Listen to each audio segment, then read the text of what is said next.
The European Cricket League is proudly brought to you by Dream 11, HCL Software, La Junta de Andalucía, Paramatch and Norcane. And the official charity partner, Share the Meal by the United Nations World Food Programme. Unbelievable, only 2 days to go in our ECL adventure, the Champions League of European Cricket. We're deep into week 4, and as you can see, the community has gotten right behind it. The 4th edition will conclude tomorrow night with only one King of European Cricket. Unfortunately, at the end of the day, we have to make the unkindest cut of all, with 3 teams missing out on the final 4 with a playoff tomorrow. I'm Mr. Maximo. Welcome, this is the European Cricket League, and it starts right now.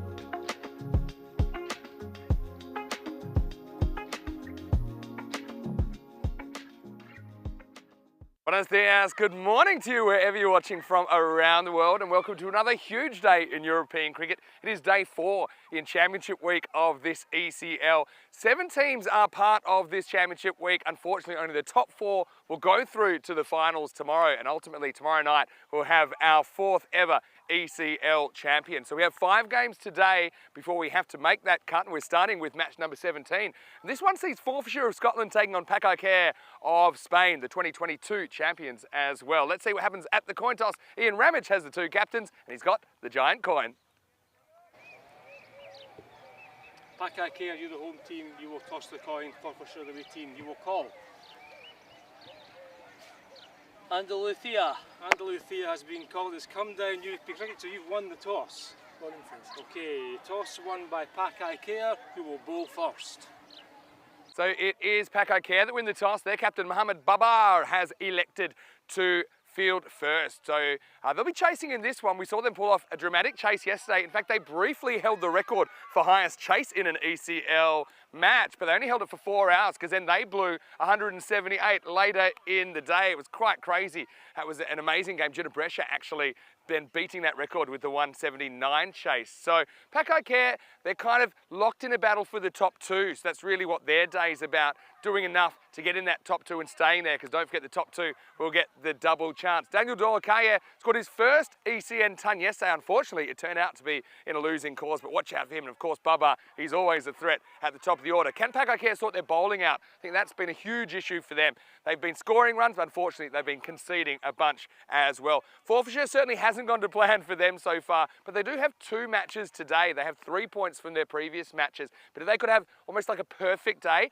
then perhaps they could play their way into the finals. Craig Wallace, he's a guy, geez, he was so unlucky yesterday to get a great rock first up. Maybe he can be the guy to turn the Forfarshire fortunes around. Weather-wise, a little bit of haze, a little bit of kind of murky atmosphere to start the day, but I think we'll be okay. Expecting maximum temperature of 23, and currently it's about 17 to get this one going. Well, 2 teams with plenty to play for here in match 17, and up in the commentary box we've got Corey Ruckers. Rico's off today, so Corey, looks like it's you and me. Let's settle in for a great 10 hours of cricket here at the Cartama Oval. I can tell you, in match 17, it is Paco that won the toss. They're bowling first, so it's over to you. Let's get the day started.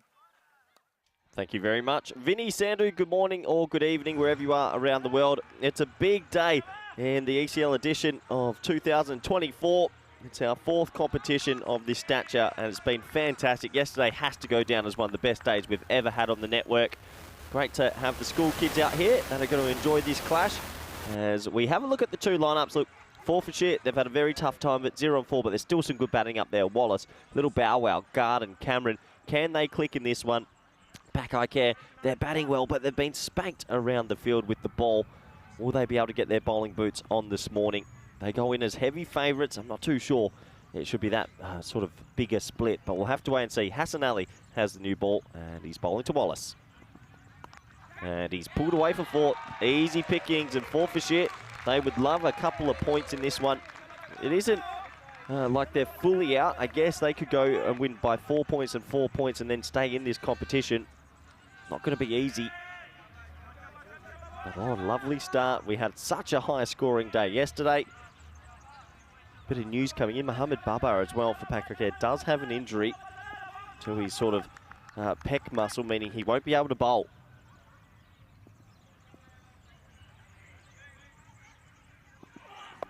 Oh, high in the air. Well, is this the first chance of the day? This is a steepler. It's not easy. And it's dropped. And that could sum up your day a little bit. Paco Care Badalona have been batting really well in this competition, but their bowling and their fielding has been subpar. That's a big opportunity missed. Hassan Ali could have had the dangerous Wallace out early. Mohamed Atif got back there, made good ground. Went too low with the catch. No need to drop your legs. And that's a huge opportunity early in this one.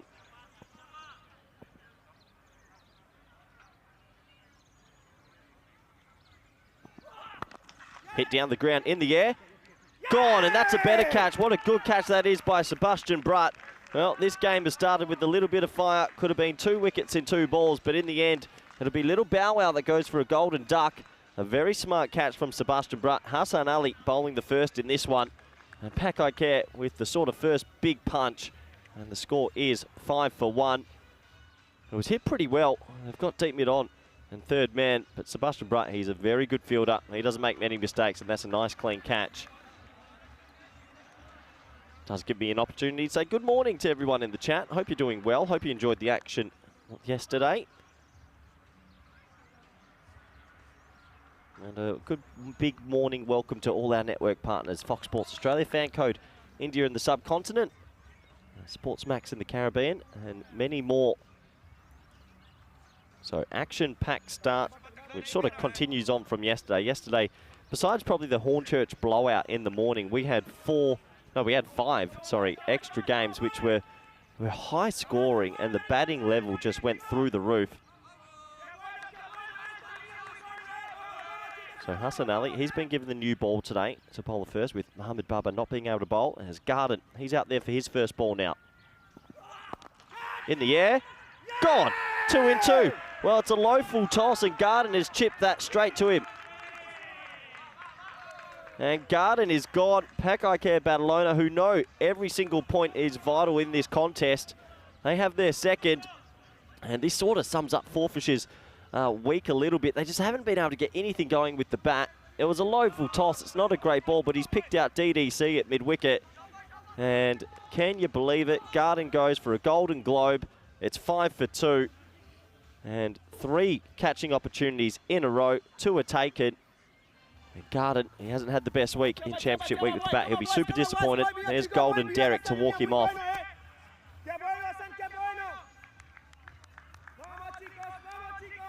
So Garden goes for the golden duck.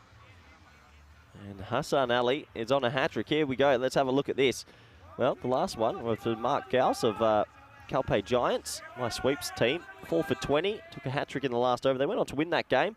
Hat-trick ball now. Oh, tell you what, he couldn't have got that in a better place. Swinging back in and full. Well dug out from Cameron. Still think Paco Care Badalona in this competition need to get their bowling going if they're going to try and win it. They have 11 points. Hornchurch have 15. Thrillng have 11. Old Victorians 10 and Jinnah Brescia 8. So this is their final game. They need to take some points from this so they can still get knocked out today.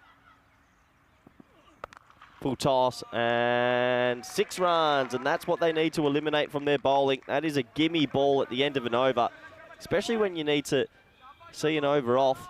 We'll have a closer look. Clipped away nicely. As they'll have a quick look at the height, the umpires. Let's have a closer look at this. I think that's definitely okay. That's about thigh height. So that'll be the end of the over, and an action-packed start. 11 for 2.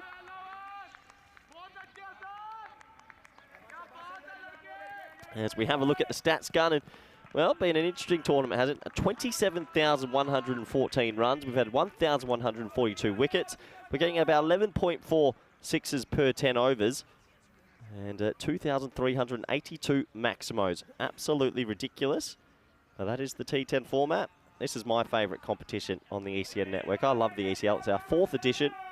We've had 3 separate champions from 3 different countries. We had VOC Rotterdam from the Netherlands. We've had Paco Care Badalona, who you're watching on your screen, from Spain, and we've had Dreux from France. Will we have a new champion this year? Or can Paco and Dreux get their second trophy? So changing their bowling order with Mohamed Baba unable to bowl does mean Sebastian Brutt will be used a little bit earlier.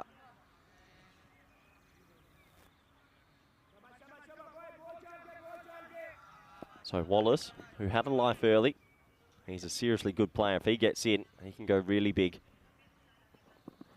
Oh, bit of swing there from Sebastian Brutt.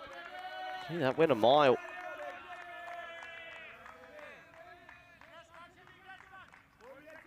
Hasn't bowled much with the new ball, but that's a positive sign for Brutt. That ball really did swing. Spanish flag. Chris Munoz-Mills sort of just been a mentor to the team this week, giving them advice and helped them in the warm-ups. That one doesn't really swing. I think this week Forfarshire came in with high hopes, but obviously their batting just hasn't clicked all week. They're currently 0-4. They've got 2 games today. Look, it's going to be a tall order for them to stay in this competition. They'd have to win both games with a bonus point. But what they can do is play a bit of spoil sport for their 2 games. They're playing Old Victorians and Paco Badalona. If they are to take a win, could really hurt the opposition with their ambitions. High in the air, 6 runs. Nice shot from Wallace. A bit over pitch this time and just calmly chipped. He's a beautiful timer of the cricket ball. And that's his first big one in this. 17 for 2.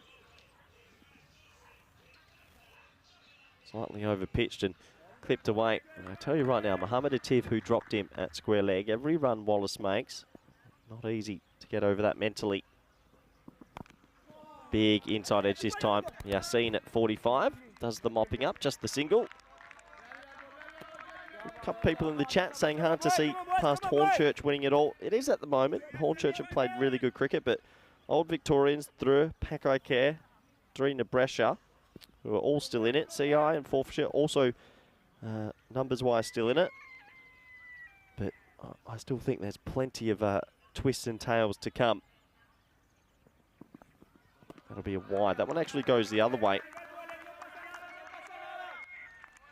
Yeah, good morning to Cluck Norris. We're bowling from the Cluck Norris end out back, and a big morning welcome to Vinny Sandhu. Thank you very much. Buenos dias. And, well, unfortunately, a couple of golden derricks hanging around for a farmyard field. First up, not the start Forfarshire wanted. Brutt bowling pretty early here.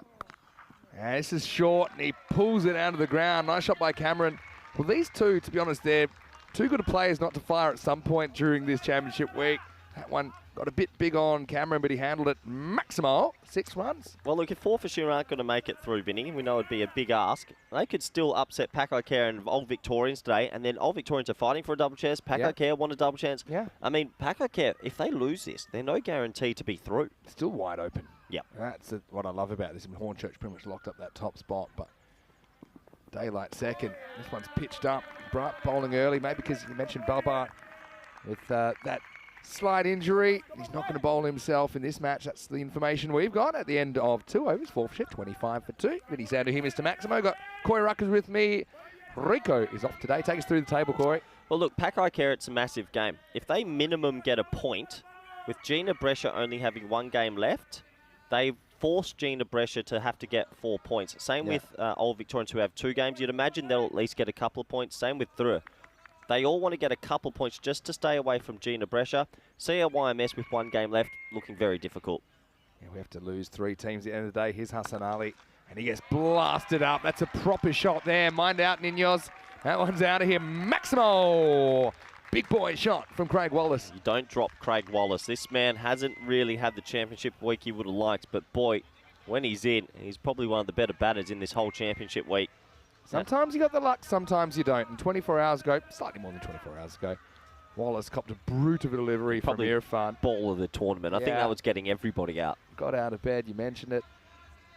Ran into a skyscraper of a human being that just put a... Yeah, just one coming at your his throat, and he tickled it behind. But today he's got the luck. He had that missed opportunity that he benefited from. There's Hogarth, who's actually having a pretty good championship week as well. So Forfarshire's got nothing to lose here. Could see a few more supporters expected today, of course, as we get to the business end of championship week.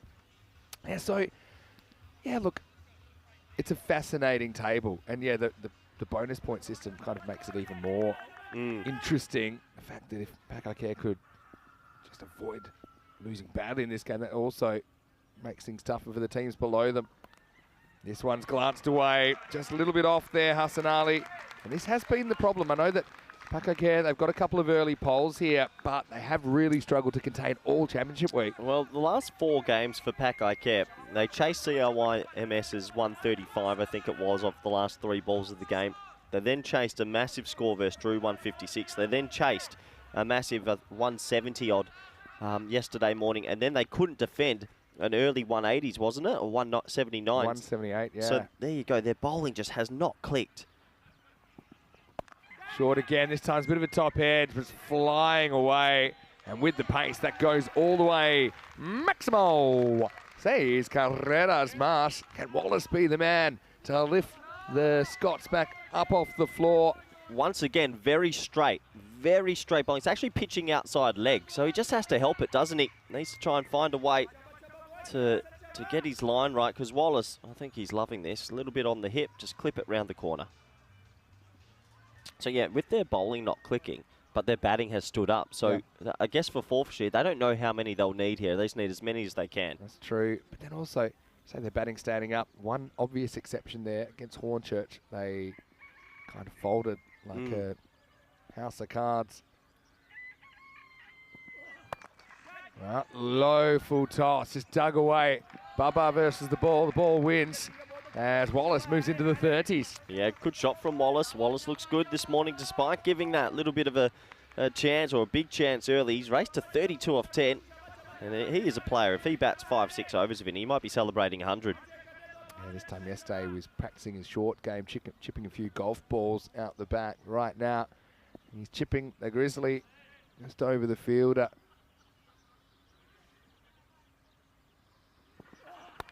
Now he walks at him, he skies it. Well, I think theoretically this is a chance, or is it? It's not. I think that's gone for 6. Wow, what an effort from Jaffaraza. Fantastic effort, because he actually gets it. I have a feeling he might have just stepped out before he touches the ball, but the ball actually hits his hand, comes back into play. This is going to be a really interesting replay. What an effort from Jaffaraza. That went miles in the air. So he starts inside the ring at cover. Yeah. The young man somehow gets his hand on it. I have no idea if that's 6 or not. This step there, see? What an effort.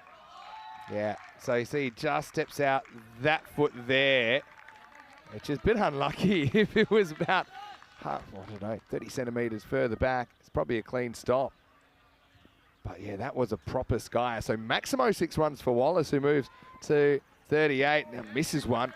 End of the power play. Forfarshire recovering after a couple of early losses. 51 for 2 after 3. Well, good start from Forfarshire. You take that. 50 off a power play is always good. Luke Goodyear in the chat saying good morning all. Good to hear Cluck Norris in the background again.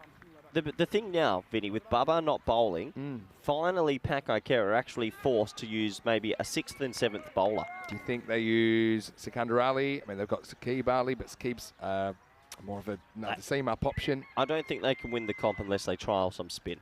I think you have to have that variety. They've also got DDC, who's been working on his bowling, and they've also got young Jaffaraza. I mean, he's in the team. Yeah, he's in the team. What's he there to do? Yeah. Reminds me a little bit of when you were coaching Spain and you needed a spinner and you just started auditioning them out the back. I think Isan had a bowl. Isan, Awais Ahmed, and Adam Gelb. We brought the keepers. Just said, hey, we'll see what you can do. Rabani is back on the horse today. He's had a tough day or two, hasn't he, here in Championship Week. He was so effective in the group stage with that change of pace. Yeah, he had a tough day yesterday, young Rabani. He'd been probably one of the better bowlers in the competition, but yesterday he got caught out, and that can happen in this format. It's how you respond the next day. People mentioning Hornchurch, maybe they'll have a lock on this competition for years, but let me just remind you that England has never won an ECL, and they haven't won this one yet. A lot still to be written.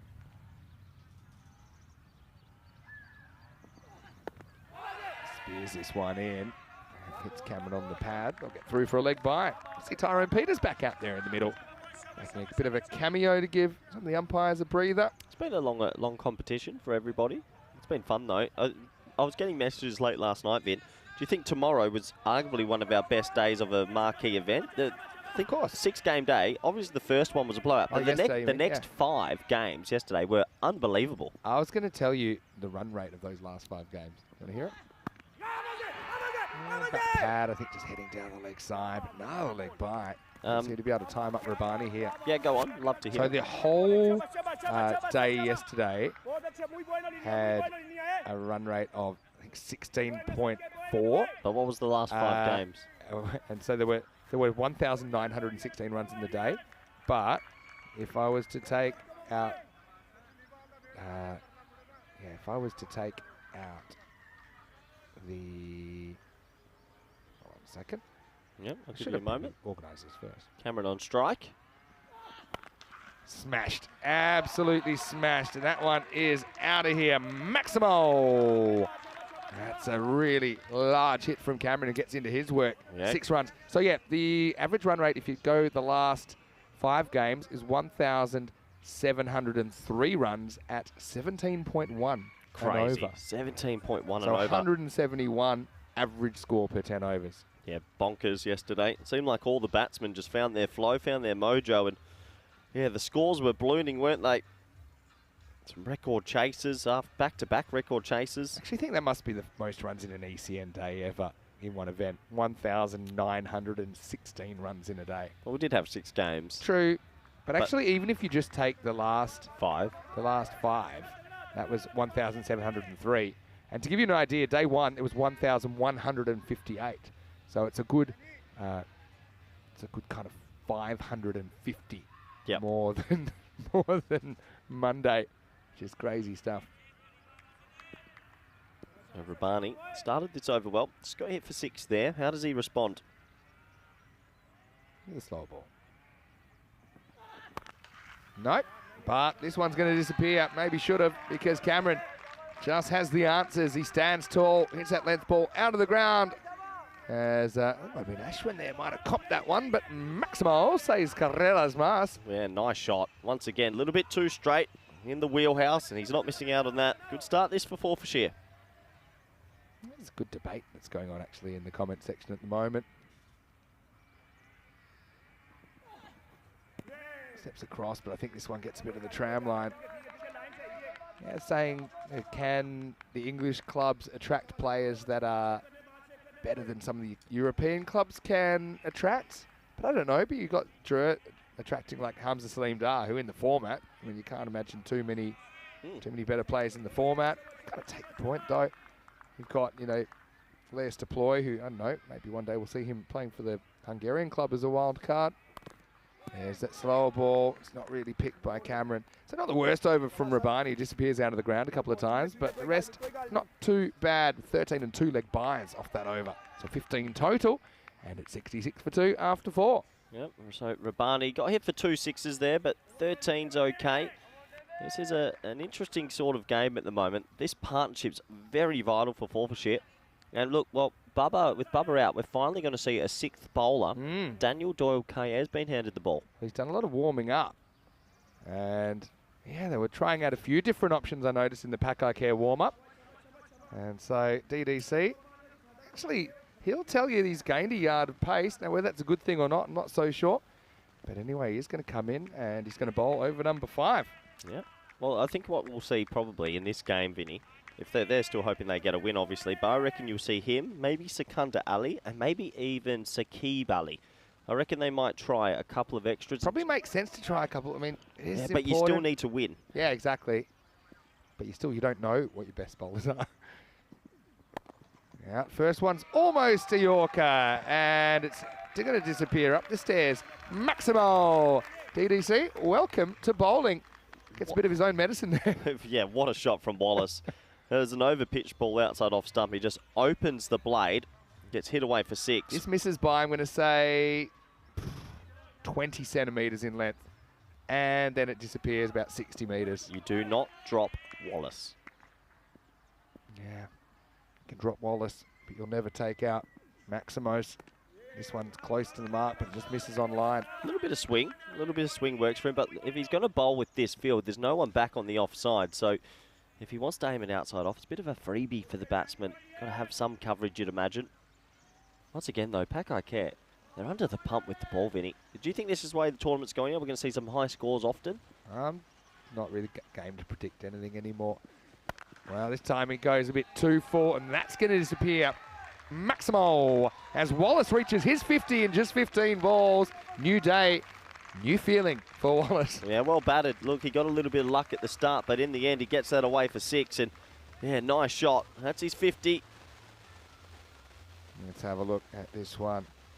It's worth a look, you know. Feel like it's probably just okay. Well, it's close, I reckon. Where is it? The supporters loved it. Yeah.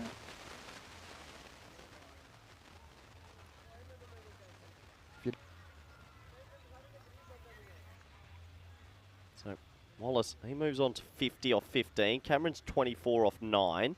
While these two are here, they'll be thinking 160, 170. Yeah, DDC getting that wrong, probably fractionally below, but yeah, 50-50 game. Forfarshire actually with that shot, they take the lead for the first time on the percentages. This one into the gap. Well, Babar's got a bit of work to do. He can do it. So this was always what Forfarshire wanted. And they're listed 162.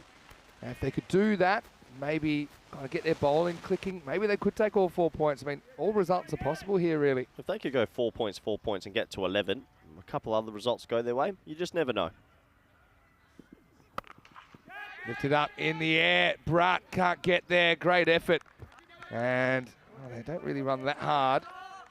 Brat tried to turn it into a catch. Probably knows the value of a wicket at this stage as well.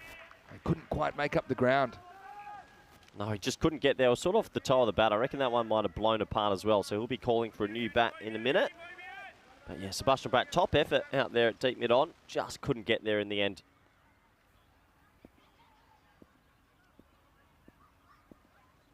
Couple to come. This is worked away leg side, and it's going to be 4 more. So Dorkayet is sticking to his plan. He's kind of going full, but he's just kind of, he's close but not quite nailing them at the moment, and the ball's disappearing. That's 19 off the over with 1 to come. He hasn't clicked all week, Wallace, but he's clicking now, 55. He's got some plenty of time here to maybe go on and bring up 100 as well. 55 and not even 5 overs complete.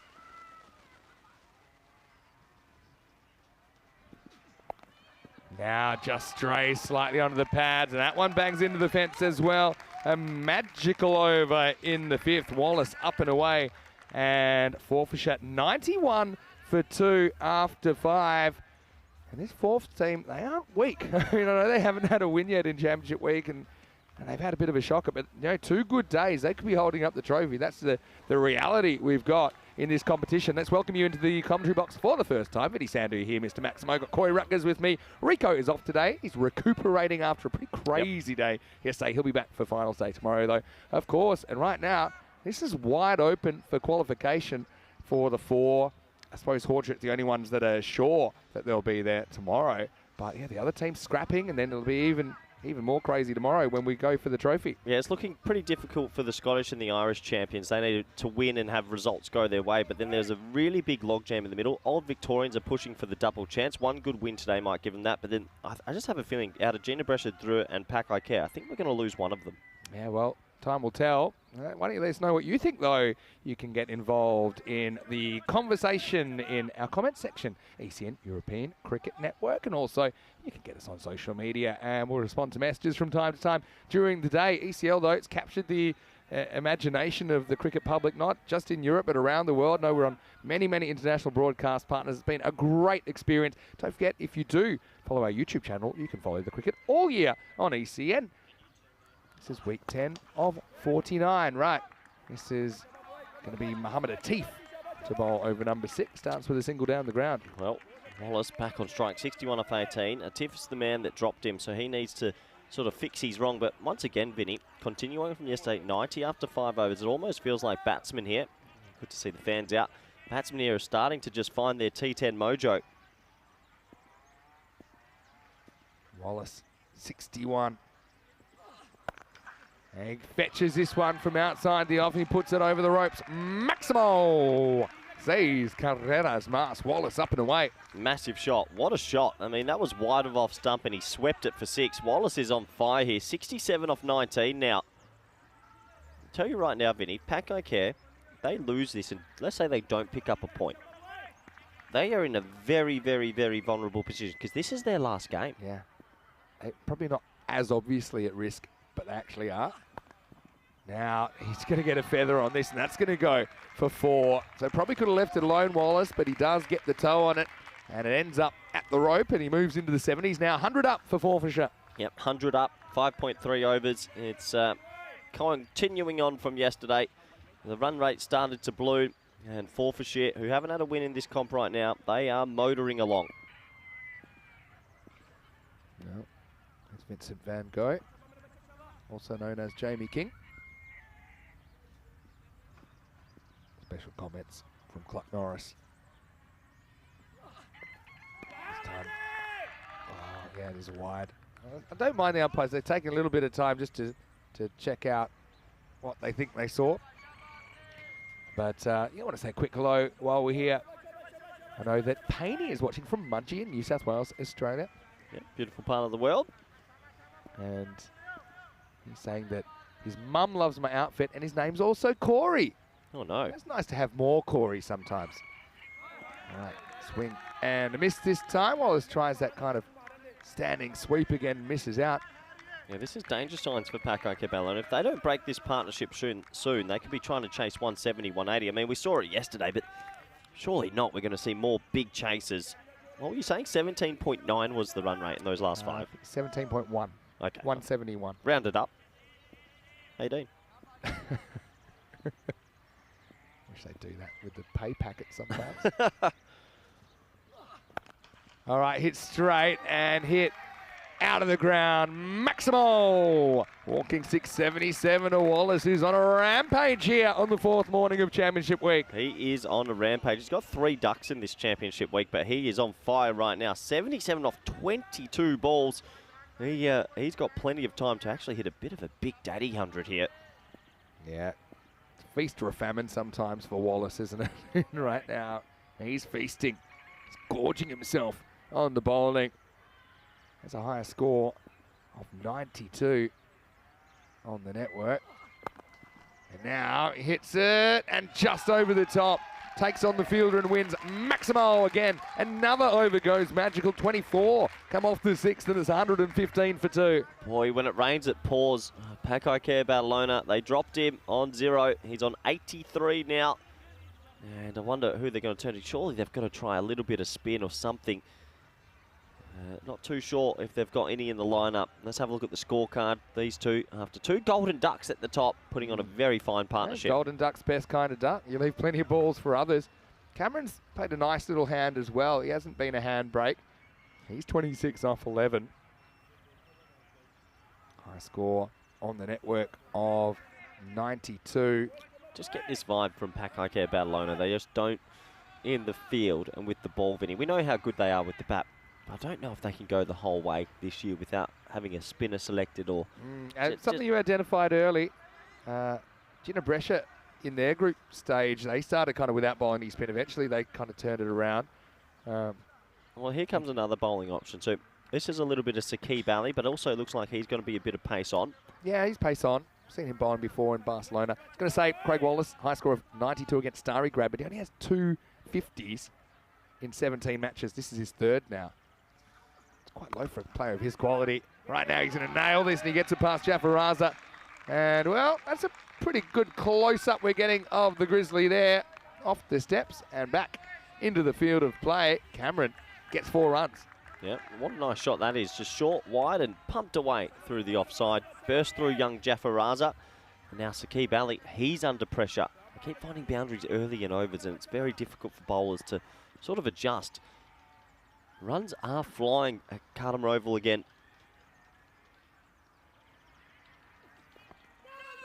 Now around the corner, it's the old fall down deflection shot. Cameron getting creative here and gets 4 more. Yeah, what a nice shot that is. It's sort of like a standing sweep. He jumped outside the off stump and yeah, good batting, Vinny. Clever batting.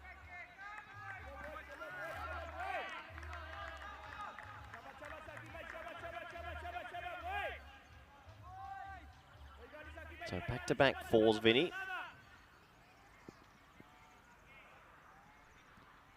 Sakib. A little step away, but That probably wasn't the play there. Cameron upstaging the main act at the moment in this over, trying a couple of things, but I suppose they've got that luxury at the moment. Thing is, how much is enough? That's the scary thing. Paco Care, let's not forget they were on the wrong end of the big chase yesterday, but they pulled off a couple of biggies themselves, 158 and 165 in a couple of games before that. This is hammered. Really, really well struck by Cameron, who puts it up into the jungle. Maximo! That was large from Scotty Cameron. Yep, massive shot, and it just looks like Paco Care don't have the bowling depth to match Forfarshire at the moment. These two are batting beautifully. Cameron on 40, Wallace on 03. This continues to be 200s on the cards. Thing is, you mentioned it, Paco Care aren't guaranteed a spot even in the 4, but Forfarshire, it's more obvious that, if you like, they were walking the plank today, to use an old pirate analogy, and there's nothing like kind of staring down at the deep blue beyond to get that extra hunger out of you. If Paco Care have to chase something like 200 and 140s for a point, they're putting their whole tournament on the line. No guarantee to go through yet. Slow ball, pretty well bowled by Sakib. Cameron just gets one. We'll go back to Wallace. For example, if Paco Care pick up no points from this game, and then Jinnah, Brescia just get a normal victory, Vinny, they'll leapfrog Paco Care straight away on net run rate. So 1 point's massive for Paco Care, but they want all 3, because if they get all 3, they could still get double chance. Yeah, there's so many permutations today. Love it. Only had 3 bonus point wins. Now all Hornchurch wins. The other game's closely contested. Wallace just happy to knock a single and get the strike, which he didn't have much of during that over. Sakib goes for 16. And after 7 overs, Forfarshire and 131 for 2. After 7. Well, why don't we have a look at a few messages? And I know I've got a few. I know David Jones is watching from Scotland. He's actually the father of Mackenzie Jones that was playing for Scotland 11 in the ACC last year. He's enjoying the tournament. I'm sure he's got a little bit of a penchant for the Scottish club here. I also want to say hello to Priyans, who is watching from India. Kylie is watching as well, saying, happy to hear Cluck Norris.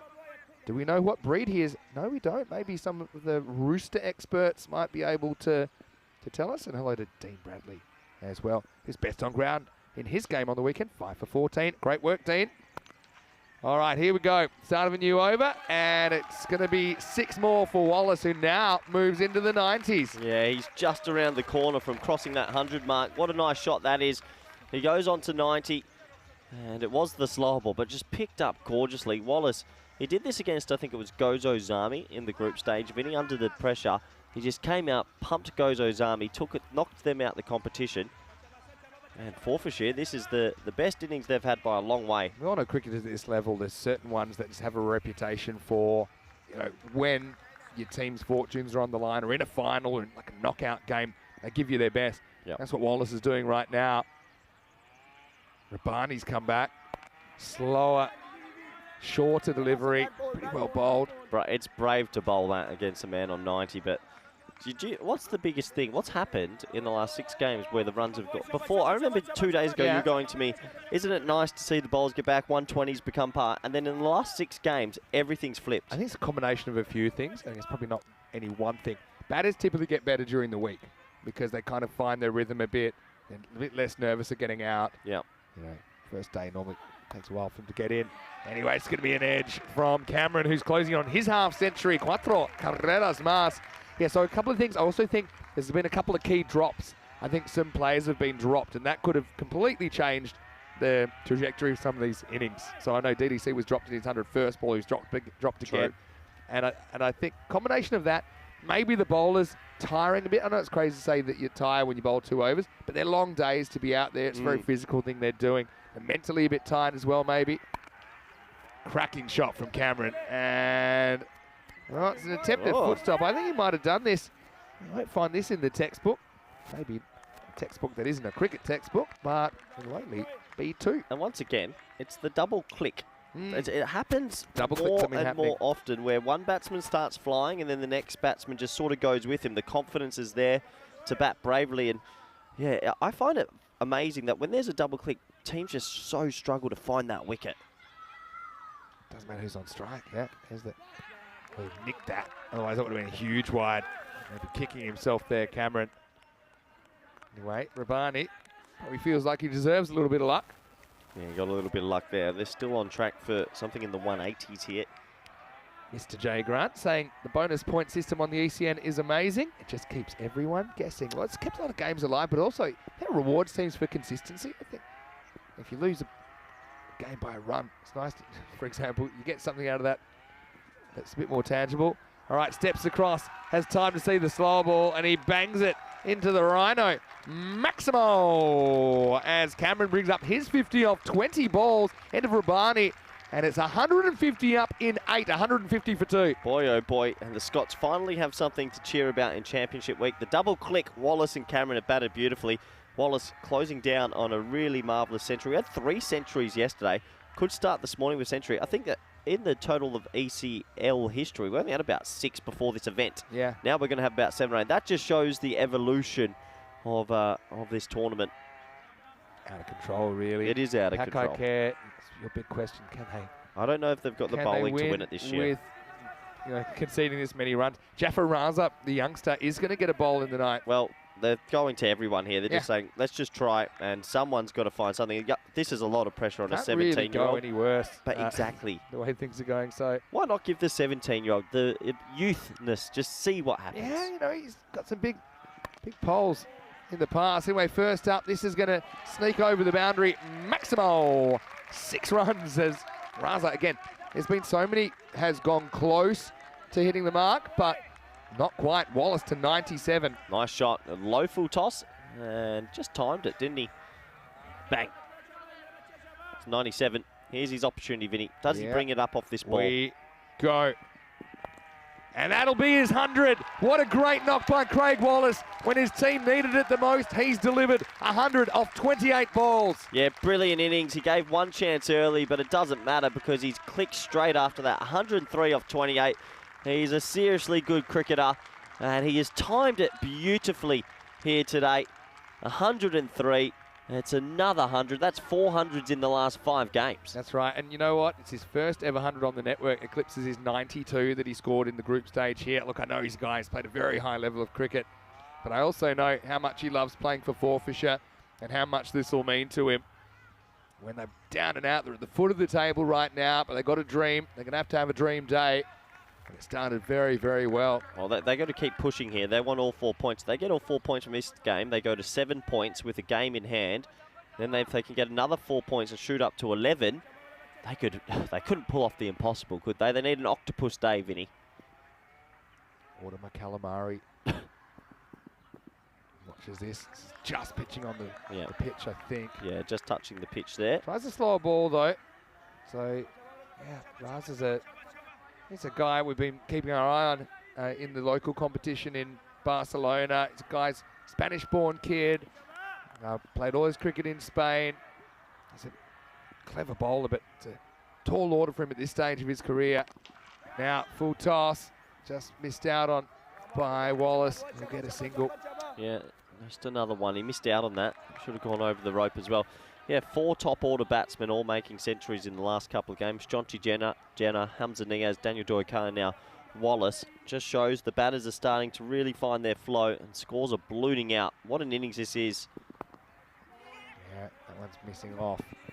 But yeah, good result for young Raza. So that's actually, it's 4 centuries in 4 consecutive matches. So we had centuries in matches 14, 15 and 16 yesterday. By the way, I think the match before that, there was a 99 not out. Yeah, a big hello to Harrison Ward, who's watching, I think, all the way from Australia. Hello, Harrison. One of our old umpires. We'll see him soon, won't we? Harrison. We miss Harrison. Yeah, I miss Harrison. Umpired in the ECL a couple of years ago, remember that? Yeah, in Greece, right? Yeah, he umpired here at the ECL as well. Hit, leg side, into the gap, 6 runs. Maximo! He's not finished yet, and Forfarshire, like I said, they need a big daddy win here. They need a 4-pointer. So actually, they still got to remain very, very hungry, because essentially what they'll be trying to do in the second innings is keep Paco Care below 70%. So what are they now? 171. So right now that figure is 120. Yeah, it's ballooning out. I mean, look, and the big threat for Innings is Paco Care. If they don't pick up any points, their tournament is going to other results. Oh, It's a really good shot as well. Jaffa just misses, and that one's up into the trees. Maximal, 6 more. That one goes for 27. They keep changing the names, but the result is the same for Paco Care in this innings. It's 177 for 2 after 9. well, we've been saying they need to try some different bowlers, but unfortunately for them, all the different bowlers have been spanked. And it's not been an easy sort of 4 or 5 games for them in the field and with the ball. Jaffa Raza gets his taste now. And, well, missing Mohamed Babar. They've tried things, haven't they? They tried Jaffa Raza, they tried Saqib, they tried Daniel Doyle, but it hasn't worked. But at least you've tried. Yeah, you've tried. I agree. I mean, Saqib only went for 16. That doesn't look too bad under the circumstances. It's a very, very powerful display from Forfarshire, though. 200s on the card here. Oh, hello. There we go. We got everyone coming in today. Well, Good to see actually a few more Forf supporters here. And I think Hornchurch's Cockney Corner will be packed out a little bit more today. what do you call a Big Daddy 100? 130? 130. Yeah. Does that get you on the graph, was it? Let's bring up the graph and I'll have a look. Yeah. Brunt to bowl the last over. In the air. And it's a thick edge. And I think that might have gone all the way. We'll have to check it. I think it has gone all the way. Well, I'm going to call it Maximal. 6 runs to Cameron. He just throws the hands at this one. Let's have a closer look. It was spliced away. I reckon that's quite intentional as well. It's got that open blade there. 007 having a look through the glass. 6 runs. Yep, it was. So the highest individual scores. He has to get the strike back, doesn't he? He's not there at the moment. All right, this one's in the air. It's going to get out of the ground as well. Maximal. Kind of had that backspin. They talk about it in baseball. It just gives you a bit more distance. So Cameron putting the finishing touches on at the moment. That 200 could be on, you know.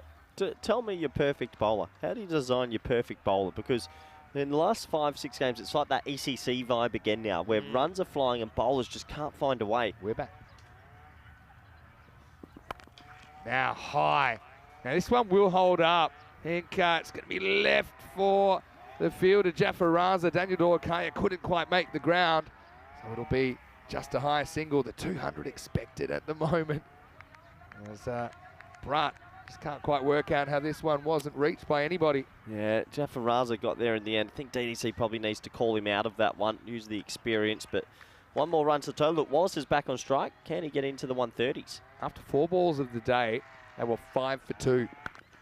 As we come up and we see this ball disappear out of the ground. Maximal as Wallace moves 122 now with 2 to go. Well, to get the top 10 scores, he'd have to get to 134. 2 sixes will get him there. I think he's done it quicker. Ankush Lal, 134 or 41. Yeah, he's batted very, very well this morning. All right, back to the live action. A slow ball. A rare win for the fielding side. 196 now. Are we about to see another 200 total? Would this be like our 26th or 27th 200 on the network? Yeah, 27th total of 200. Wow. And just over 5,000 matches. I'd love to know how many of those have come in the last year and a half. 24. Last ball. Well, I don't think they'll get the 200 in the end. It'll just be a single. It'll be as easy as 1, 2, 3 for Wallace. That's what he finishes on. 123 off 34. Hey, let's talk about Scotty Cameron as well, though. Yep. 67 off 24. He was brilliant out there. And that partnership ends up being worth 192 in 56 balls. And that is how you can turn your tournament around, needing the octopus, like we said. We think they need to take all the points out of the day. We're in a pretty good position. So 197, I can just tell you right now, they'll be wanting to keep Paco Care to 137 or less if they are to take all the points out of this one. Take us through the highlights, Corey. Yeah, well, there was plenty of highlights. It started with 2 early wickets, and we thought maybe it's going to be a little bit more of a bowler's day, but it wasn't. That was the huge moment, a bad dropped catch. Wallace got a life. That was going to cost them massively as he went on to hit a marvellous 100. Hassan Ali came back with the next 2 balls, 2 wickets, and you thought, okay, maybe Forfarshire just can't get into this tournament. But the Wallace and Cameron show started from here, and to be honest, from this point on, they didn't even look like getting out at all. as they were enjoying it in the dugout, not so much on the field. The ball just flying around this Cartama Oval as the batting has all of a sudden clicked for a lot of these teams. Only Hornchurch is the one team that hasn't been dismantled for a massive score now. Credit to Wallace, he put that drop chance behind him and just hit it perfectly, didn't he? He looked in complete control, sweeping the ball, punching it straight, whatever he wanted to do. It looked like he had an age to hit sixes. Forfarshire, who hadn't won a game coming into this one, and could sort of spoil the party for some teams who've done exactly that. Wallace hit 16 sixes in his innings, didn't really give much of a chance after being dropped in the first over. 123 off 34 balls, well supported from Cameron, 67 off 24, 24 sixes in the innings, 8 fours in the innings. Just another batting display of the tallest order, 197 for 2. 2 golden ducks in. That is a peculiar scorecard. That's where Barwell and Garden say, yeah, pitch is doing quite a bit, little bit of nibble, but both gone for goldens in 197. Remarkable, isn't it? Once again, another mammoth score, but surely this one's too high to chase. 198, 20 and over from the start, basically. Let's have a look at the bowling scorecard. And Paco this time, at least they tried some different things. They've been sticking to the same 5 bowlers, but it didn't work out. They tried 3 different bowlers. Mohammed Babar's picked up a pectoral injury, so he will not be able to bowl. And those economies are very violent. Only Hassan Ali with the 2 wickets, but he was still dispatched around the ground. So 197 to 198 for the win. Do join us back in the next 10 minutes for the all-exciting run chase. Thank you.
The European Cricket League is proudly brought to you by Dream 11, HCL Software, La Junta de Andalucía, Paramatch and Norcane.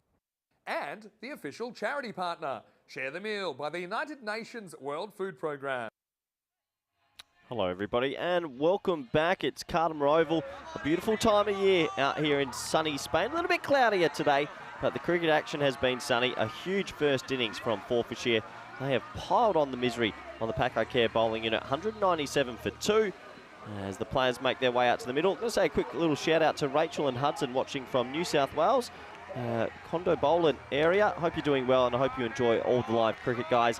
This is massive. I've looked at the table a lot in the last few minutes. If Paco don't get to 138 at least and stay on 11 points, Jinnah Brescia, a simple win would leapfrog them over the Paco team today. And they're in a very vulnerable spot as this is their last game. But look, they'll be looking for all the points. It would be a record chase. Odds are against it, but you never know on this network. Welcome back in the chat. Welcome back, everyone. Here we go. First ball, little bow wow to Big Bubba. Hit hard, well not hard, but hit into the leg side. Missed time just for a single. Yeah, big welcome back to all our network partners. Streamster in Austria, Fox Sports Australia, Fan Code India, Sportsmax in the Caribbean, many more. Everyone in the chat.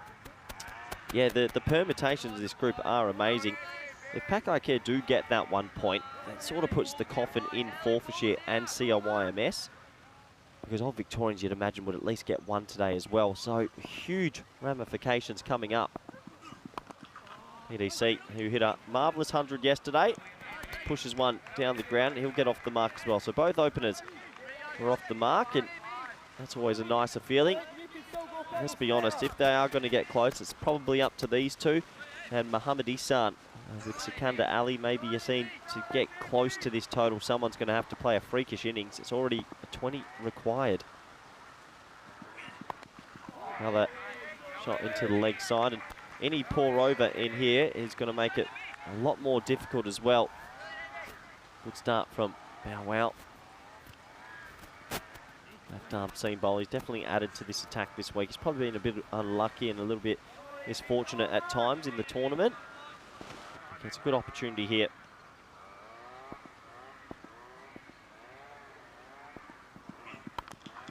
Nice shot, through point, that'll be 4. Well, DDC batted beautifully yesterday for his first century on the network. He's a popular player around the traps. He needs to deliver again for Paco Barcelona. I think if they have looked at the table as well, at some stage, if they don't think they're going to get the 198, they really have to focus on that 138. 191, crazy first innings from Forfarshire. Well, that's a full toss. That's going to be close, and that's going to be clipped away for 4. So, little Bow Wow just over pitching that time and picked up nicely from DDC. He gets his second boundary of the over. Have a closer look. It looked about thigh height. Yeah, maybe even just top of the knee height. And nice shot from him. Be disappointed maybe he didn't get that straight out the middle and go for 6, but he'll take 4 as they search for that grizzly ball. Yeah, old Victorians with 2 games today, you'd imagine at least they could win both, but they'll at least pick up 1 point today, which would get them to 11. 11 seems to be a bit of a magic number. Maybe 12 guarantees your safety. I know Jinnah Brescia will be watching this with eyes wide open. They have a very big game coming up against, who do they play later today? Let me look, CIYMS. So plenty going on.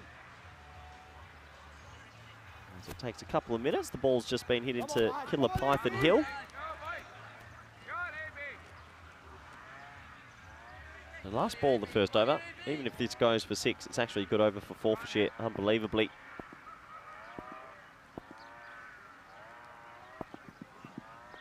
It's going to be a wide. Tries the slower ball, just doesn't get it in the right spot. You can see the pressure bowlers are in on this tournament now. The last 5 matches before this game, I think Sandy was telling me the run rate was 17.1. Breaking records, Cartama Oval.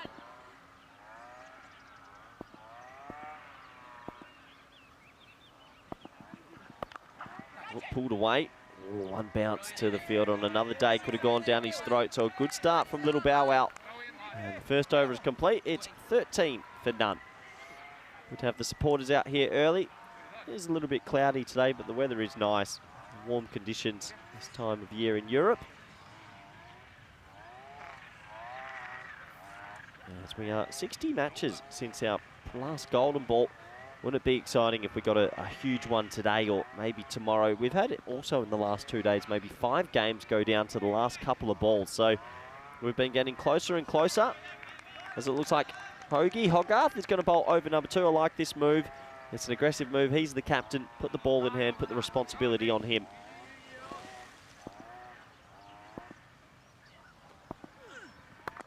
Over pitch, lovely shot from DDC. Inside out, over extra cover.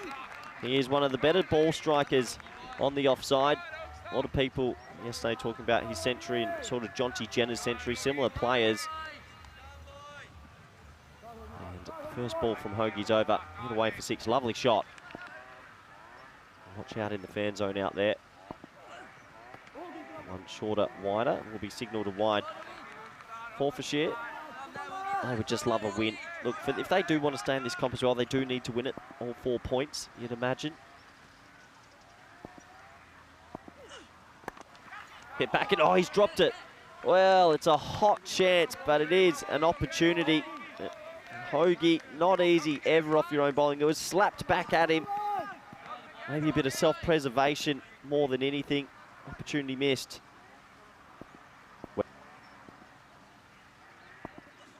Shorter ball, not timed this time from DDC, so this isn't a bad over from Hoagie either. 7 off the first 3, they're controlling the power play. Paco care about alone it. They need to be, you'd imagine, near 60 at the end of this power play. Well bowled again, but nice shot through extra cover, so an extra 4. One thing about Paco care about alone, their last sort of few run chases, they chased a, I'm sure Vinny will get the actual scores up, but I know it was about a 135, a 165, and then a 178. So they have been in good chasing form, but this is different gravy. 198.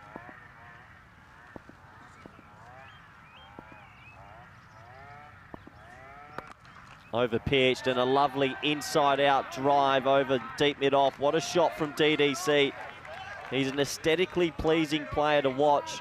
There was no messing about putting him at number 3 in the order this time. They've gone, you're at the top, young man. You need to deliver. Have a look at this. For cricket purists, that is beautiful. A little bit over pitch from Hoagie. Beautiful shot. Last ball of the second over now. That will be signalled a wide. Tight call. Hoagie's not happy. It was a tight one. He thought he got away with it. Let's have a closer look. Yeah, it's got a bit of line. Good umpiring.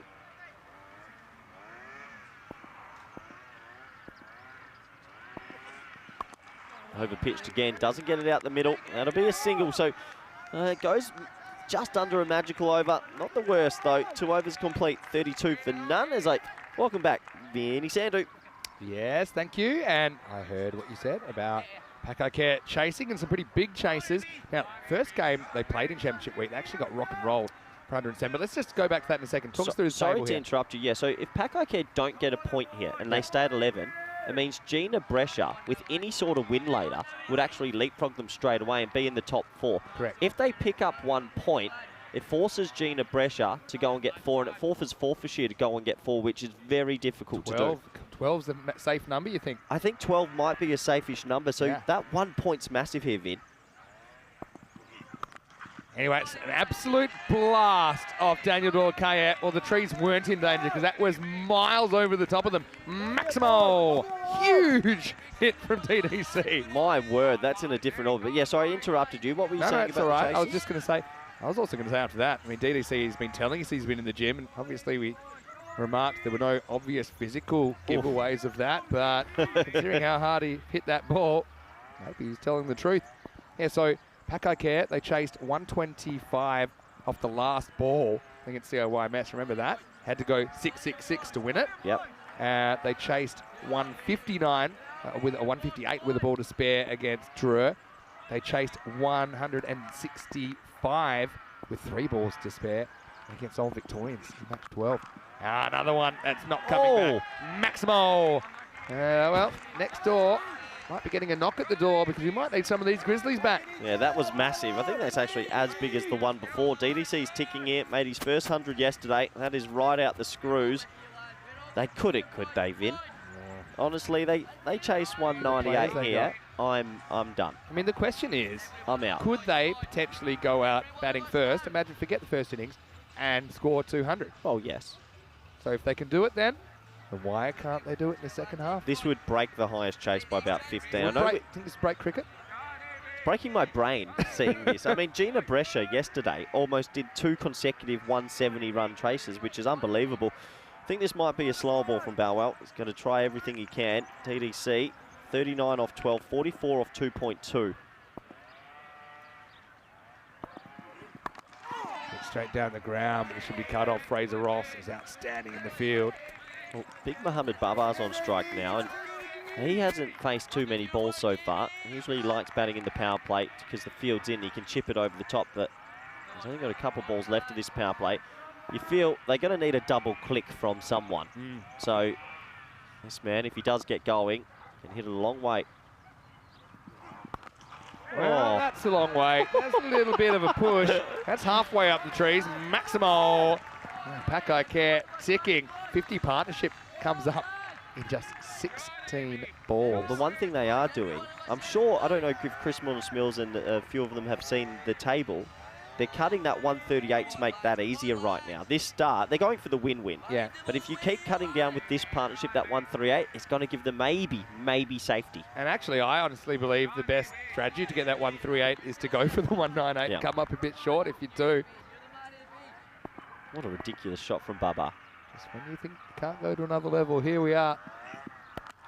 Slower ball, but he picks it and he hits it and he makes a good shot choice there, I think, to go over the offside. Cuatro carreras más. Yeah, that's really good batting because he was looking for his favourite sort of leg side clip, read the slower ball, adjusted with his body weight, which is a fair bit of, and just pumped it over the offside. I tell you what, Vin, this is high voltage cricket. We got 5 games today. Yeah, less than yesterday. Uh-oh, full toss, and that's going to be 6 as well. Maximo Baba has gone the journey here. And Baba likes the thought of a no ball hit. My instinct was it was just below, but let's have a look what the camera is telling us. Yeah, he's got that sort of toothpick bat. Yeah, that's below. Definitely. Yeah, worth a look, but I think it'll be just the 6 carreras, and it takes us to the end of the power play, and it's a magical one. 29 off the third, it's 61 without loss. Well, have a look at that graph there. 11, 14, 26, 15, 25, 24, 16, 19, 27, 20, 13, 19, 29.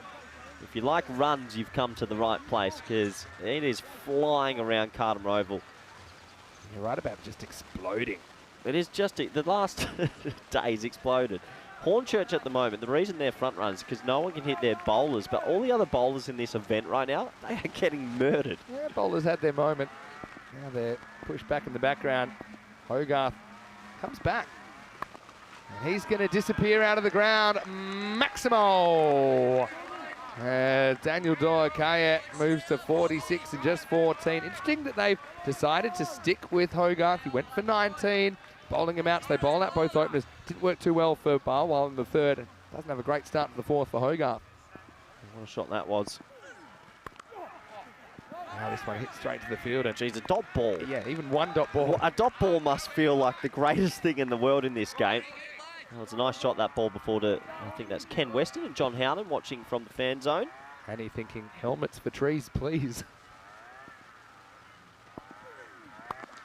Hit very hard. Oh! Doesn't quite carry. Great effort there from Wallace, though. Oh, it's a big moment. It's a top effort. It was so flat. I don't think it carries. It didn't carry. And I don't think he could have even taken another step forward. Look, doesn't carry. I saw it live, a bit too quick to see in the replay. Sort of like a chip down the ground for a single. Got over this from Hoagie. Yeah, it's been good. He's backed himself to come back and bowl a tight one. So if the run rate was 17.1 in the previous 5 games, has it now gone up to 18s overall? Well, that one is up, and that's out of the ground as well. Maximo, and it's 50 for Daniel Dorkaya, coming off his 100 yesterday. That wasn't losing cause, remember. He's in some kind of form. This wild card going wild for Paco Care. DDC is in a rich vein of form. 53 off 17. He sort of needs to mimic what Wallace did, while Bubba can maybe do what Cameron did. What a start now. 75. Last ball of the fourth. Way off the back foot. And that'll be the end of the over. So Hogarth, in fact, it only goes for 14. Actually a win, even though a couple disappear. And after 4, it's 75 without loss. The other thing 1 point will do, Vinny, if they do get just 1 point, Forfarshire and Forfarshire got the win, they would be on 6, CIYMS are on 6, both with only a game left. So then they would need Old Victorians to not pick up anything today, which doesn't seem possible. So Forfarshire fighting for their tournament life. And Old Victorians play twice, but yeah, we've seen teams come up with a donut before. It can happen. But yeah, it would be something astronomical because they've got a very good net run rate also. So that would mean Forfarshire would have to clean sweep, CIYMS would have to clean sweep, and Old Victorians would have to get a donut. Don't know if that's going to happen, but octopus and a donut. It's got a nice kind of ring to it. Sounds like a Tuesday night at the restaurant. Yeah. Tapas. Scott Cameron is going to come on, forced to use 2 different bowlers in the next 2 because they bowled out both the openers. Here's over number 5.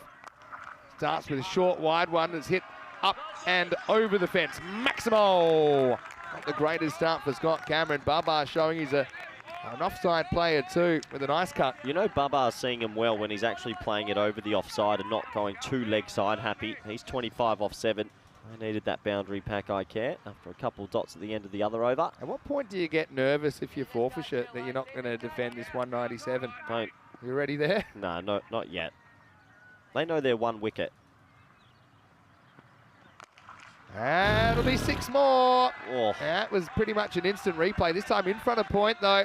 The front row is disturbed. That's Drew getting ready. But Maximo, as Bubba rolls the dice and it comes up double 6s. Absolute ridiculous shot. Length ball outside off. Bubba does what Bubba wants. Bubba Shrimp, what a shot. Oh, Cluck Norris. It's a double cluck. Double cluck. Do you think eventually if we listen to Cluck Norris for long enough, we'd be able to understand his language? I've listened to him in my FX mic for about a month now. Subliminally. You know, even if you didn't do lessons, you would pick up a language, right? If you just spent... He said, yeah. He said, yeah, but it'll take a long time. As you've seen. Geez, the bowling of everyone in the last day. The score, if you haven't seen the scores yesterday, go get the ECN app up and look at the I'll actually read them out. But BT Dubs, I like that they've gone Daniel Dorkay at the top. They're saying, oh yeah, at 3 he's been coming in so early anyway.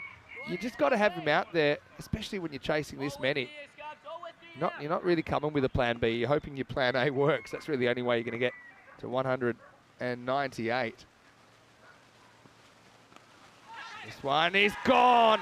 It's a slow ball. He flicks it off his pads, and it's all over Red Rovers. James Sim that takes the catch. And so Bubba goes for 31. Cameron had to be brave to try out the slow ball, but it pays dividends, and it's 87 for 1. Huge moment. They probably needed the Bubba and DDC click for another couple of overs, you'd imagine. It was a slow ball. He clipped it around the corner to 45, and it's a good catch, isn't it? Huge moment. You always feel a little bit unlucky as a batsman when you find 45, but he hit it in the air. That's the risk you take, and nice catch. Yeah, really well done. James Sims fired up. Remember, both these teams in a way playing for survival, trying to avoid potential elimination. Bubba gets them off to a good start. He'll be disappointed to go for 31. It's 87 for 1. Yeah, he'll be mighty disappointed, Bubba, because he was looking the goods. And look, you clip it round the corner, you just expect when you've hit it that you're going to get runs, but he found the field up. Mohamed Isan comes out. He needs to have a big game here. Short. Isan has a crack at it. It's called a wide. I think that's the one bouncer for the over as well, so he can't use the short one again. So, yeah, yesterday we had the low-scoring morning game where Forfarshire kind of got rolled for 105. Hornchurch chased it in 7. Took all the points. Paco Care then chased 165 against Old Victorians. Drew beat CIYMS 170 to 160. Jinnah Brescia chased 179 against Paco Care. Hit down the ground. This should only be a single. And then Old Victorians put 198 on the board, and CIYMS 149 in reply. And then the last game of the night, Dreux defeated Jinnah Brescia 169 to 168. Just great. It's almost as if we've gone back to ECC land and scores are just going crazy. With Big Bubba gone in this one, I think Forfarshire, they pull ahead, don't they? 18% chance according to the percentages, and that will be 4. That'll probably help a bit as Dorkaya gets 4 more. Cameron's over. It's gone for 18. It does have that wicket of Bubba. If he gets a 6 this ball, at 5 over rate, they're on the rate. But you just need Mohamed Ishan, Secunda Ali, maybe Sebastian Bratt have to keep going with DDC, and DDC has to bat through. If they win this chase, you think DDC is going to have to hit a big daddy 100. Today, all these games mean so much. Oh, don't this they? is great cricket. All right, lines it up and he gets it. Maximo, and they get pretty close to that 100. In fact, they're right on the rate after 5. Paco Care 99 for 1. Oh, Vinny, my brain, it hurts. I don't know what's happening at Cartama Oval in the last day. We were talking only 36 hours ago how the bowling level has lifted. Teams are only making 120. And the last 5.5 games, runs are flying everywhere. Me duele la cabeza, which means it hurts my head to think about what's going on. But I want to say a quick hello to all of our fantastic viewers out there. You know, one thing I love about these tournaments is that we always have new viewers discovering ECN and the magic of European cricket. And so I want to say a big thank you to everyone that has joined us. Of course, big shout out to all of our regular viewers as well that already know what's been happening. I know that Corey is watching, actually. Corey's watching in New South Wales. Big shout out to the Ori Bulls, who will be playing in the grand final this weekend. So maybe you can get a few tips from what's going on out there. Wish you all the best. But let's get back to the action now, because it's time for over number 6. What a game this is. Bryce Allchin comes in and he disappears just as quickly. Isan, kind of, I'm not going to say the forgotten man, but he's certainly a guy that is able to produce more than we've seen from him in this ECL. He picks that slightly slow one, I think, from Allchin, and he pumps it out of the ground. Yeah, people don't know about Mohamed Ishan, and if he bats for a few overs, you will know about him. He waited on that slow ball really well. Most runs ever on the network. He's hit a couple of centuries, and usually if he does hit a few centuries, they're off about 22 to 26 deliveries. Oh, gee, this game, this format, this oval, just crazy, isn't it? Looks like that ball's been lost, so they're going to have to find a different one. That gives them a chance to have a little bit of a chat. Let's see, McGarden up to the stumps. This is classic kind of squeeze type bowling, you'd call it, with the medium pace of Allchin. Forfarshire fans looking a little bit concerned over there. Well, Forfarshire, well, one thing that Paco Care have done, more than likely, they're going to get that solitary point, which helps their tournament. They're thinking about all 3 at the moment. They want double chance, especially when everything's so even. I don't think, unless they win, they can't get the double chance. But let's see. Allchin again to Mohamed Ishan. All right, here we go. Well bowled, good comeback from Allchin. Great delivery. Really good delivery from Allchin. It's brave bowling. He gets the Yorker perfectly, and Ishan can only dig it out. Do you want the since game 2 yesterday run rate? Yeah, go on. No, you want that. 18.1. Crazy, crazy. Message from Rosh and Kuma and a few people messaging in saying that they think DDC should be playing county cricket. They reckon he's a talented boy, but he's a T10 beast. Passed every test. Fake foot win and skies it. Now, who can find it? Sim is camped under it. He's going to leave it alone, and it's dropped. Well, there you go. In the end, Thomas Knight, he crossed the equator to try and pull the catch in. He's a good fielder, young Tom, but he called it. And all you lip readers at home, maybe a bit of a time to look away from the screen, but Daniel Dorkaya, he'll get the strike back. Isan gets dropped. Yeah, he's been dropped, and a huge moment in this game, this pressure cooker of a match. Well, DDC's back on strike. He has his opportunity now. Even the fact he gets back on strike with 3 to go in the over. Pretty well bowled by Allchin, though. Allchin, I know he's had a couple of overs where it's blown up on him, but I just think he's a cool head. He's got the skill set required. He's not particularly fast, but he's got some good variations, and he's better than most at hitting that block or that full length. He has to be brave. You're right. You have to brave in that full length. See if you can slip the Yorker in. Ishan's been given a life. It was a massive drop. Big ball coming up here. Isan, big edge, and Only get 1 for it. Well, considering the first ball went for 6, Vinny, this is a great comeback from Hornchurch. This is the over Forfarshire needed just to bring it back to something a bit manageable. The scores are just going crazy at Cartama. Over the last 5 games, run rate of 18.1. I have some bad news. It's down to 18.0 now, but still 3 a ball. Hornchurch, though, this is where an over of, even goes for 4 here. 13, still a big win. Yeah. Well, DDC needs a boundary here. He's going to want a boundary. Deep in the crease, goes back and hits a beautiful uppercut straight over point. Maximo! DDC, now 70 off 22. Hornchurch goes the journey, but still a decent over from him. Bookended with 6s, 15 come off the 6th, and it's 114 for 1. Tell you what, wherever you're watching from around the world, this is just a crazy fixture. It's a slow ball outside off. To generate that much power is ridiculous. Look out in the fan zone. They believe in that dugout. One thing for certain, Vinny, they're going to pick up a very vital point. You've still got Secunda Ali, Yassine, Saqib, Sebastian Brutt. They're not going to chase 198, are they? Well, I'm not going to say no just yet. Question is, could they do it in the first half of the innings, first half of the match? Yeah, so why not, in theory. I had a question. What's the overall run rate for the tournament? Well, 13. That includes these matches, 13. So the fact that they're going 5 runs and over more in the last 24 hours, absolutely crazy. They still need something from Ihsan here. I don't think he's in the best of form. 9 off 5. Here we go. It's a little bit off, isn't he? Yeah, king time. Can't get under this. Wallace does well. Not a bad one, though. DDC's ticking. He's 70 off 22. That's not the worst result. 83 off 23 required. Oh. Run rate just in championship week going into this game was 14.1. So a full point higher. Ian and I had a friendly wager whether it would be plus minus 13. It's right on 13 at the moment. This one's a wide and well left. That's a pretty important skill as well, just to spot the ones you can leave alone and get again. They'd love a no ball 6. And only 4 or 5 extras at the moment, Vinny, so they're bowling okay. Because if say you toe that and say you get a single, you're actually missing out on a delivery. Now, every delivery at the moment, the current conditions, is worth 3.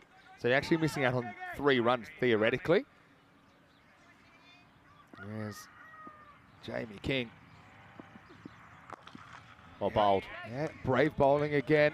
Wallace handles it down the ground. Just takes a bit of pace off that one, Jamie King. They need Ihsan to click. He's 10 off 6. He needs, that could be 15 or 16 off 6. 81 off 22. It's a long way to go. They've just fallen a little bit away in the last 3 or 4 deliveries. This one loses the handle. That was, I think, meant to be the pace back on. Just maybe surprise Ihsan for bounce and get it to go over his bat. DDC just having a word with his teammate.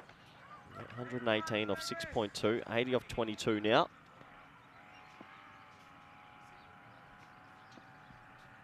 So big ball coming up. King. 4 of his first 2. Good start from him. Ihsan not clicking. Just keeps picking out the fielders, doesn't he? He's just not able to get that extra pop off the bat to get it over the rope. 11 off 7's holding it up for Paco. Okay, they needed him to come out and get on a heater straight away, and he hasn't really gotten going. The thing is, they probably don't have the luxury of the depth in the batting to make a strategic change, or do they at this stage? I mean, they're only 1 out. I don't think you would with Ishi. You just need him to click. Oh, waits on this. Well, DDC's having no such problems. Well, there's a fair bit going on at the top of the hill there. And that's another one for them to fetch. Maximo down the door. Well, he's certainly not holding things up. He moves to walking stick, 77. Yeah, 77 off 24, playing in his own world at the moment. It doesn't matter if you bowl outside off or straight. He's got all the shots. And while he's there, Paco Battlone will get close. You'd imagine he'd have to bat the whole 10, though. Yeah, 21.9 is the runs per over required. You just can't afford to have just like a non-magical, really. Yeah. If not, it's got to be kind of 16 plus. King's gone for 11 in 4. Miss hit, that'll be 4. He's got one of the better inside halves of the bat going around. Daniel Dorkaye moves into the 80s. Probably the first one that he's mishit in a while. He goes into the 80s, made a century yesterday. He's made a lot of 50s. He might be getting close to leading run scorer now as well, Vinny. 81 off 25. And a good point here. Could this be the first time we see a player get back-to-back hundreds in the ECL? Well, you never know. Look, if they're going to win, he needs to face probably, I think, 12 or 13 out of the last 19 balls. Goes after this and gets it. Maximo! Great effort from Wallace on the boundary, hurls himself to his right, but it's all in vain. And that'll be the end of the over. 135 for 1 after 7. Hornchurch draw coming up. This is a rematch of last year's It's the greatest final. day ever. This is the greatest day of cricket. Day. Yep. Mark Whitlock leads Hornchurch. And Hankins at the top of the order. George Hankins and VJ been in good form. Irfan, the big bird, has added that X factor into their team. Drew with Nabi and Niaz. Can they keep the Hornchurch bowlers quiet?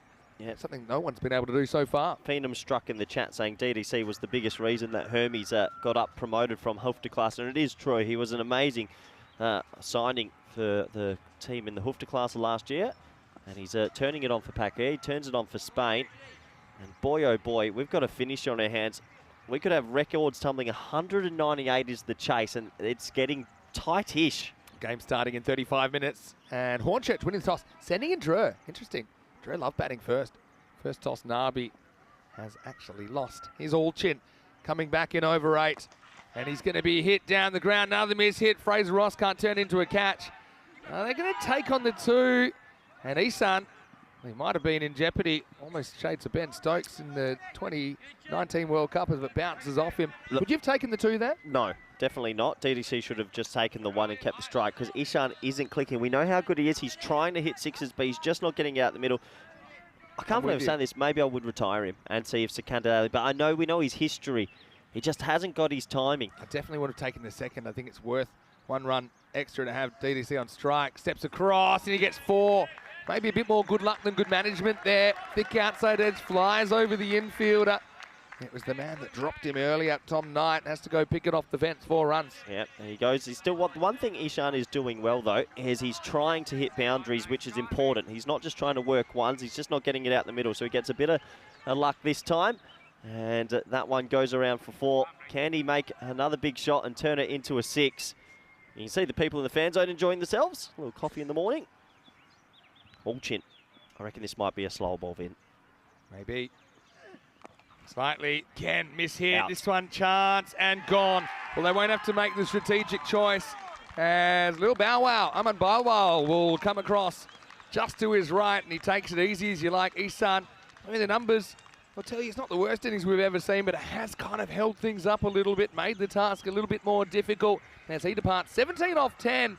It's Allchin with the breakthrough. It's 141 for 2. Yeah, it might be a blessing in disguise for Paco Barcelona. He just didn't get going in the way he can. 17 off 10.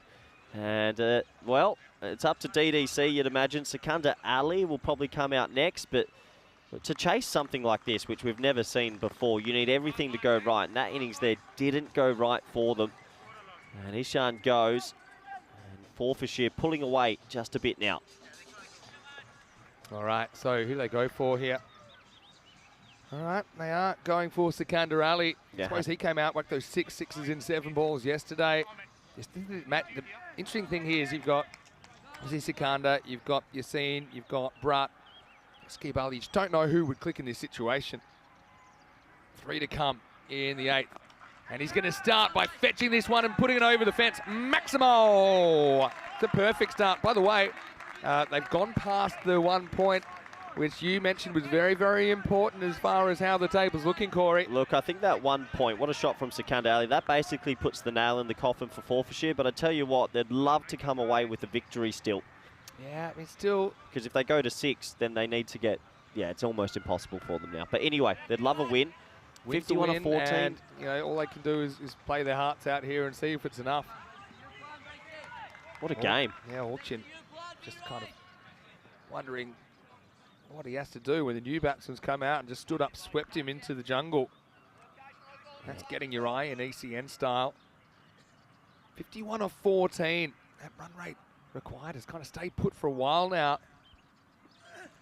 Oh, he does it again. This is remarkable batting. Oh, ball boys. Oh, no. Well, there's 2 of them up there. They're a big target, and that's one they'll be able to find pretty easily. Almost takes them out, and it was almost Jack and Jill rolling down the hill up there. What a ridiculous shot. Your second ball. He's just stretching, loosening up, fetches it from outside off.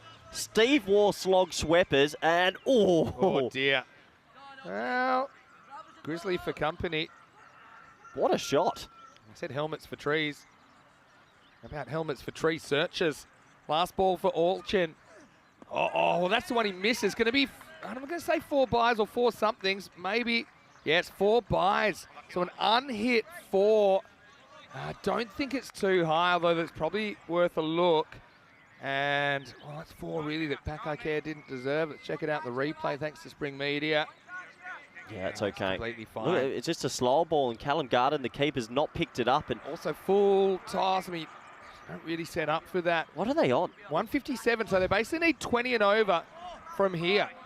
Look at the run rates in the game. 19.7 for Forfarshire, and Paco 19.63. So even at the current rate they're going, If they chase 198, I'm out. I'm done for the day. Jump it's out not of the going to get. box. I'm out the box. I'm throwing chairs. I reckon you'll end up in a padded cell by the end of the day because we're doing all 5 games together, and Well, it's just been that kind of a game. DDC 87 off 26. King went for 21. I actually think he won some battles in his over. DDC 13 away from back-to-back tons. Doesn't get this one. This is where little things have big consequences at this stage. And this is kind of where we saw Jinnah Brescia go off the boil last night. Those boundaries don't score themselves in the last 2 overs. They ended up going down by a single run last night, the Italians. What's that, 40? If you hit 4 sixes out of the last 11 balls and leave 16 off the other 7, they need 4 sixes, they'll go very close. Sekanda hitting everything. He hits this, but he gives the fielder a chance. Fraser Ross gets 2 hands and can't hold on.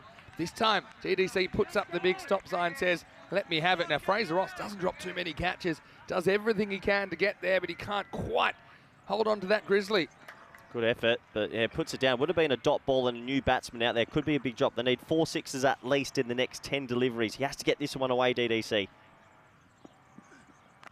And he will. Just a fraction short rolling cutter. He's been really good in this innings of just settling on that back foot, getting the length he wants and timing it. And well, now even James Cantor is helping the cause. It's like a big Easter egg hunt out there. The Grizzlies have been flying this morning. We might as well put the whole blue crew on the right side of the field at the moment because the Grizzly is flying. DDC's on 94, back-to-back hundreds if he hits 1 more 6. He'll smash this. Oh! 6. It's a flat 6. And can you believe your eyes? Daniel Dorkaya has back-to-back centuries. The first player to ever achieve the feat in ECL cricket. And this one he brings up off 29 balls. And he's kept this impossible chase alive for Paco. He's a freak, Vinny. The boy is a freak. If there's any big teams around the world, take him. Take him. He is an absolute gun. That would have been an amazing catch, by the way. 2 balls to go in this over. Oh, gee, there's a lot going on. 27 off 8 to chase 198. Did have, I think it was 192 to 188 game once in Barcelona. But nothing like this. Forfarshire still ahead, but only just. Oh, slower ball, but it sneaks down the leg side. It'll be a wide. It's one that could have easily hit the pad.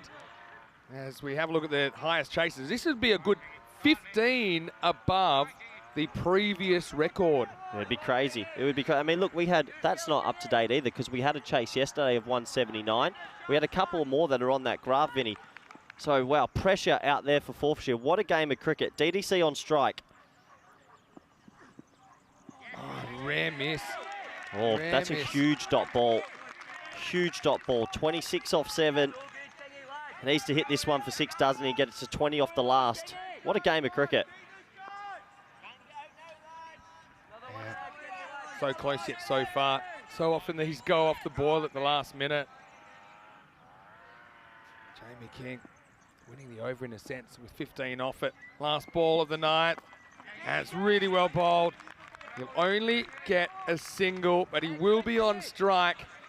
Near enough if they're good enough. Paco Badalona, the 2022 champions. They're 173 for 2.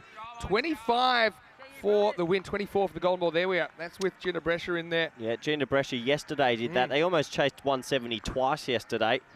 Crazy. Tell you what, those 2 dot balls right there just make you feel Forfarshire's got a lot to play with now. Paco on the bottom of that list now. 10th best chase in ECN history. That was also yesterday. They held the best ECL chase for a whole 4 hours.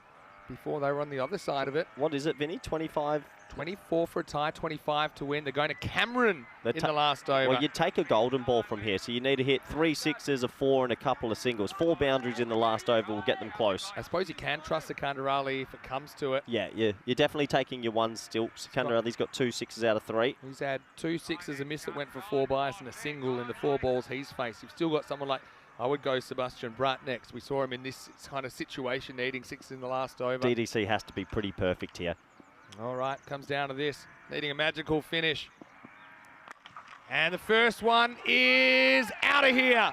Maybe a little bit down towards the bottom of the bat, but it's the result he wanted nonetheless. Maximo! And the equation now 19 off 5. Let's not forget the other day, DDC had needed 16 off 3 balls. He went 6, 6, 6 and won the game. He couldn't do it again, could he? He's making a push for that watch as well. I tell you, Vinny, the man is in freakish form. Cameron likes to go short wide, hope for a miss hit. Didn't come. Maybe just hope for a miss. 19 off 5 now. Pitched up. You've got to go 2. Got to run hard here. He's There's out. no chance of a 2, though, I don't think. They think about it. You've got to go. Oh, no. Now he's going to be run out, surely. Oh, it's a terrible throw. Oh. Terrible throw on the backup. It's actually 2 terrible throws, and I don't know how. I don't know why, but I can tell you DDC gets 2 and gets back on strike. He should have been run out easily. Why haven't they not thrown it to the keeper's end in the first place? He's well behind here, and then the backup throw as well. There was hesitation.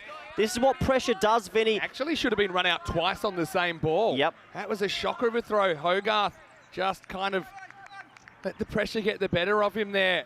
So that's a real gift. 17 off 4 with the danger man still on strike. 109 off 33 is Daniel Doyle-Kayet. Climbing the Everest of ECN chases, and they can see the summit, but they're not there yet. Scott Cameron, that was a pretty good ball, though. This block hole, I think, got to go that again. DDC, just with the slide. He's getting a bit of grass out of his gloves at the moment. Good to get his composure here. That was a bit of an intense moment. Take a deep breath. Big ball coming up. If he doesn't get this away... Hits it really hard. What a shot. Oh, wow. What a shot for 6. Maximo. Cameron doesn't miss by much. Maybe half a metre. Maybe a metre short of the length he wanted. But that was a laser beam. Just wide of long off and 6 more. And the equation now is 11 off 3. How's he hit this for 6 over cover? It's not a bad ball at all. DDC, if he gets them home, build him a statue, Vid. Holds his shape. He won't need too many raw materials for that one. But anyway, Cameron, 3 balls left, would just love a win here. And he's bowled him. He plays across it, and the leg stump's tilted back. The game's still alive, but it's a real tough ask to survive now for Paco in this one. What an innings from Daniel Doyle-Kayet. He'll go for 115. He was probably there to hit. He plays the wrong line. Leg stump is knocked back and is 187 for 3. A nice moment here. Wallace, who hit the century in the first innings, is going up to him and giving him a high five and saying, what an innings. He'll be disappointed, DDC, but boy, what an innings from him. It pegs back leg stump, and just at the last gasp, Paco Ballon loses the crucial man. The thing there, I mean, hindsight's 20/20, but he kind of goes to pull and probably needed more of a flick. But let's just take a moment to appreciate the skill of this player. He's a guy that we love watching on ECN, a very humble guy as well. So thrilled to have the opportunity to show his talents here at the Cartama Oval in this one. He gets 115 off 35, his highest ever ECN score, and the first man to ever score back-to-back ECL centuries. But he goes the 10 short of a golden ball here in 2 balls. I would have sent Sebastian Bratt out in this situation. They've sent Saqib Ali. Saqib, well, boundary or bust now really for Paco, and he misses. And again, I'm a little bit surprised. Well, it's got to be game as long as this is a legal delivery. Hey, you've got to send Sebastian Bratt there. You've got to send Sebastian Bratt. Because he hit 2 sixes in the last over to win the game yesterday. I am a little bit surprised. I suppose if he hits it, he's a hero. It looks like an almost 400-run thriller in the first game of the day, but Forfarshire. That ends the chaos. That was a crazy last 30 minutes. Just got to keep it legal here, Cameron, and they'll close out the victory. Bowls it from about a metre behind the line. Well, it is Adios Pelota, but they come so close, but they're just a fraction short in the end. They go down by 4 runs. Your final score here in match 17 of Championship Week is Forfarshire of Scotland 197, Paco Care 193. And correct me if I'm wrong, but that's 390 runs in the game. And I also think that's the second most runs we've ever seen in an ECN match, and the highest by far we've ever seen in an ECL encounter. Who are you giving man of the match to? Because both those men deserve it. That is a crazy game. 2 scores in the 1-nighters. I've never seen that before. Wow, get your breath back. Well done to Forfarshire for getting their first win and holding their nerve. Well done to Paco Care for making it a chase. Oh, by the way, next up is the reigning final from last year. The game they've been waiting I need a shower. For a whole year. Well, I mean, Wallace, just on numbers, probably gets the player of the match. 123 off 34 against DDC, 115 off 35.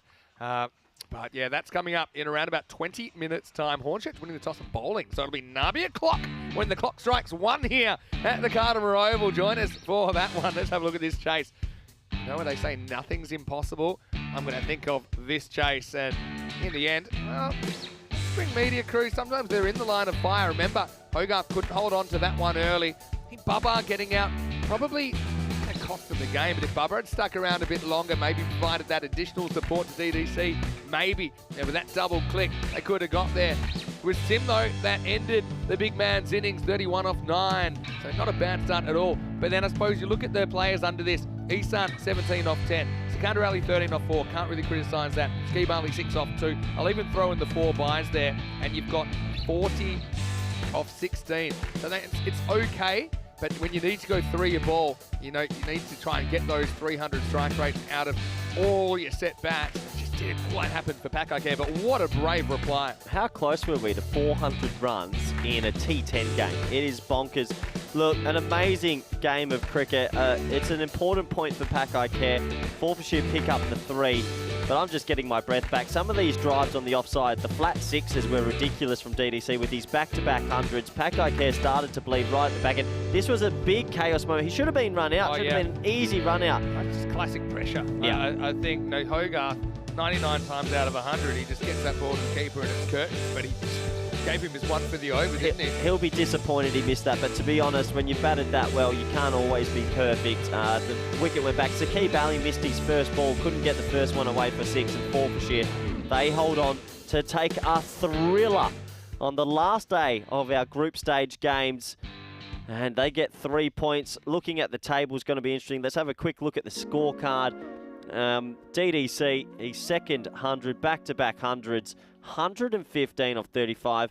Bubba's 31. Look, we know how good Ishan is, but 17 off 10 has hurt them there. Yeah, it does, in a way. Yeah, can't really fault the efforts, though, of any of the players out there. To score 193, pretty remarkable. That's 5 centuries in the last 4 matches. Crazy. Now, and you just don't often see. I think it might be the first time. Is it the first time, or did we already have 1 match in the ECL? We've had 2 centuries in the 1 game. I think it's the first as well. So many firsts happening here in Championship Week. Cameron 2 for 44. Well done to him. I mean, he was able to get that wicket in the end. That essentially iced the game. 2 for 44. Allchin 1 for 33. He also bowled reasonably well under the circumstances. Hogarth probably go similarly because his second over was non-magical, and there were probably less of those than there were magical overs in match number 17. Well, we're going to towel off. We'll be back in about 15 minutes. If you like that, there's plenty more to come, including a rematch of the 2023 final when we return. It's Hornchurch and Dreux, England and France going head-to-head. There's some scores to settle there. Vinny Sandu, him is to Maximo with Corey Ruckers. Believe in the impossible, because it's happening all the time here at the Cartama Oval. We'll see you after this break for more European Cricket League.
The European Cricket League is proudly brought to you by Dream 11, HCL Software, La Junta de Andalucía, Paramatch and Norcane. And the official charity partner, Share the Meal by the United Nations World Food Programme.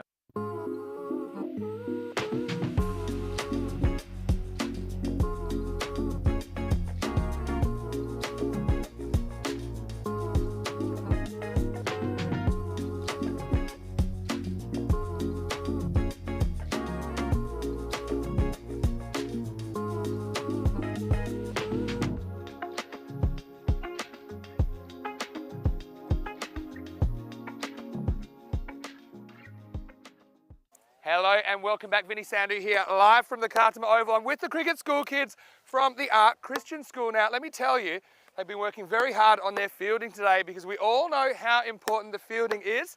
And as you see, they are not dropping any. Now, we've got a big game coming up. It's going to be Thrillng and Hornchurch that are going head-to-head, a rematch of the ECL 23 final. And what a night that was. Let's get ready for the coin toss. I know that Ian Ramage, well, he's got the giant coin and he's with the two captains. Hornchurch, you're the home team, you will toss the coin. Drew, the away team, you will call. Here you go. European cricket. It's been called. European cricket's come down Andalucía, so you've won the toss. Okay, toss has been won by Hornchurch, who will bowl first. See, it is Hornchurch. They win the toss. They send in Drew. I think Drew wanted to bat first anyway. And who could forget that crazy final last year where Drew essentially batted Hornchurch out of the game? Well, it's almost time for the big rematch. It's been a year in the making. Right now, we're going to practice some outfield catches as we go up to Corey Ruckers in the commentary box. Thank you very much, Vinny Sandhu. Well, good morning to everyone. I hope you got your breath back after this morning's game. An absolute thriller at Cartama Oval. And how do you follow that up? With the final of last year, the rematch between Thrillng and Hornchurch. What a game to come up after what we've just witnessed this morning. It's going to be an exciting morning, well, early afternoon now in Spain, and I hope you're doing well wherever you're watching from. Let's have a quick look at the teams and the lineups as the players slowly make their way out to the middle. Cartama Oval this time of year. It is warm conditions, a little bit cloudy overhead, but warm conditions, and it should be good for this game. And there's Hornchurch. They haven't put a foot wrong in this tournament just yet. Their bowling brigade of fast bowlers mixed with the spin of Adil Malik have been flawless. But will they finally be tested from these two dangerous batsmen, Niaz and Nabi? They got them last year, did through. They won the trophy. Maybe revenge is on the cards. Just having a look at these two lineups. A little bit different from last year. You can see Hamza Salim Dari's in that lineup. For Thrillng, he's a new addition, and for Hornchurch, Lesbourne Edwards has been an all-round phenom for them. And also, big Mohammed Irfan, Big Bird. You add those two to the already good Hornchurch team, and that's why they are a big force in the 2024, our fourth edition of the ECL. They go into it as favourites, and you can understand why. They've won 4 from 4. Thrillng, they are 3 from 5, their last game. And a really important game as well this is for the French champions. They would want at least a point to sort of keep a bit of a distance from Jinnah Brescia, but they could have a nervous wait this afternoon if that is the case, or maybe Paco have a nervous wait. We'll have to wait and see. Umpires have made their way out to the middle. And a big warm welcome to everyone in the chat. Hope you're doing really well. I'm sure you're all tuned in after watching what we witnessed before. And a big warm welcome to all our network partners, Fox Sports Australia, the League of Sports Worldwide, Star Times in the Sub-Saharan Africa, Sport in France, Sport Max in the Caribbean, Fan Code in India, and much more. Hornchurch sending the blue in. And I'm going to welcome back nice and early for this one, who's also got his breath back, Vinny Sandhu. Come upstairs pretty quickly because I didn't want to miss the first ball. Because it's the Big Bird versus Hamza Niaz, who's coming off a ton yesterday. Been waiting a long time for this moment. Almost ready to go. Well, the rematch, Vinny. Long time in the making, as these two teams just created a rivalry in the last year or so. First one, we'll just need a bit extra on that from the Big Bird. It was the 24th of March last year. So 363 days since these two teams have met. There's Forfarshire, who just defended 197. I tell you, Ron, I reckon there's a lot of people in the fan zone tuning into this. Big Bird bowling to Nabi. Now, do you go full and straight and try to blow the timber, or...? Got no idea what's going to happen. Here we go. That's why I love this contest. Knocked him over first ball. Top of the stumps. Nabi, he tries to go for the stars, but unfortunately for him, it's the end of the line before his innings can even get going as the Big Bird strikes it as 1 for 1. You add Big Bird to this very good Hornchurch team and they just become a serious threat. They've done nothing wrong with the ball all tournament. That's the top of leg stump uprooted. Well, Nabi changes his approach for no one. To be fair to him, it does actually seem back quite a lot. In addition to that natural kind of in shape that the Big Bird gets. Geez, it's the highest of high fives going around out there at the moment. Nabi, he's true to himself and he only uses 1 ball. We saw the Scots recover from a couple of Goldens early in their innings to put a huge score on the board. Can do the same. As Nabi goes, it's 1 for 1. Yeah, well, he stays true to what he tries to do, hitting every ball for 6. He batted well yesterday, not today. Nisar comes out at number 3.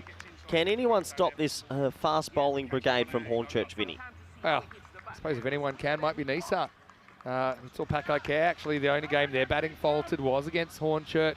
I mentioned there's only been 3 bonus point results this week, or 3 sweeps. And they all came because of Hornchurch, particularly their bowling, their fielding pressure. Anyway, that one's probably broken the bail. Top of the leg stump. That's the thing with Irfan.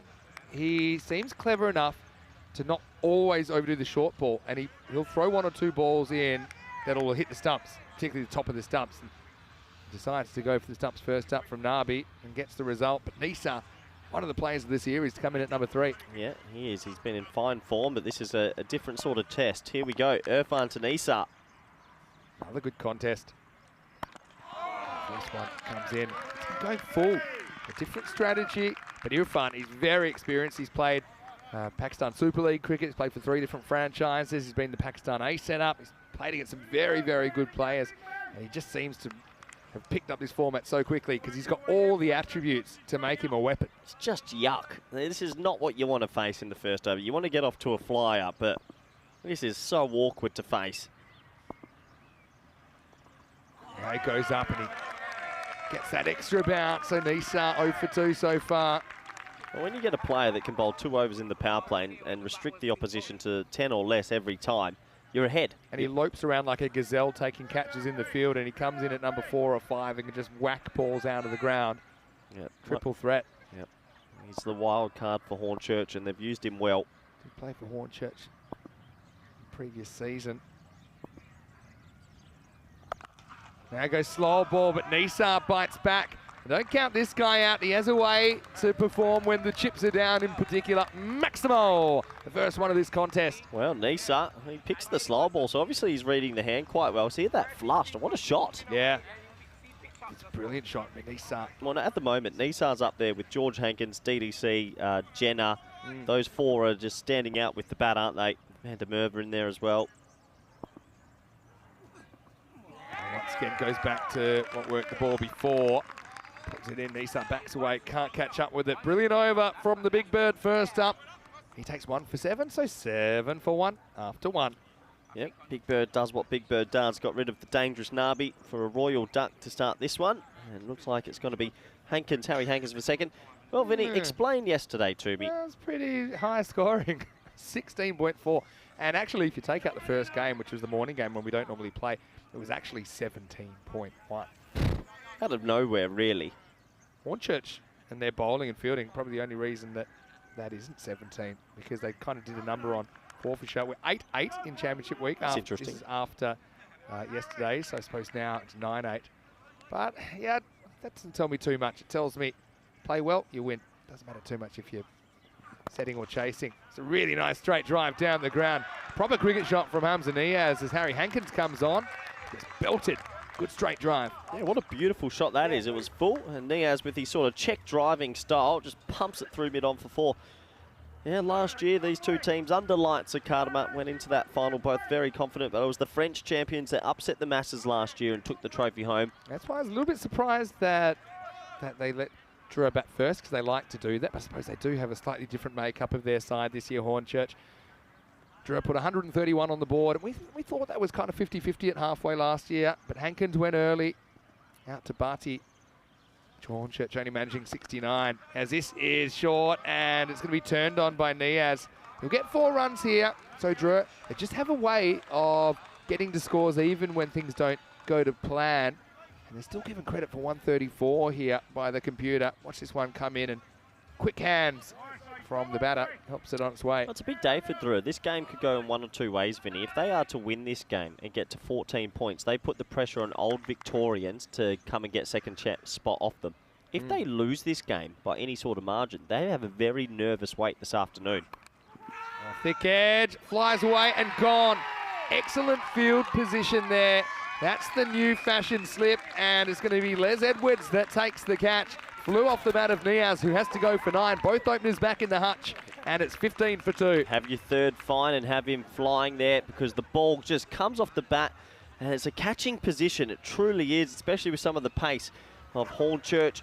Niaz has to go. He'd be disappointed there was width on offer, but just couldn't capitalise. But I just think this is the evolution of the T10 game and the tactics in the field, and teams are realising this is a genuine catching position.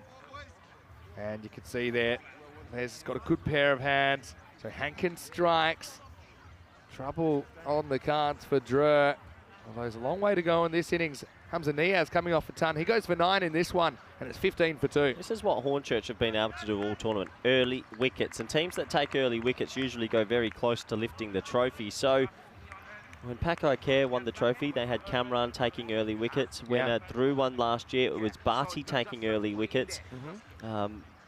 Vigo C many years ago, I think it was a bit of a combination. But if you can get early wickets, you're always ahead. Yeah. Hankins. He's certainly been a reliable performer for Hornchurch in this series. Well, this is a new player to them, and if Hamza can get in, it'll be an interesting contest. That's a good point.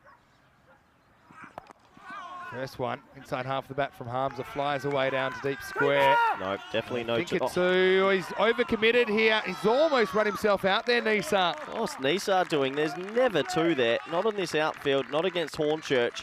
He overcommitted, and oh boy, that's close. Yeah, certainly not worth the risk at this stage. And came in, maybe direct would have been interesting. It just kind of shows that. So, you know, you've got players that haven't batted together very much. Puts the big stop sign up. Nisar sees it just in time. Yeah, just in time. So Nisar, Hamza, Salim Dart, they need a partnership here. It's a very good start from Hornchurch. Oh, he's bowled him. He slipped a Yorker through him, and now Nisar has to go. So the top 3 are gone in the first 11 balls of the contest. It's slippery stuff from Harry. Nisar goes for 6 at 16 for 3. Oh, danger signs for the reigning champions through. They've burst through a very dangerous top 3. This didn't happen last year when through reversing Hornchurch. And right now, the English, well, I was going to say English champ, not the English champ, but the English side, they are miles ahead in this competition. Well, chairman of the board, he's going to be getting his steps in. Look at Nisar, just couldn't get the bat down. I think he gets a scratch on it underneath. It's a proper Yorker, that. Yeah, that's the thing. We say it all the time. You know, if you can deliver that kind of delivery, it's not a lot the batter can do with it. And I think Hornchurch, you know, to be fair to them, they're showing some of these teams what's required to stop the bleeding in these kinds of contests. Nisar is a proven performer, but he couldn't keep that one out. Harry Hankins with a wicket at 16 for 3. Look, Vin, I'm going to bring up something early because I know the table will come up at the end of this. This is disastrous for Drew. I'm telling you, if they don't get a point from this, if they get rolled, it means Jinnah, Brescia later just need a win. Any win. I'm assuming, let's take Old Victorians out. They're going to get 2 points somewhere today, Old Victorians. So you're saying Drew might not make the 4? Correct, if they get blown out the water. All right, well, it's not over yet, because guess what? They play their cricket one way, and that's going to be a massive 6 to start Rafa's innings. Ends up with Kristaps up in the tower. Maximal 6 runs, and at the end of 2, 22 for 3. Now the cojones to play a shot like that first ball when you're 16 for 3. What a shot from Rafa. Just check drive straight. Thanks for coming. What a game. What a great shot. Just plays on instinct. No thoughts of keeping it down at all. All right, so look, I'm going to show you this, Vinny, and everyone around the world when the table comes up. Have a look here. I'm saying, look, I'm assuming Old Victorians will find 2 points somewhere today. So let's just take them out the way. If Thrillng don't pick up a point today in this game and get blown out, Jinnah Brescia, when they play CIYMS later, will only need a win to leapfrog them. A win will put their net run rate into the positive, and they're already ahead on net run rate. So this is why Thrillng, 1 point's massive. Big Bird versus Hamza Salim Dar. How do you play Big Bird here? Do you still kind of go normal aggressive, or is there ever a time to play a bowler out in this format? Not when you're 22 for 3. I don't think so, but you're just not. You're just playing the ball on its merit. You get some width, throw your hands. If it's straight, try and check drive it straight. Yeah, play every ball on its merit. This is a big matchup. Good matchup. Yeah, it just uses the pace, and there's plenty of that to work with. That's well played as well, but that's really good field positioning. So just one for Salim Dar, who becomes a big part of this team here. With 3 big wickets early, can he have a big match for them as the wild card? Yeah, I suppose that's what you bring him in for. Rafa. What a shot first ball from Rafa. His first ball into the camera tower. Now he's facing the Big Bird. Gets a bit of bat on this. Oh, Hamza wanted the run. Gets sent back by Rafa. That's the other thing. I mentioned the running between the wickets. When you have a player in there that hasn't played too much with them, it can be chaos. Yeah, just you got to be mindful of who you're batting with. What a spell this is from Big Bird. He's always getting them off to the perfect start. I mean, last year, Hornchurch couldn't get through that 3. Nabi, Nisa, Nidiaz. They've done it in 2 overs here today. Oh, cops him. Rafa's tough, though. He won't let you know that hurts, but probably did. That hurt me. Sort of felt that. Had a bit of a fleshy sound, didn't it? Yeah, he's giving it a little bit of a rub now. I can understand. Big Bird's probably the quickest bowler in Championship week. Look at this one. You'll be able to feel the pain. Oh, yeah, that's in a fleshy area, Vin. Rafa. He's a battler. Short or full? Got the stumps, I think. Can't get that 4th wicket. No, he tries to hit him in the head. Almost does. Oh, he's a good bowler. He's a good bowler. Yeah. If you could, in a lab, kind of build a player for this format, I think you'd probably come out with a Big Bird. But considering he's an all-rounder, yeah, absolutely. I know you weren't on with me, but he took this catch when he went from deep third to take one, just loped past Murray to catch a fly ball at fine leg. He can do it all, this guy. That's going to be a huge no ball, though. I think not a no ball there. Yeah, it's no ball. It's a no ball. We already had the one for the over, so it would have been any wide if it wasn't a no ball. But the no ball takes precedence. Actually goes the slower bouncer here. Interesting one option. Yeah, so stuck in the hands, I think. Big game this for these teams. Hornchurch have definitely guaranteed themselves a double chance, no matter what goes on. Through, just need a partnership here.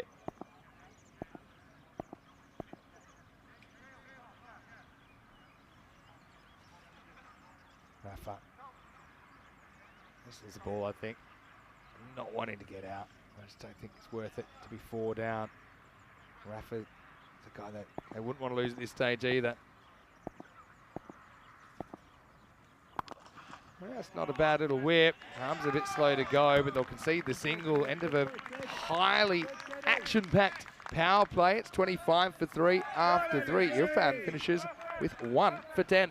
Yeah, what a power play from Hornchurch, who, to their credit, Vinny, just seem like they're going through this championship week unscathed. They have not been tested. They're just doing their thing. They've got good fast bowlers. They've got some leg spinner in Malik. Balance. They've got They've balance. got really Probably the good one balance. thing they're lacking is the amount of bats firing that they would like to, but part of that is just because their bowling and fielding has been so good. They haven't had to really put on a big score. Hankins has clicked at the top, so they haven't had to use too many batters. But I guess if they do get under, but what happens? They could go through all of this and well, not be put under pressure. Their bowling lineup is extremely good. Here comes Les Bourne. And this is in the air. Is it carrying though? Don't think so. And that's George Hankins that takes the catch. And he's going to drive it straight down the fairway. Les strikes straight away, and Rafa trying to replicate the heroics of his first ball. Comes up a bit short, and it's 25 for 4. Oh boy, this is disastrous for Thrillng. And they're putting themselves in an awkward position in this tournament by having a poor time at the crease. A high voltage team Easy catch for Hankins. Cockney corner, love that one. Still trying to work out the old golf celebration. They'll be required to play a bit more cricket before they'll get down to that. And Rafa goes for 7.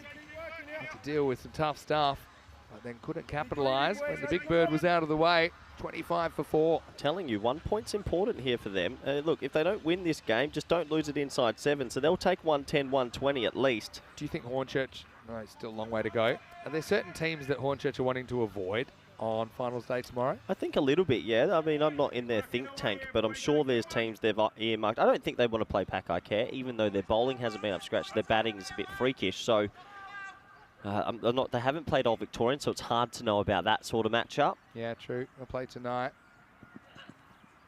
Is that Hussain, the new batter? And watches a wide fly down the leg side. And this is why the bonus point coming in this year, Vinny, I love it. It's just added a whole other layer to everything, basically. And they might have, if they lose a couple more wickets, if they're in a situation where it's 5 for 50, they really need to start considering how they're going to go about it. And you need to kind of keep your guard up at all times, even in games you're losing. Correct. Kind of keeps that intensity going. All right, little bit short, Hussain. Well, maybe the forgotten man of this middle order, because he can go powerfully to the leg side. That was halfway up the trees. Maximo, 6 runs. Yeah, what a shot. Just picked it up nicely. Not many people have been able to get a hold of Les Bourne-Edwards in this series so far, but he read that one. There's a big smile. Griffith, expect to see him back at the bowling crease today. A few of the faster bowlers having a few issues with their footing yesterday when they played the super early bird game. Only one of the tournament because of the format. Good to see fan zone filling up as well. Thought it might today. It's a perfect day for it, isn't it? Oh, he tries it out again. This one's a bit of a hanger though. He gets away and keeps running away from Ted Coney. 4 runs, so not quite as convincing, but still a decent result for Shazad Hussain. Yeah, that one hurried him up a little bit, but he had square leg in the ring. He's making a change now. It looks like mid-off might come up and square leg might go back, but the coast, the horse is sort of bolted. And he runs. I think they go to Mullet next over. Is it about time? With Hamza there, maybe not. Okay. Maybe not to the lefty. I think they might go pace earlier, but then again, they do like bowling Malik sort of in that middle period. Nice positive start from Hussain. 10 off 2.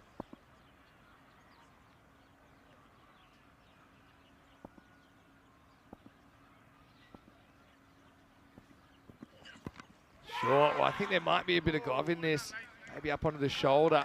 Edwards, he's stubborn. Keeps trying to force that error on the short ball. Well, this is what Hornchurch sort of do. They hit that heavy length and it coming through at chest height more often than not. And if you're not up for it, you get found out. He's first 2, but that one got a bit big on him this time.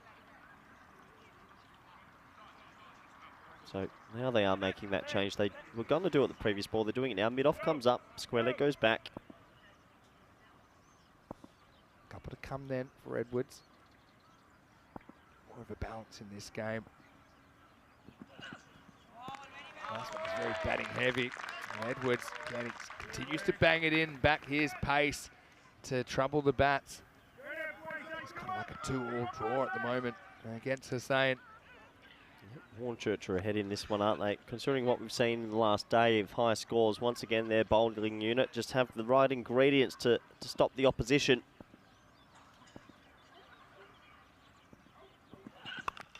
Well, it takes it on, and maybe it's a 3-2 win for Hussain, who goes Maximo. 17 come off the over. Are they known for fighting back? It's a big fight, but they're ready for it at the end of 4 overs. It's 42 for 4. Well, that's a positive sign for Thrillng. If they can get a bit more out of Hussain, you've still got, obviously, Hamza Salim Dart. You've still got the big man Cameron Ahmedzai probably coming in next. If they can get more people in form, always a good sign. Looking at the run rate, obviously the big bird keeping things down, but just heading in the right direction for Thrillng after that over. Yeah, so Adil Malik's not coming on, and this is one thing that Hamza adds to this lineup, being left-handed. Just by naturally being left-handed, it makes the opposition, because Thrillng usually have batted with 11 righties, so it makes the opposition just think about the matchups. He'll answer the strike now, but Griffiths is a very good bowler. Yeah, interesting they continue with the pace attack. Partly, I think you're right. Although I wouldn't be scared to bowl Malik's left-handers. He does have the one that can probably go the other way. which I think leg spinners, if they've got that, then it's not so much of a concern. Hamza's one, though, that on the offside, he's probably as good. So if you pick it first, though, that's the thing. He's not the easiest to pick. The Griffiths, he's a guy who can do a job for you at any time in the innings. Again, guy played a lot of professional cricket.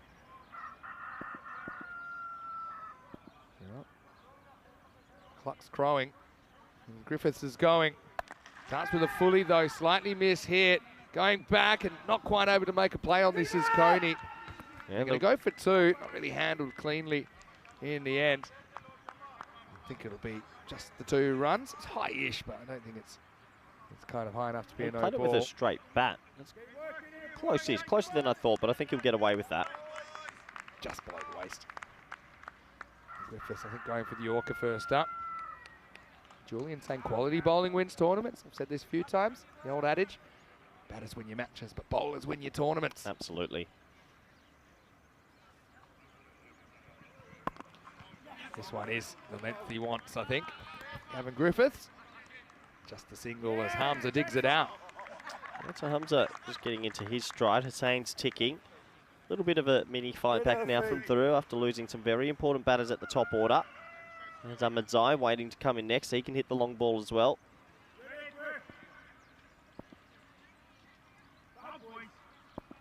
Still on top, Hornchurch. They're in good rhythm. Griffiths keeping it pretty simple at the moment.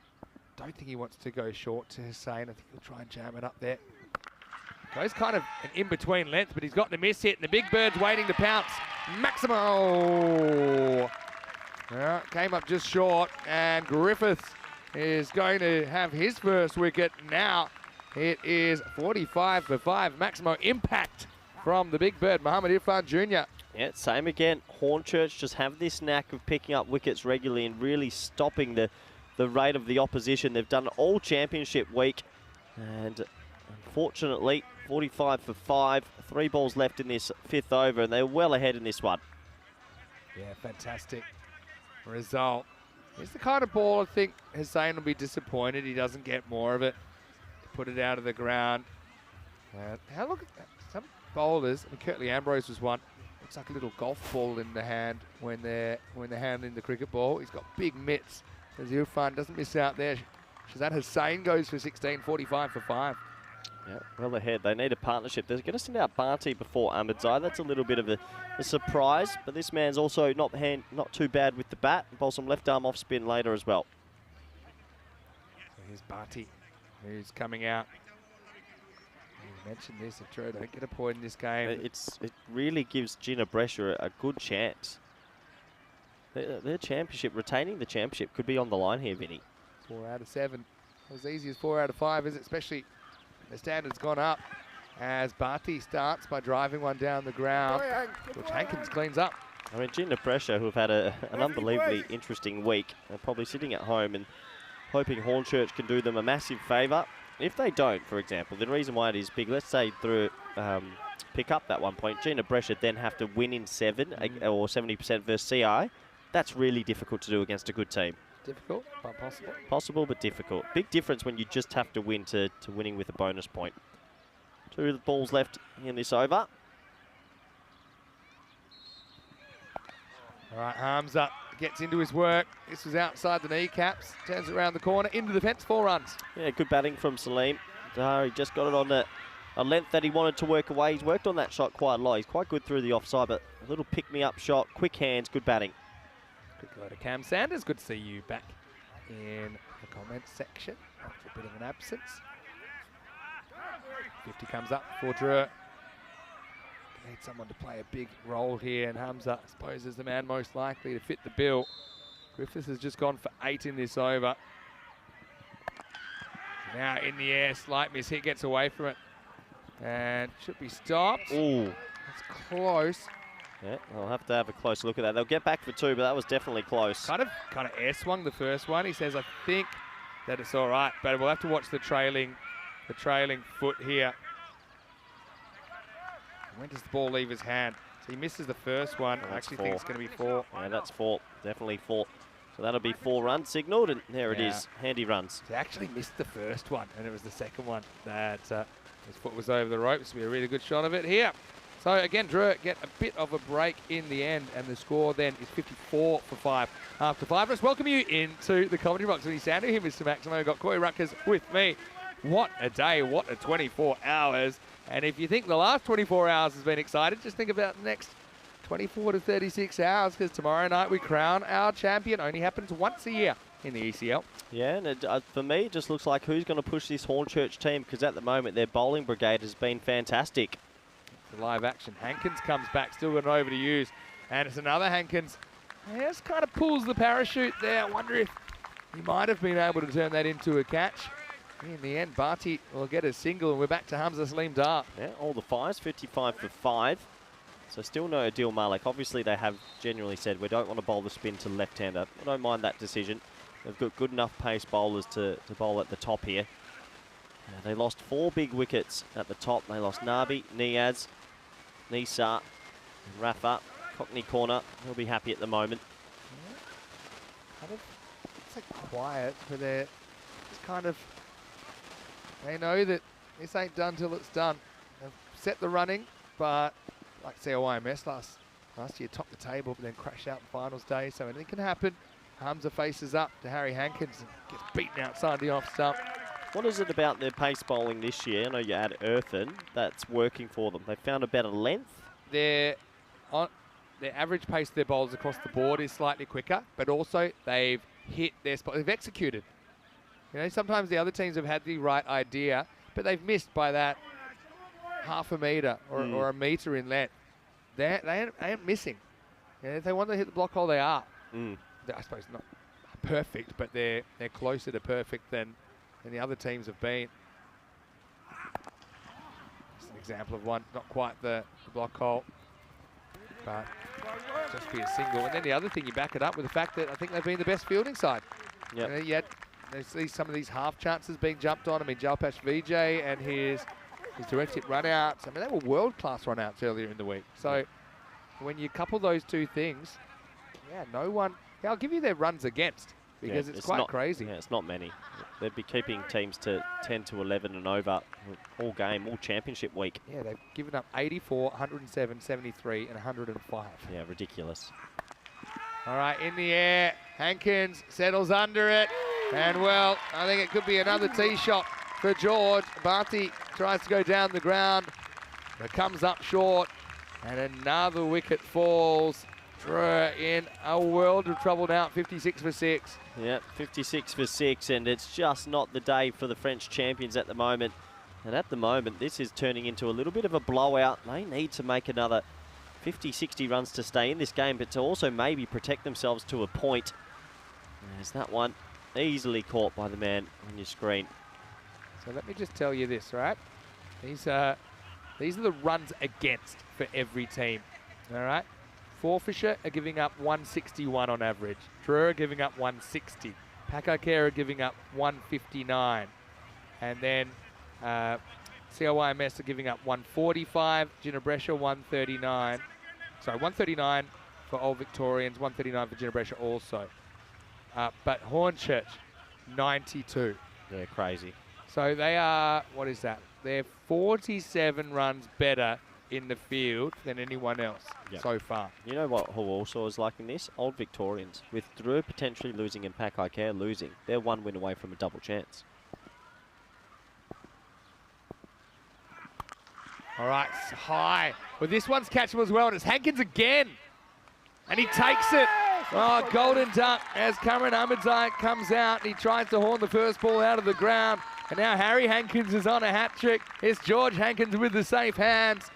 Well, he might shoot an overpass score. He's taken so many shots out there. It's 56 for 7. Their tournament, Vinny, is hanging by a thread. If they get rolled here for 70, lose early, it's a very nervous wait for the French champions. Wickets are falling everywhere. Only Saleem Dar is sort of in, and not good signs at the moment for the French. Cameron Ahmedzai, again on his day, he can make that go for 6 and maybe turn things around. Right now, we're potentially looking at the 10th hat-trick of the season. And here's the thing, Harry Hankins, he took hat-trick number 8. It was the second of this ECL after Jared Newton took one for the Zagreb Assassins in Group A, but Hamza swings, skies it, goes 56 for 7. Boy, oh boy. Hornchurch on their merry way. They're going to easily be top of this group by the end of it, you feel. All right. Hat-trick ball. Oh, it won't be a hat-trick as Hamza here, the keeper, comes out at number 9. After this, you've just got the headband warrior, Wahid Abdul, and Alexander Hakuk, the specialist fielder, at number 11. It's damage control, isn't it? Can they get to 90, maybe 100? I mean, Hamza's there. We know when he's on song, he's a very destructive player. He has to have a bit of a blinder for the next few overs. Creating chances and taking chances. Not so easy to work out how to do it, but if you can do it, you're going to have success. Just 1 no ball and 1 wide in these 6 overs as well. And sticking with the pace, I think it probably makes sense. You've still got Malik up your sleeve, but the pace has been working. Yeah, it's been working for them since Monday morning started, hasn't it? They haven't been tested yet. No batters are able to line them up perfectly. There's Bourne Edwards. He's pretty slippery. He'll come bowl over number 2. Yeah, everyone's a bit shell-shocked, I think, around the ground. But actually, not that dissimilar to what Drew actually did to Hornchurch in the final last year, keeping them to 69 in a response. Here's Lesbourne in the air and almost reeled in by Hankins, but it goes into Cockney corner. Maximo Hamza gets just enough. 6 carreras. Yeah, that was off the toe end of the bat. It didn't have much height on it, and Hankins almost reeled it in. He punched the bat after the shot because he felt he didn't get it, but 6 runs, and a vital 6 runs for the French champions. Look at this. Oof. Did everything he could. He timed the jump perfectly. Hankins could have used an extra couple of inches.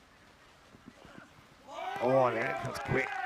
And forces Hamza to bail out of the shot. Well, it's the one for the over. He uses it early, so that's one positive for Hamza. There's the fan zone. Yeah, see everyone's coming in and expecting big crowds today and tomorrow, of course. The VIP tent going up.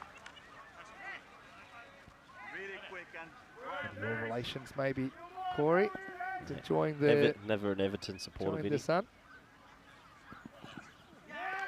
Oh, wow, that's too quick for Murray. Just kind of fingers it down to deep third. I think it did actually swing at him a little bit, so it'll be a bye. And it means that Zahir is going to have to face the music. Yep. It'll be just a bye. Zahir on strike now. Not too sure what's happened there. Maybe, I think Murray might have hurt his finger here, Vin. Yeah, it was a proper end of the finger job. Look at this. We've got it here. Bang. Oh, they hurt.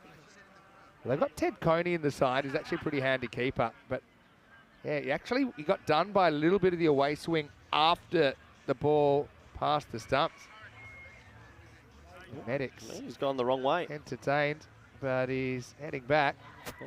Summoned. Just got the concussion test specialist, maybe. Yeah, I wonder if they're going to think about making a change here. Thing is, with fingers, it's only going to blow up.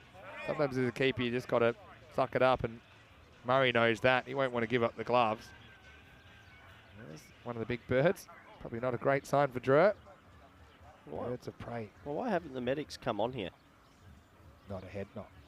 But yeah, I think, there we go. Oh, okay. Maybe he's got his bag. He needs a specialist finger bag. Tell you what, this medic has been quite popular around the crowd. Oh. Guapo. Oh. Anyway, have a look at how much this swings. Look at it. Just floats. It kind of knuckles a bit on Murray last minute, and it goes from where he thinks it's going to be to where it ends up. They got a reserve keeper in the squad, or who would take the gloves? Ted Coney would keep. He actually kept last year when Murray occasionally would sit a game out, and he is in the team. So, I mean, you are allowed to have a substitute keep from outside the 11 these days. It's kind of safety reasons because it's a specialist position. But yeah, with this, I mean, he's either going to tape it up pretty hard to try and stop the swelling and just get on with it, or he's going to go off. But problem is with these kind of fingers, they blow up and it won't be a lot better. Maybe you take some anti-inflammatories for it to kind of keep you on the park tomorrow. You asked me before about Hornchurch, who they might want to avoid. I'll ask it back to you. Who do you think that there's someone they just a little bit, maybe, I mean, they don't seem fearful of anyone, but who do you think? Yeah, I mean, you'd say going into the tournament, maybe someone like a Drew or a Jinnah Brescia, that style of team that they wouldn't be that used to. But To be honest, the way they're playing right now, I mean, look what they're doing to Drew right now. They feel they've got the weapons. I don't think they're too concerned, as Murray will stay out there. Teddy Coney goes back to being a specialist square leg. Well, the only time they've sort of been caught a little bit, Paco Care were 57 for none, and then they had that huge collapse. Yeah. And they play Old Victorians tonight, so that might be a little glimpse into what the final could be. Murray, tough as old boots, goes back to his position. Zahir to face a thunderbolt. He plays a pretty nice shot, picks out the fielder. Yeah, it's just not been easy going for Drew here. 63 for 7. They need someone just to get a little bit more of a heater here. Can Hamza do it for them? He's 20 off 12. It's been difficult for him to get going, you feel, with wickets falling around him. Hasn't really timed it just yet. Steps away and misses.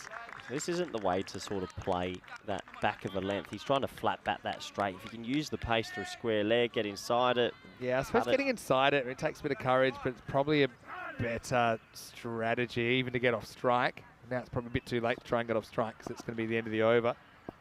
Do you take a 1 here, or? I wouldn't. You wouldn't let Hamza try and face and make a magical over? I'll try and wrap. Yep, we won't have to have that choice as we get to the end of the 7th over. Edwards with 1 for 23. Good spell from him.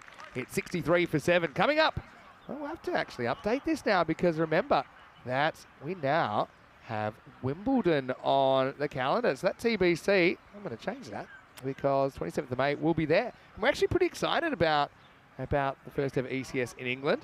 That was announced last night. Portugal is our next stop though, and actually starting on Sunday. So it's hard to believe. But in 3 days' time, I'll be probably starting game 3 in Portugal. Yeah, quite remarkable, your commitment, Vinny. Good luck over there. I think I'll be going back home for a little bit of rest, as it looks like it's going to be more pace. Arthur George, they've definitely got a brigade of quicks. He'll come in and bowl the next. There we go. That was announced last night. Wimbledon. Nice. ECS England. We're working on getting you there, Corey. I know you're double booked. Yeah. Let's see. It would be good. Get you and 5 or 6 security officers just to protect you at all times. Here's Arthur. And he's going to get whacked away. Nice shot by Hamza Saleem Dar. Gets 4. That's why I think I'm getting pretty close to strike hogging here and maybe not taking ones. I know it sounds crazy. Zahir is capable, but I just think against this level of bowling, you want Hamza to face as much as possible. Well, if it wasn't for him as the wild card here, I had to say, but Drew probably could have been rolled for something in the 50s. So he's done all right. He's 24 off 13. If he can face maybe the next 12 balls out of the last 2.5 overs, they could still get to something maybe defendable. We'll change the field. Backward point goes back. Cover point comes up. Here's Arthur. Short. He turns on it and he's going to get 6. A bit of one-man band. Bounces off the Rhino. Maximal. 6 runs, badly needed runs for Drew. Yeah, Saleem Dar, maybe that's going to get him going. He's a popular player on the network, the MVP of the ECC. He had a crazy ECC though. Yeah. It was one of the best heaters a batsman's ever been on. And the thing is with some of these continental-based players, the question is, can they do it against next-level bowling? And he showed in that tournament that he can.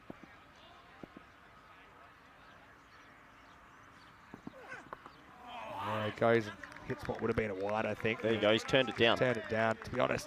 If he had his timing over, he would have just sucked up a wide there. I suppose he wasn't to know. But that's what you're calling for. He's just turned it down. He's trying to splice that for 4. It's actually just what happens. But he's turned the 1 down because he's saying, well, now we need some runs. I've got to face as many as possible. Do you agree? Yes, I agree. But the other thing is with the field there, I know it's easy now, but when he only had half a second to think about it, but it's not even value in that. If he thought there was any chance of a wide, should have left it alone.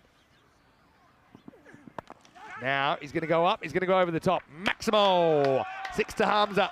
Trying to fight them to a score. Well, fun fact, but not so fun for Hornchurch fans. They're already past what they held Hornchurch to in the final last year. Hornchurch only made 69 on that occasion. Yeah, you got to love this from Saleem Dar. He was drafted in as the wild card. And he turns down the 1 because he says, I want to face another ball. Hornchurch, they've gone through everyone they played last year, but they didn't come up against Hamza. True. Fighting hard. 36 off 16 is Hamza Saleem Dar. Now that one he won't entertain at all. Murray almost takes it on the end of the same finger. If he can click for a little bit longer, Vinny, 110, 115. I remember having to keep a 2-day game, and I'd kept on day 1 to all of our 140 kilometre an hour plus bowls. I had the sorest hands. I remember I tried everything to not make it hurt, including this. It's like a rub. It was like a gel, like ibuprofen. It was like a gel. But then, no matter what, even on like normal takes, I was kind of in a lot of pain. Yeah, I think it just needed an extra second. Well, a deep mid-off actually hadn't got back into position. Oh, good. As well, it ends well. Now, it swings all around this. Now, he's definitely looking for the one here. So now what do? Do you bring it like a couple in to try and save a single, knowing that's his strategy, or Nah. Or you still protect? You're pretty happy. I don't think Hamza is running a one either. I think he's trying to hit a good stroke along the ground. If you get the four, you get the four. Zahia's good enough to at least work a one the next over. Hasn't been able to give the strike back, though. That's what would be concerning for me at this stage. Well, it does go for it up in the air. And there's nobody back here. So that's going to fly into the jungle. Maximo. Certainly worth a look on the height. This will be an interesting replay. Yeah, he gets that sort of leverage outside the off stump. Let's have a closer look. Oh, that's close. Oh, I mean, that's the one we have seen these called before. Maybe slightly bent. This is a 50-50 call. What are they going to go with? Yeah, having a look. Yeah, that's pretty close. That's your money shot there. What are they going to decide? Just the 6. So I guess standing up, they feel it's fractionally below the waist. That could have gone either way for me. But Drew do get the 6, and you're right, he did go for the fence. Won't get the free hit or the no ball call, though. It'll be, in fact, at the end of this over, it is 86 for 7, with Hamza moving up to 42. And now they're forcing that Malik's got to come on and bowl now. So really, really important that Zahia doesn't chew many balls here, and Hamza's coming up to him. So this is interesting little byplay, game within a game. Probably saying to him, look, minimum, got to get some bat on ball. Get me on strike. Let me try to take down the spinner. So Malik, his first delivery. Zahir, can he get going at all? In the air, and it's coming our way. Going, gone. Not on the commentary box. Hello, that's us up here. We did have one come under the bar yesterday. That was probably very, very scary, but here's Zahir saying, watch out for me. I'm not just here to watch. I'm here to hit as well. 6 runs. Well, they held the spinner back, and maybe this will suit Zahir compared to the pace. So a late push here from Drew. And I'll tell you what, this protects their point as well, which for a brief moment, it's getting a bit testy. 92 for 7. Big finish here, maybe 120 now.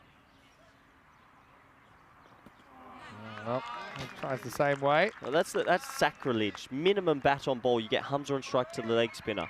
Worked the ball before, though. Bat on ball. Have to. Huge moment. Swing, batter. Here he comes again. See, now he tries to work one. If you miss a one, you get a none. Yeah, Salim Dar's getting very frustrated at the non-striker's end. Says 6 off 3. Still, that's a win to the bowler. Yeah, watch this one actually turn. Fraction. It's kind of the bounce that did it more than anything else.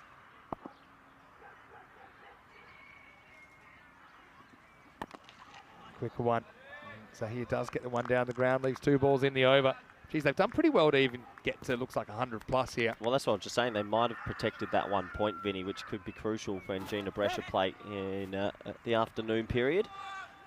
And Malik going to come around the wicket. I reckon this might just be a very quick dart, maybe pace on. Not too sure this will have much flight.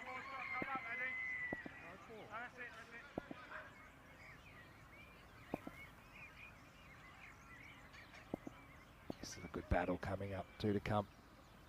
Oh, well. Malik panics really, he didn't need to. Spears it down, sets an impossible task really for Murray. It's 5 wide. Now that's why you get the lefty on strike, because he does something he's not usually doing. He tries to fire one in. Hamza just has to stand there. He'll take 5 wides. Thanks for coming, and that helps the French champions a lot. I didn't want to go to his stock delivery there. Well, he's already come around the wicket as well, so it's already changed the game a bit. There's Murray. Need to get an extra large face mask for the head. And then a nice bit of byplay. I mean, I know it's very competitive this week, but I mean, the players really do enjoy the experience. They love the show, don't they? Yeah, absolutely. Malik Let's even go back to basics here. He tries, and Hamza puts it down to Big Bird, who takes it, slight fumble. And he couldn't quite get the contact there. So Malik does get back to basics and he gets the result as Hamza Saleem Dar goes for 42. And with 7 balls left, they're right down the bottom now, 98 for 8. Yeah, wide of off stump. Saleem Dar be very disappointed he didn't get the distance on that. And a nice catch from Big Bird with a little bit of a fumble. He ended up holding on to it, just bobbling around in his hands. That was outside off stump. Hamza likes pumping it over the offside, but this time he doesn't get the connection he would have liked. Yeah, that's right. Thought for a second it might just escape the big claws of the Big Bird.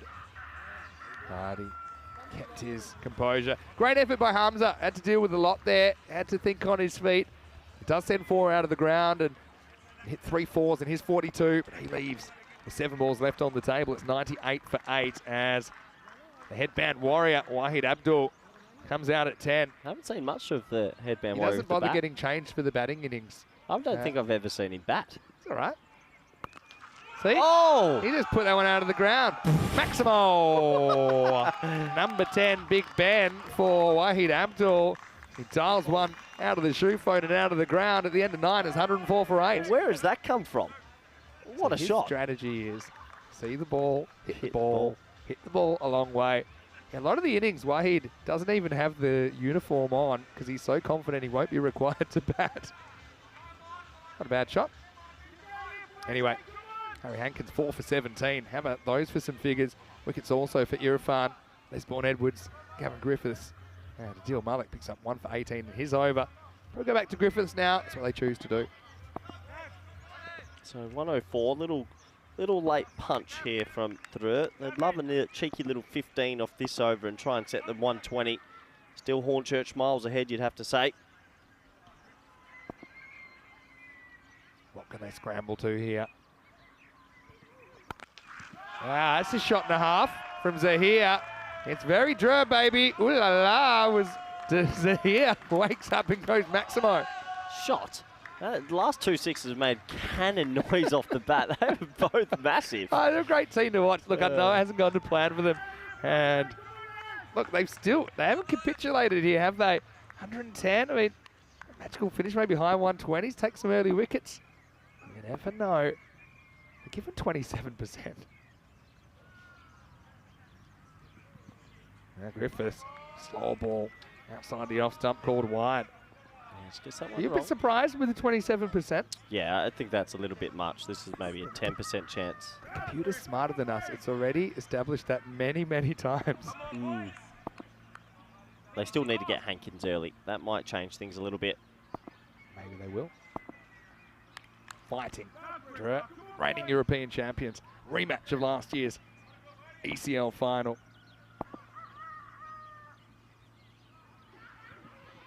Short, wild swing from Zahir, no contact. Yeah, they've got themselves to 111 through a bit of a wing and a prayer. Hasn't been smooth sailing. Just doing what they have to do to try and get up to maybe 120s. Good bowling performance, you just never know. Don't know if I'll be charging Griffiths. No, it's not the option. His jabs block hole here. And if you can get a wicket here, they're right down to 11. Young Arkuk, who can hold a bat, but he's not really. They were 56 for 7, Vin. 56 for 7, so this is a good little comeback, this. Double their score almost. Goes a similar length. Again, inability for Zahir to kind of get inside the line, maybe make something happen, maybe a little top edge or a little work around the corner. So hoping that he can kind of dab this away. He's just being hurried up here by Griffiths. Yeah, the lower order batsmen aren't used to facing some serious pace, even though he did just pump one about 90 metres. It's funny, these lower order batsmen, they play and miss, play a few ugly shots, and then he goes bang. You want to see more Wahid with the bat, don't you? Oh, I do. 3 to come. They got to 111. Looks like they were never going to get this many. Slightly slower ball. Concede the 1. Oh, he's run out here. Well, it was like a good old-fashioned game of chicken because he was trotting the run. He was kind of daring Malik to throw. And yeah, in the end, Malik says, well, if you're going to throw, we'll throw. And he threw a perfect bounce throw. The bowler had so much time to get back to the stumps, and as adios. Good old-fashioned stare down. You don't often see it between batter and fielder, but Malik wins that one, and they're down to their last man now. Hakuku will come out, but to the non-strikers end, 111 for 9. Ever seen that before? Well, it's just silly. It's ridiculously stupid. They've just cost themselves a run and could get bowled out now and cost a few balls. So there's no benefit to that. Someone was backing up. Don't like it. That's 1 run wasted. Why would you do it? Yeah. Sell it to me. Yeah, well, don't really have a good explanation, but it was good theatre as Zahir pumps a couple, misses a few. It's 13 for him. It's 111 for 9. Wahid Abdul on strike now. 2 balls to come. He misses. So cost him the 1 run. That's probably it. Look, they'll believe this is a winnable game. They'll believe, okay, last year we kept Hornchurch to 69 in the final. And this has been, I'd call it disastrous innings for Drew. But they defended 131. That's only 20 more last year. And they comprehensively won that game. Last year under lights, and last year they didn't have this batting order, Hornchurch. Big difference this year. Expect the unexpected. Wahid is going to try and send this ball into Portugal. And he misses it by a bit, and he'll be run out pretty easily by Murray. So it's going to be 111 all out in the end, as Griffiths delivers in the last over, does go for a monster 6. But after that, listen to this, just a wide, and then 5 consecutive dots to finish the innings, including 2 wickets, and Drew 1-1-1. Hornchurch 112. Let's do some quick calculations. To take all the points, then they'd have to go at a rate of 16 and over, something they're pretty capable of doing. Let's see how it plays out here, as the big bird was on fire early, wasn't he? Nabi only lasted the 1 ball. His leg peg was surgically removed. And then this was a nice catch down there by Les Edwards. So both openers went, and then it was all 3 that went. Nisa survived a bit of a brush with dismissal there, but he couldn't survive this Yorker. Harry Hankins slips it through. And at this stage, Hornchurch all over Drew, as they had them 16 for 3, then 25 for 4. In fact, at one point, it was 56 for 7 before an 8th wicket partnership turned things around. Yeah, the top order failed today. Usually they can be very destructive, but unfortunately for the French champions, they just couldn't get going. They lost Niaz, Nabi, Nisa, Rafa, Ahmedzai, all in quick succession. Hornchurch's bowling display once again has been exemplary, really. It was only Hamza Salim Dar in the middle that sort of got away from them a little bit, but it didn't look like he had his full timing. And overall, they're enjoying themselves, Hornchurch, and look, they're invited back after finishing 2nd last year, and they're the favourites at the moment. Yeah, that's right. I mean, that's the reason they're here, because the format needed a 35th team. Runners up were invited back. Murray took a nasty blow on the finger. Required some immediate attention, but he did hold on to the gloves. That one was a bit of a knock-knock job. Almost took out the internet, didn't it? Murray, and scaring the children in the mask. You're a fun rare fumble from him, but he still catches this one. That was a big moment. Hamza Salim Dar going for 42. Abdul just came out first ball and pops it. Gotta love the way these guys play their cricket. No matter what the situation then. Look at this. Just slows to a stop and then has to hurry up.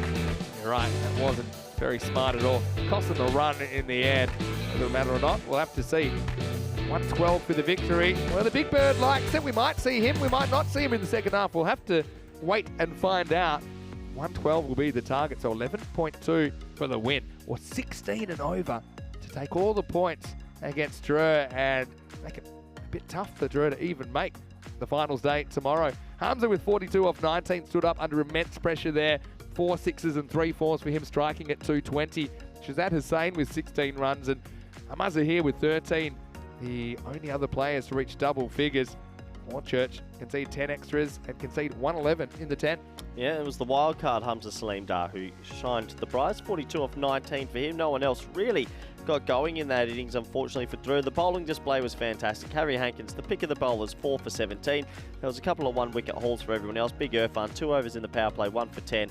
He is just so destructive at the top and gives Hornchurch this extra layer where they are running hot and are the favourites currently in Championship Week. Yeah, they've got to be given their performances. But yeah, the crazy thing is that 111, it's actually the most that they have conceded so far after only giving up 84, 107, 73 and 105 in their 4 previous games. So 112 will be the victory target. And we'll see what transpires after the break. A few minutes off and then back into more ECL cricket. Vinny Sandhu here, Mr. Maximo, with Corey Ruckers. Hope you're enjoying this show. There's plenty more to come, and we'll see you soon for more European Cricket League.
The European Cricket League is proudly brought to you by Dream 11, HCL Software, La Junta de Andalucía, Paramatch and Norcane.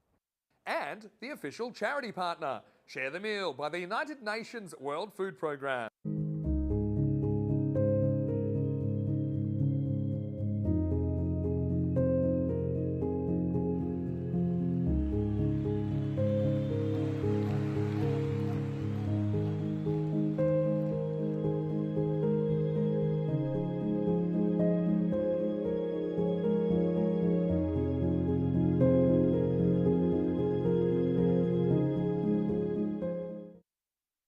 Hello and welcome back, and yes, we do encourage you to support our official charity partner, Share the Meal by the United Nations World Food Project, with over 783 million people going hungry every day. We'd love for you to get behind the cause and try and make this world a better place. In this world of the Cartama Oval right now, we're watching last year's finalists doing battle. 1-1-1 put on the board by Drew. Not a bad recovery after they were 56 for 7 at one point.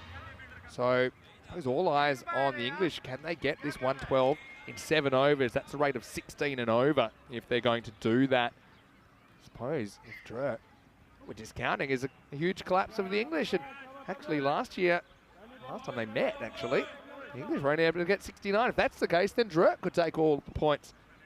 Tabish Bharti is going to get things going, and he was the man that got Hankins last year. It is George Hankins opening the batting with Jalpesh Vijay. Great to have your company wherever you're watching from around the world. Here is the chase. And first ball's hit straight, and it's hit out of here. Maximo! Well, Nisar's very straight there at long off, but he wasn't quite straight enough to do anything about this. Hankins off to the races.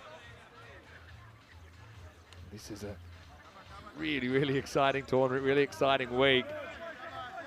If you've been tuning in for a while, you know exactly what I'm talking about. If you're new to this ECL action, welcome and get set. Good comeback from Bharti. Nisa has a lot of work to do, but he does it. Just a single, and Vijay will get the strike for the first time. Still so many games to come. There's the chairman of the board, Jeremy West. Actually, there's a lot of work behind the scenes to keep the club ticking and supports his local community in an admirable way. Anyway, this one is a bit of a shocker from Bharti. It's going to go out of the ground. And Vijay gets the perfect start. Umpires think this one is okay. Probably worth a second look, though, because EJ has only got little legs. Let's have a look at it. Yeah, probably fine. But he handles it easy enough. Rare mistake from Tabish Bharti.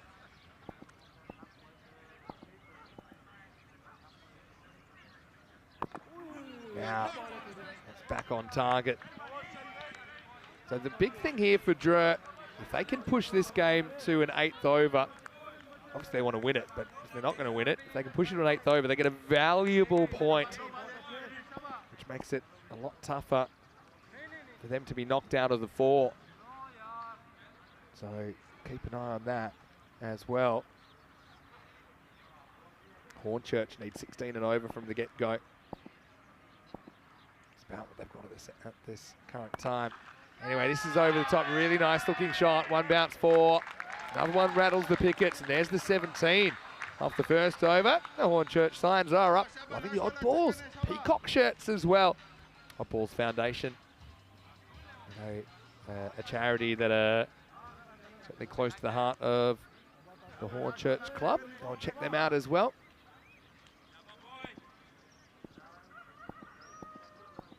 Bharti trying to stop going magical. This is going to be a long chase, and it's going to be 4 more, so it does go magical in the first. Hamza Niaz can't gun it down. They decide to go with spin early, but Bharti's had a tough couple of days at the bowling crease. 21 without loss after 1, a bit like Mulder. So the 2 form spinners have just been going the distance in the last 48 hours. 61 matches since the golden ball. Drew actually, he gave us our last golden ball on the network when they tied with PUC in their Group D qualifier 1. Pretty sandy here, Mr. Maximo. Joining me once again in the commentary box is Corey Rutgers as we take a peek at the Cartama Oval from the player's point of view. What do you make of this chase? Really important next 6 overs for me in this chase before the tournament for the reigning Kings. Is if they let this one slip away in fast pace, they could really have a tough afternoon watching from the sidelines with plenty of games still to come. I actually think Drew are missing Usman Khan quite a lot. The back of the hand slower balls and the amount of swing he got. Without his 2 overs, I just think he was so effective in the middle. Yeah, it's a shame they're missing him. Also a player from last year, Abdurrahman Ahmedzai, the left armour, just provided a bit of variety in their attack as well, and also hits the ball well. They all hit the ball well, I guess. But Hamza Saleem does come in. Had a bit of a shocker with the ball last night, has to be said. But here we go with over number 2.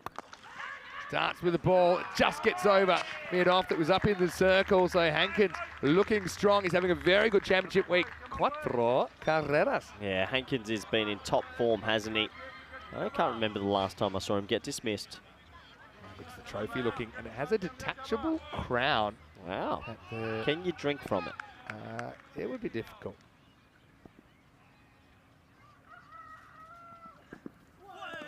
Tips across, that's why I think this isn't a wide. Yep, good umpiring. Straight over the tram line. It makes that early position before the ball's bowled. There you go. And so I think Tyrone Peters gets that one right. Tyrone making a bit of a cameo performance today. One thing about Hamza Saleem, though, does get the ball to swing.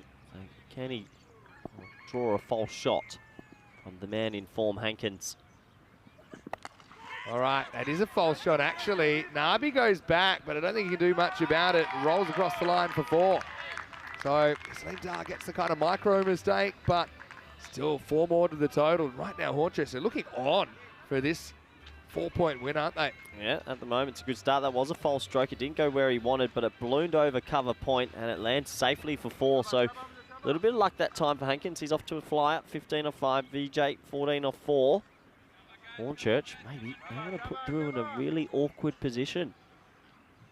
That's right. Have a nervous wait if they can't get a point out of this one. Hankins thinks about a run, thinks against it. Really got to break this partnership. Did mention, it's not really a negative, but Hornchurch, they haven't really been put in uncomfortable situations with the bat because their bowling's been so strong. I think if you look at their week, they've been able to bowl first, and they've been able to just keep teams to reasonable targets. They've only been chasing, what was it? It's only the first game where they batted first, made 123, which was a bit underwhelming. Then kept Jinnah to 84. Right, this one's also a bit of a false shot, and it's almost taken. Would have been an incredible catch. In the end, it'll just be a long single. Cameron Ahmedzai down there on the boundary. I thought he caught that for a brief moment, diving down to his right. It was spliced away. What an effort, but in the end, he shelves the big man. Yeah, it was away from him. And, you know, credit to him, he gets off his feet there. Wasn't able to reel it in. Oh. Big moments, isn't it? Yeah, so they batted first game, and since then, they've chased. They've only been chasing 108, 74, and 106. Across. This one will be called a wide. Again, I think VJ takes a bit of a step outside off, but have a look at where he goes to. He goes maybe 1 or 2 stumps, and even if you move the line, still going over the line. It's a good call. So yeah, not their fault, but their highest score in the series is 123 in championship week. So they haven't been put in this situation where, who knows, tomorrow maybe they're chasing 140, 150, 160, who knows? All right, straight down the ground, in the air, nobody back here at all. It's going to plug. Might not even go for 4 in the end. It doesn't. VJ, good old-fashioned lob wedge there. 2 runs. Finishes the over. Hamza Saleem Dar goes for 12. Score 33 without loss. So what's your strategy here for your Drew? Is your strategy just to bowl top your heavy, top 7 bowlers or top 7 overs of bowling to make sure you give yourself the best chance of the 1 point? Absolutely, and best chance of a win probably. You don't want to leave anyone to lace. The reason why that is because if Drew pick up 1 and go to 12, that would force Jinnah Brescia to pick up all 4 points versus CIYMS. Yeah. If they don't pick up the point, and then Old Victorians get a point or 2, they become the team that will be sitting there nervous. It's interesting. I suppose if Old Victorians have a bit of a shocker of a day, they're playing Forfarshire, who just scored 197, and they're playing Hornchurch tonight. So let's say Old Victorians pick up 1 point. Then Jinnah Brescia could still, kind of with a 3-point win, get past Old Victorians. But yeah, Old Victorians would have to get smashed out in the park twice. I don't see that happening. Rafa's going to bowl over number 3. Rafa's actually starting to hit his straps with the ball. His first one is not where he wanted it down the leg side, but Rafa, he's got that recurring elbow injury, but he seems to be bowling through it. Actually bowled well yesterday, has that change of pace that's so effective. He's bowling over number 3. So 34 for none. Going at 17s. Drew just need a wicket here. Steady this chase. There's that slower ball. Oh, clever bowling. Uses it early. And so he should, I think. It's a real weapon. His actual stop ball is pretty slippery.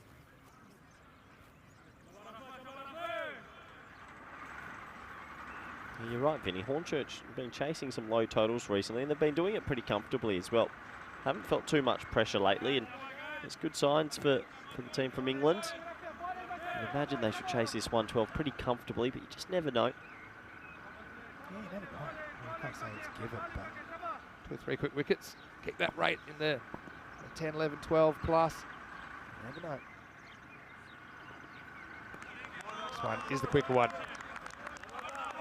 BJ.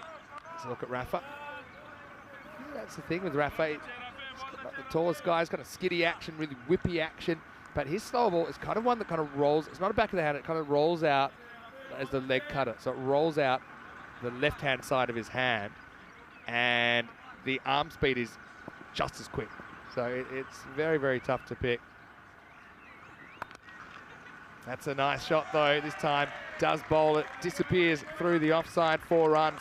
But yeah, BJ, he's a very, very well put together bat. We know that. He's been brilliant at the top of the order all through the group stage.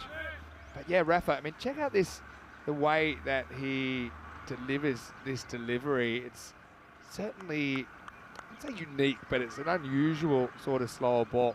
So just have a look at the way his arm comes over.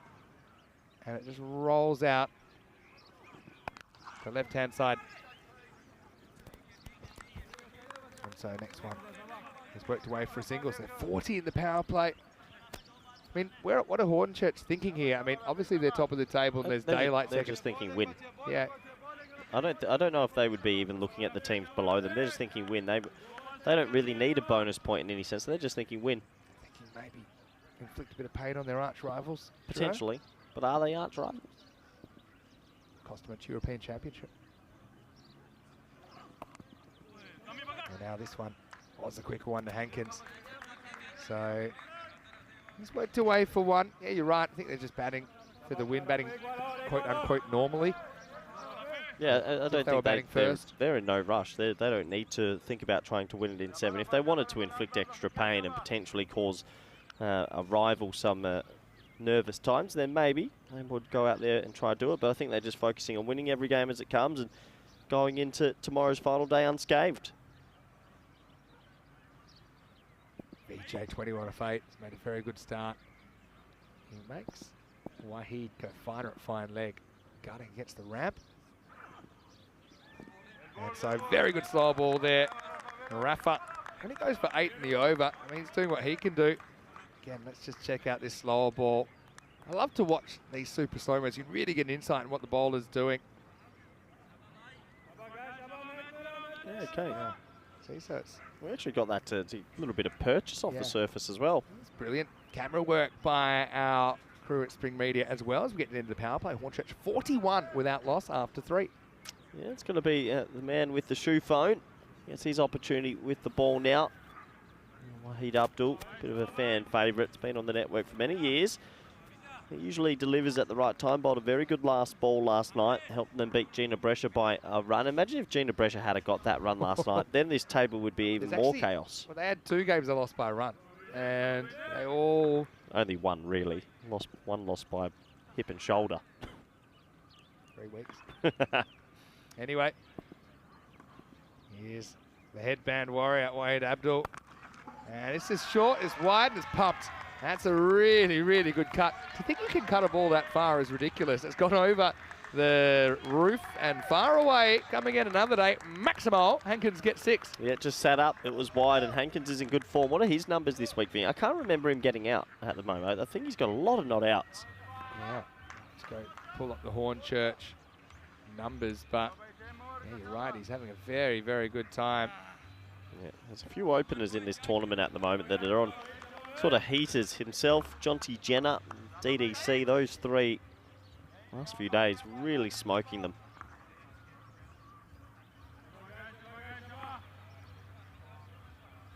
Yeah, Hornchurch obviously lost the final last year, getting a little bit of revenge here. They are at the moment. Still think that 7 overs might be on just by batting normally the way they're going. Slightly rushed this time into the shot, Hankins.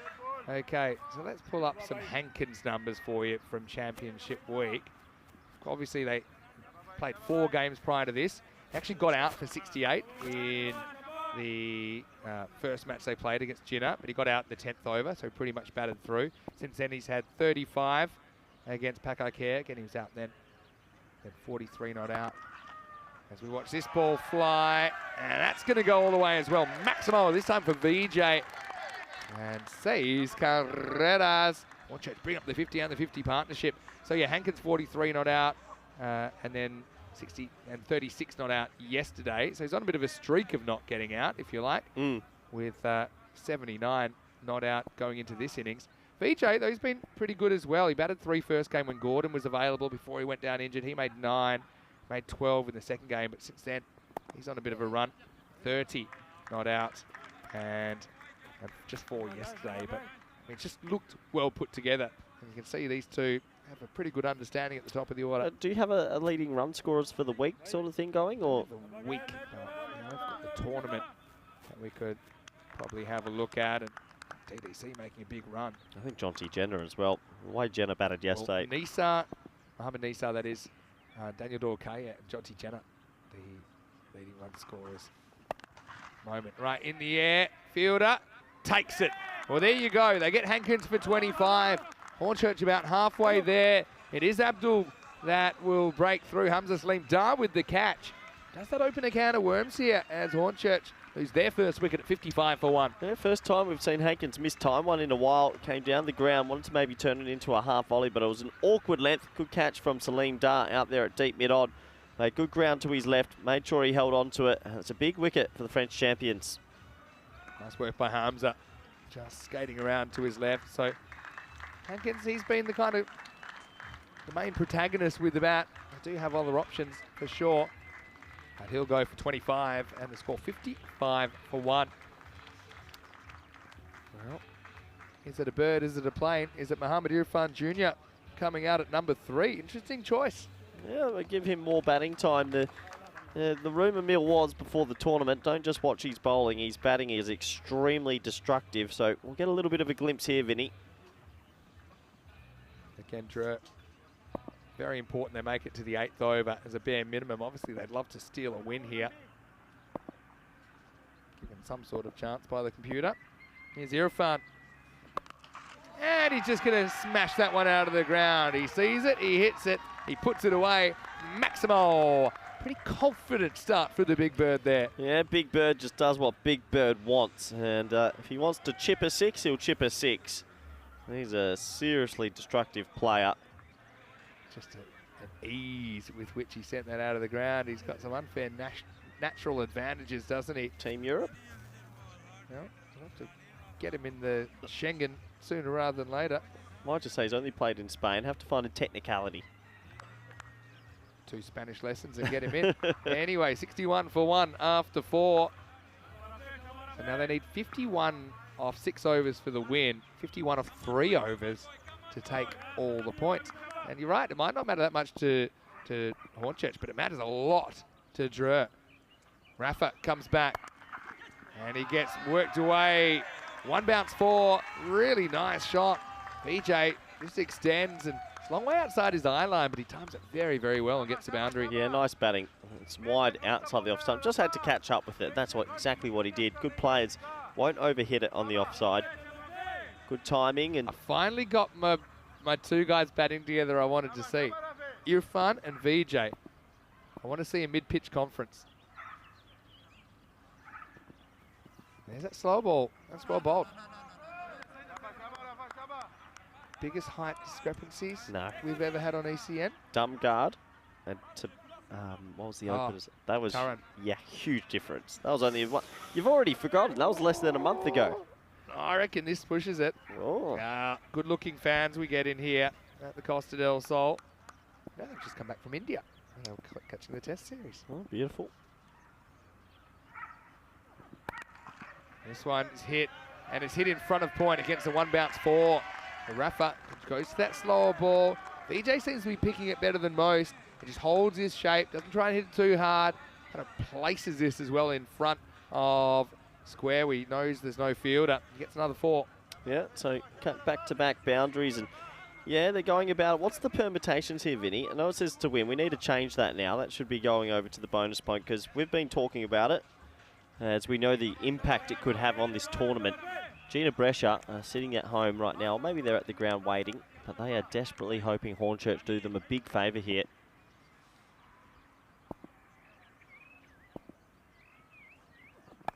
There's pace on, miss hit. Catchable for Hamza, and he drops it. Oh, it's a bit of a sitter, really. It was about knee high. Did everything right except hold on, and that's a big moment, really. VJ gets a life. Caught the previous one, shells that one, and that is a big life because VJ was timing it all right. Cloths that one. Rafa, he deserved better there. Wow.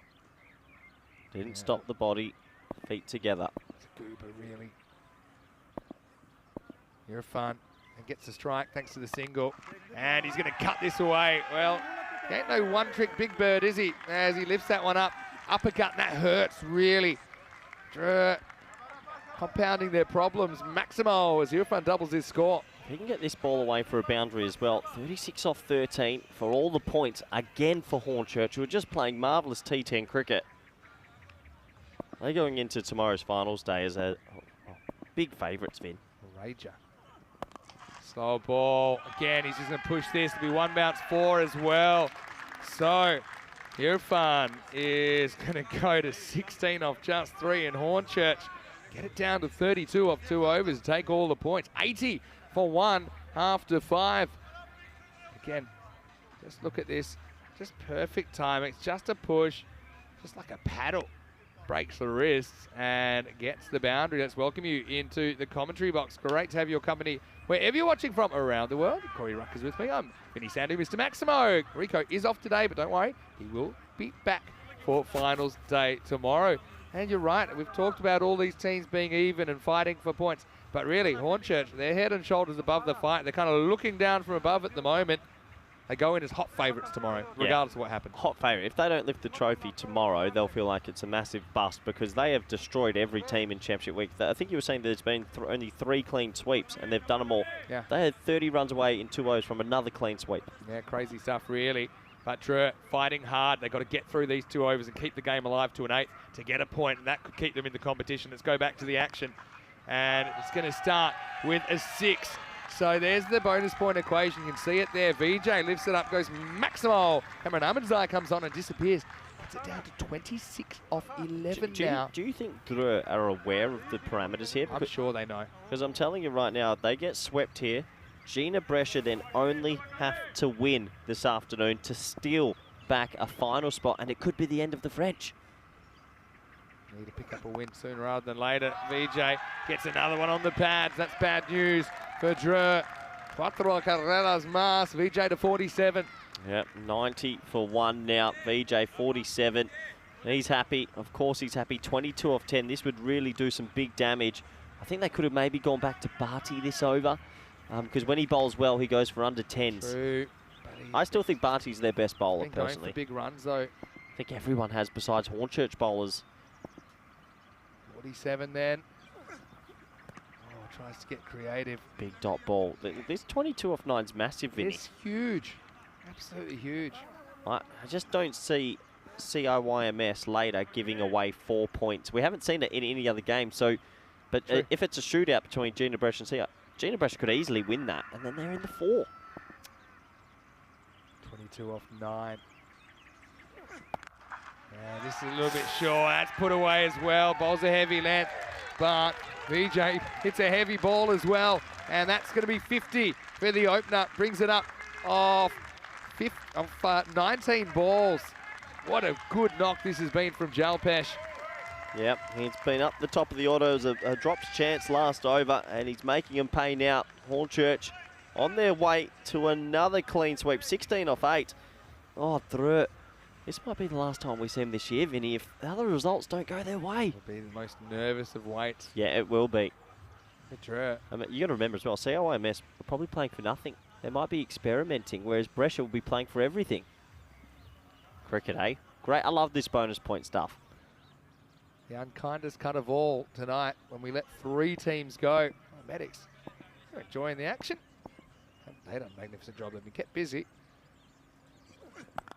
Now lifts this one up, and that's out of the ground as well. It's starting to look on. That one jumps into the food window.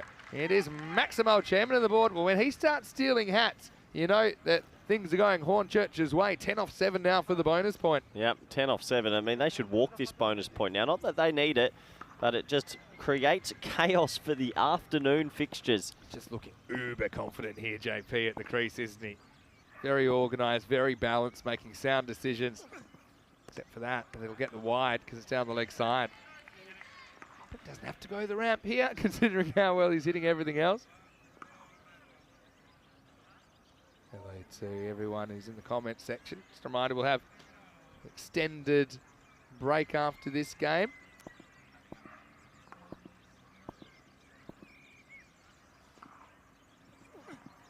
Oh, does get up on him a bit. All right, so we'll go to the 7th over, end of 6. And it's 103 for 1, still 9 required off this over. So, Drew, simple. They need this over to go for 8 or less. Seems like a long shot. It probably is, but it could keep them in the competition. Coming up next, we have the 3rd game of the day, Forfarshire of Scotland against the Old Victorians of Jersey. Starting in exactly 1 hour from now, which is 2:30 GMT, 3:30 in Central Europe, and 8 p.m. in India. Join us for that toss coming straight after this game. The news will be on the website, EuropeanCricket.com, or you can keep an eye out in the comment section. All right. So go back to Barty. Yeah. Hard to see how you're defending 8 here. The only way is a couple of wickets, and then the new batsman actually plays and misses one. Big moments in the tournament, actually, for the French champions. The reigning kings, they need to defend 9. Revenge best served cold. Well bowled. Good start. They don't run. Perfect delivery, and he's the reason. He's the one guy, when he gets it perfect, he can't get hit. He's got to try and do that again. So 9 off 5. Drew just needs to get a ball bowled in the 8th over. Look how deep in the crease he is. This literally could be whether they stay or go. Do you reckon they realise the permutations fully? I think they do. I think they know how important it would be to get a point. They might not know how safe it makes them or unsafe. Paco cares 1 point they got from Hornchurch has proved dividends. Now they need it as well. Feels less important than getting the ball right here. In front, super deep, tape ball style. Yeah. Almost sitting on his stumps. And this gets hit hard, needs to be stopped. Hamza does stop it. They do get the single. Oh, geez. Another day that might have gone. Tell you what, Jinnah Brescia have gone through some tense moments. They've got another tense moment. They're probably on the bar all watching. They're just praying. Bonus point has just electrified this championship week as well. So VJ's been really, really good here. Let's be honest. Let's see what he can do to Barty. Gets it right. And they will go through for a single, so 7 off 3 now. Oh, this moment right here might determine who's getting through to finals day tomorrow. This is all assuming Brescia win later today. Do they need to win with all 4 points, or do they only need 3 points to get through? Oh, wow. I feel like I'm going to be sick. I hope you're okay, Vinny. Here's the big bird facing up. Oh, it gives him length, and there it goes. Adios, Pelota. Maximo. Barty gets it wrong once. And now, Drew is simple. They need 2 dot balls. 2 dot balls. And they get a point out of the game that could prove crucial. Yeah, well, I don't know if they know because they've not brought the field in. You've just been shell-shocked here by Hornchurch, who are playing great cricket. So what would you be doing? Would you be bringing the field in? Yeah, 100%. Be trying things, but look, this just means later they're still going to be in a position of power, but it'll be up to Brescia can control their own fate this afternoon. And we do have to see what Old Victorians do. I mean, they could mess up twice, but I don't see that happening. 3 games still to come. All right. And now they do bring the cover in the circle. A wicket here would be interesting. You've got to be in on the one. Can Barty get it back? Maybe the most important balls he's bowled in the tournament. Gets hit hard, and that'll do it. It'll be finished with a 4. And so Hornchurch, once again, they scoop the points for the 4th time in their 5 Championship Week matches so far. Head and shoulders above the rest. And the result, essentially, will be Hornchurch 4 points, drew none out of this match. Well, I'm watching around the ground, and this is having permutations in all teams. Paco care battle on it, know they're in, so they're shaking hands. Old Victorians need probably just 1 point. Thrillng, the reigning kings, will have a very nervous wait this afternoon because Hornchurch, their old rivals, have battered them here. What a day this is turning out to be, Vinny. Absolutely crazy stuff. And Irfan, well, he stands tall. Go get the updated table. I know you're very quick at this, Vinny. I'll give you the table, but first just going to have a quick look at Irfan and VJ walking off. Well, that's the long and the short of it when it comes down to it. Here comes Hornchurch. They have blasted Drew off the park here. And despite the fight from the French and European champions, it's not able to go with the English. No one has been able to this week. And revenge, best served cold. Doesn't get much colder than potentially being responsible for your rivals getting knocked out of the competition. As just to remind you, the next game will start in 55 minutes. Forfarshire versus Old Victorians. Toss to come pretty shortly. Again, Forfarshire is likely to be their last roll of the dice in this ECL. They'll want to perform, and Old Victorians actually a lot to play for here. Potentially could go top 2 with some good results for the rest of the day. Let's go back and have a look at the highlights. Yeah, let's have a look. And, well, to be honest, there wasn't enough runs on the board for this dangerous Thrillng team. The top order didn't click, and so Hornchurch just had to come out and do what they wanted to do. They hit boundaries at the top. It was Hankins and VJ. Hankins getting out this time in this innings, had a succession of not outs, but he got them off to a flyer, as he always does. VJ batted quite well, had 1 life in his innings, but did his role perfectly. And Hornchurch are battering the competition this year. I think with big Mohammed Irfan in this team, they just become this crazy threat with his bowling, with his batting. And he adds that extra layer of balance. That was an amazing shot from Hankins outside the off stump and pumping it way over extra cover for 6. So, impressive strike there. This was his dismissal though. It's the first time he's been dismissed in a while. Caught out there by Hamza, who would end up dropping his next opportunity on VJ, who ended up cashing in and making 60 not out. But Big Bird came out, 27 off 7 for him, 3 6s, 2 4s. And the question marks were about when will they chase it down. They did it in 6.5 in the end, which has opened up a can of worms for the afternoon, because we'll have to wait and see how other results go. And the makeup of this Final 4 is coming down to the wire. As we go back to Vinny. Vinny, you've had a quick look at the table. What can you tell me? Yeah, well, I can tell you that True, they remain on 11 points after that. Hornchurch, they're miles ahead. But Jinnah Brescia, 3 points to tie meaning they're in. But they'll be in. So, yeah, just that's exactly what you said. We'll come back to that in the next game as well. And for Old Victorians, they just need to make sure they pick up 1 point and 1 point. 2, if they were to lose 2 but pick up 1 and 1, they'd be through as well. They could still potentially get the double chance. That's the thing. Oh, yeah, they get 1 win. They've got the double chance. Yeah, exactly. Imagine if Jinnah Brescia took 4 points and got the double chance. Yeah, that could actually happen as well. It would be a big win. Let's have a look at the cards there. VJ led the way with 60, but how about some of the hitting from Irfan? Hankins didn't do too badly either. Top of the order for Hornchurch. 1 for 20. Abdul, the only successful bowler, but he did go magical. Hamza leaned up when he went for 12 in his over. Never got brought back. And Bati, they turned to him to try and keep the game alive, but they just couldn't manage it. So we'll take a break and we'll be back in around about 40 minutes. Take you into the next one. It'll be the champions of Scotland and Jersey going head to head. It'll be Forfarshire versus Old Victorians when we return to the Cartama Oval for more European Cricket League.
The European Cricket League is proudly brought to you by Dream 11, HCL Software, La Junta de Andalucía, Paramatch and Norcane.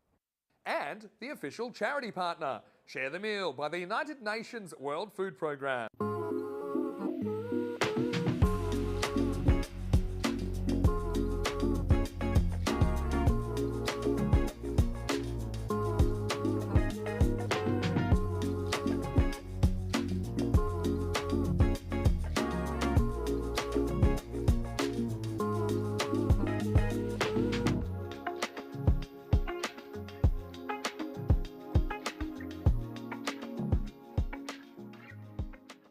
Hello and welcome back. Great to have your company here on the European Cricket Network and all of our international broadcast partners. Now we're rolling into the third game of the day. Only 3 more matches actually to decide what this final 4 looks like. And of course the all-important double chance. Well, we've got Ellie and Christian. The medical staff are helping out with the coin toss for this one. Haven't they been busy? And they've been very, very professional here. Now hopefully they're not required to do too much in this game, but I can tell you they are in charge of the coin toss for this one. They're with Ian Ramage and the 2 captains. I'm here with 2 of our medical staff, our great medical staff for the event here to help with the toss today. So Forfarshire, you're the home team, you'll toss the coin. All Victorians, you're the away team, so you will call. There you go, Jack. Ellie, on you go for that. Thank you. Very much. Parry match has been called. It's come down parry match, so you've won the toss. Okay, toss won by all Victorians who will bat first.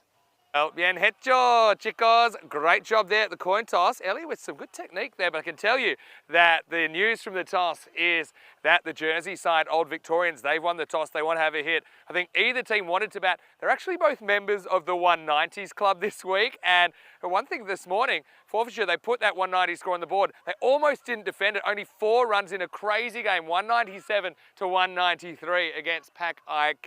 But Old Victorians, they do have Jinnah at the top. He's been in incredible form. He looks indestructible, but we know that batting's a funny game and there's no guarantee of future performance. Sumarez is very important in there for them as well. And Old Victorians, they play well today. They could actually finish top 2 and give themselves a vital double chance tomorrow. Forfarshire, I know it's really been a tough week for them, but they've shown what they can do. They'd love to just take the points out of this. With a big win, you know, they can probably affect that final 4 as well. So let's get ready for the first ball. Corey's standing by in the commentary box, telling you Old Vics, they've won the toss and they're going to have a hit. So over to you. Let's get ready for the start of match 19.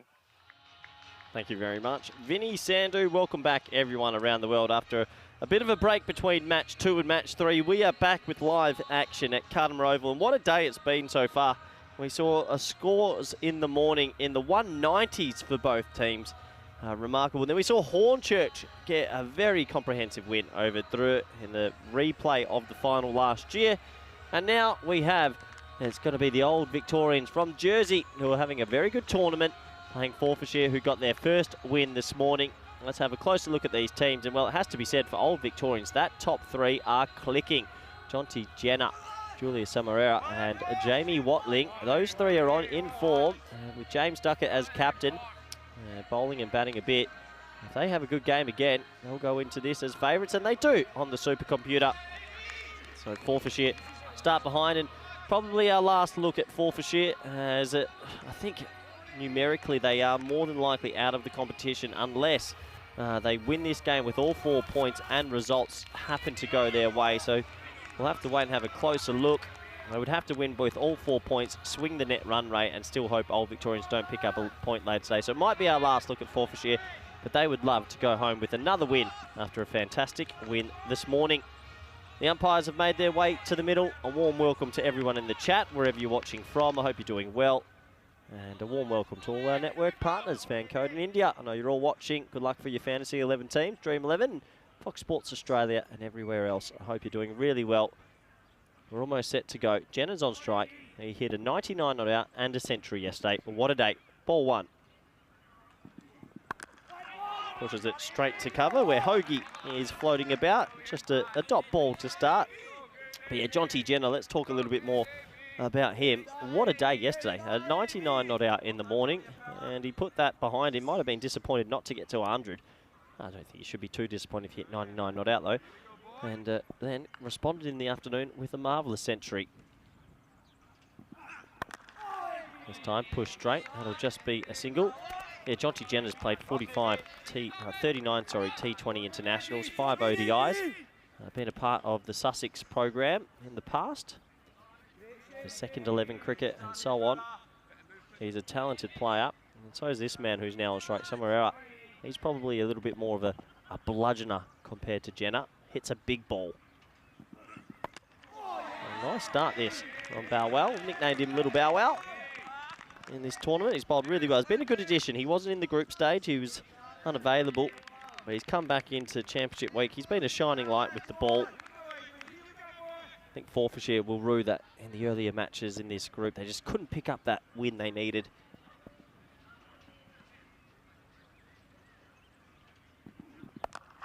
Oh, toe end. Oh, that would have been an unbelievable caught and bowled. Oh, what an effort. It was off the very toe end of the blade, and he's dived across to his right. Never easy off your own bowling, but if he had held on to that, it would have been one of the catches of the tournament. What an effort. Look at this. Off the toe. Oh, sprawling down to his right. Never easy, because when it comes off the toe as well, you're just not expecting it. And a hot chance goes down. That one just not coming back enough, and that'll be a wide. Yeah, so Old Victorians, they've got a little bit more to play for, you'd have to say. They've got 2 games today, one versus, well, obviously Forfarshire now, and then they've got Hornchurch tonight, the ever sort of rampant Hornchurch. Their job today is pretty simple. Because Paco, Badalona and Thrillng have finished their matches above them, if they can pick up 2 points today, they'll get the double chance. Chipped beautifully over mid-wicket. An amazing shot, a bit of a short-arm jab. That'll go away for 6. And the first Maximo in this T10 wasn't the worst ball you ever see, but look at the power of the man. Deep in the box. Hands come through the ball. 6 runs. Yes, Old Victorians sort of got 2 bites of the cherry. If they can go 1 point, even close losses, that will take them to 12. And they would leapfrog Drew and Paco, you'd imagine, still on net run rate if they don't have big losses. If they'd have a big loss and a big loss, then maybe it gets scary, but they're in the box position. As that is pulled away handsomely as well. That's going to be another 6. Well, it was brave to go with the bouncer off the last ball. In the end, clipped away beautifully. And a nice start for Old Victorians now. The end of the first over is complete, and the score is 14 for none. Yeah, so obviously plenty to play for, as this is what's coming up tomorrow. It's our final day of the ECL. We already know a couple of things. I can tell you right now that in Qualifier 1, Hornchurch are waiting to see who they play. And the other team that is actually numerically through already is Paco Badalona. They will at least finish in 3rd or 4th. So they will be in the eliminator. The numbers don't lie. But they will be either playing a Jinnah, Brescia, a Thrillng, or an Old Victorians. Hit down the ground. He hasn't got it. He's gone. Well, Jinnah goes. This is a big moment in this match. The man that was in serious form yesterday with a 99 not out and then a century sort of cloths this one out to deep mid-on, and a nice safe catch. Big wicket. There's a couple of the Hankins brothers watching on from the sideline. And Hoagie, he does the job. A little bit short. It stayed a tad low, didn't it? He was going away for that favoured sort of pull stroke, but found the man. He knew straight away as he hit it that that would be the end of his innings, and a nice, safe catch. So, big wicket for Forfarshire. Well, the Hankins brothers, almost like Dumb and Dumberer, they're enjoying themselves. As he has to go. 14 for 1. Ufus in the chat, Terry in the chat saying Jinnah was once a sub for England. Came on for Broad in the test. There you go. That's an interesting fact. Thank you, Terry. This man comes out at number 3. He's been an impressive ball striker, Watling. He's got the reverse Malachis and the switch hits in the locker as well. He might fancy the spin. Sort of a chop down to the offside. I guess one thing for this OV lineup, they probably haven't been under pressure too much with their middle to lower order. So Forfarshire will be hoping for a couple of quick wickets. Unfortunately, that man Blake, big injury earlier on and counted out of the tournament. There's the reverse Malachi. Oh, and it stopped. Could that have been a catch? Glenn Carnegie hovering there at short third. with a bit of fielding. So another dot ball. Top over this from Hoagie.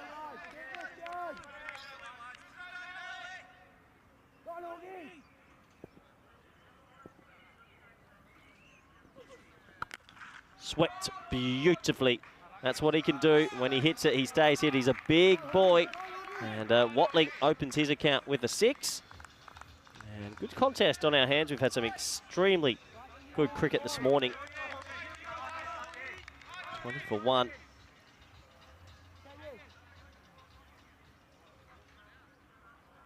Flighted delivery, swept away. This time beats the bat on the offside. And good over this from Hoagie. Picked up the big wicket. Andrew Batchelor telling in the chat. Paco Keku still face Drew. Yes, currently Drew are still in the top 4. They have a nervous wait this afternoon. I'm sure we'll look at the table after this one.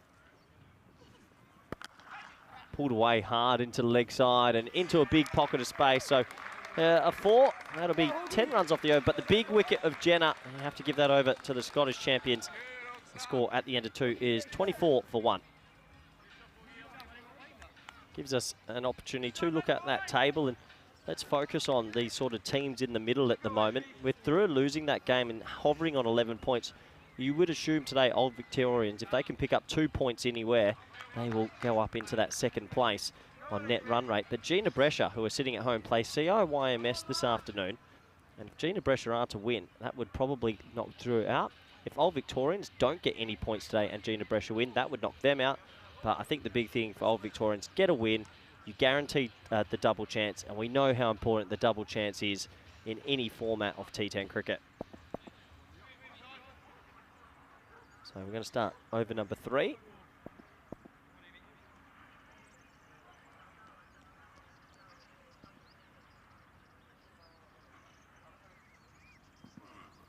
Oh, it's a low full toss. He skipped across it. I feel like he might have missed out on that. It's like little Bow Wow's going to bolt. He's 2 overs in the power play. He's done that all tournament. Yeah, so we've got an interesting afternoon. There's a couple of the players in the previous game. Hornchurch and Thrillng watching on. Bit of Cockney corner. It's a perfect time. There's Vinny Sandu in the top right of your screen, almost like a Where's Wally character. Well, that's a no ball. And 6. A lot of height. Oh, that just relieves the pressure that was sort of building. He'll be disappointed with that. It's going to be a free hit. It's a 7 up. And that is sort of sacrilege to good players. They don't miss out on the freebies, that's for sure. 7 runs added to the total. They've got through 1 big gun. But for Forfarshire to win this game, they have to get through a couple more. Good ball on the free hit. Nails the Yorker. I know Vinny Sandu says execution a lot. At the end of the day, nothing beats a good Yorker. There's a couple more fans, probably halfway through a Victoria Cerveza. Big smiles, good to see. Fan zone is busy today.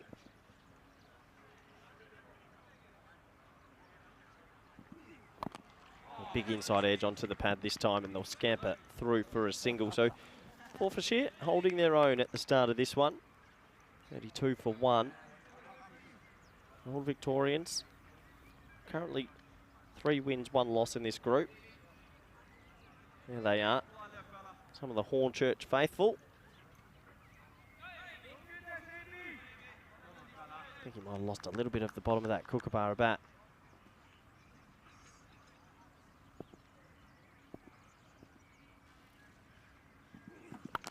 Shot over the offside, inside out. That's going to fly away for 6. Good batting. And up into the fan zone. Watling, he's going here. Oi! Loses the chair. The Russian judge gives it a 2 out of 10. There's another 6 to Watling. And if you did hear some whispers in the background, that was Vinny Sandu turning his mic on. Welcome back, Vinny. That's me. What a shot.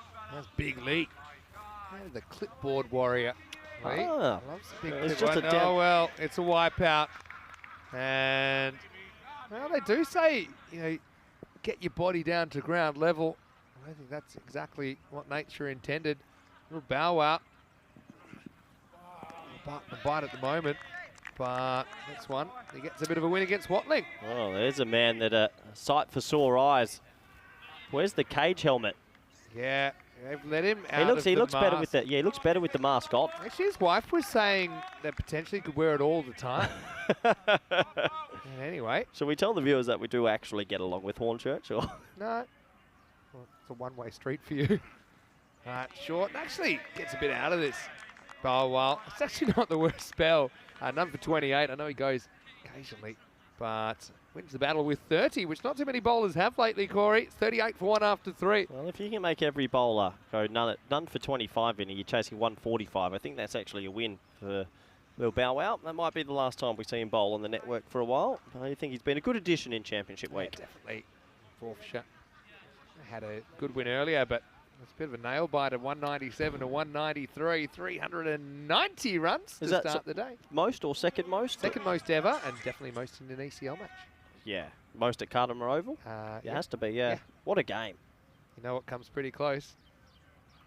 Spain getting knocked out by the Netherlands 11 last year as Hogarth coming back. What's the most, actually? Most is 403 when battle owner Shaheen, 229, defeated Men in Blue, 174, including a 45-run last over. Well, there you go. Oh. What's going on? All right, we have to go back to that in a second. But first, this ball is going to sail out of the ground. Maximo Watling really impresses me. Just a natural sporting talent. He plays hockey, plays football, he can play cricket. He's good. And he's strong. He's extremely strong. That might not be out the pure middle of the bat, but that's a long way. Did you see that cricket game looked like the bat was in the mouth of the character? Yeah, it did. What a game. Yeah, kind of slides this one through Hogarth. They'll have a pop, but they won't be able to get Watling.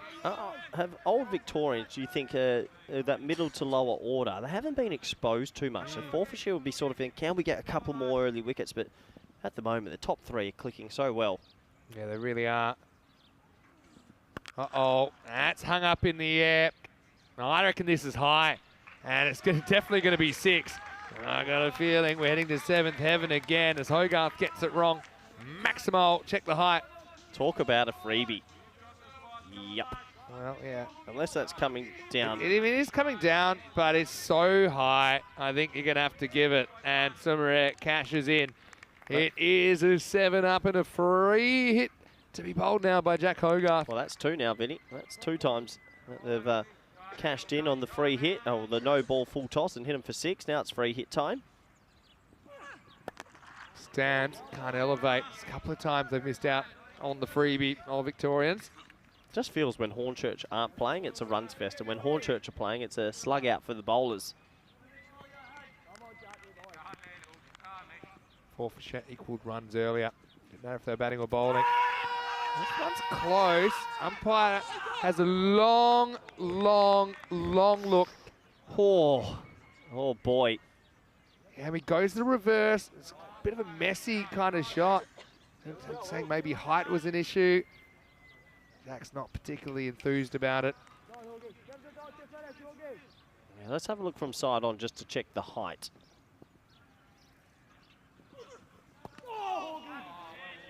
That's the end of the 4th over, and the score 54 for 1. So yeah, have a look at this.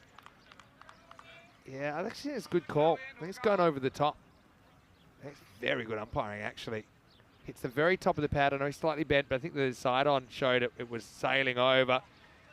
Jack will take a bit of convincing, but I think the umpire gets that one spot on. It's 54 for 1 after 4. Question from Poto Driscoll in the chat. Is there an ECN shop, Vinny, or somewhere you can buy some clothes online? There is. There's a shop here. So if you message us at European Cricket, or you can message Corey or me, we'll see what we can do for you. That's something we used to have in the very, very beginning. I suppose the logistics of running it is something that they're still coming to terms with. But let us know what you want. All right, here's Lewis James, who's going to bowl over number 5. Yeah, he gets his opportunity here. And he's going up against 2 people that are in red-hot form. If you stick with us on the network, we've had some regular viewers. Come on, I've been known to sometimes send something out.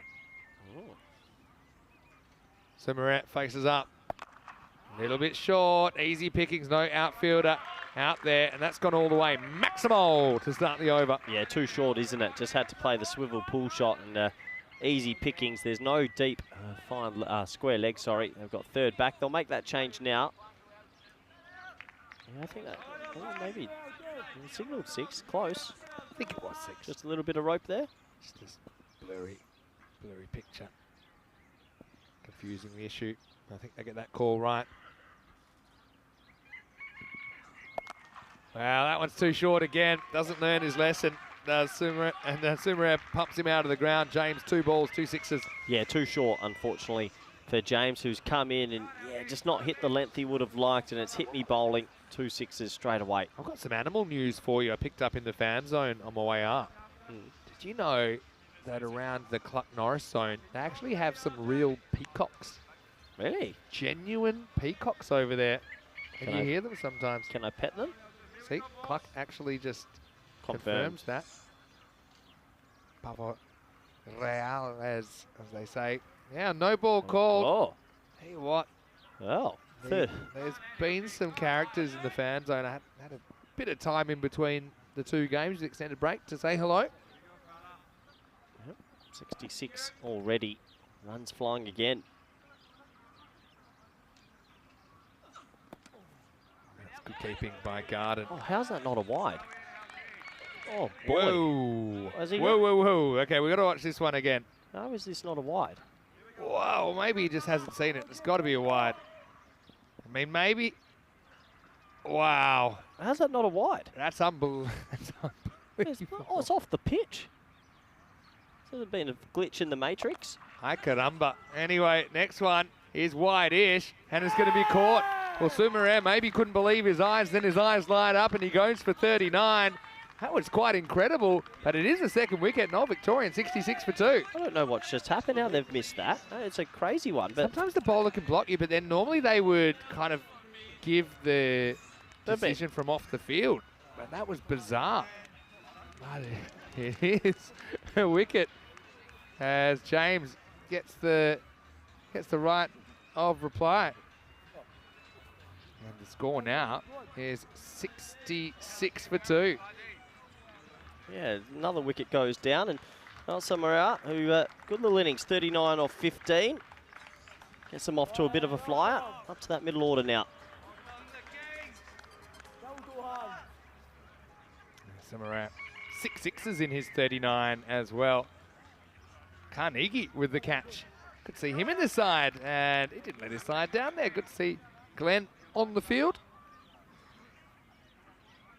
Anyway, I suppose well done to James. Just tempts Sumer to going after that whitish one. Now he tries short again. It hasn't really worked, and this is no exception. It's Duckett, the captain, James Duckett, that comes out. Under the fence it goes and flies away. Maximo, 6 more. Yeah, short ball, and Duckett says thank you very much. First ball, pumping that one away for 6, and yeah, good batting. And when he's short, it's been going the journey. Lift it up and out of here. So interesting over. He picked up a big wicket, but he's been a bit leaky here, hasn't he? He has. 3 sixes and a wicket in the over and a strange dot. Oh, he likes it. Yeah, it's caught a wide. I don't know. I never saw the toe go up, but Garden pretty excited. But anyway, you never know your luck in the big city. Let's have a look. This is top class wicket keeping from Callum Garden. Okay, now you got my interest. It's a feet swapper. Feet swap over. Oh, this is close. This is closer than I reckon he's just in. Yeah, this is, I think he's just in as well, but they'll have to slow this right down. All right, Callum sees the switch, and we got to stop it. He's not in yet. He's in now. Just in. But you've got my interest, and that isn't always easy when we get into week 4. That'll be a wide. Time to re-bowl it. Last ball, the 5th bin.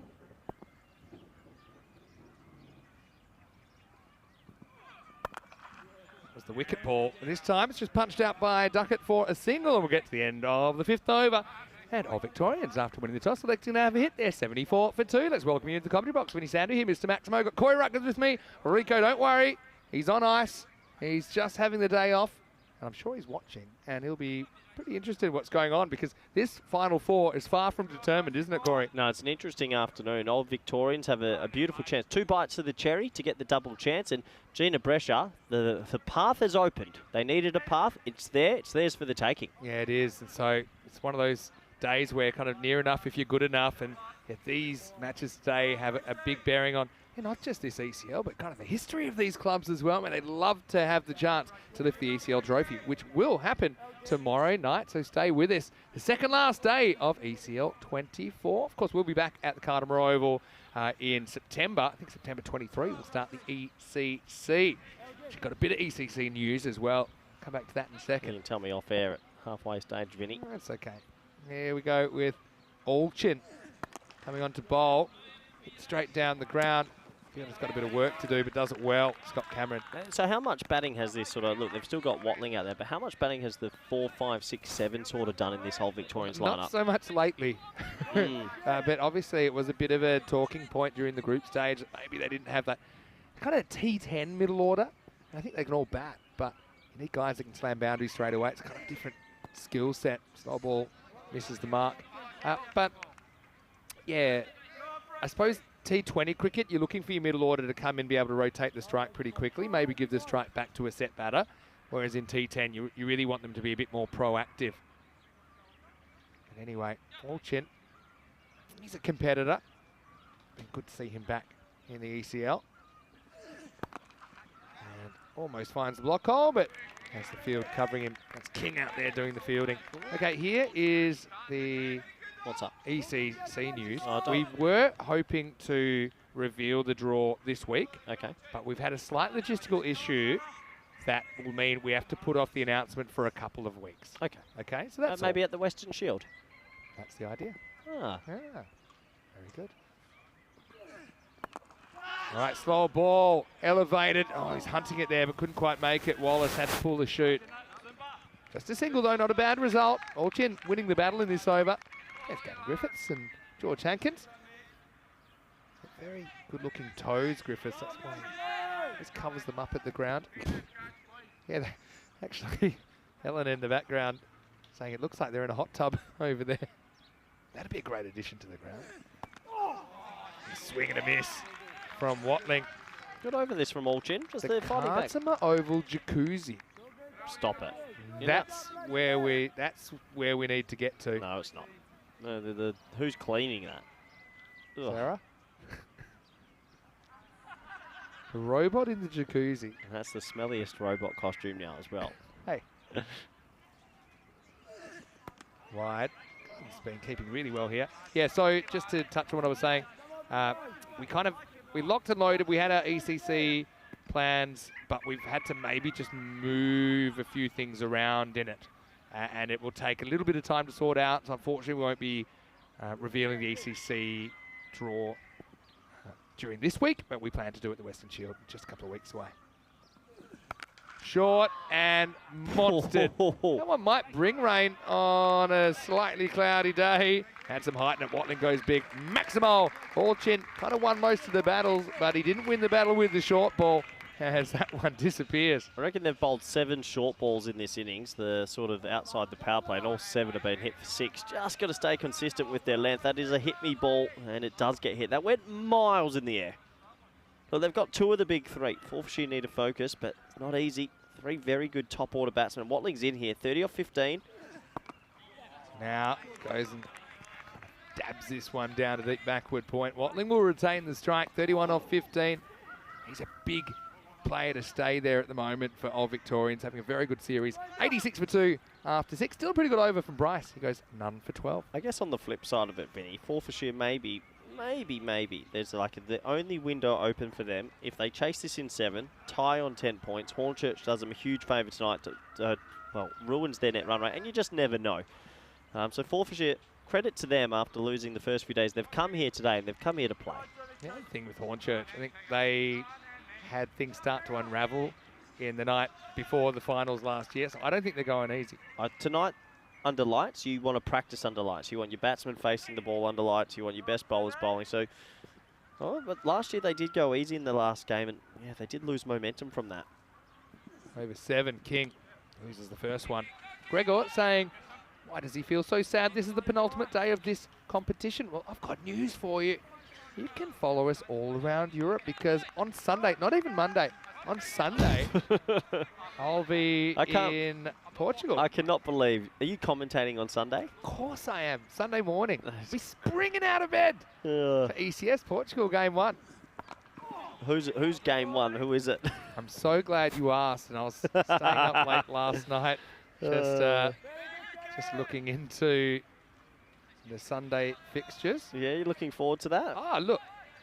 We love going to Portugal. Is it, in all seriousness, we love going to Portugal. Is it like a friendship CC playing a Gawker 11? Gawker 11 are there. Oh, and, brilliant. They're taking on Gamblers first up. What was it, Gamblers again? Saw them in this ECL. I definitely can't question your commitment, Vinny, because I'll tell you right now on Sunday, I'll be that far from a headset, it'd be unbelievable. Listen to who we've got. We've got 3 new clubs we've never seen before as well. And get ready to say, of course, we've got Friendship CC, we've got Fighters CC. Get ready for Precious CC, Ronan CC, and my personal favourite coming up. King's doing a pretty good job. Now in the air, they're skewed away. It's catching opportunity and it's taken. So well done to King, who just gets a bit of value in the end for a good over. Lewis James, not a bad man to have under it. And that'll be a 3rd wicket down. OV just hitting the skids a little bit here in the middle. It's 89 for 3. Yeah, another big wicket because that's the top 3 out now. So they're looking to the number 4, 5, 6, 7 to come out and put a cameo on the board. They're still in a good position. 89 of 6.3 is pretty good. Forfarshire. I'll be happy though that they've done some damage to this batting lineup. Yeah, nicely taken. Nice catch. A bit more on the right, but I guess he's got huge hands. Go on, who's your favourite then? Give it to me. Wait. So I said we've got Friendship CC, we've got Fighters CC, we've got Precious CC, Ronan CC. Let's just quickly say goodbye to Jamie Watling for 32, who actually bats pretty well, but I think actually that hurts them a fair bit at this stage. Time will tell. Wilson will replace him and score 89 for 3. Get ready. And it's a shame there's no night games because the Lisbon Werewolves are going to make their ECN debut. I think they're the first Werewolves we've ever had on the network. Let's hope there isn't a full moon. Brilliant keeping. Yeah, Garden's on here. Wide down the leg side. Don't forget, we've got LSG, the Lisbon Super Giants there as well. And please, Vinny, you're upsetting me. Please stop. I know you'll be tuning in first thing Sunday morning. Don't pretend you won't. What do you reckon the odds of me tuning in Sunday morning are? Give me a real number. We'll be taking the percentages off the screen. Put it that way. Driven down the ground. They've really fought their way back into this innings, haven't they, Forfarshire? I'll go one for you. Is this, in a funny way, a blessing in disguise for OV that they're going to get some batting time into 4, 5, 6, 7 probably here? Because I know that obviously there's a lot on the line, but they are more than likely safe in the tournament. I mean, it's fine if it doesn't unravel and they miss out the top 2. I think that more players in form before finals day is always a nice thing to have. Oh, yeah. He opens himself up. This goes bang. And it goes pretty quickly to deep square leg boundary. And Cuatro Carreras, he's actually batted pretty well when we've seen him, James Duckett. Likes to get on with it. Yep, nice shot. Whacked away through backward square for 4. Looking at that 140, 150 score here. That'd be an interesting one. Is 140 just too easy now? No. If they get Wallace early. Slow ball, edges it. Now hesitation. Pop at the stumps and would have just been back with the big strides there, Zach Wilson. That'll be the end of the over. King bowls a good one. 1 for 9 in the over, and after 7, it is 95 for 3. Let's have a look at what's coming up, and yeah, this is another one we'll have to update because now we know that the TPC will be England, and we're all very, very excited about that. Why is this just ECSs? We don't show the T20s because we got some. Just the European Cricket Series seat. That's why it's in that colour. But also, we can probably mention that the plans are that we'll be broadcasting the T20 tri-series between the Netherlands, Ireland and Scotland in the last week of May. And that actually is going to be huge with 3 teams about to go to the World Cup. And then the women's as well, Netherlands versus Italy. All right, that's a shot and a half, isn't it? Well, maybe they're not going to slow down because Wilson's got long levers and he uses them. Certainly put a fright into Cockney corner. What a shot. Just it was wide outside off Stumpy. He's a huge man at the crease. Just reached for it and timed it beautifully over mid-off. Lovely shot. 6 more to the total. Absolutely belted there.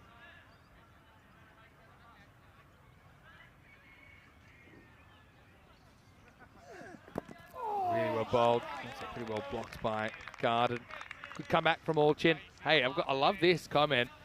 John Tucker in the comment section saying favourite team name is Fresh Tropical in Italy, and he'd love to make the ECL so he can see their strip. Imagine a Fresh Tropical. It's got to have pineapples on it. It's like semi-pro, Jackie Moon's team. You got to go pineapples there.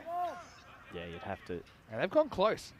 Yep. They've gone very, very close. Not easy to come through the qualifying. whole Italy domestic scene. Like agrees. All right, kind of wraps his bat around this one down the ground, just a single. Yeah, just 1 more to the total. Forfarshire just fighting back in this last couple overs after a blistering start, as per usual from OV. That man on your screen is going to have a lot of interest in this second half, Craig Wallace. What a 100 he hit this morning. Boy, he batted well. What a difference a day can make, hey, Corey? Slower, fuller, and gone. Oh, there you go. Need a slight change of pace doing the trick one way or another. Duckett hits it and he's caught on the boundary. Fraser Ross doesn't drop too many at all. So the captain goes for 14 and Old Victorians 102 for 4. Yeah, that's the big full toss that's just totally missed out on. He'll be disappointed he didn't get that one away for 6. It was a slower ball that sort of hung in the air. Every now and then these slower balls just do the batsman in, and that's a clear example of it. Should have been hit for 6, just couldn't time it, and you'll have to go. Yeah, Ross is a brilliant fielder. I've seen him cover the ground quickly, he's great. And down low, also great in the air. Duckett does whack a 4 and a 6, but he's got to go for 14. 102 for 4. Scott Simpson comes to the crease at 6. Yeah, he gets his chance. Little cameo from Duckett there, 14 off 8. OV having to use all their batting sort of middle order this time. Yesterday, they didn't have to. It was the Jinnah show. Jinnah was just a freak of nature yesterday. Himself at DDC. Oh, pound for pound. Great to watch.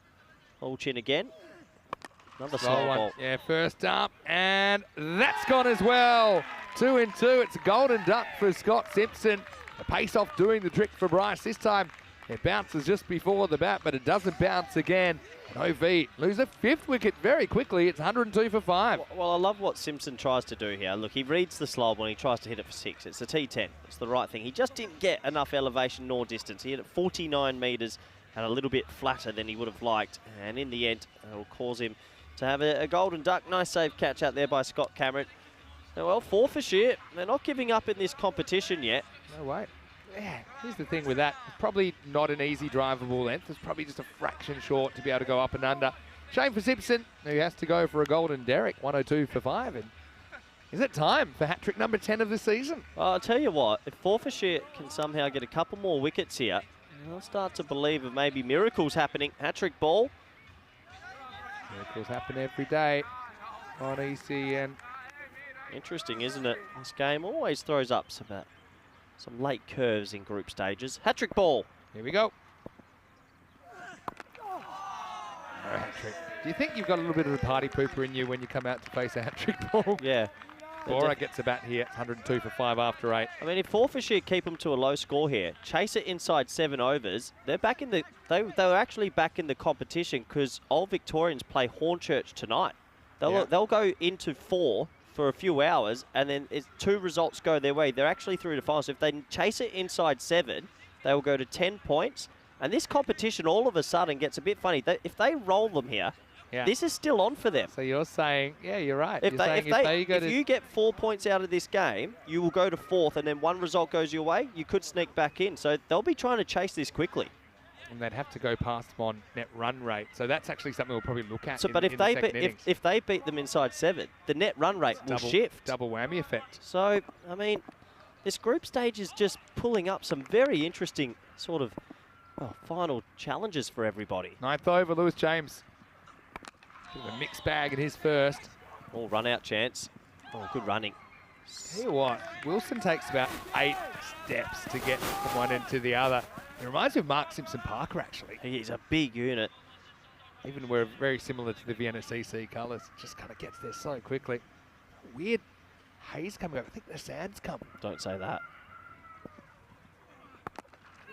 Well, miss hit, but Bora will get his first run. Well, what did Hornchurch just chase? What was it? Hornchurch, Was it 115? the last game. They just did it. It was They 16. chased 112 for victory. So if you keep them to 112, I know you 115. love live numbers. I'll give you some live numbers, okay? Well, I just love group state. I love this bonus point. Whoever came up with it, genius. Genius. All right, high. This should be caught as well. And it will be as Wallace continues this collapse and things falling apart for Old Vics. They lose a 6th wicket, and that's Zach Wilson, who's going to have to go for 9. 104 for 6. Yeah, just didn't get it out the middle. It's a good catch by Wallace. And the wicket's falling in this middle to lower order here. And right now, Forfarshire will be very happy with their work. Certainly will. How about that for that a goober for Wallace. And another one goes. Yeah, what an interesting encounter this is. So, permutations galore today with the bonus point in effect. It is definitely game on. Yeah, Wilson goes for 9, 104 for 6.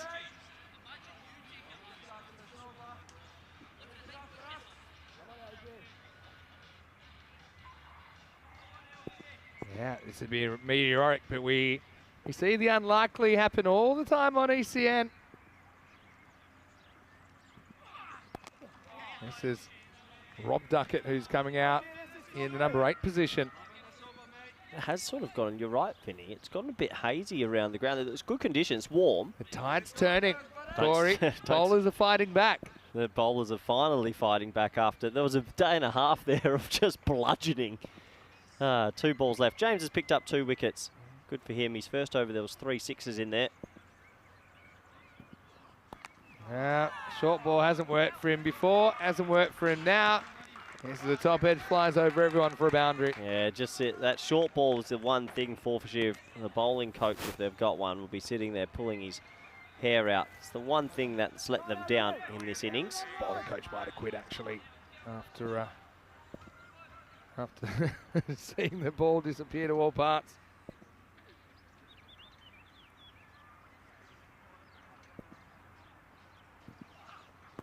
Slow ball, well bowled by James. Yeah, he wins the battle with 30 in the end. 2 for 27, his figures, 109 for 6. Here's some live numbers for you. So, they would have to win a lot, a big win to overtake them on net run rate. But the thing is, right, Vinny, they've got to play Hornchurch tonight still. That's true. So that's going to take another I dent. see what you're saying. So it's going to you catch up a bit. You catch up a bit. Good point. And then it's interesting because of the bonus point. Then all of a sudden, if Forfarshire win this one, all of a sudden CIYMS might be going, hold on, we could try and win within 7. So a big upset here, and all of a sudden this competition starts getting bonkers. All right, here we go with over 10. King comes back. This gets drilled towards the fielder, but just a single. Yeah. I mean, this is where you start looking at how things have slowed down. And look at the first 5 overs. It's a different story. 74 came off the first half. And right now, we've only had 36 off the second half, albeit with 5 balls to come. Hits himself off his feet here. He hit that His hard. ball up, but he'll only get a single. Yeah, good bowling from King. Well, this game never ceases to amaze. There's a Wallace on your screen. He'll probably have a big say in how this game turns out. A magnificent 100 this morning from him was a delight to watch as it gets really orangey around the ground now. It's proper murky. Get your bucket and spade out. Sand's on the way. Yeah, I don't think this is rain. I think it just could be a good old-fashioned sandstorm. Well, maybe it is. It's gone very hazy at Cartama Oval. Oh no. What is that forecast you're looking at, Vinny? It's only air quality, it's not rain. Stop breathing. Full toss. This one might actually find the rope. It does. Just snuck past the infield all. Jinnah and Fraser Ross couldn't run it down. Anyone's coming for Old Victorians here. Like I say, every point could be important. Yeah, nice shot. Straight through square leg. 4 more to the total. 115 now. They'd love a 6 and a 6. Get it to 127. Take a couple early wickets. Game on. Nice shot. It's going to pick out deep mid wicket. Just the one. So last ball of this first 10 overs, and you'd have to say Forfarshire, after a slow start, they fought back well. And how? 74, now 42 off the second half. Must feel like a breeze out there compared to this morning's game where they were in a nearly 400-run game. Old-fashioned 190-190 battle. Here's King to close out the innings. Bora goes for it. And Wallace will take the catch. It'll be 2 for 16. Oh, they love it down there, don't they, the English, as he gives it the old Gavin Hankins. Well, maybe you need 2 more to make up a foursome. And Wallace runs off to get the pads on, and in the end, Old Victorians are going to finish 116 for 7 off the 10 overs. Yep, and a bit of byplay there. Wallace just using the Hankins celebration right in front of him. I think Hornchurch getting into him a bit of fun there. All the teams do get along pretty well, besides maybe 2. But overall, good first innings, good cricket. I think Old Victorians be a little bit disappointed with the last 5. For sure, they couldn't really back it up. Now the home of golf, isn't it, Scotland?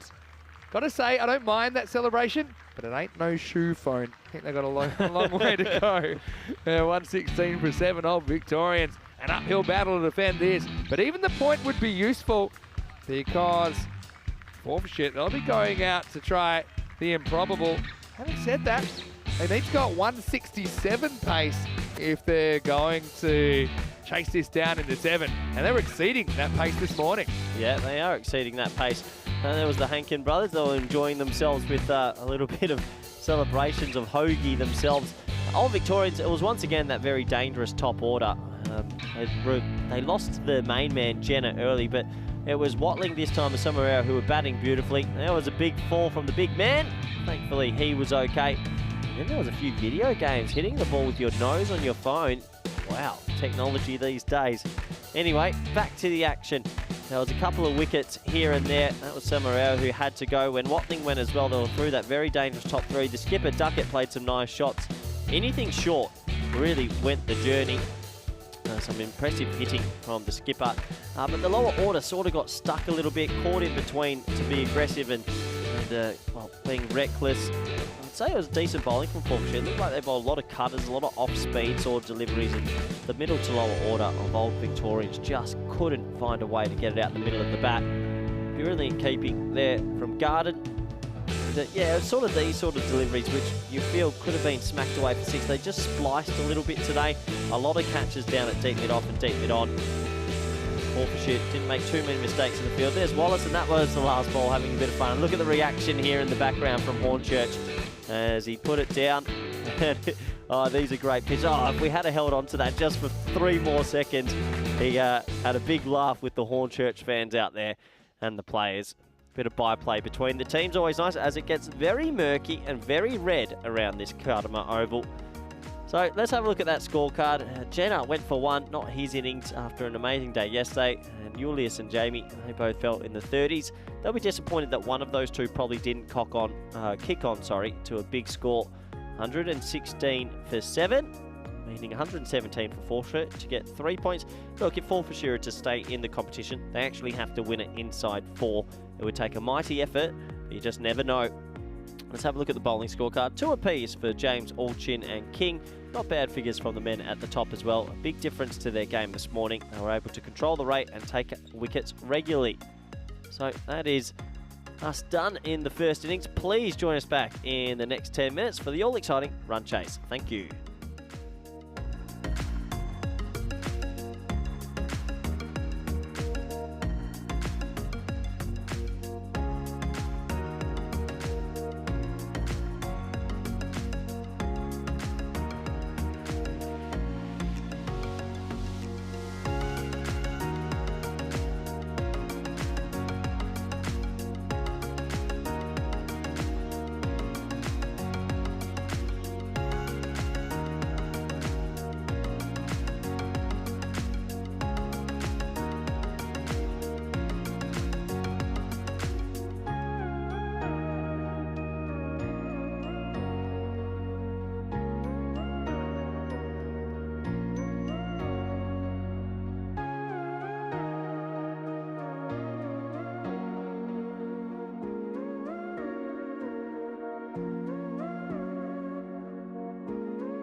The European Cricket League is proudly brought to you by Dream 11, HCL Software, La Junta de Andalucía, Paramatch and Norcane.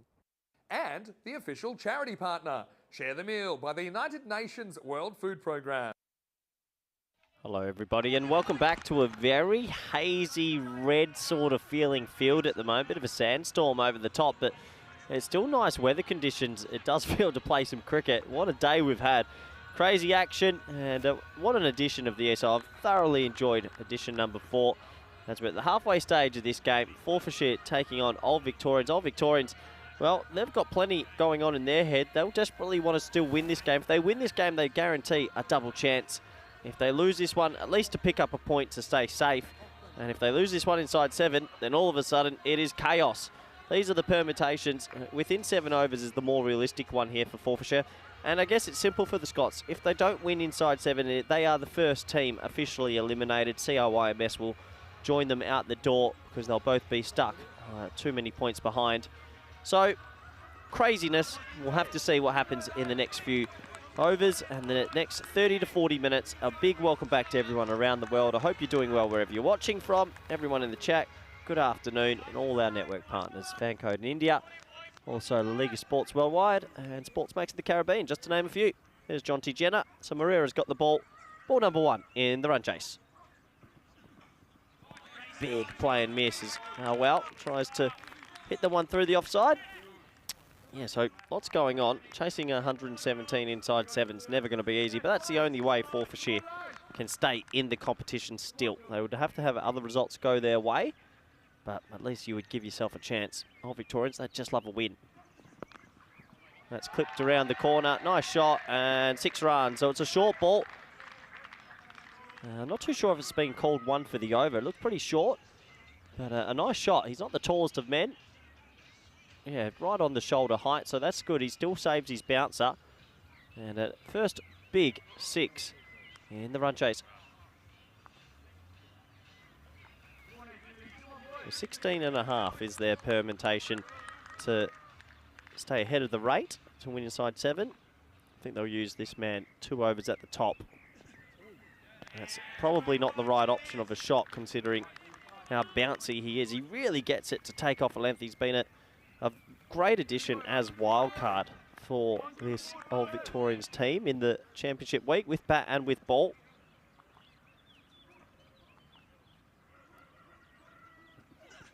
Slower ball this time and it's picked. Adios Pelota ball. Well, that's 12 off the first 4 balls. Forfarshire, they'll be happy with that start. Little Bow Wow picked that one. He stayed still and just clipped it over the leg side for 6. Good batting. Yeah, some of the supporters enjoying a little bit of time off. Some of the Hornchurch players watching from the fan zone.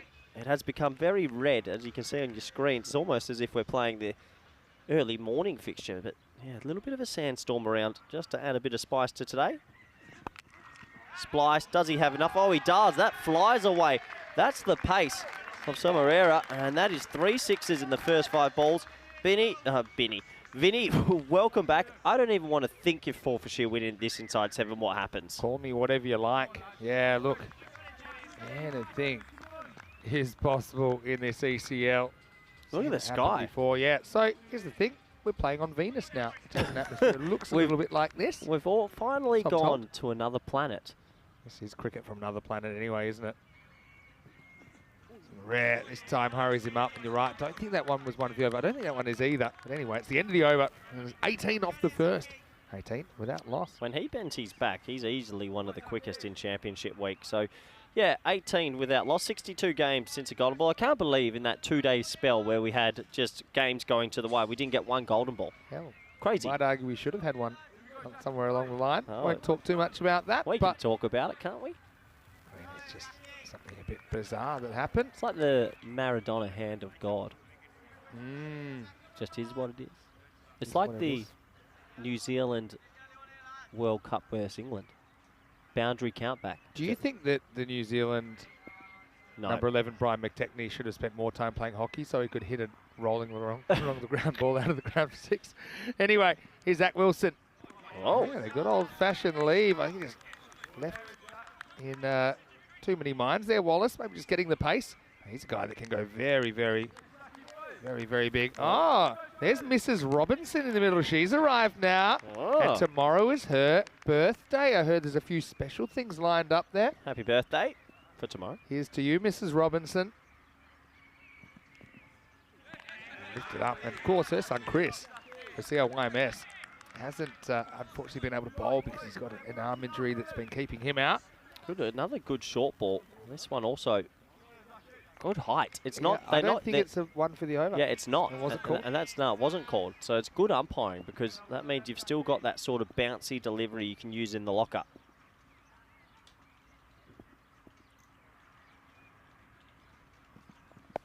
Yeah, this time he's kind of sweating on it, and he's going to get value.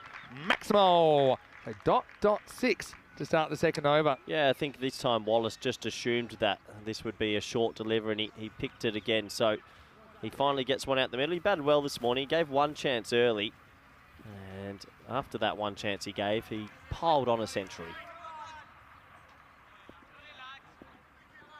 Zach Wilson brings it down from a great height. Eerie atmosphere at the moment. It's well bowled. Counterproductive footwork there from Wallace, who kind of gave himself room when he didn't need to. Yeah, probably Wallace was unbelievable from just staying still. He stood still and pounded the ball everywhere. But he knows better than most. He's a seriously good player with a good cricket pedigree. He'll be disappointed he didn't click at the start of the week. He had 3 ducks in his first 4 innings. He was probably their barometer this week. Feast or a famine. This one's good outswing, a hang up in the air. This is catchable, and it is caught. So Wallace goes 6 and out. Simpson takes the catch, and Wilson takes the wicket. Forfarshire hit a roadblock in the second over. It's 24 for 1. Yeah, Wallace gets a wideish sort of length delivery. He doesn't get the distance on it he would have liked, and the first wicket will go in this run chase. Yes, it will. Nicely taken as well. Probably not the easiest sky to take the ball out of at the moment as well. Very hazy. It's the sands of the African desert that have hopped across the Mediterranean to join us here. But he made the right choice there. By running backwards, he can stay square on with the ball. And simple catch in the end. Garden will come out to replace Wallace, who goes for 6. Is that last time we'll see him in the series? 24 for 1. Yeah, well, the equation is simple for Forfarshire. They have to win inside 7 or they are officially knocked out, and so are CIYMS. So the Irish could potentially be here or on the bus right now cheering this on as well. It's been a very interesting sort of day with everything that's been going on as Callum Garden comes out. Here comes Zach Wilson then to Garden, coming off a golden this morning. It's his first one away for a run. Simpson does the fielding, end of the over, and Wilson does a fantastic job in the second, takes 1 for 7, and after 2, Forfarshire 25 for 1. You can see what they need there for the bonus points, already over 3 a ball. Yeah, it's not easy to do, and you feel with Wallace going, that might have been their shot at something miraculous. This is the table and why we're talking about a lot. Forfarshire at the bottom with 6, Old Victorians have 10. If Forfarshire don't pick up all 4 points, that means Old Victorians will at least get something, and then they can't get back in. It would be crazy. I mean, if Forfarshire would win this with 4, they'll actually won't even crack the 4, but they would be relying on Old Victorians to drop out of the 4 by losing so badly. Not often you see a team go down under this system, but it would be possible in theory. Here's Simpson, as we see this kind of hazy atmosphere that's taken over the Cartama Oval. It's crazy. It honestly looks on the screen like we're playing the 5 a.m. game and we just forced everyone to be here. But it's 4:30 p.m. on a Thursday afternoon. Air quality is unhealthy, it says on your phone. It says unhealthy, but I've seen it hazardous before. So I know there's another level. Anyway, end of the bat. Well, unfortunately for Garden, it's going to be... Oh, no way! Oh, wow. Wow. Can you believe your eyes? Wilson's dropped a genuine certified Goobinator in the circle. And Callum, I don't think he runs there. He's probably halfway to the dressing room. As I said, it's a difficult background. Wilson, he puts down probably the easiest catch of the week. Back to live action. And the next one's going to be out of the ground. Well, he survives. He then thrives and puts that straight over the 4 p.m. meeting of the ECN hierarchy. 6 runs, and I don't think anyone can believe what's happened in the last 2 balls. You have to feel for Scott Simpson, the bowler. He actually deserves the wicket, and then all of a sudden you get hit for 6, and you're thinking, why? Why, oh, why? You can understand the teapot. Solid teapot from Simpson, and it's warranted, really. You'd be furious. You'd be furious. That was a goober. It was barely hit. And he snouted it. And he actually almost caught it. Actually, would love to count the drops again. This one just sneaks in as well. All right, I'm going to count the touches. You ready? 1, 2 off the face. 3, 4, 5, 6, 7, 8. 8 touches for me before it hits the deck. Yeah, it's not one you want to look back on. Call the Guinness people. Not even close. What would the record be, like 40? I mean, call them. I'm thirsty. Anyway, the next one is full, and it sneaks past. But still, look, OV's point helps them as well in their quest. Well, a point's massive for them. It just means if they were to lose tonight to Hornchurch, they can't get shellacked. Yeah, exactly. They can still get top 2. I got this funny feeling Hornchurch tonight. It'll be interesting to see what permutations they sort of go with and their game plans. All right, in the air. Another chance. Well, he was golden before, Garden, and he's going to be golden again. Wow. As James Duckett, the captain, the next one to put one down. Oh, how's he dropped that as well? The fielding standard's been pretty good the last few days, but that's 2 sitters. Oh, Scott Simpson's not happy. Oh, Scott Simpson. Now, this is big red now. We'd have probably a 3rd-degree manslaughter charge on our hand. But, I mean, these players, they don't practice catching in sandy conditions. So...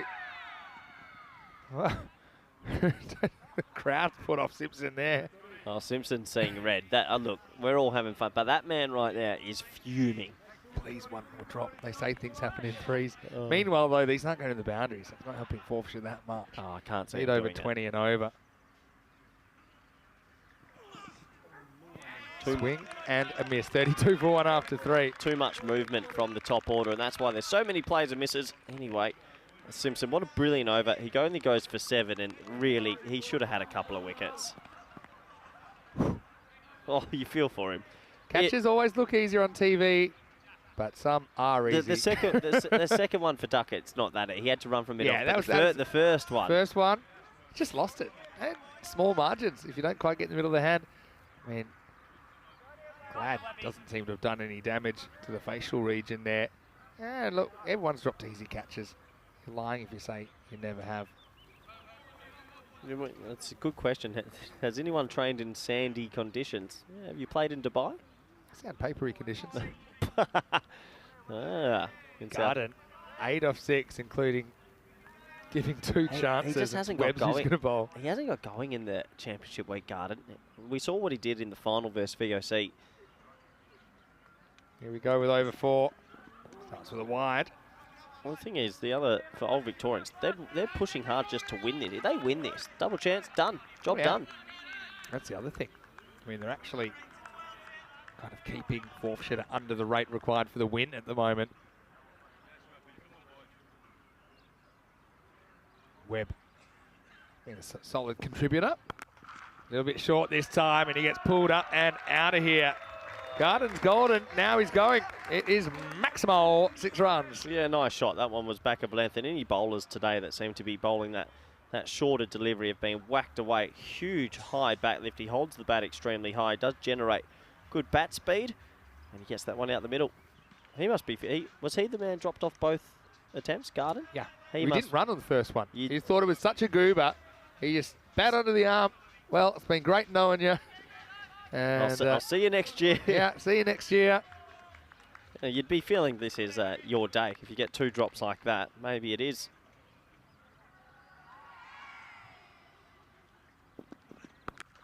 Now there's 6. All right, Garden ticking. Maybe we shouldn't rule this out just yet. A little bit short from Webb. Digs into the pitch and it disappears over the trees. Oh, to get back into it, they need a sort of, you'd say a supersonic over, hypersonic over, whatever you call it, Vinny. That was another short ball. And 13 off 2, but they need to turn it into probably a 25 to 27 run over. Can't let him get away with that. Another short ball. I think for Webb, just needs to take a breath, a little bit fuller, get it in the right spot. Good day from Forfarshire, let's be honest though. They did come in today with 0 wins, and you'd imagine from this position they should leave with 2 wins at least. Don't often see a winless team come out and bang 197, do you? Well, that's what we saw this morning. Steps and hits, but they got the deep cover back. Well handled out there. It does look like we're playing on Mars. Mars is more red, Venus is more yellow. It will also mean we'll be rotating the different way to all the other planets. What's your favourite planet? I've always been a big Saturn fan. The rings are good, aren't they? I'm a big Saturn fan as well. Ooh, not bold. It's a funny one. Nah, it's a good ball. Where does it bounce? Just inside the line. Is the whole ball inside the line? Good enough. Or good enough for Coach Corey. 99.9%. 99.999 every time. Come back to Webb then. That one would have been a wide, but he skied it. Barwell. He gets caught unbelievably. And that's Rob Duckett that takes the catch, sliding in. So Garden uses all the luck. And Barwell's fresh out as he has to walk off for 18, and it's 46 for 2. Yeah, you got to feel. I think Simpson was running after that as well. And he saw that catch get taken and said, oh, okay, you want to catch these ones. What a brilliant take that is, though. Third man running all the way around and a nice sliding catch. Good technique. Kind of caught the Kate Winslet technique sometimes where you just end up like you're laying on the couch. You get your whole body under it. Barwell does hit 3 sixes, but he can't score off any other of his balls faced as he goes. It's 46 for 2. Yeah, 46 for 2. Man coming to the crease, batted well this morning. Scott Cameron gets his opportunity. He batted really well. He batted beautifully this morning. Yeah, he smashed the ball around the place. Tell you a planet, no, I don't mind. Neptune. You just don't hear too much about Neptune. It's very cold. What about one the other way? The first way. You like Mercury? No, the other way. Next to Neptune. Uranus? Sorry? Uranus? Can you spell that for me? Oh, I don't mind. You are anus. Anyway, 47 4, for 2. and it's 47 for 2. Oh, no. We've been here for a month, haven't we? It's been a long old Uranus trip. actually, it Spins rotates. the other way. It's kind of almost a vertical spinner, like a top spinner. I used to own a telescope. Did you really? Yep. How'd that go for you? What's it doing now? Sold it. Okay. They're right on the rate for the game. So this game on here, I mean, OVs, they can sail into the top 2 now. And, yeah, they can't be caught if they can just win this game. Yep. No, that makes Let's sense. be honest, Old Victorians probably came in as one of the teams based on their group performance that people thought, oh, will they make the 4? I mean, never mind the 4. They're looking top 2 here. And here's Zach Wilson. Swing and a miss. Yeah, I think Sommerera coming in as the wild card with opening the batting and opening the bowling has just offered them a different sort of way of winning.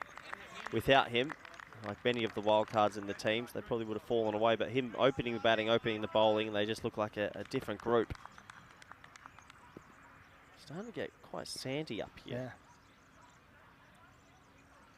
Yeah. Cameron. Yeah, pretty short. Well, surely that's one for the over, at least. Yeah. I thought it was almost over his head, just the way he played it. Let's have a look at it on the replay. A closer look. Oh, That's yeah. a massive wide. Oh, you got to call that. It's not been called. Oh, boy. Boy, oh, boy. That's probably even a wide if Wilson was standing at the other end.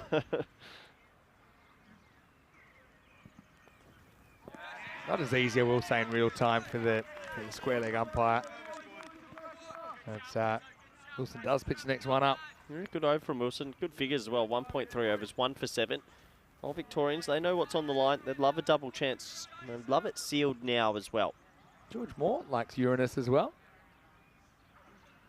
I mean, Mars fascinates me because I think that in this century, we'll get a man on Mars. I think Mars bars.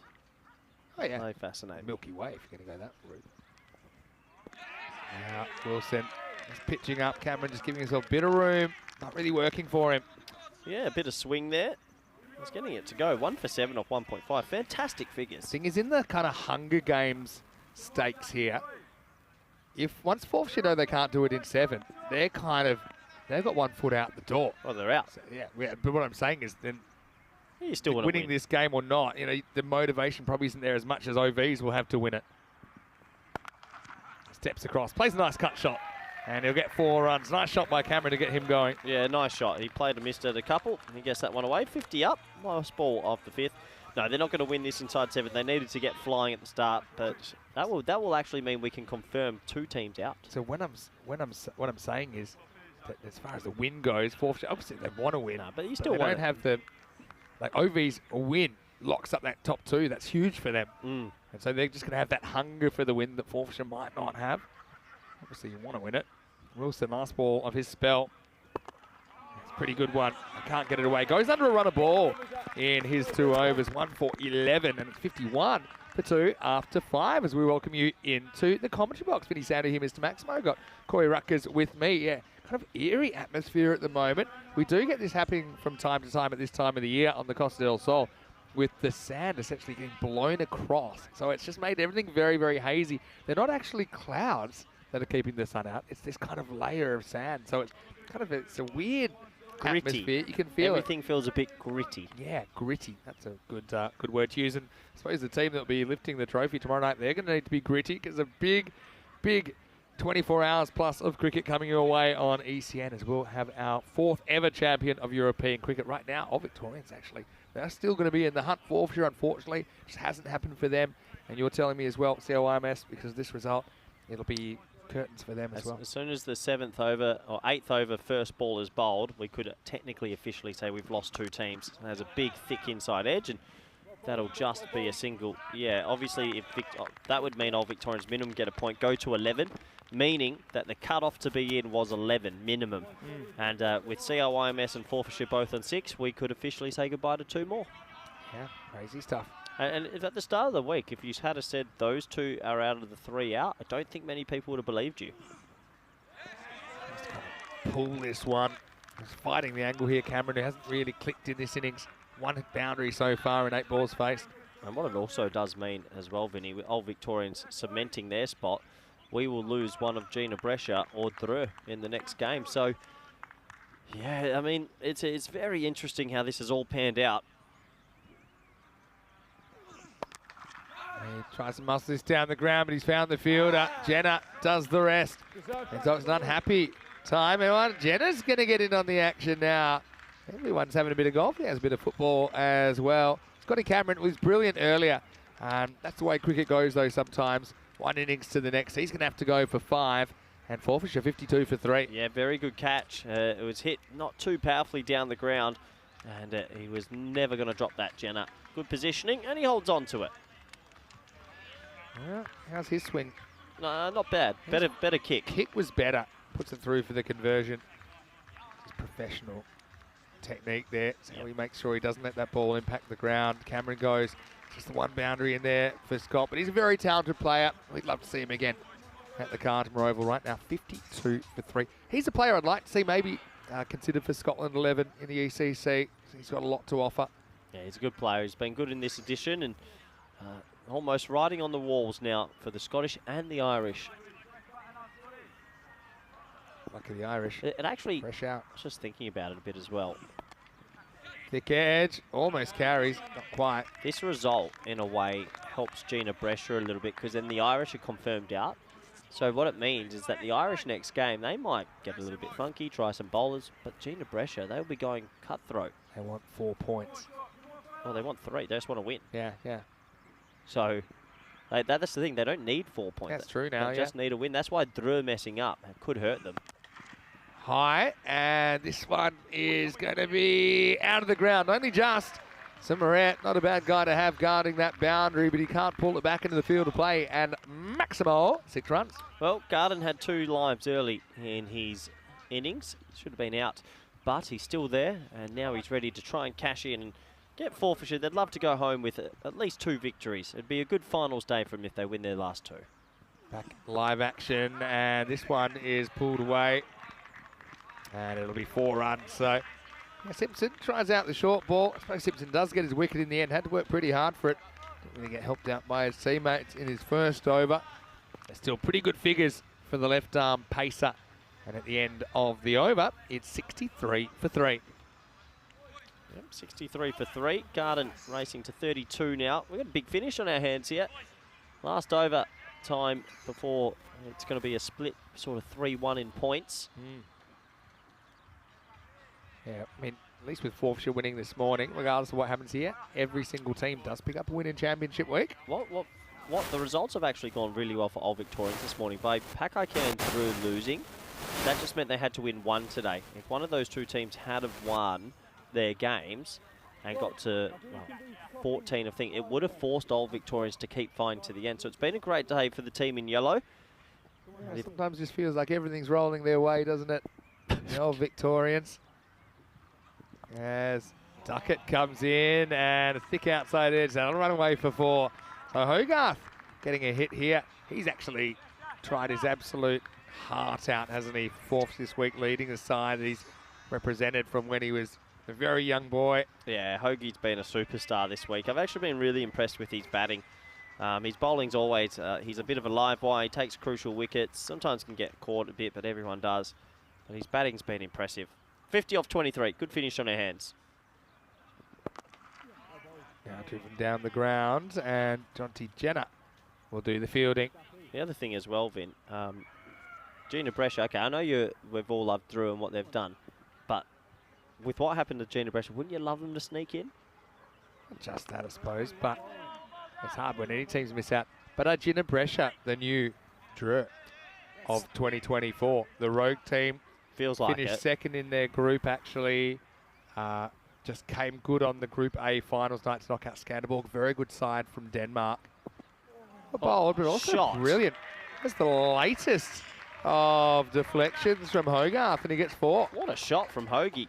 Don't see these sort of little touch shots enough. That is the latest of late cuts. Like to see these two batting together, Garden and Hogarth. First saw them when they were playing for Scotland Lever in the ECC. That's right, yeah. Duckett wonders how that went to the fence, because it was pretty well located. This time it's going to be no run. Another foolish delivery. Inside edge this time. This is it, Vin. You want to call it in? Because as soon as this ball's bowled, we can say goodbye to 2 teams. Yeah. It's into the road for a couple. And it will be in the air. Catching opportunity. Another great catch taken. Will Fitting that Duckett breaks through, and look who it is, Zach Wilson, who pops up. That one, no problem at all. As Forfarshire in this game, just starting to fall a little bit behind, I think, with 4 wickets down now, 73 for 4. And I think some of his teammates were sort of saying, well, you've caught that one. How did you drop the other one? But good catch in the end. That'll make him feel a lot better. That just disappeared into the big mitts. Well, I'll let you say it then. We're down to 5. 7 becomes 5 in an instant as we get to the end of the 7 overs, and Forfarshire haven't made it to the 117. Hogarth walks off for 10, 73 for 4. Yeah, Forfarshire's second year in a row here will come to an end. They are now officially out. CIYMS are officially out. We just have a few more afternoon games to figure out who gets into the top 4. But I guess for Old Victorians, they don't want to have to get a point tonight. This is their opportunity to guarantee that double chance right now. Yeah, that's right. 3 overs to do it. Hogarth, he's an entertainer, isn't he? We've really loved getting to know him. Hopefully we see him down the track at the Cartama Oval, whether it's in a Scotland shirt or a Forfarshire shirt again. Of course, this means that the Scottish qualifiers, Forfarshire and CIYMS from Ireland, they're going to have to re-qualify through their countries, which isn't a particularly easy thing to do to get back here. Matthew Webb. Jigs. Over number 8, starts with a wide. Yeah, so still some big things on here. Forfarshire, if they were to win this game, spoil Old Victorians' party a little bit, because then Old Victorians have to make sure they get a point tonight at least to get the double chance versus Hornchurch. So there's still a lot to go on throughout today. This is an interesting one. He does take a slight step outside off before the ball's bowled. This is the one that I think tests the umpires more than any other decision, because Garden, there he goes, 2 stumps outside, so that's probably a good call. There's probably 1 stump outside the line. Stumps the official measuring unit of offside wides. Anyway, in the air, and that one is going to be held. Well, some of the catching has been great. It's Bora this time. that holds on low down as Garden departs for 33, and really things unravelling for the fourths. They're 74 for 5. What a very good catch. He came charging in for that. I know a lot of players would have maybe sort of just hesitated and stayed back and just left it to be a single, but he didn't. He came running forward, and it's Garden. It's a big wicket. Forfarshire, they needed him right to the end. Old Victorians, they feel the double chance is just around the corner now. Will mean tonight that Vinny, technically, the Hornchurch Old Victorians game tonight would be a bit of maybe a preview of the final, but they're playing under lights. They'll both want that good practice to see how you adjust, because playing under lights is very different. And tomorrow, I give 4 teams a genuine chance of raising the trophy whenever you get to a finals day. It also means if they get the double chance, do you know what the eliminator will be tomorrow? Either Paco play Jinnah Brescia or Paco play Thrillng. Chaos. Chaos. Garden, always love his work. He has to go back as the 5th wicket down. Now a little bit short, and this could be another one. It will be another one.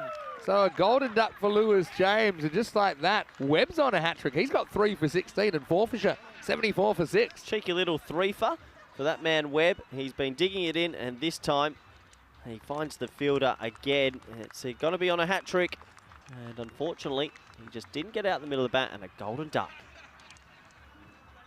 Lovely Good catching take there from Bora. Again, getting your body low to the ground.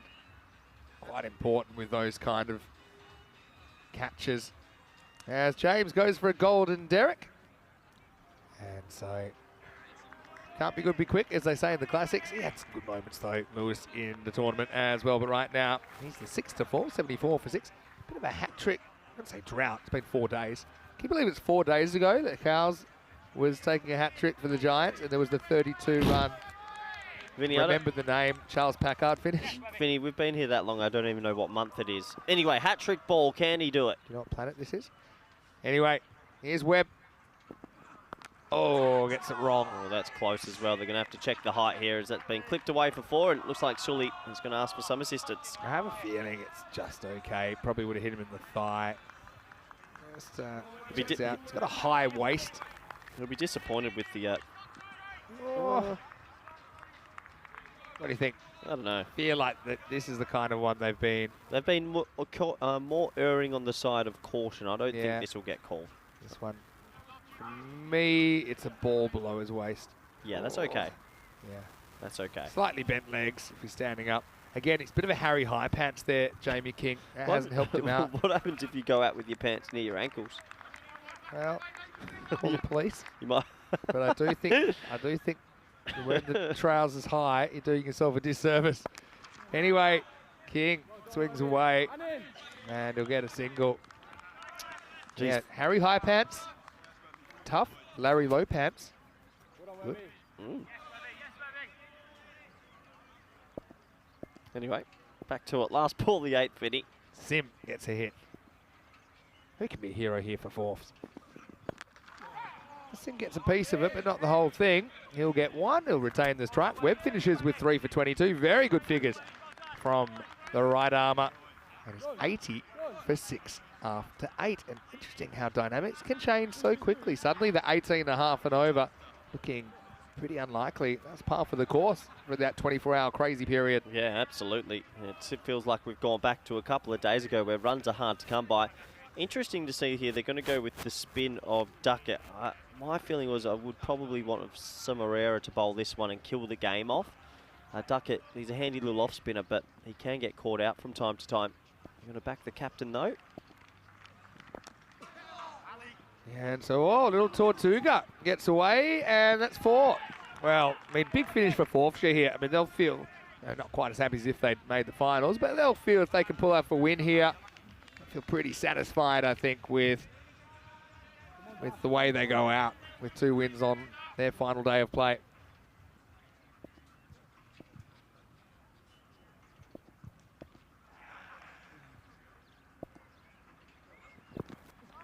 Bowl ties up Sim this time. Can't get it away. OV just sneaking under the radar here. And they've kept it tight, kept it tight. It was a nice start from Bowell. He hit 3 sixes in the first over. But since then, Forfarshire have crumbled. He's down the wrong line this time. So they get the double chance here. Tonight, under lights, are you going full tilt both teams or are you holding back a little bit? I mean, the Serious theory question. says, I mean, it's 10 over cricket, right? So I don't think people need a rest so much unless guys really want it. But, yeah, so I don't know. I just think you play it like a normal game. Yeah. Yeah, I just think it makes the most sense. Not bold. I know that Hornchurch kind of did that before. Actually, Forfs did that before a little bit in their warm-up match, match 10 in Group D last year. And then the Drur guys hit them for 189 without loss. They're not bowling certain players, not playing certain players. It's a dangerous game to play. One actually hits the keeper in the helmet. We're going back to concussion tests. Did that? What happened then? I think it just drilled him in the head. How? It was a full Yorker. Look, this is how. Not too sure we'll get it, Vinny. He's getting through his over very quickly. Right, this is in the air. It's going to climb towards the boundary and out of the ground. Maximal. As so, King will get 6 and will take us to the end of the 9th over. The score 91 for 6. Yep. Yeah, interesting. Oh, look, we'll go back to this one. I think it came off the arm and just sort of flicked the lid. That's where the noise came from. And then, of course, the obligatory last ball flying out of the ground. Rob Turville in the chat saying, with my Channel Islanders hat on, I'd like OVs to win, but with my Guernsey hat on, ... Enough said. The ... says it all. Webb 3 for 22. Bit of a star, but how about Zach Wilson 1 for 11? People will probably remember his 8-touch drop catch more than his 1 for 11. That's just a shame. But I do say history is written by the winners. 91 for 6. You'd imagine it would take a miracle to get back into this now. 26 off 6. They've had a good start for Forfarshire, but they lost wickets at regular intervals. And it's almost curtains now on this one. Last overtime. Inside edge. That will race away for 4. So game still on. 22 needed off 5. Yeah, so look, you can see 32 off the last over. We can see 26. Sam is making use of every bit of his bat out there. So Moret, probably not the kind of guy you think is going to go magical in the last. Steps away and in the air. Just eat the single at this stage. Looking forward to tonight's game, Hornchurch versus Old Victoria. It's going to be a bit of to and fro. Anyway, 4 balls remaining in this one. Forfarshire's tournament winding down unless King can give us a huge spark. Big swing and a miss. That puts it out of reach now. Yeah. Old Victorians, okay. They've shown it with the bat at times. They've shown it with the ball right now, shutting down Forfarshire. No mugs with the bat. Remember, they scored 197 this morning. They got Wallace out early. Yeah. And Cameron, the other guy this morning that went, just didn't fire in this game. You've got to give credit to the Old Victorians. They've sort of come here. They've got some Herrera to come and offer with bat and ball, and then mixed it with the talent that they had. They've got an interesting sort of bowling attack with the left arm seamer Simpson, some tall, fast bowlers. They'll get that double chance now, and Vinny, that double chance is massive. Nothing but fresh air, or slightly sandier actually for King this time. Sandy air as he swings past that one, but it's almost over. You hear that? What was Clark Norris is sounding a bit croaky over there. It's not great for the vocal cords, actually. Still got 1%. Last ball. Oh, Meteor has hit the ground and just affected one team, but no, that'll do it. And well done by Old Victorians. They win by 19 runs in this one, 116 to 97. It's with a heavy heart we say goodbye to Forfarshire. Of course, we were super excited for them making it through to Championship Week for the first time. But yeah, ultimately, it wasn't their week. OVs will battle on. The Scottish team is the end of the road. They'll have to qualify to get back to ECL 25. Yeah, now the table is starting to take shape. Hornchurch will finish top. Old Victorians will finish second, but we're still figuring out who will finish third, fourth, and fifth. And credit to those men in yellow. They've done exactly what they had to do. They've kept it tight, and they will get the double chance tomorrow. Let's have a look at what's coming next. And this is massive. Jinnah, Brescia, who have come from the clouds a bit and had a controversial tournament. You can be sad. Yeah. If they win, they will knock out Thrillng. Well, they've had to pick themselves up off the canvas, literally, to still be in the running. And can they put away CIYMS? I mean, CIYMS, they're not really also rounds either, but how will they approach this last game? We'll have to wait and find out. That next one is coming up in 25 minutes. It was 2 thumbs up.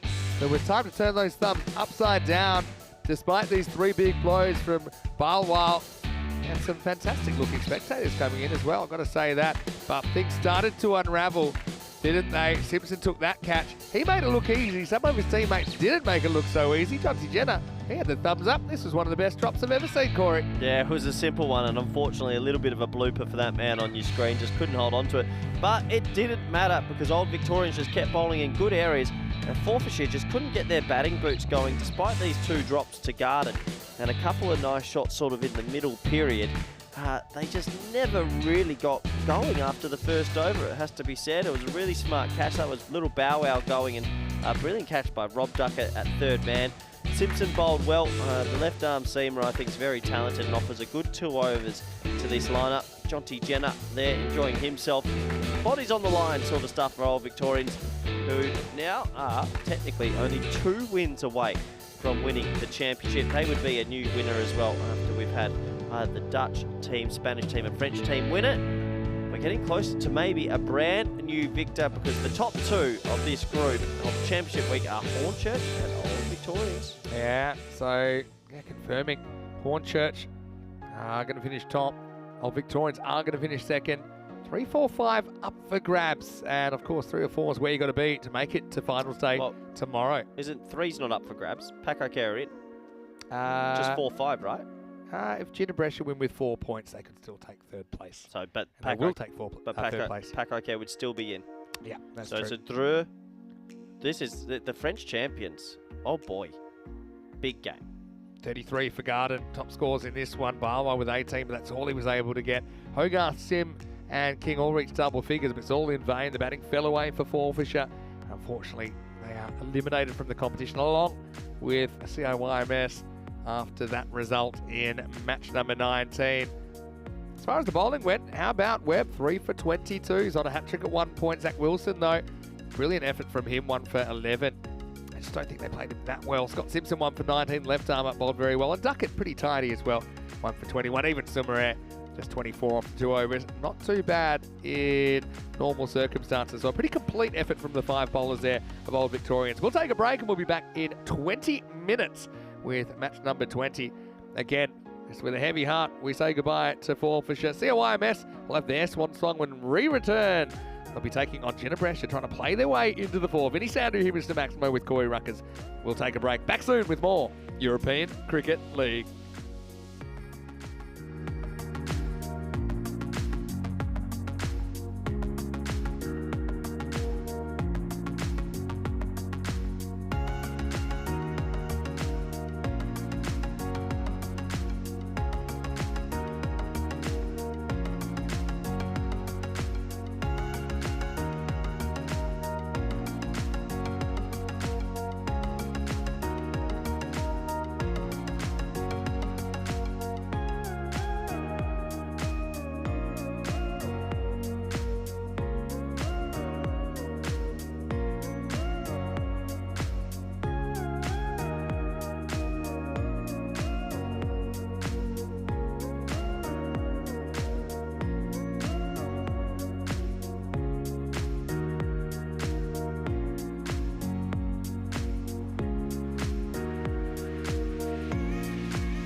The European Cricket League is proudly brought to you by Dream 11, HCL Software, La Junta de Andalucía, Paramatch and Norcane. And the official charity partner, Share the Meal by the United Nations World Food Programme.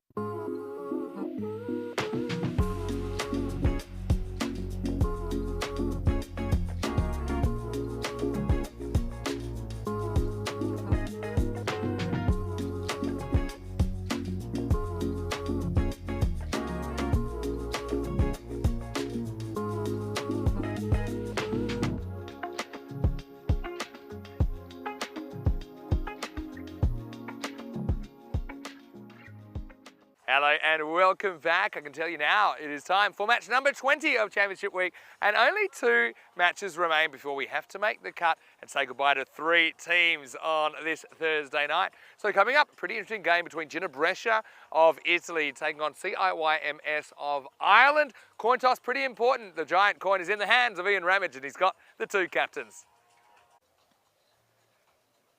There you go. Good luck. Cheers. Cheers. Jinnah, you're the home team, you'll toss the coin. CI, the away team, you will call. Dream 11. It's been called Dream 11 that's come down, European cricket, so you've won the toss. Okay, toss won by Jinnah, who will bowl first. So Jinnah Brescia have won the toss and they've elected to bowl first, and they are kind of kings of the big chase now. They pulled off the biggest ever chase in the ECL and the second biggest successful chase in ECN history. That's in over 5,000 matches when they chased 179 against Paco yesterday. Having said that, last time we saw them was under lights and they lost by 1 run to draw. So Jinnah Brescia, they've had such a dramatic week, such a dramatic tournament, really. Think about the fact that they actually played the first match of this ECL almost 4 weeks ago. It's been a long journey. This is a game that really counts. For CIYMS, well, it just hasn't really gone to plan for them, but we know how dangerous they can be. They were kind of front runners in Championship Week last year. It hasn't worked out that way this time, but you never know. They're a team that is still full of surprises, I think, and they've got some very good hitters in their lineup. Corey Ruckers is standing by. Table very interesting at the moment, isn't it, Corey? Let's go over to you now in the commentary box. Match 20 toss, won by Jinnah Brescia. They want to chase. It's over to you. Let's get ready for the first ball. Thank you very much. Vinny Sandu, welcome back everyone around the world, wherever you might be watching from. Been a very interesting day of cricket, been an interesting month really. I've enjoyed Championship Week thoroughly. The last few days have offered up some spicy encounters as Tyrone Peters and Suleiman are your umpires for this one. Jinnah Brescia, the team that just won't go away, still in this competition as they have an opportunity here to upset the masses and sneak back into finals reckoning after all the controversy, put it behind them and then get themselves into a final spot. Let's have a look at these 2 lineups. Jason van der Merwe looks like he's at the top of the order. Didn't see who else was walking out with him then, but it might be a change in the order as we have a closer look to these 2 teams. Obviously Jinnah Brescia are 2 and 3, but they lost 2 games on the very last ball. They could easily have had that the other way and be almost on for the double chance, but they will need to win to stay in this competition. It says it's a 50-50, so we'll have to wait and see how this one pans out. Big welcome back to all the viewers around the world, on all our network partners and everyone in the chat. Always fun interacting with you all. Yes, it does look like it is going to be a change in the order. No Doherty at the top. Adam Heasley is going to be open with van der Merwe.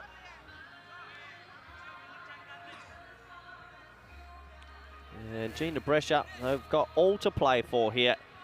Currently sitting on 5th in the table.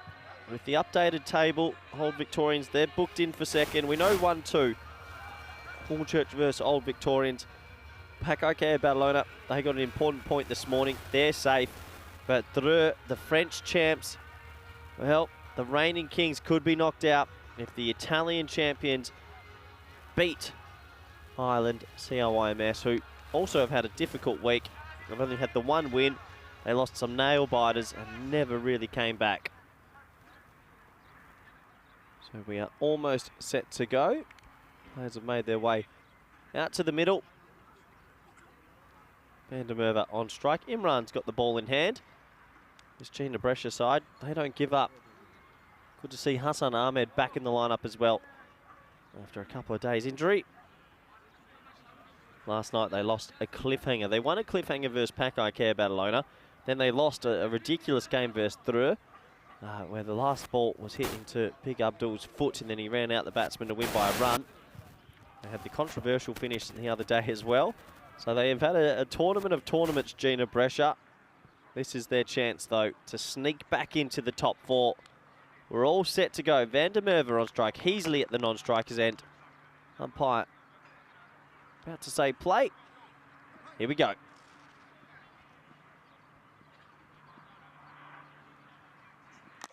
In the air. Oh, shot. Thought for a brief moment he might have picked out mid-off, but got enough on it, Van der Merwe. And a 4 to start in this one. CIYMS, they're playing for a little bit of pride here. 1 point will keep them out of, well, they won't come 7th, they'd come 6th. And a win here would actually, no, they would finish probably 5th in the table. But we'll have to wait and see. Van der Merwe, dangerous batsman at the top of the order. Hit hard into the offside, and that'll just be a single. It brings Heasley on strike. So obviously CIYMS giving some other players a bit of a hit, and maybe some people have missed out on opportunities. We'll get his first ball, left-handed batter. So men running everywhere with the lefty-righty partnership. If you're wondering why on your screen it's a little bit orange, a little bit hazy red, bit of a sandstorm over top.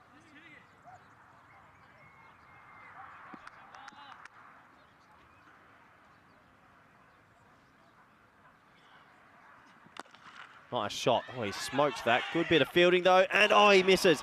Would have been run out for a golden duck. It actually deflected off Imran, the bowler, and went straight to mid-on. He timed that drive. And in the end, he gets a life. Could have easily been run out. Let's have a closer look. Punched hard off the sort of hand there of Imran. And a throw at the stumps. I think that was Rushkar Ahmed with the throw. He misses. And a life early. And now clipped away from Van der Merwe. He gets that away for 4. And positive start for CIYMS, who, well, they have a huge French supporting base in this one. Thrillng, who had a shocker this morning, couldn't pick up a point, put themselves in a very precarious position. Otherwise, if they did pick up that point, we'd be saying Paco and Badalona were the team sitting quite nervously. So plenty to play for. Jinnah, Brescia, they'll know the equation. They'll know how interesting their week's been, but it can all be put to rest if they can get a win here.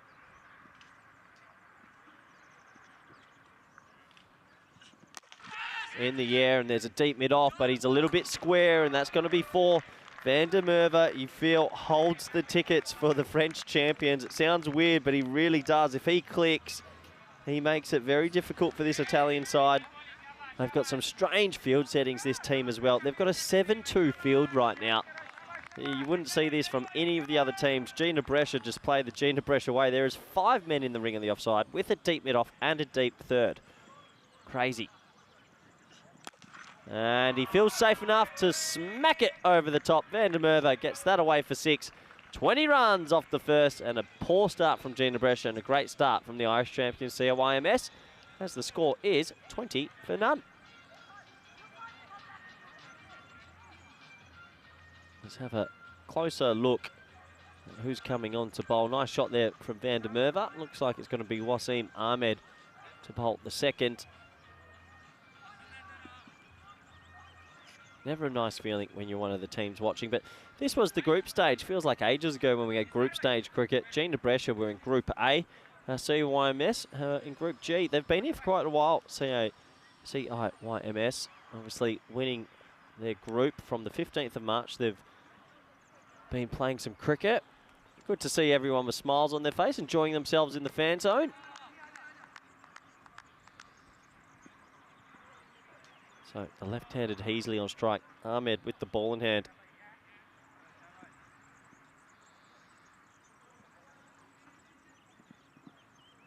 I guess that one to actually go the other way. That'll be a wide to start. Yeah, good to see so many people in the chat. John, Shagor, Arifa, Christopher, Ashik, and many more. John Gray, good to have you there. Plenty of people hung around today. Last day of group stage matches before championship day tomorrow. mistimed, well fielded, gets his hand on it. And oh, tight throw, would have been close.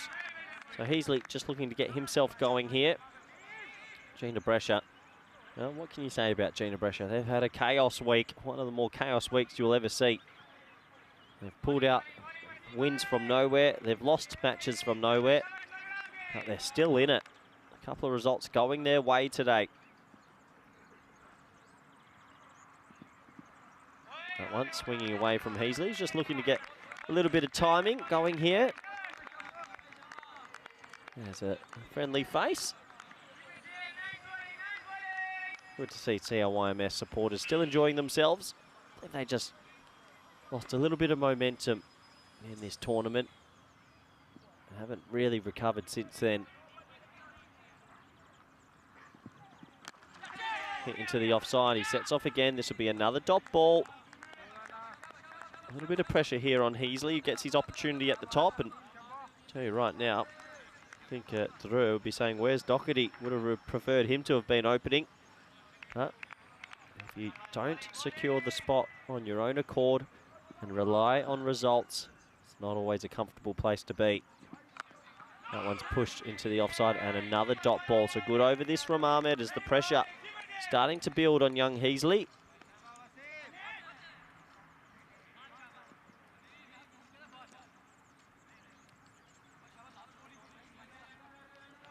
Two balls remaining. Good over this after the first one did go magical. Pushed again, tight run. Van der Merwe wants the strike back and he'll get it. So he's got one ball here at the back end, the over to try and cause some damage. One more run to the total. Win predictor saying this is a genuine 50-50. Pushed into the leg side. Heasley gets himself to the non-striker's end. So Van der Merwe on strike for the last one. You know what he's thinking. Hit the ball hard. That's what he does. Had a good tournament. Probably not at the lofty heights as of last year, where he was MVP. I think someone different will be wearing the watch at the end of tomorrow. But he's still been very dangerous at the top of the order.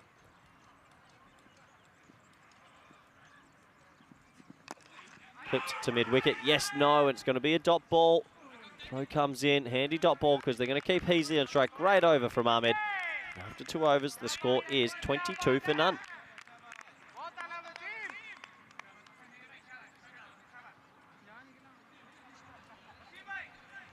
It'll be interesting to see who bowls over number 3. Here's the table. This is why we were giving you the permutations earlier. Drew didn't pick up a point this morning and left themselves in a really ugly position, meaning Jinnah Brescia, any type of victory will get them 3 points, and a win would keep their net run rate obviously in the positives, and they would get 4th place and play Paco tomorrow morning. We've said goodbye to CI and Forfarshire already, and Old Victorians, they've sewn up the double chance. It's been an interesting table today, and every result's had quite a big impact on the other teams. None more than Hornchurch destroying Drew. If Drew had their time back, they would have loved to have just won that point. Could have done a few different tactics, because if they had have won a point, it would have meant Jinnah Brescia had to clean sweep CIYMS, and that wouldn't have been easy to do. This man's talented bowler, Hassan Ali.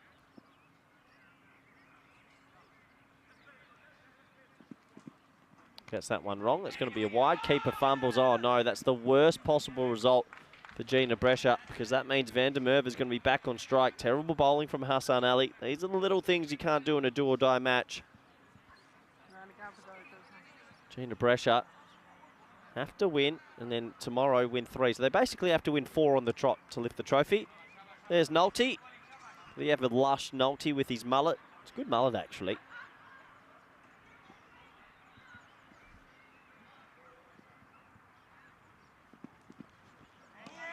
Hassan Ali, it's a better line. Van der Merwe on strike, though.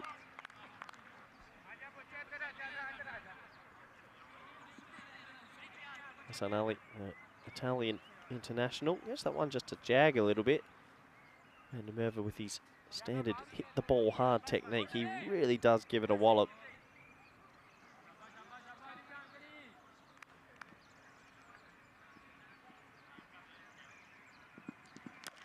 Oh yeah, adios Pelota. That is massive. Skips across, gets the length, gets the line that he was hoping for. and bombs that for 6. He's a powerful brute of a batsman, and he's raced to 25 off 8. What a shot. Pitching outside leg, basically a free swing of the blade, and he's not going to miss out on that. 6 runs. CIYMS probably still stinging a little bit from being knocked out in the tournament. They had high hopes this year, but just unfortunately got on a bit of a losing streak at the back end and never really recovered.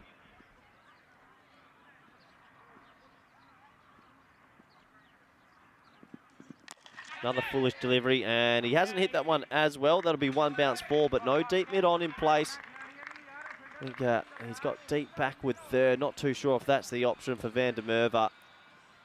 Still, that's one thing about Jinnah Brescia. Their fielding angles and fielding zones always a little bit different from the other teams. Van der Merwe, we might have a French shirt underneath.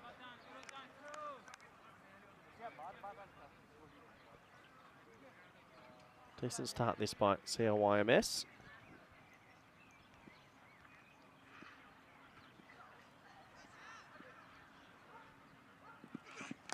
Another full ball crunch. Thanks for coming. And well, Van der Merwe says, if you keep bowling half volleys, you keep bowling straight, I feel pretty comfortable. Another full delivery, punched away for 4. Boof. All muscle. And this is a positive start for CIYMS.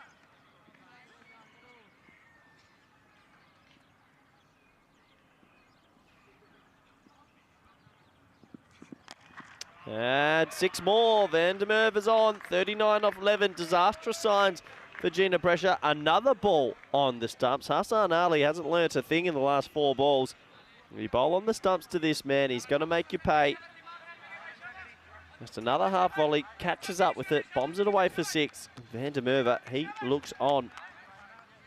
As you can see, pretty mellow sort of dressing room, and you can understand. 44 now, 2.5. Van der Merwe single-handedly doing a lot of the heavy lifting here. Last ball of the power play. Can they get to 50 partnership off 3?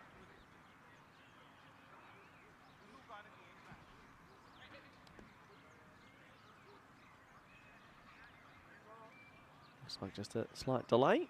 Got the ball back. Ready to go again.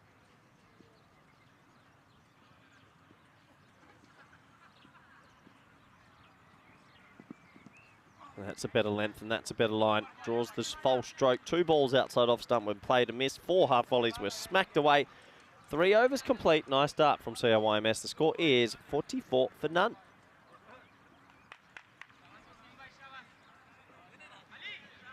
Pretty peculiar looking power play actually. 2 very monstrous overs and then 1 little dibbly-dobbler over in the middle. Still no wickets lost. I think that CIYMS will be the happier of the 2 teams at the moment. Jinnah Brescia, don't know if these boys feel nerves, but I'm sure there'd be a few out there that are a little bit nervous. They know this is their shot. Put all the ghosts and what-ifs behind them and get into that top 4. There's the Forfarshire lads. Their tour has effectively come to an end. Time to enjoy a victorious evasa. Good to see. They've been fun on the network again. Just wasn't meant to be for them. 6th place at the moment. Could end up in 7th. Ahmed's going to bowl out here. They were pretty happy with his first. They're going to give him a 2nd. Nice shot. Whipped away through mid-wicket. And that's good batting from Heasley. And you've got Van der Merwe at the other end. Just whip the 1, get him on strike and let the big man go.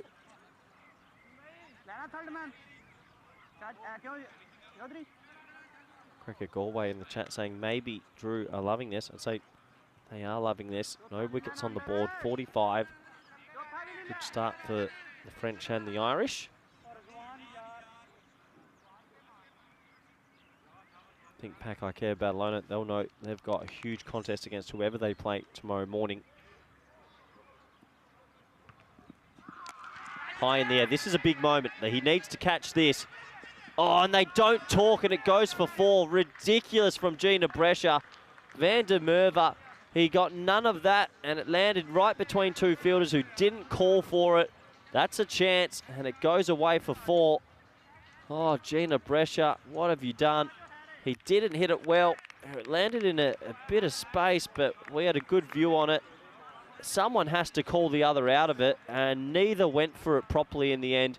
Poor cricket, 4 runs, and that can determine where you finish on the table.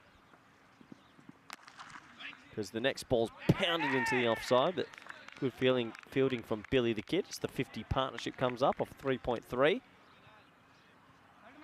Yeah, what a moment. I think that was Rukhsar Ahmed, the captain out there, that just hesitated.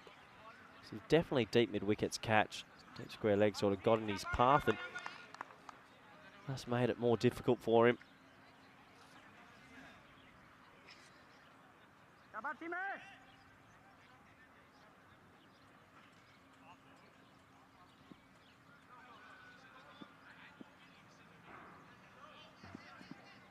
Oh, good ball. Just missing off stump. Heasley struggling a bit here. Obviously, they wanted to give him some time at the crease, but 3 off 8. I know they don't have much to play for. CIYMS just maybe to save face a bit, but how many balls do you give him before you might hook him?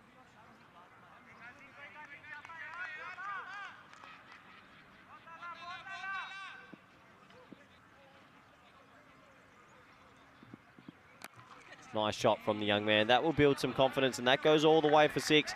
Well, Ahmed gets bored of bowling pace on, bowls a slow ball outside the leg stump. Don't know why he needed to try that. And a nice shot for young Heasley. He gets that one away for 6. That will build him some confidence. Good start this by CIYMS. They'll be very happy indeed.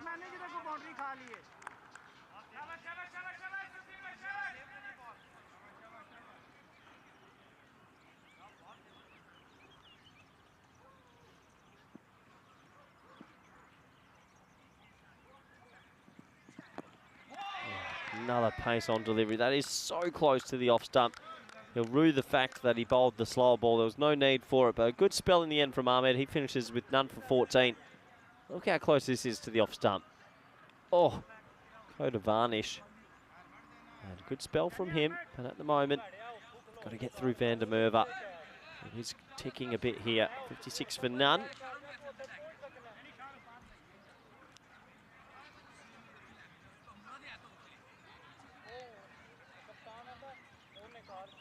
Looks like keeper's going to come up to the stumps down. It will be the captain, Rukhsar Ahmed, who probably wants to make amends after that missed opportunity in the last over at deep mid-wicket.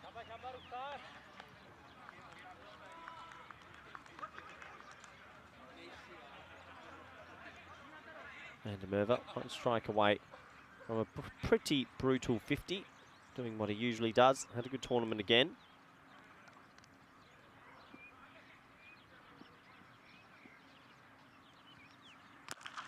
Crunch. He has moosed that, and a bit of foot fielding out there by Hassan Ali. They should try come back for 2. They can't do it though. I think Heasley needed to come there. Would have given Van der Merwe at least the strike back. Maybe sacrificial, but wouldn't have mattered. Fielding from Hassan Ali. Was able to keep it to 1 in the end. Always the biggest fan of foot fielding, but that was pretty effective.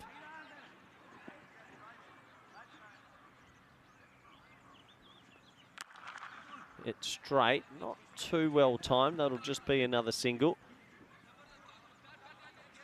And his innings so far, a tale of 2 very different innings at the moment. Heasley just struggling to get it away consistently. Van der Merwe being a brute force that he is.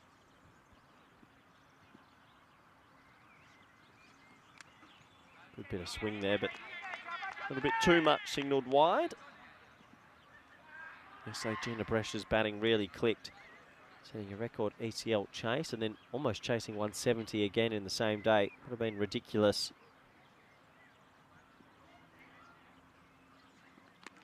Well bowled. That's really well bowled. A little bit of shape that time, and Van der Merwe opts to go for the leave.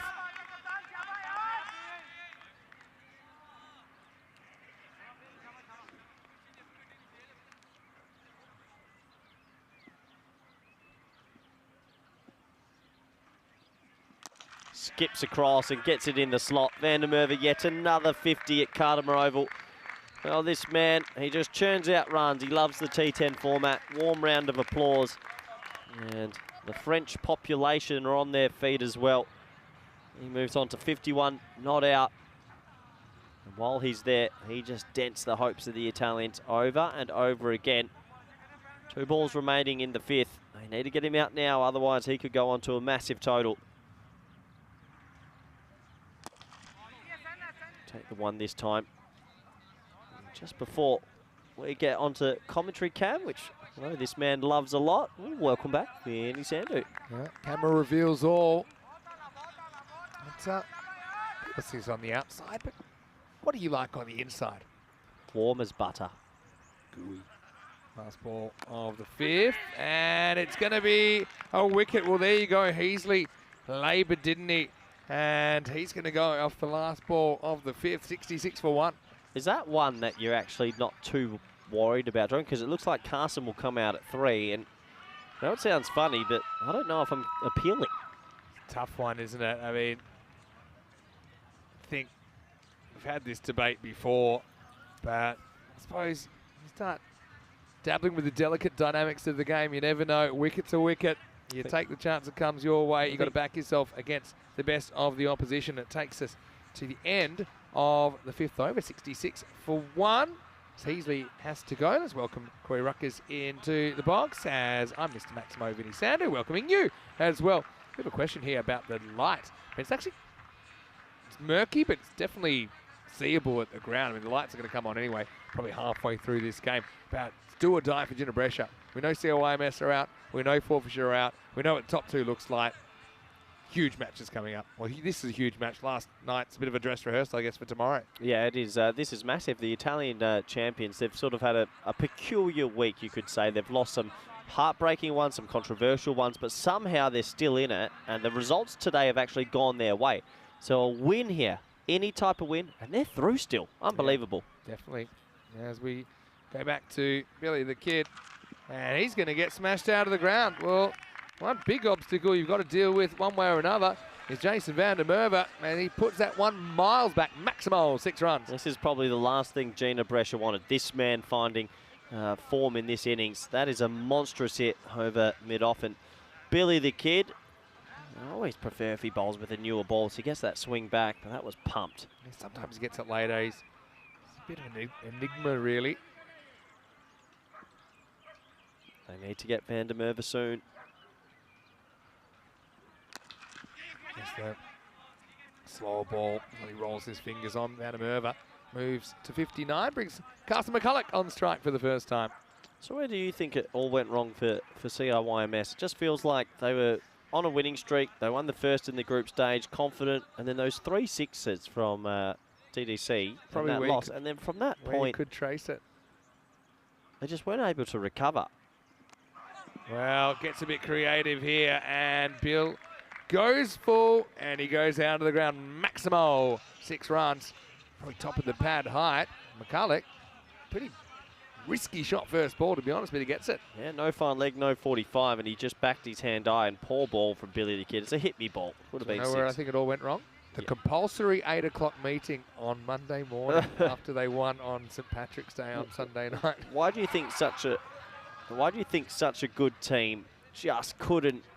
Combination of things. Number one, the top order's been all right, but probably not as solid as they've been last year. Played them into that winning position. In the air. Oh, that's a brilliant effort. I know he's not going to get the catch. Hassan Ali, he turns it into a catch. And hustle through for 2, but make something out of nothing. It has to go down as a drop if you're scoring it at home. But brilliant effort from the youngster. Yeah, brilliant effort, but yeah, that is a drop. He'll be a little bit disappointed he didn't get that in the hands and hold on to it. It's a life for Carson. But yeah, so what you think, the batting just... The batting hasn't been as reliable as it was. And ultimately, once their bowling's gone, it just seems to have gone. This is dragged, bottom hand, chance. Oh! Straight through the hands. Jinnah Brescia drop another one for Reed this time. And what's worse, it goes for 4. Well, Jinnah Brescia are dropping themselves out of the competition. That's 3 by my count. That should have been caught. And you can't do this. If you want to make finals day, championship day, the final 4, you've got to take your chance, and that's a sitter. Boy, oh boy. Yeah, so here's the thing. It's one thing. Some things are out of your control. We know that. with Jinnah Brescia. Some things are in your control. And obviously, winning this game is in their control, and a couple of chances slipping through their fingers. Anyway, this one is up and it's down to the ground, so McCulloch. And you're kind of right, be careful what you wish for. I mean, McCulloch's been biding his time. He's come out there, he's looking very confident. Nothing to lose here, CIYMS. I tell you, as the game evolves, the one day will be a captain that is switched on enough to, I've told the boys, let's not catch Heasley. One day it'll happen. I don't know who will be the person, but they've just let a great batter come out, and these are little things. You just don't take the catch, or you take it, you say, we have not appealed. Taking not appealing is a bit of a rough. I mean, well, can't you do that? Unprecedented. I mean, it's just like. But it could cost them a game. Yeah. I mean, nothing. It'll have one day there'll be a switched on captain enough to go, we are not appealing. It's a pretty have unusual situation. Why not? Right? We see people retired out regularly now. I know what you're saying. I'm just saying it's an unusual situation where they're trying to give someone to go at the top of the order, trying to give them that experience, and you say, okay, you're welcome to. But then I suppose if the other team's not trying to get you out, they're not really getting experience. They're not getting experience that the intention is by putting it at the top of the order. Anyway, a few people saying it looks like golden hour here. It's quite bright at the still. moment. It's very bright. It's quite bright here, probably brighter than it looks on TV. Rookie, full toss, hit away. Oh, just where they got the yips a little bit with the fielding. Luckily, Nawaz handles that one, keeps it to a single. Yeah, well, there's little Bow Wow. Go on, see it off, little Bow Wow. I know you can hear me. Probably shouldn't have see too it off. many. You look in his size. Oh, the Scots. Come on, the Scots. Probably shouldn't have too many of those, Arman. Disappointed. He had an opportunity to be famous there. It's possible. Tries to get a bit funkalicious here. Does Carson McCulloch and misses out. Well, I guess Jinnah Brescia feel they can chase anything, right? Vinny, it doesn't matter if it's 130, 140, 150, 160, 170, 180, 190, 200. Isn't it crazy? They've just got that one win, right, in Championship Week. It was a 179 chase. What a win. 2 wins. 2 wins, sorry. Oh, well, that's short. That one's out of here. Adios, Pelota, as McCulloch puts that one over the trees. Yeah, that's pretty big from McCulloch. 24 off 6 for him. They took the wicket, they brought him out to the middle, and he is cashing in right now. That was large. McCulloch's batting's come a long way. He's been really good in that number 3 position since he's been given the opportunity. James Michael has a question. Can CIYMS qualify? Bow. They are gone. Gone but not forgotten, and gone but still physically here. I would say out of the 7 teams, them not getting to the Final Fours probably my biggest shock. I thought the way they were playing, what they had, I just thought they'll be in the 4 somewhere. Are they the yang to the yin of old Victorians? Yeah, basically they've swapped spots that I would have thought. I think CI will probably finish 6th or 5th. Right, up and out of here. McCulloch, he's absolutely boning them at the moment. Maximal, 6 more. Well, they took the catch, they took the risk, and now look at it. This is not good for Brescia, who tournament-like, if they win, they have to win 4 on the trot to lift the cup, but this is the first hurdle. So what are you saying? Dropping the catches they should have taken and catching the Yeah. catches they should have dropped. Pretty much. Rookie, 1 for 23, not the worst spell. This one Oh, should get no. through the infield, it does, but luckily, and he costs them a single at the end of 7 overs. CIYMS, 105 for 1. How do you think Drew, the French champions, are feeling right now? Nervous. Oh, look at the Western Shield Well, sides. I've got And some breaking news. talk to me. Unfortunately today, confirmation Nasir Baluch Babao. Ah, Gone. the Injury injured hasn't shoulder. recovered in time. We gave him a couple of weeks. He has texted in today. Thank you very much for being honest, but his shoulder is done for quite some time. So we have another wild card spot. Ah, right. I would like a like for like though. A C. You'd like a left arm. Or maybe some of the chatters can let us know. Corey's looking for a left arm pacer to replace Baluch. It's a shame for Nasir Baluch. So he must have just said, yeah, look, I'm not quite right for it. I mean, credit to him for kind of owning up, knowing he wouldn't be 100% fit. It would be great if he pulled on a European shirt. Anyway, Hassan Ali is going to come in. Thick outside edge is going to fly away over the cube. Maximal, 6 to start the 8th over. Yeah, that one flew the wrong way. It's a Baxmo, but it's runs, isn't it? It sure is. Disappointing for Arsenali. Cross seamer, that one. Yeah, cross seamer. He's had a bit of a mixed time as well in this tournament. Do you think Brescia could go on and win this tournament if they click with the ball and then in the field? They can't. I mean, their batting's good enough, but the fielding... If Drew can win it last year, Jinnah Brescia could win it this year. Oh, wow. Shot. Timing's everything. Cullick, he's very late to pick that, checks his shot, and just loops over the bowler. There you go. That man's back in the lineup. Good to see him on the field, Vinny. Yeah, Hassan Ahmed. Of course, involved in that dramatic last ball finish the other day. Good to see him back out there. Listed at 3, but I don't think you can move Hassan Tanvir out of the 3 spot. He's been brilliant since he's been there. So maybe we'll see him at 4. Hassan Ahmed. Hit straight, hit powerfully. Maximal for Van der Merwe, who moves to 66. Yeah, Van der Merwe, he's got the French flag on underneath that shirt, and he is bombing it. 66 off 22. I love watching this man on the network. He just clatters it. Keeps it simple. You put him, imagine having an order of like him, GDC, Jinnah, Hankins. Just crazy strikers. Yeah, he's a lot of fun to watch, probably unless you're bowling to him. Yep, 35 off 1.3 for Hassan Ali. Too many balls in the splot. And getting hit around here.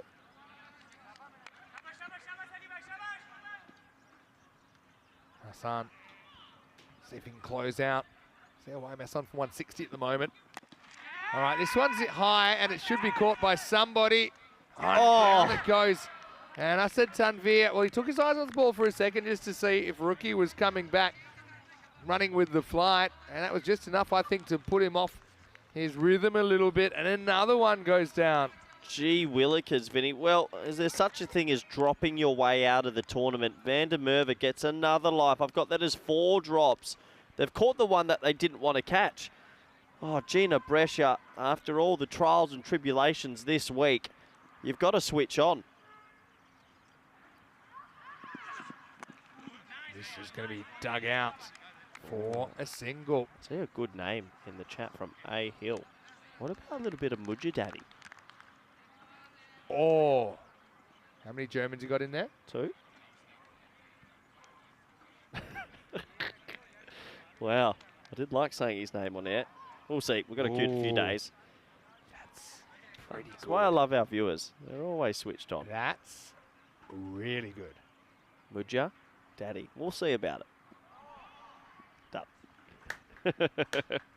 Hassan Ali to continue. Hassan Ali to disappear. 6 runs. If you drop this man, well, you might as well drop the cup. Brescia, they are not happy at the moment. No, they're not.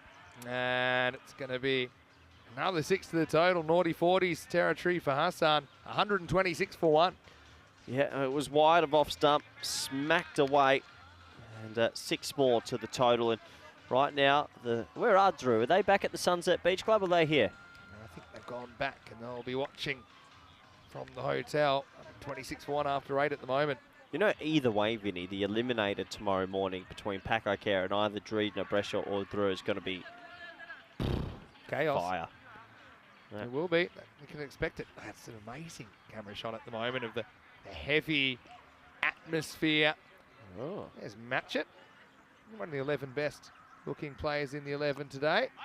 First one's right off the end of the bat, I think, well, of Carson McCulloch. I wouldn't be surprised if he does it again, because this is once again another 6-3 field with no fine leg, no 45, absolutely no one around the corner. So it's the right option. It's a pretty safe option, actually.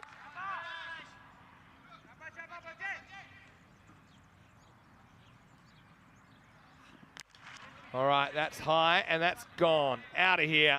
Maximo says Carreras, or as Rico would say, Bale, says Carreras. Yep, adios pelota ball. As McCulloch's come out, flushed them, and well, they're on for a big score. We're back to the high scores, Vinny. Need to get a high score out of Jinnah Brescia to keep their tournament alive. Are you surprised CI are out of this comp? Yeah. Yeah. Only because they seem to have just a bit of this magic with the ball, particularly Mulder. Mulder, you kind of draw a straight line between him starting to go for runs and them done loose ball games. They just started to lack taking wickets at the top, and then it just fell apart. Not blaming him for that or anything like that. It just seems to be a I'm bit of a blaming him. correlation.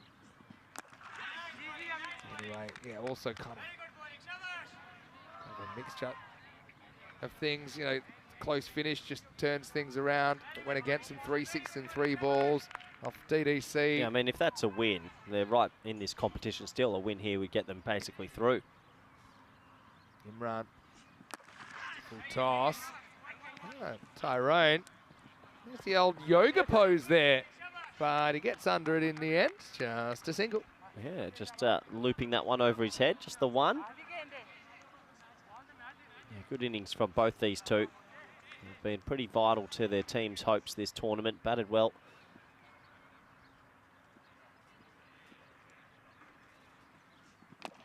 Yeah, well bowled by Imran. They go on contact, and so there's no chance to run him out. Brilliant keeping by Nissan. I think he's an outstanding gloveman, you know. End of the 9th over in CIYMS, 136 for 1. Yeah, do you think now, I know we used to talk about the team that would qualify in Group G got to stay and that would be momentum, but do you think some fatigues may be coming to it? I think you judge it after the fact. I think it's a net zero.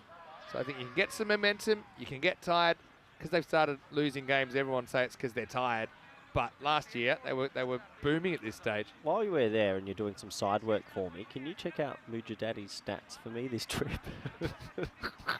You need to start acknowledging the chat as your the chat is unbelievable. Assistant managers. Here comes Billy the Kid, last overtime. He could have had a wicket or two. Has got a little bit, maybe slightly darker around the ground. Maybe they could put the lights on. They're going to put the lights on at half time. So this will be the last over, only under the natural light.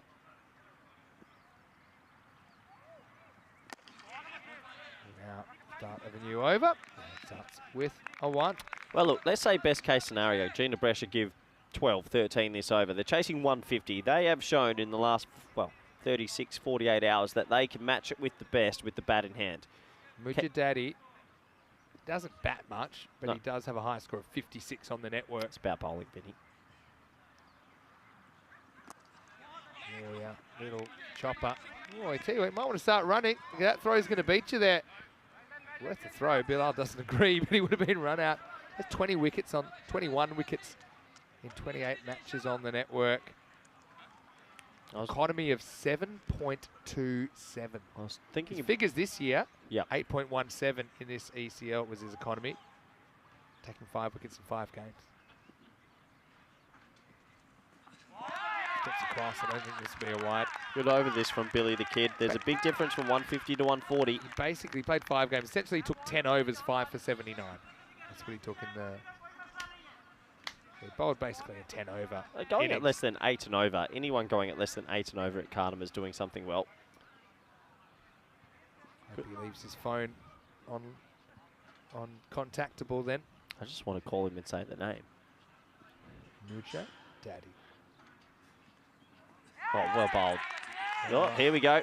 Yeah, Mikhail McCulloch agrees to disagree. And so, yeah, interesting here. This is where you kind of got to know your place. And McCulloch says, all right, if you missed that one, I want it back. And Merva sets on 76 and sits on his bat. Yeah, I don't think the bloke on 76 is too worried about just getting that extra run. And he says, goodbye, Carson. It's been a pleasure. Well bowled this over. Billy the Kid's found his Yorker finally. And, yeah, he was never going to leave his crease. Yeah, he thought about it, but not for too long. And the final decision was, well, it's been great, and it would have been great if you got a half century, but you won't be able to do that from the bench, and that's where you're going, Carson. Gone for 48 off 17. 138 for 2 with 2 remaining. What about this last over from Bilal Khan, though? 1-1 dot. Oh, yeah, that's a wide. He doesn't really go early there. Goes at the ball once it's delivered. Great comment from Steve Penn in the chat saying this tournament has been phenomenal. I don't know what's in the air this year, but this championship, this championship week, I can't put any. I know Drew's amazing performance last year, but this championship week has been ridiculously good fun. Yeah. We've had that many cliffhangers more than ever. Yeah, true. And even, you know, the battle for points as well. Yeah. Some of the games that weren't actually that close, but close enough to, you know, 4 teams to fight for points at every turn. Right, he's had about enough, so he steps across and plays a brilliant shot. Maximo I suppose Blind Freddie would have known where that one was going to be pitched from Bilal, and Van der Merwe comes up with a strategy and hits it really well. Look, I want to say it before I don't see Van der Merwe for a while. If the Irish coaches are listening, this guy is that good. I want to see him at the ECC. I'm happy to go up against him because he easily walks in. He's so powerful. T10's his format. Get him here for the ECC, surely. That's my piece. Fair enough. Even if it costs you a night wash. ECC, October, September, get him in for the Team Ireland. Imagine him and Seamus Lynch opening the batting. That is just ridiculous. And Tim Metal D Tector, maybe at number 3. Here we go, last ball of the 10. Bilal goes pace off, hit pretty hard, hit towards the fielder. Probably should come back for 2. They think against it, would never have made it anyway. So Van der Merwe will finish 83 off 31. I mean, it's a good knock. We've probably seen better knocks from him. I know it's funny to say that, the guy that just scored 83 off 31. And CIYMS 146 for 2. It's pretty close to par for championship week, believe it or not.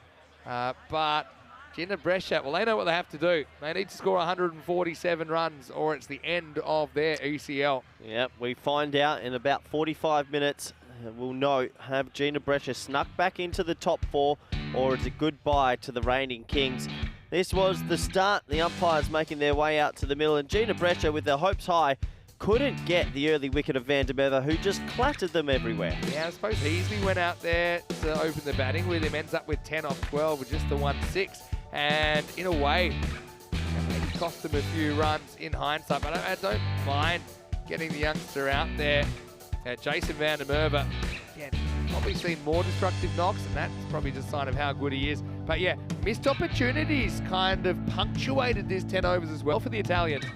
Yeah, it did. Missed opportunities were just flying around, weren't they? And unfortunately, if you drop good players will score. This was the catch you didn't want to take. Unfortunately, Heasley had to go, but this is when the run started flying. Yeah, that did. And McCulloch came out in a mood. 48 off 17, including 6 large ones. Yeah, just nothing to lose. Beware the team that's got nothing to lose, I suppose, as well. CIYMS, they want to finish with a win. They don't want to go home on this losing streak, so they like to turn things around. They've certainly got a competitive score on the board. Oh, Blue Steel there coming out at times. Zoolander. Oh, well, he's got his feet up. And job done. Irish, probably not too far away from that win, lose or draw here. But still, Van der Merwe went past the 50 and kept going. He did score 15 sixes in this innings. Matchett found some close up there, and a little bit of a lover's quarrel here in the end. Ended McCulloch, who did run the 22 yards, 5 or 6 back, and said, well, I guess I'll be off. And Van der Merwe then did get that 1-6 away off the last over, but that was pretty much all as 10 came off it. And it held CIYMS to 146. And Jinnah Brescia, well, they'll be desperate. This will decide who stays and who goes tomorrow. Well, they have to win 4 on the trot to win the trophy. And this is their first real test. 147 to stay in it. Van der Merwe does what Van der Merwe does. 83 off 31. McCulloch, Carson, 48 off 17. He has improved his batting a fair whack in T10. 146 for 2, Vinny.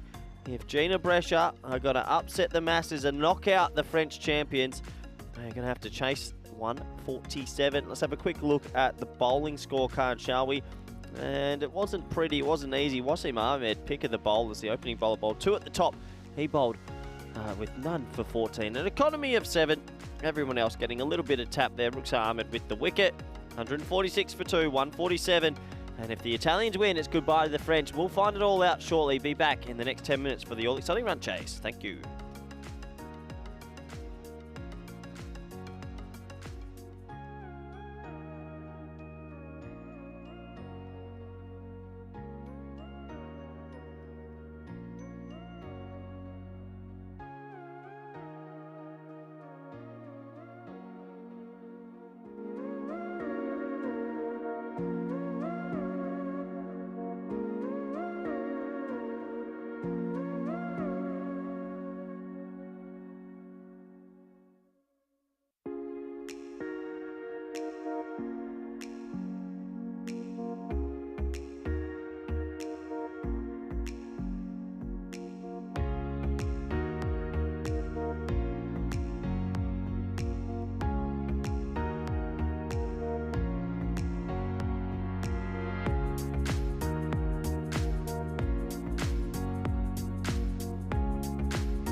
The European Cricket League is proudly brought to you by Dream 11, HCL Software, La Junta de Andalucía, Paramatch and Norcane. And the official charity partner, Share the Meal by the United Nations World Food Programme.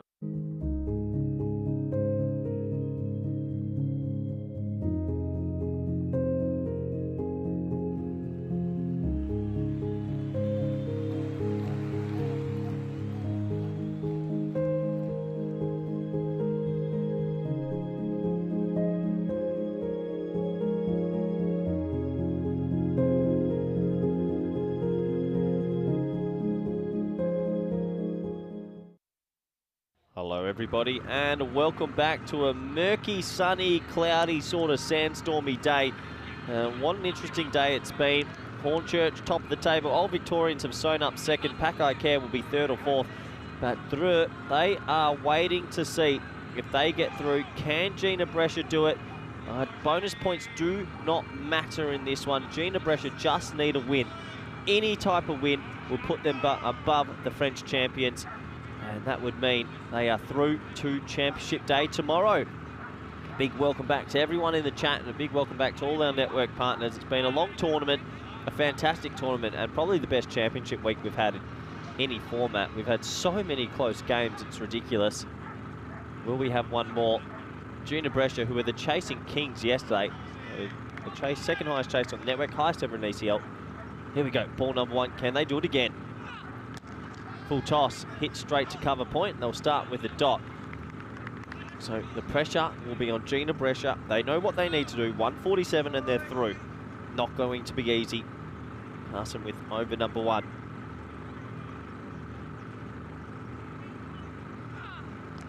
Swept away, and that's going to be four. That'll open up the account. Maybe it'll steady some nerves in the dressing room as well. They've had such an interesting week, Jinnah Brescia. They actually could have easily, in another universe, had a double chance if certain things had gone their way. A couple of last ball finishes that didn't go their way in the end. Got their chance now. Gone. Well, that does not help. Ahmed goes for a swipe across the line. That was a loose stroke. And Jinnah Brescia, they lose one early. That is going to cause some nerves in the dressing room. 147 is no easy feat. Score is 4 for 1. Big Carson swinging that one through the gate. A little bit of an arm ball that just coming through. It was a loose stroke, a very loose stroke. And not a good start for Jinnah Brescia, whose openers did a lot of the heavy lifting. That's just a hoik. That's the arm ball. They'll be disappointed with that. That's the way they play. I'm sure Drew, who was sitting at Sunset Beach Club, probably in the lobby or in one of their rooms, they would have cheered that wicket because Nissan Ahmed, he can play. He batted beautifully yesterday.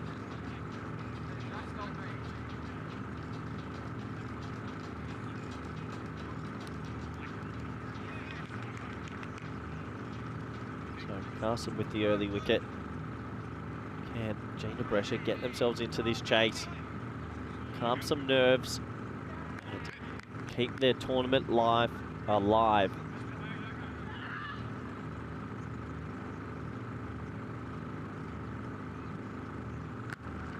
Goes for a massive hoik across the line. Wasn't the most pretty of strokes, but he'll get himself a single Tanveer and he'll be off the mark. Nawaz on strike. This will test him. I think Nawaz prefers pace on the ball. There's Jinnah Brescia. They look pretty relaxed in the dugout right now, but there'll be a few nervous bodies in there. Gone. And maybe the hopes of Jinnah Brescia had a feeling facing left arm off spin might not have suited them. And right away, another ball goes through the gate. Nawaz has gone for a Golden Globe. And this is helping the French champions through in a big, big way. They've got one job, Jinnah Brescia, 147, but that looks a long way away now. Who would have thought it? 2 wickets, both openers gone. The 2 men that made all the runs yesterday.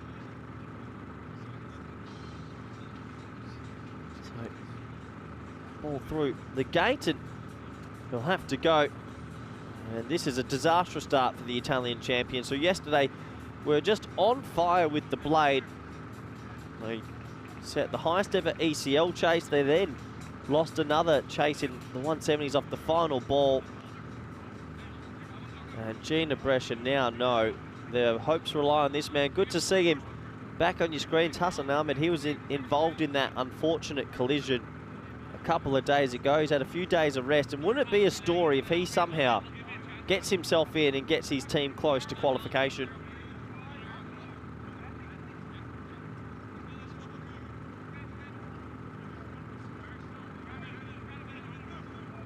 So, final ball of this first over. Great over from Carson. He's just kept it full straight, angling in, a little bit of swing. And two right-handed batters have played right across it. Here we go.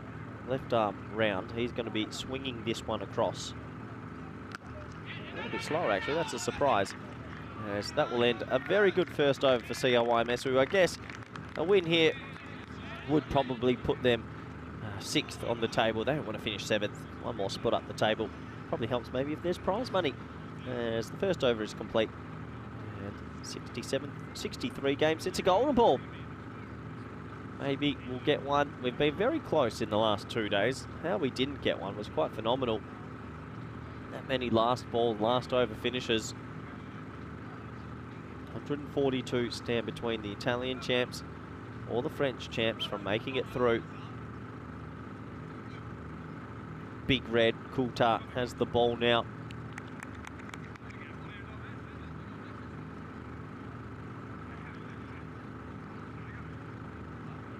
He gets his opportunity.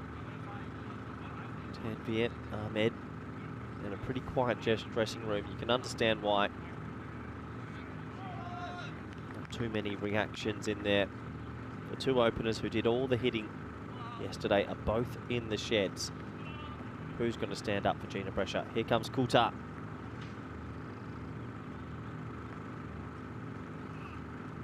Off the body, and that might fly away for 4-leg byes. So, well, it doesn't matter how you make them, you just got to make them. That was a pretty spicy delivery, just kissed sort of the back of the shoulder on the way through. And 4-leg byes to the total. There it is.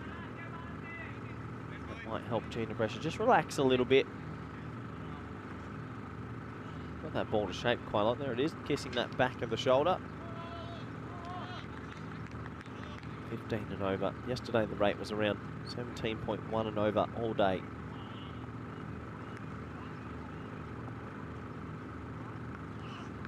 Follows him, toe ender to cover.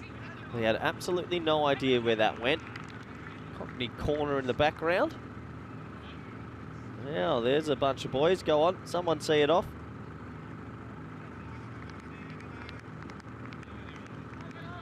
Has the guts to do it just yet, but someone will. That's it. A few of the fan zone. Quite a busy fan zone as well. Good to see.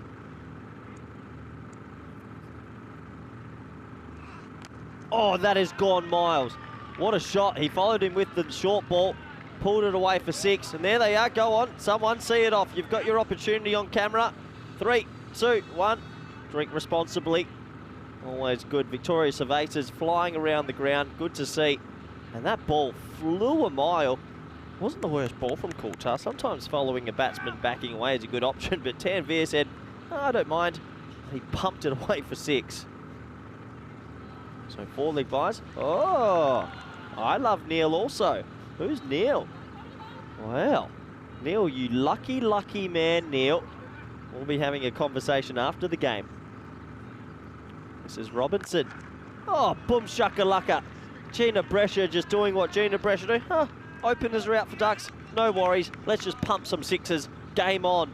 And Jinnah Brescia, they need 147 to stay in this comp. Can Tanvier be the man? Plenty of words exchanged between the pairing. Another ball back of left. Boof. Thanks for coming. 6 runs.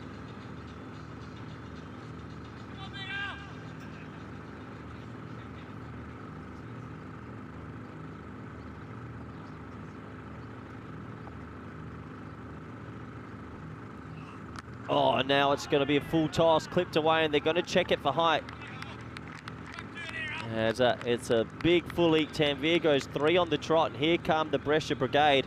Let's have a closer look at the height. There's James Cantor just loping around in the background. Oh, that could be a little bit tight. I think that's going to be okay. Yeah, probably okay. The way they've been calling them, I reckon that one's just okay. So 3 sixes in a row. Last ball of Coulthard's over. Big Red wants to fire back. Pulled, man back there now. One bounce to him and just the single. So good response from Jinnah Brescia, who lost 2 early wickets at the end of 2 overs. It is 28 for 2. That's give me a good opportunity to welcome back good friend, green suit wearing, Vinny Sandhu. Yeah, well, table, pretty simple. Jinnah Brescia, they win this, they go to 11 points, they got a better net run rate than Dre. They lose this, but they don't. And the 4 stays the way it is. Yep, absolutely massive. A big ask for them, Vinny, is how they're going to play the spin of Mulder and Carson. So far, Colson, they didn't play it very well. I've heard that Mulder's been working on the mediums in the warm-up. Whether to actually bowl him in the game, I'm not so sure. Doubt it. Trying to get himself warm through bowling a bit of heat. Anyway, that's Hornchurch sitting pretty at the top of the ladder. All right, goes back to his regulation. This one actually is going to beat the fielder. So Tanvir, I mean, he's basically... Heavy lifting for Jinnah Brescia. Who else in this lineup can get them close besides these two as well? Look, I think you've got Rizwan and Wazeem and Fareed. All of those can play those kind of innings. I know that Jinnah Kavar's not in the side today. He'd be another one that potentially could. Bowled him just outside of the off stump, and Tanvir swings across this one. Mulder recapturing the magic. He's been one of the most effective bowlers we've ever seen here, if not the most effective over a long period of time. And anyway, gets surrounded by his teammates, CIYMS, on the edge of oblivion. And they're still trying to have a good time out there. They can certainly still affect that 4. Tanvir goes for 24. It's 32 for 3. It was always going to be how these loose techniques play spin. And so far, 3 full deliveries coming in at the stumps. They've played all around it. And oh boy, Jinnah Brescia, you got to feel for him a bit, but it's loose striking. Asad Tanvir, 24 off 9. It's rapid, but maybe not long enough. That's the way they play, though. We know that. Tanvir only 24. So only still a handy contribution. Only gets them so far. There's all Victorians. And we know 1 and 2, they've already been sewn up, actually. Yep. Well, here we go. Mulder's going to be angling in this in at the stump. It's going to skid on. Bit of a flipper. How's he going to play it? Well, he's going to play it pretty well, because he's just going to play an orthodox drive that's elevated, and Rizwan gets off the mark with 4. Yeah, Rizwan, nice start to his innings. A little bit over pitch and just pops it over the offside 4. They have to go up 14.7 and over, so the wickets are a bit alarming, but can they just keep striking it, finding boundaries at the right time? We'll see. Oh, Goes a long way back. A bit lucky to get away with that. yeah, they'll be devastated. 3 massive wickets at the top here. There's Emily. She actually always gives me a gift of a painted rock every time I come here. Oh, wow. She's one of our youngest supporters, only 5 years old. Oh, that's close, you know. Was it sliding down? Probably just sliding down. Oh, wild throw comes in. They're going to get a leg by here. Yeah, shouldn't have. Mulder does kind of push the envelope with his back foot. Something I've noticed all the way throughout the tournament. He's very, very close. I'll have to have a closer look at that next one. That one just skidding on and going down the leg side. That's a very good example of what he does. Flicked off the front pad in your second as Tyrone Peters. Keep an eye on proceedings. See him back. Gundy ball, and easily he's been given an opportunity behind the stumps here. Can't quite hang on to it. Does take the pace out of it. So it'll be 2 wides, and Mulder will have to bowl that one again. Yeah, bonus runs. Any runs available here. Jinnah Brescia knows what they know what's at stake. Still in it. Those 3 wickets desperately hurt though.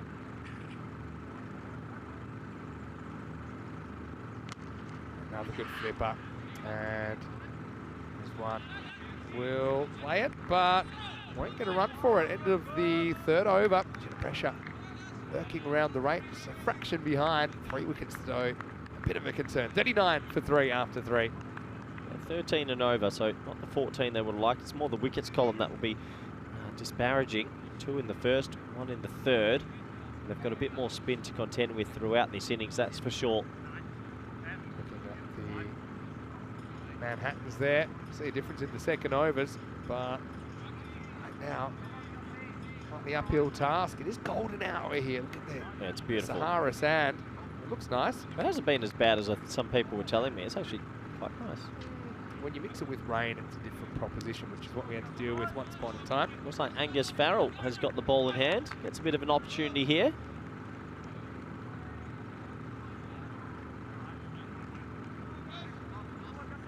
And the young man get the right arm off spin in the right spot.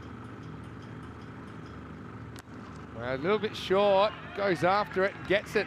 Heads up. Oh, Lovely catch. Yeah. As well, that'll make your day. Crowd catch. Time to milk it a little bit. Oh, yeah, as well. he's going to see it off. Stay on him. Yeah. Stay on him. Yes. There we are, young man. He's done the combo. Oh, you are now a hero of Cartama Oval. I'll say that the catch was a little bit cleaner than the second phase of the biathlon. Oh, But, this that's a very good snare. this has made my day. Drinks responsibly, viewers, or not. Bang! Wow, could he go again? Catch it Oh, again. well, this time it's not going to be caught by anyone in the fan zone. It's on the road. It is Maximal back to back as Hassan brings up the 50.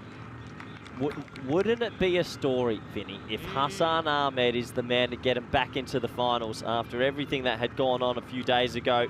It's great to have him back out there. Let's have another look at this, though. It was a beautiful crowd catch. His moment in the sun. His mate as well. Good work from the mate to grab the victorious evasive and to get it to him quick enough. That's a 10 out of 10 from me. Yeah, no arguments there. Yeah, gotta love it. Oh! Gone big. I was going to say the forgotten man. Oh, still going. And that's actually into the lake. There's not a lot of water in the lake at the moment.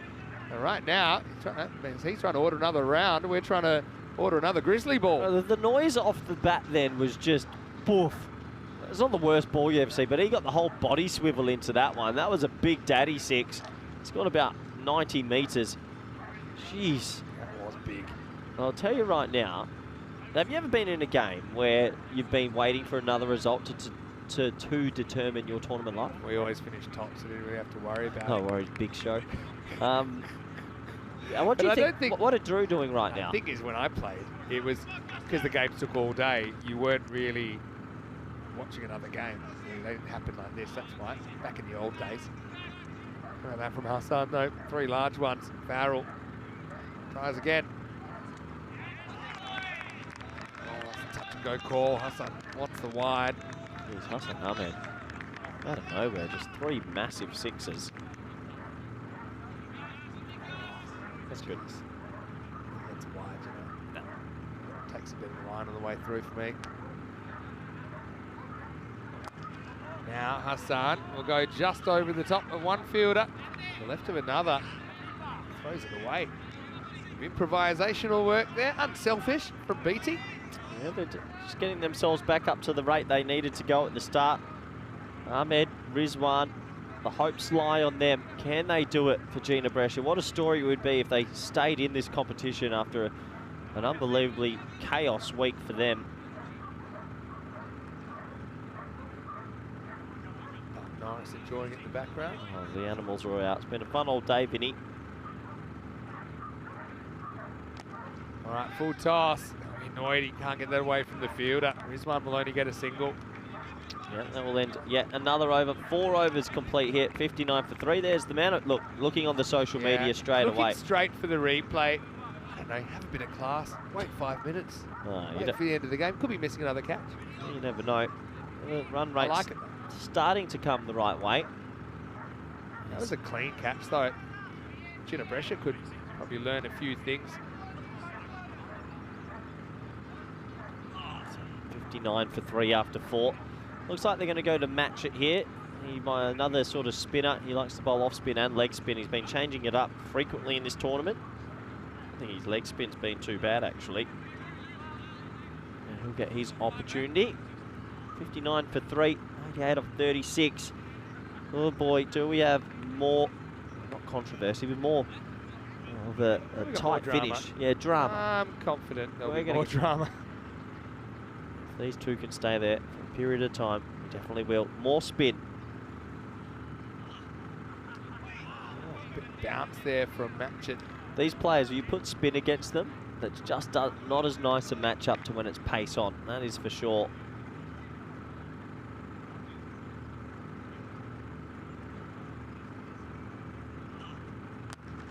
This time up in the air, and he's caught it.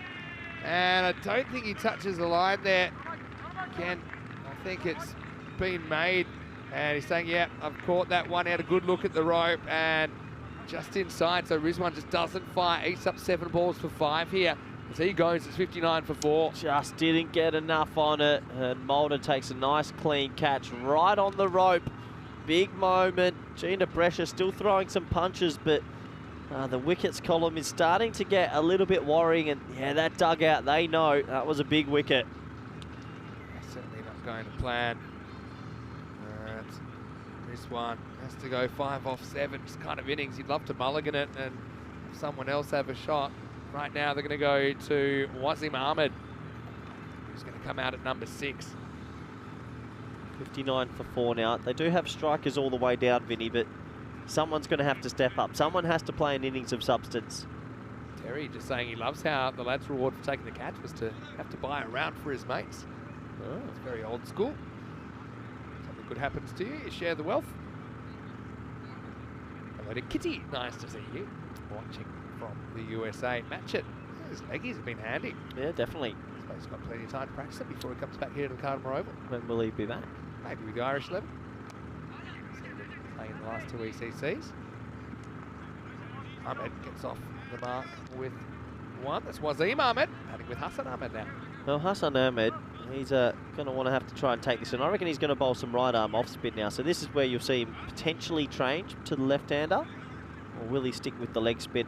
Be curious to see if he changes his action. Let's have a look.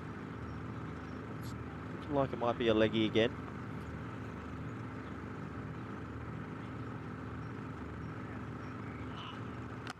All right, that's been wronged. Hassan didn't care. He's going to smash it out of the ground onto the roof. Catch it. Yeah, that counts. Still counts. Yeah, why not? See it off Sikandar. Someone run him a bit. Well, that's a good shot. Just plays that on length. Not too concerned which way it's turning. That gives his friend a hug. Just quietly, Hassan Ahmed is bombing them on the leg side all of a sudden, isn't he? What he can do. This is what he can do. It would be a story if he gets them over the line. Yeah. What about, picture this, they need 1 to win, 2 to tie for the last ball. And he runs through the bowler. That would be good. Hospital time. Anyway, I'm glad he's okay. That's the main thing. Off spin now. Here. Yeah. And now in the air, and that's going to travel as well. Maximo. 6 more. Yeah, match it. Oh. Almost bounced off something back to McCulloch, but the result 6 more. As Hassan is heating up. Oh, he's heating up all right. He's just bombing them. The big left-handed, the big Duke. He's enjoying his time out there in the middle. What did that bounce off? I don't know, but that one came down with sand on it. Oh, they've ball of the 5th. Despite the wicket spin, they've stayed with the rate they need. Yeah. That one is going to be in the gap, even though he doesn't get the contact. He will get the strike. But they do kind of battle all the way to 11. That's the other thing. Jinnah Brescia, as we get to the end of the over, 73 for 4. Gives us the chance to welcome you into the commentary box. Hopefully you're enjoying this as much as we are. Got to say, there's going to be some nervous players around the Costa del Sol right now, particularly Jinnah Brescia. At least they can do something about it. Drur can't, because they're also on the chopping block here. Yeah, I can't imagine what it feels like to be Drur. You're the reigning kings. You desperately want to be in finals day, but they haven't done it themselves. They need results to go their way. They're probably sitting there biting their nose, and every time they see the ball get hit in the air, they don't want to see the crowd catch it. They want to see CIYMS catch it. And imagine for Drur, for example, the reigning European champions, but if they are knocked out here, they lose any chance of automatic qualification for next year. They're going to have to go through France, which, okay, they've won the last couple of years, but we know there's some very good teams there. We'll see some in the ECS pretty shortly. The PUC, for example, They pushed into a golden ball before. Just a quick note that if you'd like to support our official charity partner, Share the Meal, we'd love you to scan the QR code and get involved and help the fight against world hunger. Oh, very easy to do. Right now, Hassan's making it look very, very easy as he slams another one out of the ground. Says Carreras Mas. Tell you what, Hassan Ahmed is on an absolute terror of an innings. He's timing the ball beautifully. This was just a bit of a half volley on leg stump, and he picked it up off a full length. Brilliant batting. While he's there, Jinnah Brescia are extremely happy and Thrillng extremely sad. He's 38 off 10. Oh boy, could they? They couldn't, could they? They might. They seem relaxed in the dugout, but I'm sure there's a few nerves. All right, Chase is one that would have been a wide potentially, but he's going to get 6. He's going to go all the way. Maximo holding it at that 14 and over. I think that shot will probably go just under. Hassan dealing deep in the crease, swings at it, gets enough. Let's talk about Jinnah Brescia's week, Vinny. Let's talk about some of those crazy losses. They were blown out by Hornchurch. They lost one to a bit of a unlucky, unfortunate situation where a dead ball was called. And they lost one where they mowed the ball last night. It hit a guy in the foot and was run out. Yeah, could have gone They anywhere. could easily have finished second. Game of inches.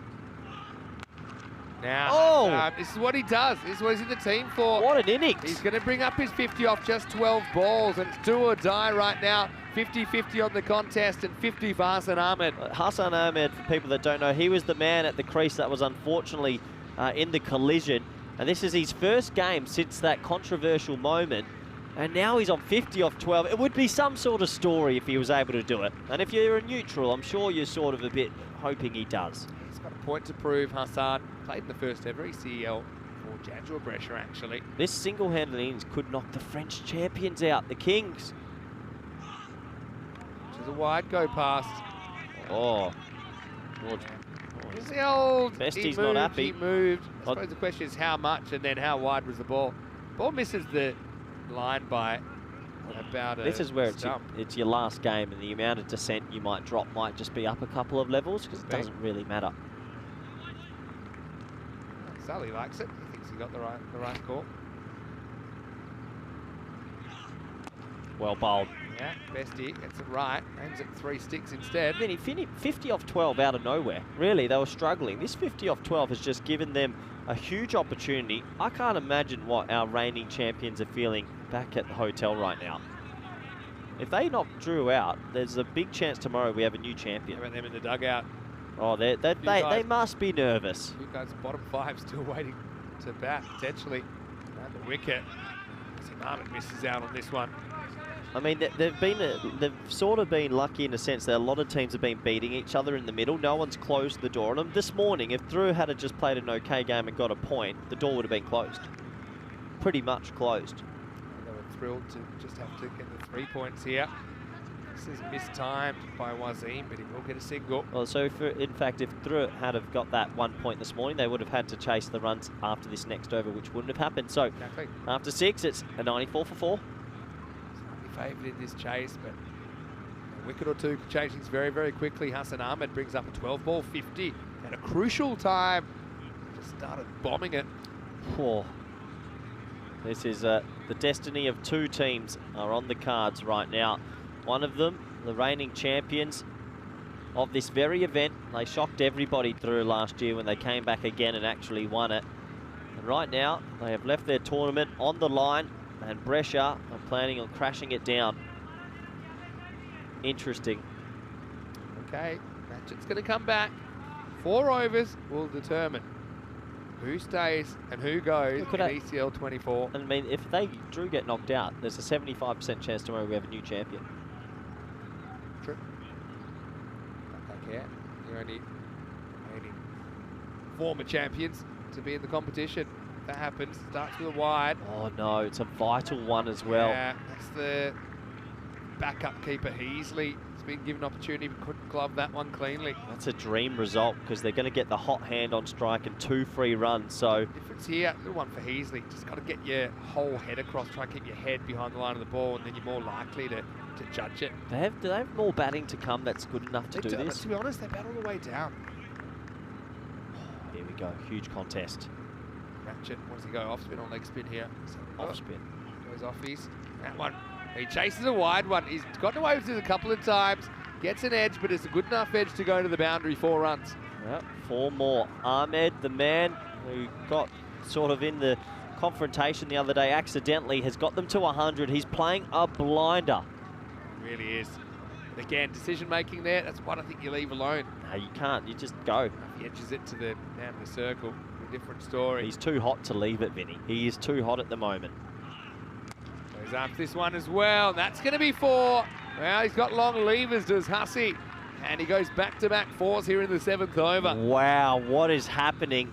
They lost early wickets. They were 2 for 5 off the first. Hassan Ahmed's first game since the injury, he's on a heater. Knocked him back into form, to be honest, because before this he has struggled. Oh, this hasn't quite found his usual touch. This is a story and a half loading here.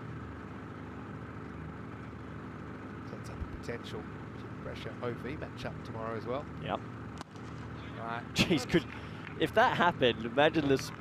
The first time we have a haka before the game, but anyway, Nazim Ahmed probably would like to get going as well. They're not there yet. They are not there yet. There's a long way to go. I just can't imagine what our reigning champions are feeling right now.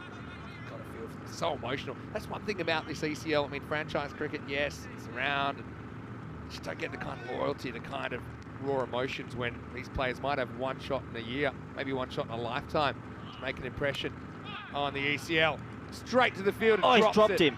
It was just flat at Coulter. Big Red will be seeing red then and throws it miles over the keeper.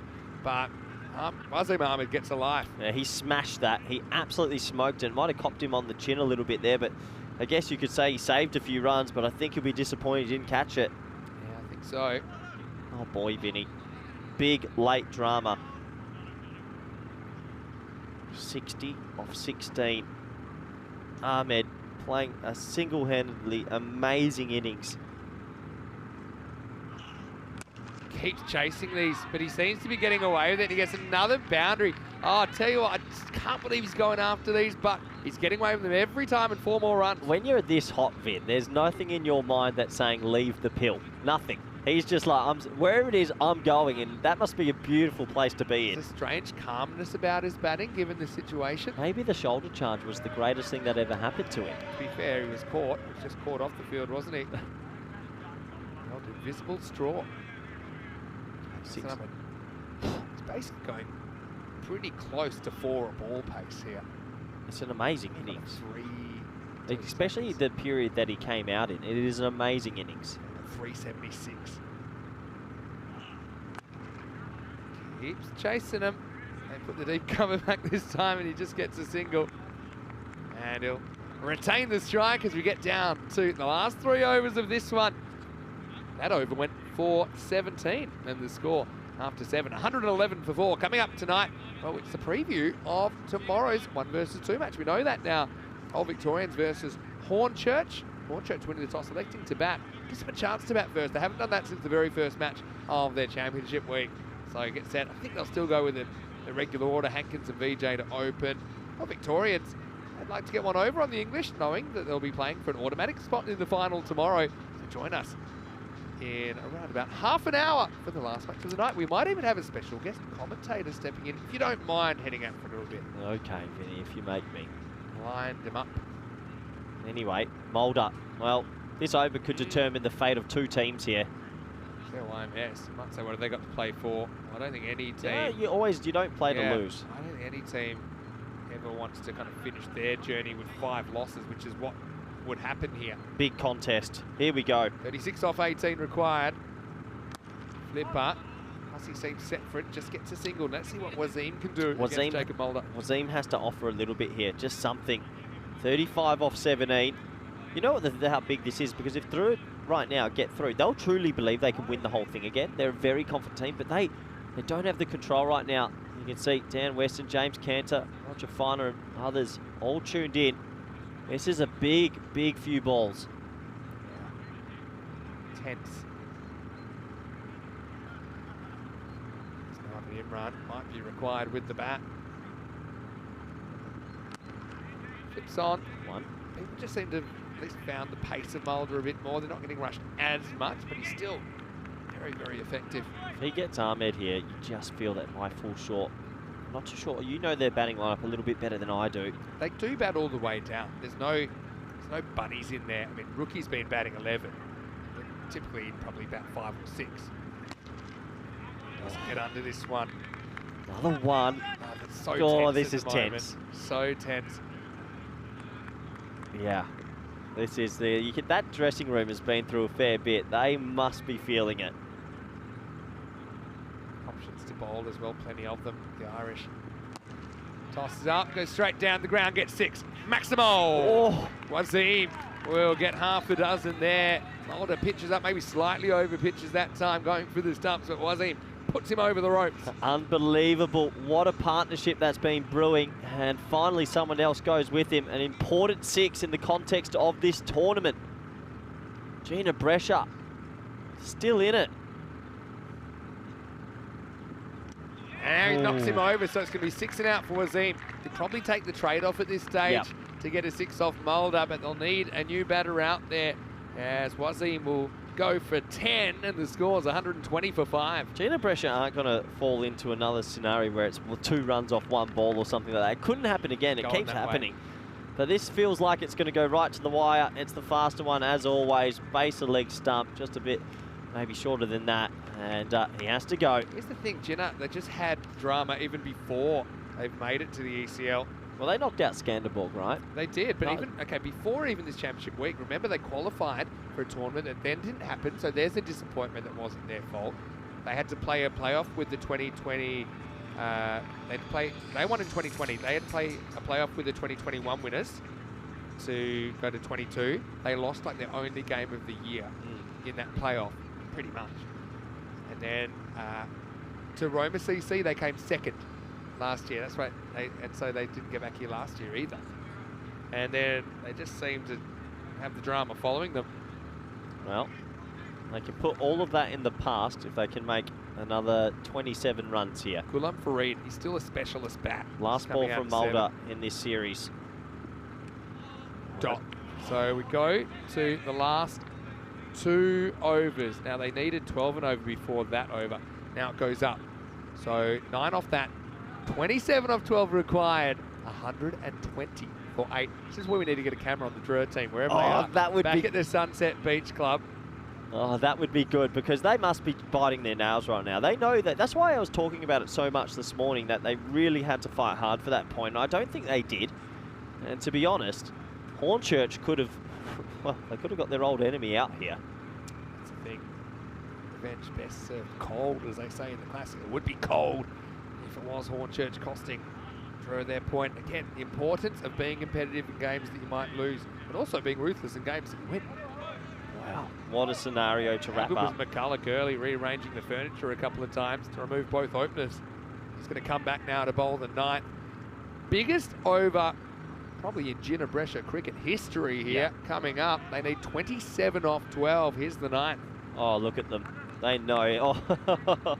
Oh boy, the heart, they look calm, but the heart is pumping. You need to start having grief counsellors on side as well, I think. It'd be a serious comeback. Remember that massive chase versus Paco Care, that everything they've been through. They've had 3 games that have literally gone to the last ball. And they're against a team that probably just can't wait to hit the beers. It's the funny thing about it. Because, I mean, CIYMS, they know the guy. I mean, they want to win the game for sure. Oh boy, here we go. This is the matchup. Can Ahmed get him? Situationally, it's very, very different. With all due respect to all my friends in the CIYMS lineup, here we go with McCulloch. And first one's hammered, and it's out of the ground. Maximo for Hassan. He's back, and he's back with a vengeance here. First ball of the 9th, he moves into the 70s. Well, Vinny, he's back with 2 shoulders, and look what that extra shoulder can do. He's been moosing them since he's come out there.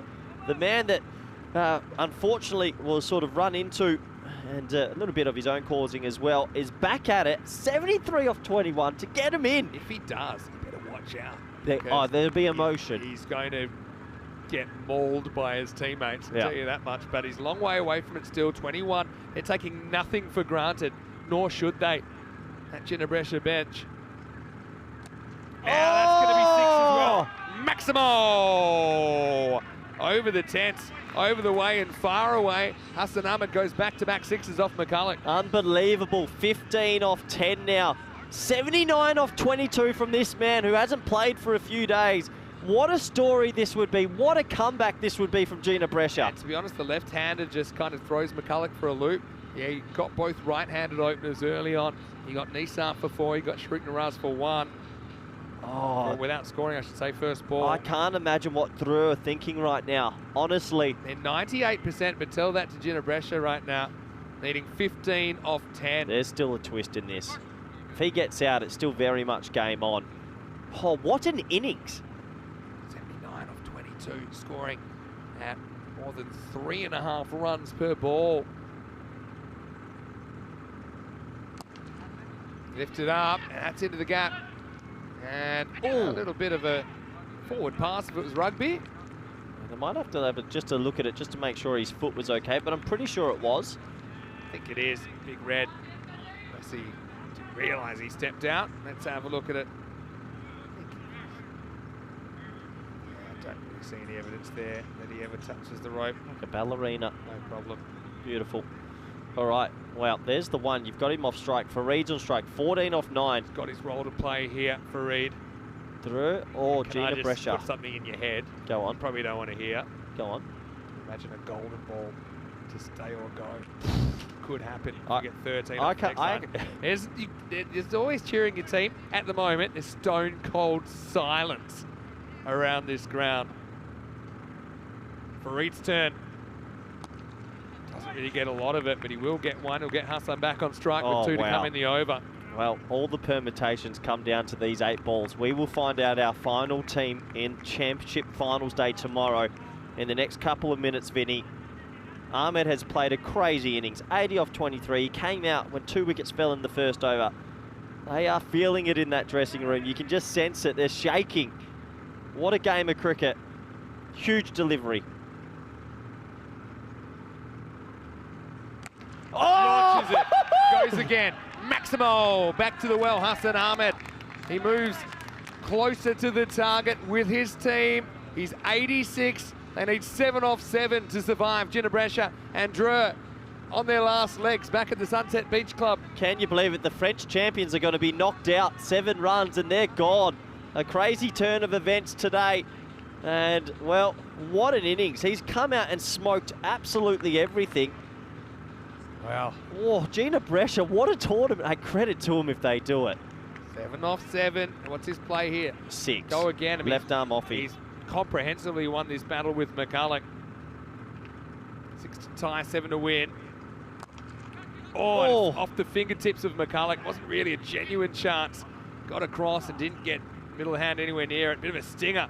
So it'll be 6 off 6. We're going to the last over. Hassan Ahmed on strike. 1 hit away, Jinnah Brescia, 141 for 5. Look, out of all the innings I've seen, DDC, Jonty Jinnah, Hamza Niaz, for the circumstance that this is, if he hits the winning runs with a 6 and the injury that happened and what happened there, this for me is the innings of the ECL, 4th edition. Circumstantially, this is a serious innings. Oh, we haven't really had a bigger point in the series now than this. The way he has struck it, I haven't seen him bat this good in the tournament, even close before the injury. This could be the end of the French team, Thrillng, who would have come back with high hopes. Oh boy. I mean, you'd expect to get 6 off the last over, but remember they were well ahead in the chase in that game the other day. And I think he's just saying, look, see, this is where don't say anything to him. He's ticking. You don't need to run a message. Let the man bat. He's 87 off 25. Let him bat. Wow. Yeah, would make for a nervous finish. How are they feeling at Sunset Beach Club right now? Oh, well, look. Tears? They'd be just telling themselves there's a chance. There's a chance they won't get this. You know, everything up to here has gotten the game to a certain point, but anything's still possible. Last over, Best bowls it. He starts with a... Oh, boy. That's a huge call. Oh, and he never stepped across. And Best gets the call, and I got to be honest with you. Oh, does he step... If he steps across one stump, it's missed by one stump. I think it's a wide. I've got to be honest with you. Jinnah Brescia. Oh, 6 off 5 now. Now this one is given. Again, Hassan is, to be fair to the umpire, he's going across probably a stump outside off stump before delivery, but that one misses by more. We don't need any more controversy, Vinny. 5 off 5. And Best looks like he could take an impact as well. The bowler. Steps across and misses. Oh, no. Steps back that time, 5 off 4. Best gets it pretty right. 3 balls outside the off stump, and uncomfortable. They've been in this situation twice before and somehow lost them. 5 off 4. Hassan Ahmed, 87. Jinnah Brescia. Oh, he's gone. Oh, He's no. LBW. He's plumb LBW. Steps across and swings across one. CIYMS believe as Hassan, 87. The devil's number, as they say, where I come from, and it's the end of it. An amazing innings. He takes them all the way to the water, but he can't make it drink just yet. It's 142 for 6. There is tears. This means everything. Oh, Jinnah Brescia have been put through the blender this week. I tell you what an innings comes to an end. He goes across, he gets the bluff best, and he hits him in the ball. That's plum. Oh, Vinny, they've had the craziest week, Jinnah Brescia. Drew are celebrating, but what an innings from this man. Brilliant innings from Hassan, 87 off 28 at better than 3 a ball. But they're not there yet. Oh, no way. They're not. Imran comes to the crease. Hassan, what a fantastic knock. So proud of what he's achieved in that innings. But I think he doesn't think the ball's going to be on the stumps after what Best delivered the first 3 deliveries of the over. They're not going to fail again at the end here, are they? Look, we know that what happened. There was a bit of a bump, a dead ball. They didn't get the points. Last night, they whacked a ball. It hit the bowler's foot, and then he was run out. It couldn't happen again. One of the 2 teams, either Jinnah Brescia or Drew, they'll be checking out of the Sunset Beach and checking in at the Heartbreak Hotel at the end of this game. There's 3 balls left. I mean, even now, 3 singles isn't good enough. Oh, wow. Fareed's not established. He's 1 off 2. Imran yet to face. Best will have to deal with a right-hander. Changes the angle, comes around the wicket. Oh, boy. 5 to win. 3 balls left. And he misses. Oh, and no. they're going to run. And it's going to be missed. Oh, Now they could go 2, and they will get 2, I think. Well. Oh, wow. Oh, the backup keeper.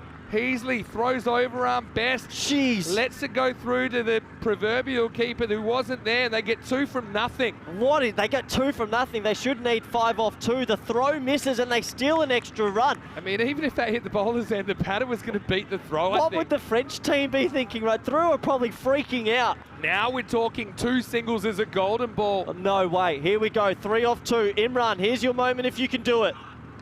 Hits it. Fielded. They're going to be 2 off 1 again. It's history repeating. History repeating. I can't believe it. We could have another 1-run game. We could have a golden ball. Oh, this couldn't happen to them again. They've been in this scenario twice, and it hasn't worked for Jinnah Brescia. Unbelievable stuff. No way. Oh, I know Rhino's watching. He can't believe what he's seeing as well. Surely this is their time. I can't believe it. Well, Jinnah Brescia. This is going to be heartbreak if they don't do it, Hit Vinny. it. First thing, 1 for a golden ball, 2 to win. And to the 5's perfect. It's not going to be. It's got to be a golden ball. They concede the 1. There's no call. Wait for the call. There's no call. What's the call? The call is. It's got to be by, wide, or 1 It's got to be. It's either. I think they want to have a look. It's a bye. So we got a golden ball for survival. Oh my! Whoa! It seems fine live. Oh, it's a golden ball to see if the Italian team, Jinnah Brescia or Drew, go through. How close was it? Oh, it's just in. I think it's just probably the right call. I mean, we had that 1 first ball, the over. So we got a golden ball to survive. And if you thought it couldn't get more dramatic, it has just gotten more dramatic here because we have a golden ball to decide whether Jinnah Brescia will survive in the competition. If they do, Drew out. And if CIYMS can defend 2 here, then the reigning European champions, Drew, are back in the competition. Unbelievable over from Best. They are, this is just crazy. The last few days have been the best few days on ECN history. It's a golden ball. Jinnah Brescia, they've missed out some shots in this last over. It could cost them the tournament. Here's the thing, who faces? I mean, they were Fareed. equally unconvincing. Nah, Fareed, because that was not impressive from Imran, the last 2 balls. Go to Fareed. My word. Why didn't the keeper throw it and try to get the run out to win? He just didn't want to. He froze. saw it go for 2 last time. I don't know. Oh, no way. Poor old Jinnah Brescia. This is where the golden ball pressure. This is theatre, Vinny. And this might be the most important golden ball that we've ever had. Oh, hook it in my veins. I need 10 games a day. This is phenomenal cricket. Oh, Jinnah, Brescia, they've had heartache after heartache after heartache. This couldn't happen again. Surely they're going to get the 2. Or a CIYMS going to spoil the party and will go through. Wow, there we go. Unbelievable scenes here at Cartama Oval. Oh, you can feel it. Our last golden ball was golden ball 55. Oh, this is going to be crazy. One team is going to be absolutely heartbroken. Who's it going to be? Reed. I mean, this is so hard to just kind of regulate yourself in this situation. Oh, my word, they must feel so much on awful. the line. I mean, yes, CIYMS want to win, but it's Jinnah, Brescia. Call it in, Vinny. Comes down to this golden ball 56 for ECL survival and a chance to stay in the race for a European title, 2 to win. And they're going to run it. Come for 2. It comes pretty slowly to Mulder. Now, can he get the throwback in time? Oh, they've done it! They've done it! Jinnah, Brescia get a slice of luck, and they survive in the competition. It rolled really slowly to the outfield, and the ball came back in. It was wide of the keeper, and Fareed, well, the best miss hit of his life results in his team surviving. The European champions are out. We'll have a new champion this year from last, and Jinnah, Brescia have done it in a golden ball thriller. It's the greatest miss hit you've ever seen. It just died in the turf and Mulder couldn't get to it in time. It wasn't the greatest throw. Threw her out. The reigning kings are gone. Jinnah, Brescia have had heartache all week. Oh, they've won it, and you have to feel well done to them. They deserve 4th spot. Oh, CIYMS, credit to them. What a great game of cricket. I mean, they were anything but a gone entity in that one. Imran, he's certainly breathing a lot easier now as well. I'm having a heart attack. The fact that it was a miss hit actually worked to Fareed's advantage. It's the greatest miss hit I've ever seen. He knows he's got to go. He turns, he has to go around Imran. Better throw there. I think he could still have been gone. But again, Heasley behind the stumps, not able to gather it. It wouldn't have been out anyway, even if he had. And Jinnah, Brescia, I'll be thanking the man upstairs after that one, because they do survive in the competition. And I suppose that incident earlier in the week, in the end, it now can be resigned to the history books, because they do survive to the top 4 and still have their European hopes alive. Absolute theatre, Vinny. Hook it in my veins. That is a serious game of cricket. Goodbye to Drew. Maybe we see you again. Maybe we don't. The reigning kings are gone. They will be an utter shock at Sunset Beach Club. But you have to give it to Brescia. They have been through the ringer all week. They are in the final 4. Yeah, a couple of calls going against Jinnah, Brescia in the last over, but they survive at the last. Let's go back. Seems a long time ago now, doesn't it, that McCulloch just castled the 2 openers in the first. This is an easy end classic that we'll remember for a very long time, and it actually ends in a golden ball. Yeah, at this stage, Jinnah, Brescia, the big hit is gone at the top, and you just thought it's all over. They're not going to be able to pull this off, but an unbelievable comeback. It started with Tanveer, who came out at number 4, whacked some 6s. The fan zone were loving it. I love you too, Neil. Yeah, Mrs. Robinson, she was enjoying life out there as well. But then we had that 6 and out. I said that was a good trade-off at the time. Probably was. Look, a finish, unlike anything you see. This was where it all kicked off in the fan zone. It's going to be even busier tomorrow as well. And of course, it's thirsty work taking catches in the fan zone.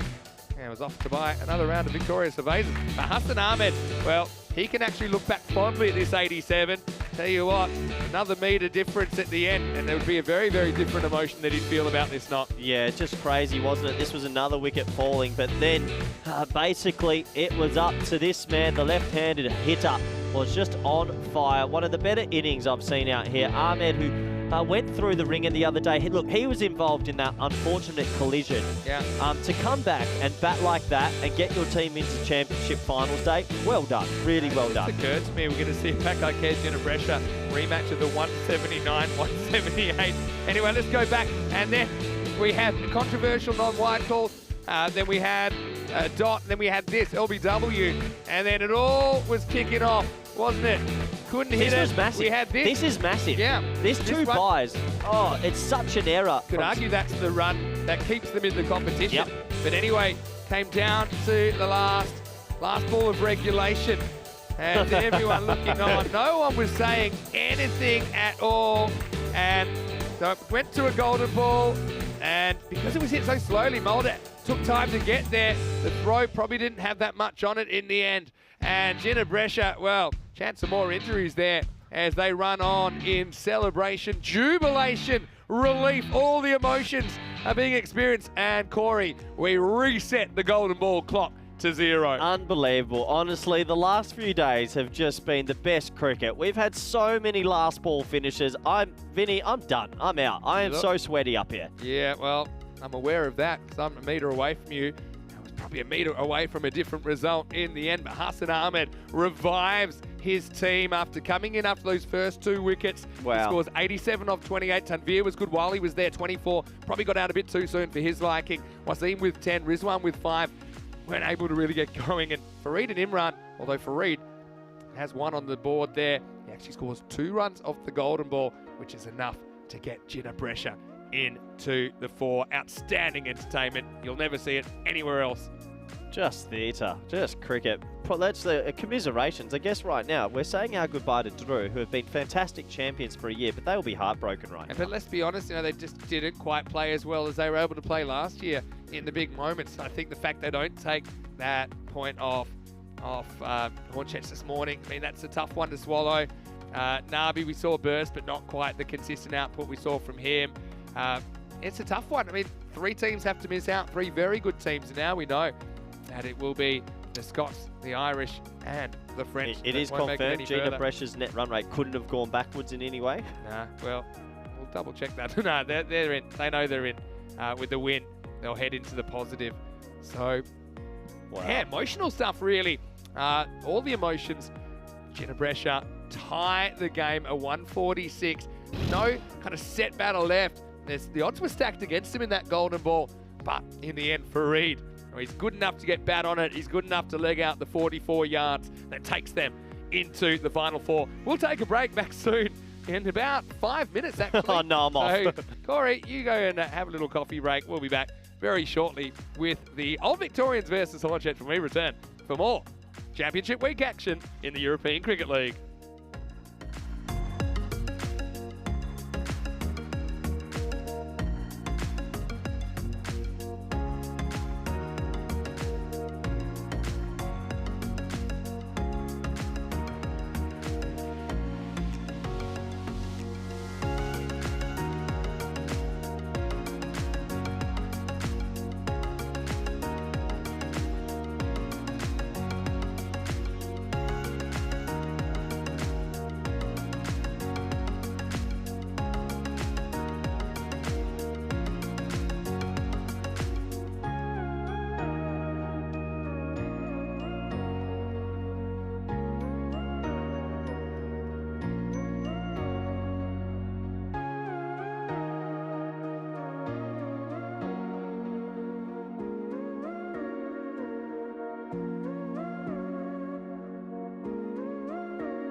European Cricket League is proudly brought to you by Dream 11, HCL Software, La Junta de Andalucía, Paramatch and Norcane.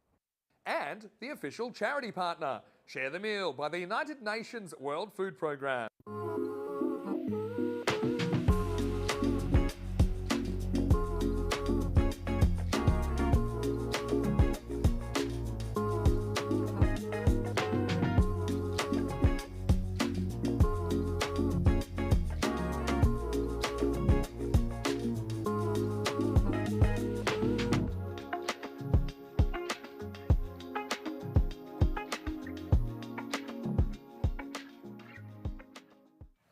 Hello and welcome back. Well, it's been a long road getting here, but now it's time for the final qualification match of ECL 24, match number 21 of Championship Week. And this is the Old Victorians of Jersey taking on Hornchurch of England.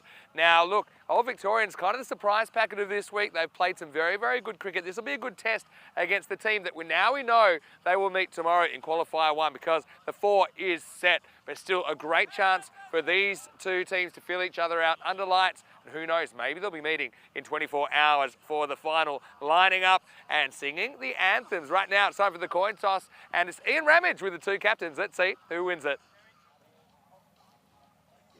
Old Victorians, you're the home team, you will toss the coin. Hornchurch, the away team, you will call. There you go. European cricket. It's been called European cricket, it's come down European cricket, so you've won the toss. Okay, toss won by Hornchurch. Who will bat first? So Hornchurch win the toss and Mark Whitlock elects to bat. And that doesn't surprise me because they've only batted first once this week, and that was in the first match of the week. And they won that match along with all the other matches so far, Hornchurch, including 4 of their 5 matches, taking all 4 points, which is kind of crazy. But Old Victorians, it's a good chance for them to see how they're going to go against this Hornchurch attack, who have really shut things down. They've backed it up with good fielding. I think Jinnah, great chance to see what he can do under lights here against Big Bird, and we're going to have some really good matchups in this one potentially. Corey Ruckers is up in the commentary box. Let's get ready for the start of match 21, the last match before we head into finals Friday. Tomorrow, Hornchurch winning the toss, having a hit. It's over to you. Corey Ruckers just stepping out for a little bit because of the golden ball drama. And I have rechecked the table. It seems certain now Drew are unfortunately going to be one of the 3 teams that are eliminated from the competition. Good evening to everyone. Hopefully you're well as the sun is setting. Well, it's hard to tell at the moment because we had this kind of heavy atmosphere because of the Saharan sand that's made the journey across the Mediterranean. Almost time to get going in this one. And actually got a 5-minute delay in this one as well. So got a little bit of time to have a little bit of a chat. But right now, it's a good opportunity to welcome our guest commentators. Corey will be back in a little while, but I want to welcome Ted Coney of Hornchurch. That'd be great. Yeah, Ted, hello and welcome to the commentary box. Hello, Vin. Hello, everyone. How are we doing? Yeah, well, I mean, Ted, I know that you were watching as well as we were. And Drew did get a point earlier, and it gives us an opportunity to maybe reflect on what happened in that last game. Jinnah Brescia basically playing for their tournament life. And yeah, this is the golden ball. Golden balls, actually, we didn't know better than most. More about that in a second. But do you think it's just one of those occasions where the fact that he didn't hit it very well worked to his advantage, gave him a chance to get through for the second run? How about these scenes, though? And Jinnah Brescia, they're a team you might run into tomorrow. You'll be hoping that you can go the easy way. So firstly, let's just talk about you and you can let us know how the tournament's been for you so far. Obviously, having to go through the group stage again. It was a bit of a surprise in the first place because when you lost the final last year, you thought that you wouldn't be able to come back to the ECL for at least, well, I suppose, because at least another 2 years, because I know you didn't quite manage to win the T20 trophy in England. So what does it feel like to be back, Ted? Oh, it's amazing, mate. It's a great experience. First time we came out here, we thought it was going to be a once-in-a-lifetime opportunity, but we've been lucky enough to come out this second time, and we're going to take full advantage of it. We're looking to go all the way. I think we've got the squad to go there, to be honest with you. And, well, it's certainly playing good cricket at the moment. And, yeah, tell us, a little bit about how you guys are prepared for it this time around, because I think you found out in October that because of the expanded format that the top 2 from last year get an invite back. So what's the preparation been like? Well, last year, obviously, we got to the final and it was sad to lose, but we gained a lot of experience and a lot of knowledge on how to play and how the opposition teams play against us. So yeah, we kind of used that in training and stuff like that. And this year we're back stronger and better. And we've started brilliantly. We've played absolutely fantastic. Our bowling has been brilliant. Our batting has been there as well. We haven't needed to chase too many yet so far. Hopefully that stays the same. But yeah, it's been brilliant so far. That's one of the things that I noted earlier, that you haven't really done too much wrong, but your batting unit hasn't really had to chase the challenging total so far. Most other teams have. All Victorians, I'll go through that lineup. Johnny Jinnah at the top. He's having a really, really good week, and of course he kind of stepped up on Group C Finals Day. That's the reason all Victorians are here, I think, in the first place. Got Sumarare in there. Interesting for me that Watling is given a rest tonight. He'd typically bat in the 3 position, so maybe just kind of managing him a little bit. Johnny Hewitt behind the stump. All Victorians 4-1. They've been playing some pretty good cricket. Yeah, but Hornchurch, take us through your team, Ted, and I think you know by now, but you can give us a bit of an insight. Right, so we've got the top 2 and 3. They're always the same. Hanko and JP, they usually smash it about at the top, get us off to a great start. Les, Addy, Irfan always switch between positions. Obviously, they're destructive. Depends on which part of the game they come in. Muzza, Harry, standard, great players. Luke's come in for me. Great fielder, great player. Gav, great hair. Arthur, player. And Whitlock, big flying boss. Flying boss. Got to be in there. Captain, leader, legend. Maybe we'll see him get a bowl tonight. I mean, I know you kind of probably treats it as any other game, but yeah, because you know you're playing in the 1 versus 2 tomorrow, obviously gives us a chance to see the teams feel each other out. What about Mohamed Irfan Jr.? He's certainly been a great addition in the championship week, hasn't he? Yeah, he's a proper lad, special player as well, especially with the ball. Really, really strange and awkward action, but yeah, puts it through at a decent clip, and really hard to face for opposition players and batsmen. Yeah, I'm glad there's no nets here, so your batters don't have to kind of take it on, as it looks like we're not too far from a start. And yeah, I mean, obviously you guys have a bit of a reputation for playing from behind, if you like, or kind of doing it the hard way. Yeah. How does it feel like to be top of the ladder and comfortably top of the ladder? In England, we are, well, the last few years we've been at the top of the league. Most of it, really. We're not really used to losing that much. As you saw last year, we was distraught. But yeah, it's quite familiar to be at the top. The only reason last year we were struggling a bit was just trying to get used to the surface, obviously the Astro pitch, and the absolute swinging that is coming from these opposition batsmen. We was not expecting it. Hand-eye coordination is amazing from some of these players. Yeah, and I know it's an adjustment, something we hear all the time. Oh, Victorians, I think, their first ECL.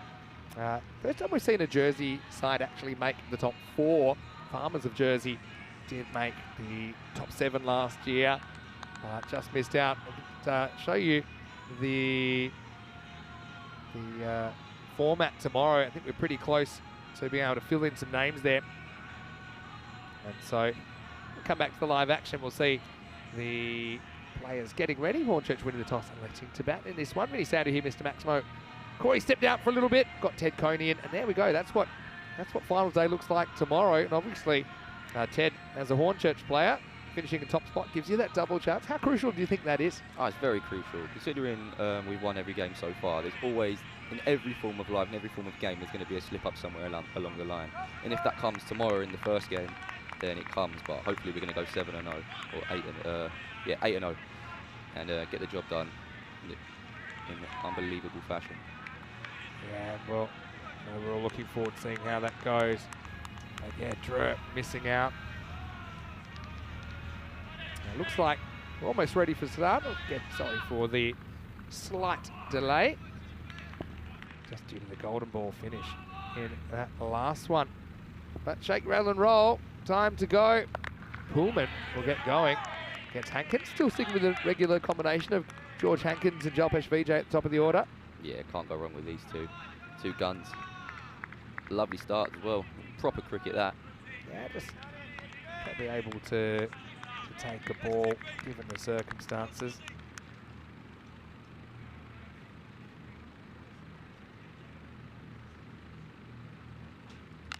All right, Hankins goes leg side this time. Just a single out to John Jinnah. So it must be interesting, obviously, meeting some familiar teams again, like CIYMS, like Drew, obviously, but also meeting some new opposition as well. That must be a great experience. Oh, definitely. There's some fantastic players on the opposition teams this year. Jinnah, for one of them, what he did yesterday was absolutely phenomenal to watch.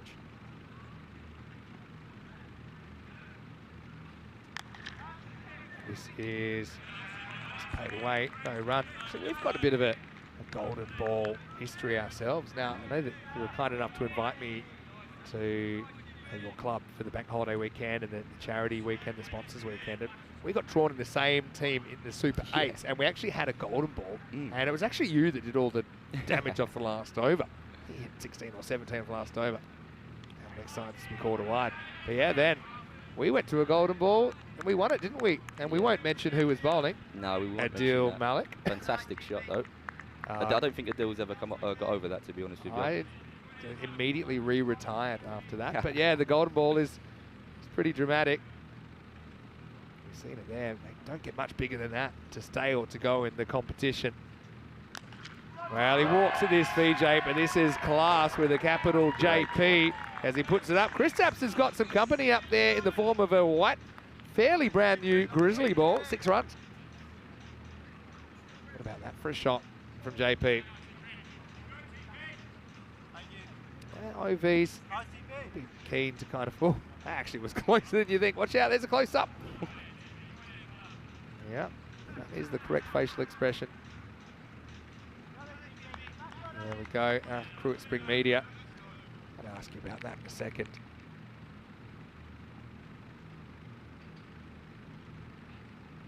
Down leg side, and will be called a wide. How do you think it's been for you then? I mean, obviously probably the first time for most of you guys to be on a TV broadcast like this. What do you think of it?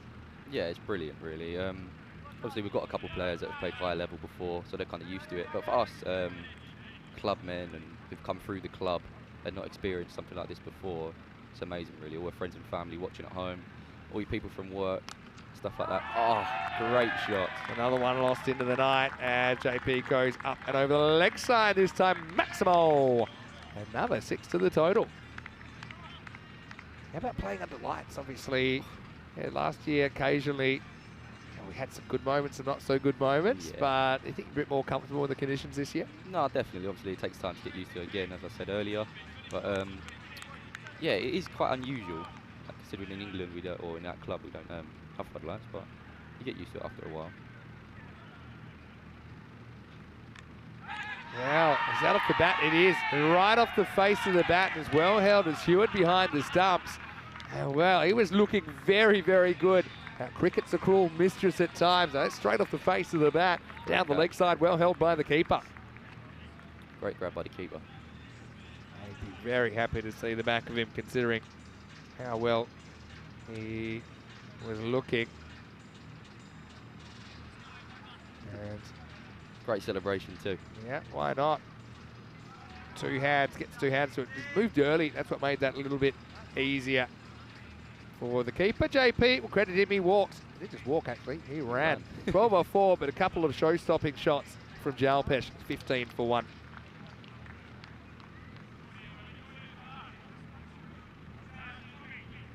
So, this is what we got, just confirming that the eliminator is first, and that's going to be a cracking game. Paco Barcelona and Jinnah Brescia last time in that game. Paco scored 178 and Jinnah Brescia chased it down, and it's the highest ECL chase ever, second highest chase ever on ECN. Hornchurch Victorians for a spot in the final. The loser will have to go the hard way for either Paco or Jinnah Brescia, and I'm sure neither team wants that. There's an unbelievable scoring this week as well, isn't there? Yeah, it's kind of just someone's flicked a switch. Yeah, 100%. And scoring's gone through the roof. Here's Webb to roll the second over. First one, steps across, and brilliant effort from Jinnah. I mean, this is a chaos form of the game, isn't it? Jinnah couldn't have done any better, but he tips it over the bar. He might have a Premier League goalkeeping contract after that, but the result's going to be 6 runs to Hankins. I mean, it must amaze you having playing a certain type of cricket, which is still a 2020 cricket. It's probably the shortest you play normally. It's very exciting in its own way, but the amount of highlights in such a short time, the amount of action is off the charts, isn't it? Mental. If you was on a Saturday and you was playing a one-day game and you had to chase 170 from 10 overs, you're like, oh, wow, that's tough. But in this form of game, it's like it's happening on a regular. You can believe. For sure. Webb. Short. Adios, Don't bowl there. Pelota. That's going out of Don't here. bowl there. That could be over the trees. Maximo Hankins. Well, that one wasn't entertaining any fielders. That was comfortably out of the ground. Yeah, that's a fantastic shot. Had a So few quick on questions. the short ball. Yeah, he is really very quick to spring onto that back foot. It's not something you always associate with English batters, I suppose. No. The pitches aren't quite as quick as somewhere like Australia and South Africa, these kind of places. Hankins, though, looking good so far. Now down the leg side. Got a few questions coming in, and I'd love some questions in the comment section for Ted Coney of Hornchurch, who's popped up to the commentary box for a bit. David Skinner, watching from Croatia, asking, what makes Hornchurch such a successful club side? I think it's the unity of the club, to be honest with you. We're all best mates. Like, we go out, we do everything together, and we're always having the proper banter with each other. Well, he tries out the short ball again. He has to get told twice by Hankins, who puts this one over the rope as well. Maximal, 6 more. I mean, that's something that we certainly feel. Obviously, not just the 11 on the park, but there's a real community feel. I know 4 or 5 club sides probably going out in seniors every week.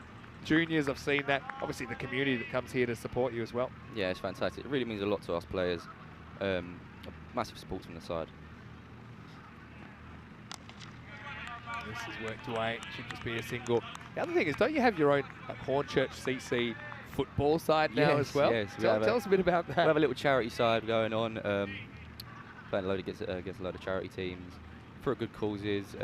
But it does get serious. We don't like to lose. That actually, it's not Corey in the background. That's Corey in the foreground. That's how much that last game aged him. Anyway, this is going to be Lesbourne Edwards to face up. And he'll let the first one pass harmlessly for a wide.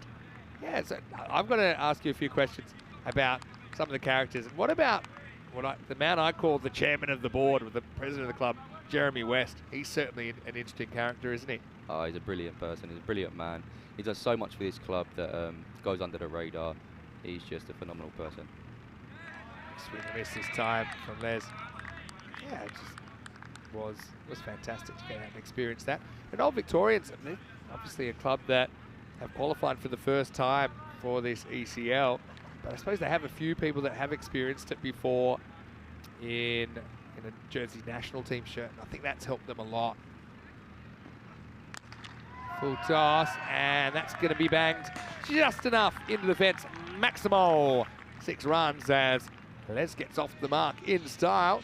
Webb's over, goes off the rails. 27 comes off that, and it's 42 for 1 after 2. So one thing I love to talk about is stories here in the ECL. So how about you? What got you into cricket in the first place? Was it a family connection or something else? It was actually my school teacher. I come over and played cricket when I was about 13, 12 for the school. I played golf when I was younger, so Golf's a tough one. I had a decent hand-eye coordination. And yeah, it kind of just went from there. It was between 2 clubs to join, Hornchurch or another club. I won't mention their name, no clout. But Right.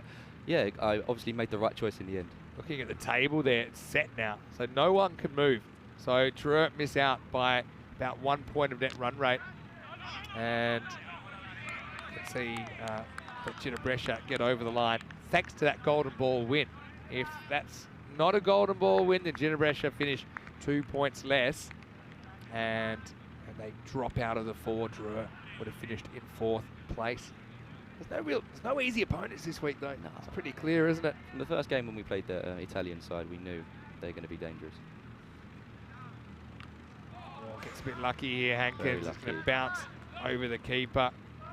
Just get 1, I think, in the end. Yeah, so if you've got any more questions for Ted, please throw them in. I know there's a few people a bit upset, and understandably so. Drew, who met in the final last year, and you guys have a natural rivalry with them now. You only got to meet them once and put them away so well actually that yeah, they weren't able to qualify. I think we owed one to him this time, to be honest with you. All right, miss hit. This should be a fairly simple catch. Well, I said simple, just kind of died a bit on James Duckett, the captain. Lucky who puts Les. it down. Well, that should be Lucky Les. Is that a nickname that stuck? Lucky Les. That's going to stick now. Yeah, lucky in life. We've seen drop catches. I think for me, that's one of the elements that has pushed the scores up. I mean, the fielding standard, I think, across the board has been reasonably high. I think you guys have set the standard very high yourselves. This is out of the ground. I mean, if he catches that, Hankins isn't on strike. Instead, this is into the jungle, and I don't fancy going to find that one. 6 runs. Yeah, but honestly, I think, for example, Daniel Dorcaye of Paco yesterday was dropped on 0. Had another life in his innings, around about 30, I think, ends up scoring 100. So I think good players that aren't going to give you many opportunities, if you don't hold on to them, that's one of the reasons I think the scores have been going through the roof.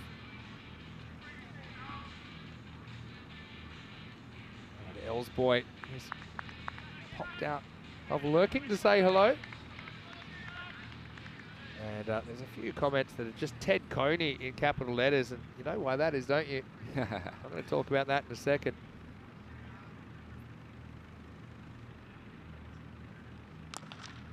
Shot. All right, so another good one. Well, Nailed it. He even got it just over Cockney corner, which was thoughtful, because otherwise that could have done some damage to the Hornchurch supporters. To go his old man Muzz's way, he ain't moving out of the way. Lucky it did him. Well, some of the hats are off. See the chairman of the board stealing a few hats. He loves it. Giving it his dance. This is Wilson, bowled really well before, and he went for 11 is 2. He's already gone for more than that in 5 balls. Just kind of whips this away, Hankins, to the leg side. And that'll be the end of the power play. Pretty good one for Hornchurch. They do lose VJ. Strangled down the leg side, but after 3, it's 57 for 1. Yeah, your catch on finals day in Group B, one-handed down at short third, and I had Jeremy, the chairman of the board, at that point in the commentary, and I almost went deaf. I mean, I've worked with Rico a lot, so I'm used to a bit of noise, but I've never heard anything louder than that Ted Coney. It's like one of them Aguero moments in football, isn't it? An iconic commentary moment. That's going to be with us and the ECM for a very long time, to be honest. Beautiful and thing. that was that catch was, I don't even know. It just kind of saw it coming to me. I didn't even think. It just stuck. I think not thinking is actually quite helpful in catches sometimes, because you don't have time to think about what goes wrong, and then your cricket instincts kind of take 100%. over, don't they? When I saw it in my hand, I was just so shocked. Best catch I ever took, actually, wicket keeping. I was at the Wacker, and I actually thought it was off the thigh pad, so I didn't worry about whether I caught it or not. I was pretty happy just to stop it. And it was kind of down the leg side. Jason Berendorf, who's still in the mix in the Australian setup, and I got up and everyone was happy. Anyways, it's in the air. Get up. Another great effort. Well, Georgie. Jonty Jinnah might have to grow the fingernails because he's getting close, but he's not quite able to pull this one back either. He's tipped 3 over the bar. Yeah, he has. Like I said, a few Premier League clubs might be knocking on Jonty Jinnah's door, but couldn't really do anything about that. As Forrester's come on for a ball. Disappears first ball. Oh, that's going to be massive. even bigger. It is massive. Got some legs on it. Maximo. And Hankins moves to 46 of just 13. That was a monster hit from George. Ted, have you ever hit a ball this far? Yeah, with a tennis racket and a tennis ball. Maybe golf. Yes. He's been practicing his golf. We've noticed that. Yeah. He's been taking catches. That was huge. Flies into the night. Forrest bowls it, and it ends up in the forest as well. Hankins to 46. It's a tough one, this one, because, okay, you can't move on the ladder. Obviously, you've got to play out the schedule.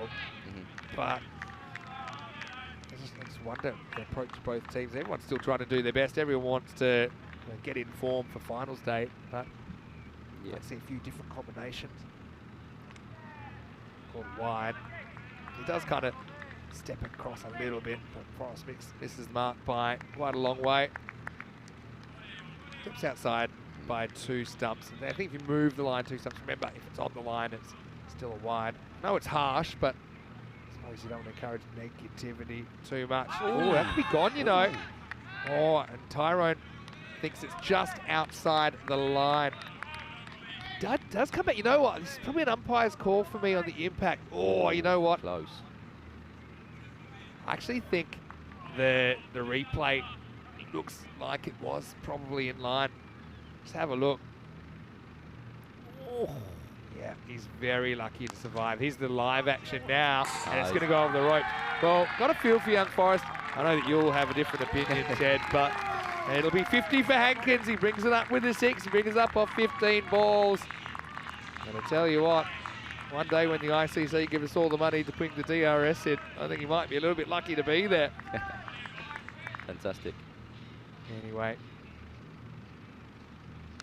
This is it. Yeah, that's going to go as well.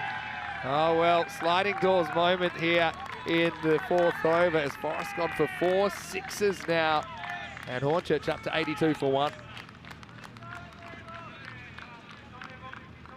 Hello to Patrick Googe watching from Jersey. Hello to you. I think I saw George Richardson is in there as well. A few of the Jersey guys tuning in and Jersey cricket fraternity. I hope you guys are well and must be very proud, even though a few rival club people in there. But I think that when you're watching the ECL, you actually want the club from your country to do well, because if they can re-qualify automatically, there'll be an extra spot for your country. Exactly. Yeah, pretty close as well. This one's going down the leg side. And so Forrest thinks about on that occasion.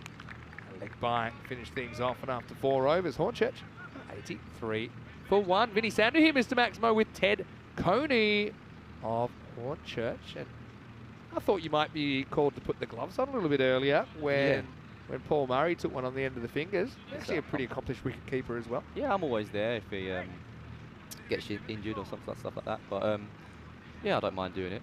Under the lights, it is a bit different because obviously my spectacles. But yeah, I'll give it a good shot. Tell me a little bit behind the scenes in the dressing room. So maybe some of the characters and some of the stories you could share on air with this Ted. The biggest pest, Gavin Griffiths. Is that right? He's the biggest pest. He seems like a proper toff. No. He's a scarce lad. He's a menace. I'll just put it that way. Is he really? Well, wouldn't have picked that one. Would you not? Who would you have said?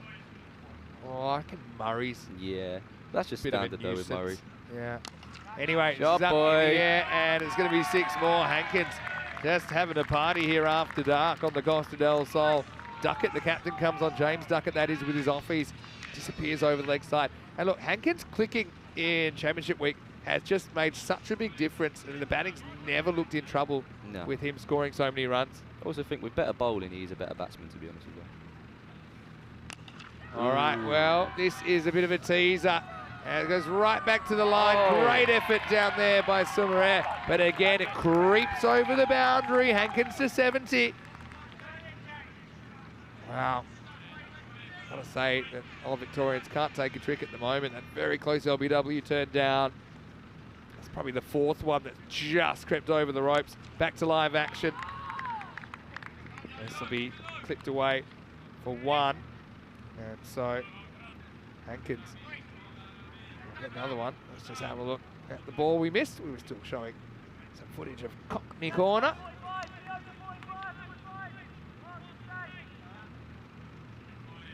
Duckett's going to go around the wicket. Les hasn't had to do too much so far since he's joined at the crease. Swings at a low full toss, gets the inside half of the bat on this and gets a single. Lost his shape there. So tell us a little bit about what the domestic season looks like then in England. Obviously playing every weekend and kind of what the training regime is, for example. Because obviously it's the kind of benchmark for a lot of the continental clubs are looking forward to getting to that level. Right now it's next level stuff from Hankins. Well, I don't know if that was taken or not. Hankins goes Maximo. Goes walking sticks, 77. By the way, we're still in the first half of this innings. So without wanting to jinx him, might be a big daddy 100, not just 100. Yeah, he liked what he saw. 100's up. Oh, tries a bouncer. That didn't work either, because that one's going to go up the hill. Maximo. 360. And Hankins, he's 83 in the first half. Chairman of the board likes what he sees. And it takes us to the end of the over. It's 109 for 1 after 5. Well, shades of the Swedish club Huddinge scoring 100 in the final against Hornchurch. I won't tell you how that one went because they actually lost after getting 100 in the first half. Vinny Sander here, Mr. Maximo, for the European Cricket Network. Got a special guest here, Ted Coney from Hornchurch. And of course, Hornchurch, their second time at the ECL. Only qualifying because you finished in the top 2 last year because of the expanded format. We didn't know at the time that you'd be back unless you won the competition in England. But obviously, you guys have made the most of it this time around. Oh, definitely. We're looking to go all the way. Fantastic start to the first 5 games that we've had. Fantastic start to this game as well, to be honest with you. But yeah, we're in great form, and all the lads are buzzing. I think we can get the job done. Yeah, well, you can only go so far to this point. Tomorrow will be make or break. So it's great to have you in the commentary box. And a reminder, if you want to jump into the chat, you can ask Ted a few questions about Hornchurch and a bit of behind the scenes, perhaps. Now, it looks like Jinnah is coming on to bowl in over number 6 as Hankins. Well, he's on for a monster here, really. He's 83 in the first half. I mean, if you double that, you've got 166. And if he was to do that, that would be the second highest score individually we've ever seen on the network. What is the highest? Do you want to have a guess at it? Okay, I won't tell you, but I will get it up on the screen. I'm going to guess Go on. 175. See, 175 is the ceiling of what I thought was possible. Yeah. Once we saw a 156. Even that seems It's a lot. unbelievable. Like, I did some calculations. When I had the 156, yeah, and that is it. oh, 193. And by Wow. Hamza Saleem Dutt, who, Yeah. by the way, has just been knocked out of the competition. He's been playing for Oh, Dreux yeah. as the wild card here. Wow. 193 or 43 in a total of 257. that's Like amazing. It was crazy. Bit of a perfect storm of things. A team that was hungry to rewrite the record books against a team that had struggled with their bowling and probably had their 2 best bowlers ruled out earlier in the day. So it became, to say one-sided would be a little bit of an understatement. I want to say hello to Dane Kirby, and I want to say hello to Gyan Kirby in Rome as well, who are watching. Dane plays for Roma Capinelli. He's actually the coach of the Vatican City national cricket team as well. Wow. Yes, they have one. And Gyan is a youngster coming up through the ranks in Italy. And he said he's been practicing his Italian commentary on that golden ball. Of course, they're thrilled because of the Italian club making the top 4. Jinnah being used as an option with the ball this time around. Just a single that time. So yeah, during the season, how many games would the guys play? And what, are they typically 50 over games? Are they longer? All different, really. Non-limited over games? We have a few tournaments. Obviously, we have a 40 over tournament, a 50 over tournament, and a 20 over tournament. Pretty close. That time, Hankins is fresh out of luck. Jinnah, well, he's happy about it. He's turned into a bowler here. He's got the big fish of Hankins under lights. Hankins maybe a little bit fortunate to survive earlier. So we're talking higher scores. Classic commentary jinx. Sorry to do it to you there, Ted. We were talking all kinds of numbers, but they're just full, straight, play slightly across at Hankins, but he's still looking the goods, isn't he, in his championship week. Goes 84 off 24, 112 for 2. Look, I'm sad for George that he doesn't ton up here, but I will say maybe not a bad thing to give a couple of other guys a hit that could probably use some time in the middle, Ted. No, 100%, and it's not a bad player to see coming in. Irfan Jr. He does whack the ball miles, and yeah, play yourself into form for tomorrow, fella. Yeah, that's right. And now the big bird's coming out, and hasn't he been a cult hero already on ECN? Mohamed Irfan Jr. facing Jonty Jinnah. Yes, I am saying those words. And this is it. Yeah, that's going to be 6 again. Heads up in Cockney corner. What a start. They're under attack down there. Just slightly short of the block hole. And the result, 6 of the best. Irfan off the mark. He seems ready-made for the format. He's one guy that doesn't look like needs a lot of adjustment in his game. No. I can just tell from the way he plays. Played a lot of tape ball cricket yes, in 100%. Pakistan. Oh! Again, pure timing Wow. and long levers. Snaps the wrist through that. Top of the hill style. Maximal, 2 balls, 2 sixes for Irfan. Little flick of the wrist, gone miles.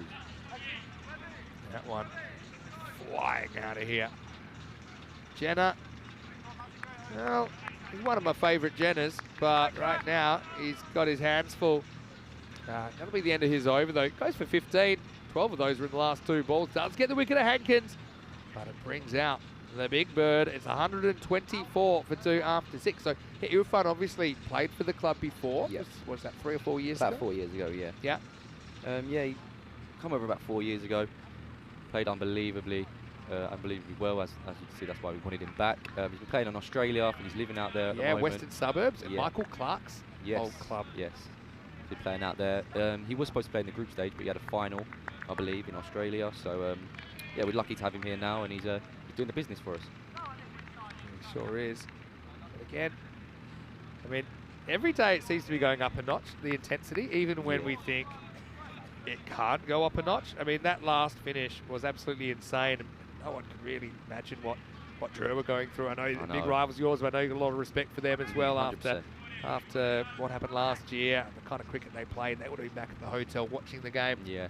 And just their fate wasn't in their own hands. That's not a great place to be in a sporting tournament. Anyway, Webb goes wide, and Les chases a wide one, gets a single. So, yeah, right now, a lot of people piping in, which their thoughts about that previous game in particular. People saying their heart rates are just coming down. Some questions coming in as well. Get to those in a minute. It's kind of like a fast leg spinning slow ball, and it's going to get past the fielder. Alistair Webster dives in vain. 4 more runs, and Irfan. Yeah, one thing that impressed me about him, it's not all kind of bash. He's also got quite clever skills manipulating the ball, using the speed of the ball. No, exactly. Very good technique for a big man. Jason Patton asking, how many seasons has Hankins been with Hornchurch? I believe this is his 3rd or 4th season. So, yeah, he's loving it. Yeah, that's clear to everybody. And now, knocked over. Well done to Webb, who gets the right of reply. So the big bird gets done. Caught in the web of Webb as he swings across that ball. Middle stump gets tilted back. Irfan's a guy that probably wanted to face a few more than he does. He faces 4 in this one, but makes the most of it with a pretty well put together 16, and Hornchurch now 129 for 3. So Tripp is in the comment section. Letting you know, and with Ted Coney, that was his question. As Irfan, I was wondering how many stairs he'd take on at a time when he goes up. He's at least 2 at a time with those big legs. Yeah, impact player. Irfan, credit has to go to the bowler there, Matt Webb, who just gets that one, I think, to go away from the right hand a little bit off the seam, angled in, just nicked away a touch. And so this will bring Adil Malik to the crease at 5. And I suppose with someone like Irfan in there, it allows Malik to come down maybe a slot lower. And Adil's a guy, very talented cricketer. I think he likes to have 1 or 2 balls, but then he can really launch, can't he? Yeah, he's the calmest man you'll ever come across in a run chase. He loves it. He loves the pressure all on himself, though, but he doesn't show it. Yeah, he's a very good player to watch. He's facing up. Nicks this onto his pad, and lucky he does. Quick testing delivery first up from Webb. Yeah. Tell us a bit about Adil. Adil is obviously Shoaib Malik's brother. He's a fantastic club cricketer. He's probably the best club cricketer in England. Obviously, his bowling is a lot better on grass than it is on Astro. Yeah, on grass with pitches that give a bit of assistance. He's Yeah. very tough to handle. Sure. Anyway, this one is up into the night, and it's still there. It's still there, and now it's landed halfway up the hill. Maximo, as Malik doesn't wait too long to go large in the night game. That was an unbelievable strike. Head down, arms through the ball. Brilliant. Yeah, that was absolutely insane ball striking there from Adil, and Webb's seen the best of times and worst of times through his spell so far. He's got 1 for 38. Now, we'll just trot through for the single, and that will take us to the end of the over. So 136 for 3 after 7. Hornchurch, after winning the toss, electing to bat in match 21. Good to see Charlie Hunt in there. Okay, I got another question for you. You must have heard the news by now that the European Cricket Network will be doing a series in London. And gives me a chance, just quickly before we go back to that, to remind everyone how the Final Four is looking. So Paco Barcelona finished in 3rd, and they will take on Jinnah Brescia in an elimination match tomorrow.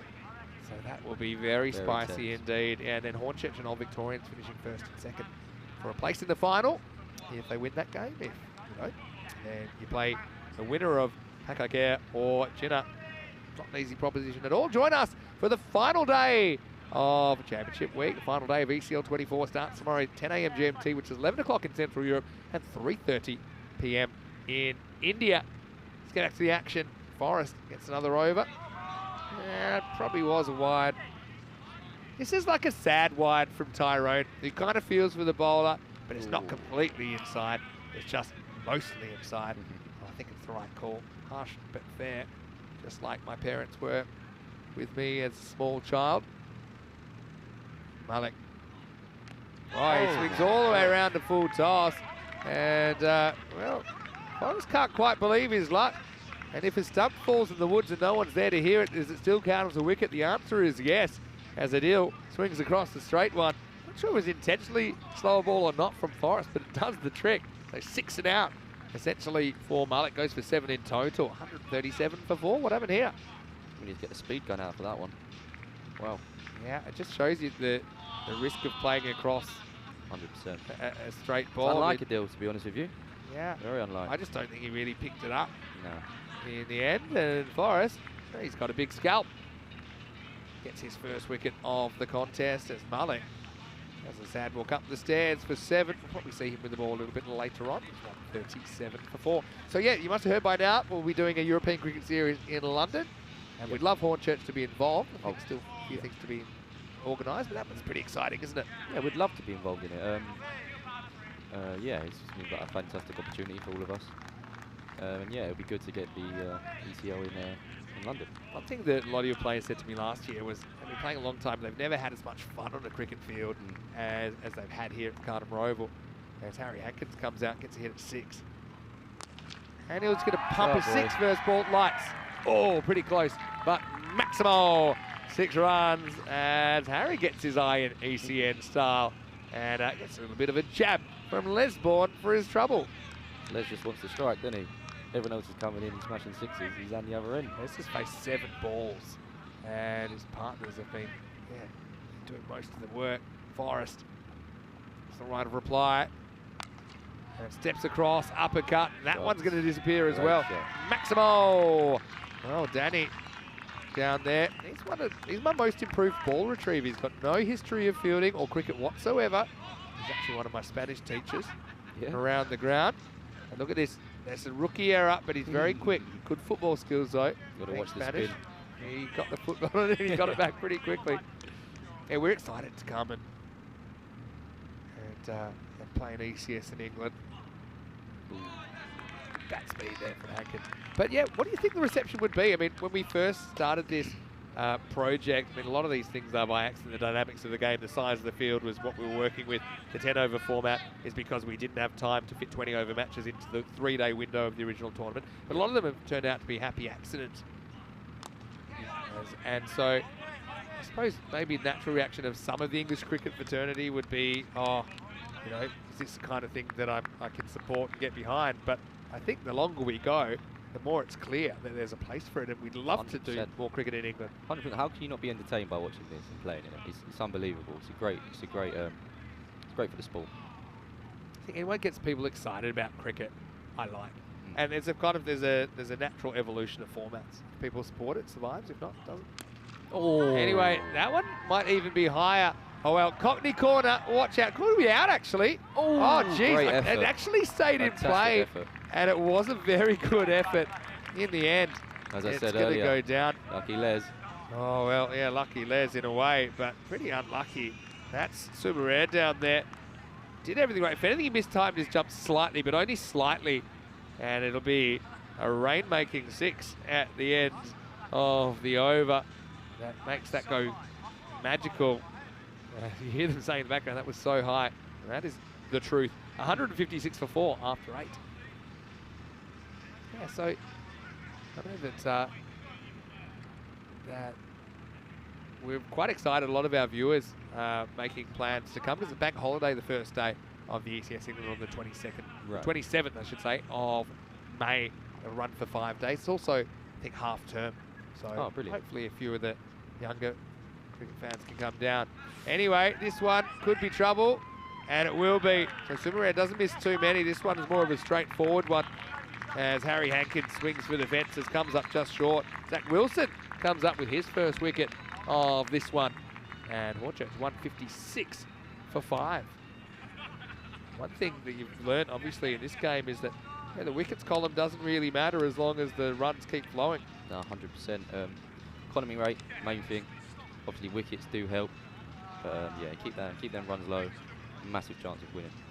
And that's what we've done so far this week. Our bowling has been exceptional. We've managed to get over the line with the bat.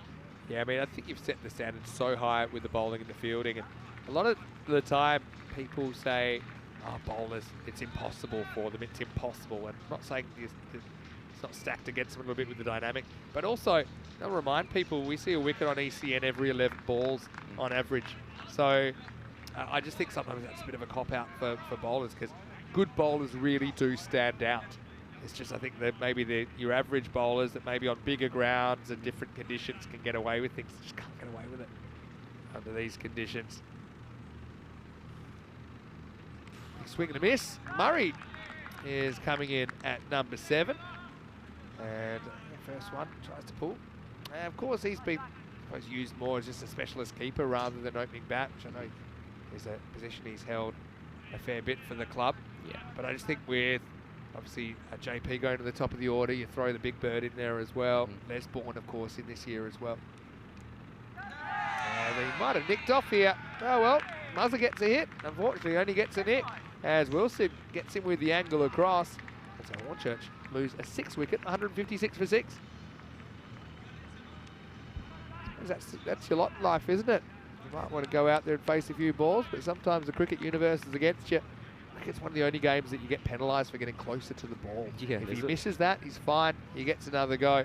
Instead, Wilson, with a slightly questionable moustache, will take his wicket. 2 in 3 balls there. 156 for 6. And there's Derek Neville.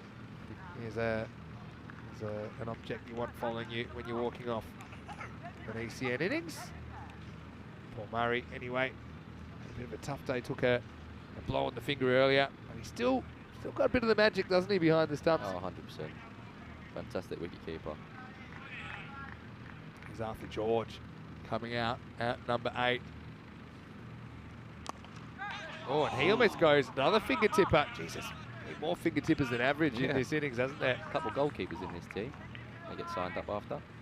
Wilson does have these squid-like arms that he just throws over there, but not quite in time. Hard to know if that's a genuine drop or not, but he does get a finger on it. Spectators taking it in, and one of our marquee days on the calendar tomorrow. I know Hornchurch have a lot of support. I know Forfarshire as well from Scotland have a lot of supporters. Same with the Irish. It really takes off. Oh, and Wilson. Then he's back there, didn't he? He's a pretty big bird himself, and just watch this one, still rising. Goes kind of eye socket height and just keeps on climbing. That's pretty nicely taken behind the stumps once again. And then probably knows this is short, so he gives it both barrels, Les, but just can't seem to get his innings going here. At the end of 9 overs, 157 for 6. Yeah, Les Bourne actually started with a really bright half-century in the first day of play here in the ECL. Maybe he hasn't been able to recapture the magic as much with the bat, but he's bowling really quickly. Speaking of bowling, Zach Wilson finishes 2 for 16. Really good figures for him. Pullman with a wicket, Webb with a wicket. Same with Forrest and Jonty Jinnah getting amongst it. Now it looks like they're going back to Pullman for the last over. Great to have your company wherever you're watching from around the world. Get Ready for the last. Oh, it starts with, I think, a no ball. That's a And no. can they keep it in? They can't. Boy. So it's going to be no ball plus 6. 7 up time. Worst case scenario for Pullman. Tries to go full, but he's too full. He'll have to re-bowl that one and cop the 7-run penalty. Yeah, definitely a no. No real question about that one. But I will say, the OVs, it's a really good test of where their batting's at. Obviously, they haven't played you guys yet. Yeah, this is brilliant to give everyone lower down the order a bit of a bat for tomorrow. Ooh. This is a free hit, don't forget. So there's no dramas. And I think it's pretty close to hitting the stumps. I think Arthur was awake to it.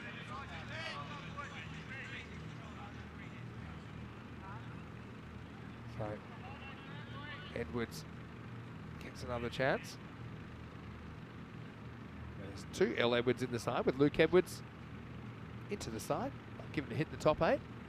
That's surprising. Wow, this is an anomaly which has just started popping up. It's the popping crease trampoline Tortuga. And I don't know, you could have a 6-metre wicket keeper and they're not stopping that. Strap the gloves on Big Irfan maybe, but that bounces right next to the stumps where there's a little bit of a ridge where bowlers might bowl from. And who says artificial wickets can't have a bit of life in them? That's one that if you're keeping, you're pretty happy your back not up, because you might stop it if you're up, but you don't know what you're stopping it with. Look at him. He's just saying sorry, but guess what? Those runs don't go against me, so my care factor is low. Now, big inside edge. Throw it the stumps. Arthur would have been gone, but they'll get through, move to 170. Love this cricket. Even when there's nothing happening, something's happening. That 4 by, I think it's the 3rd one I've seen like that. Sometimes it's the popping crease. That one was the bowling crease, which is in line with the stumps. Other leg side. I say Hewitt's done a pretty good job behind the stumps. Sometimes we've seen him left out just because of team balance. Obviously, we've got options there. Watling does a pretty good job behind the stumps. The early stages we saw Corbell with the gloves for all Victorians. But as a wicket keeper, I'll say it's a very important position. 100%. You notice them when they're not available, put it that way. But fake footwork there does the trick. 9 times out of 10 that does nothing, but 1 time out of the 10 you might fool the bowler into following you, even though he came back long before Pullman releases. All right, he's Michael Jackson there. Yeah. Moonwalk special.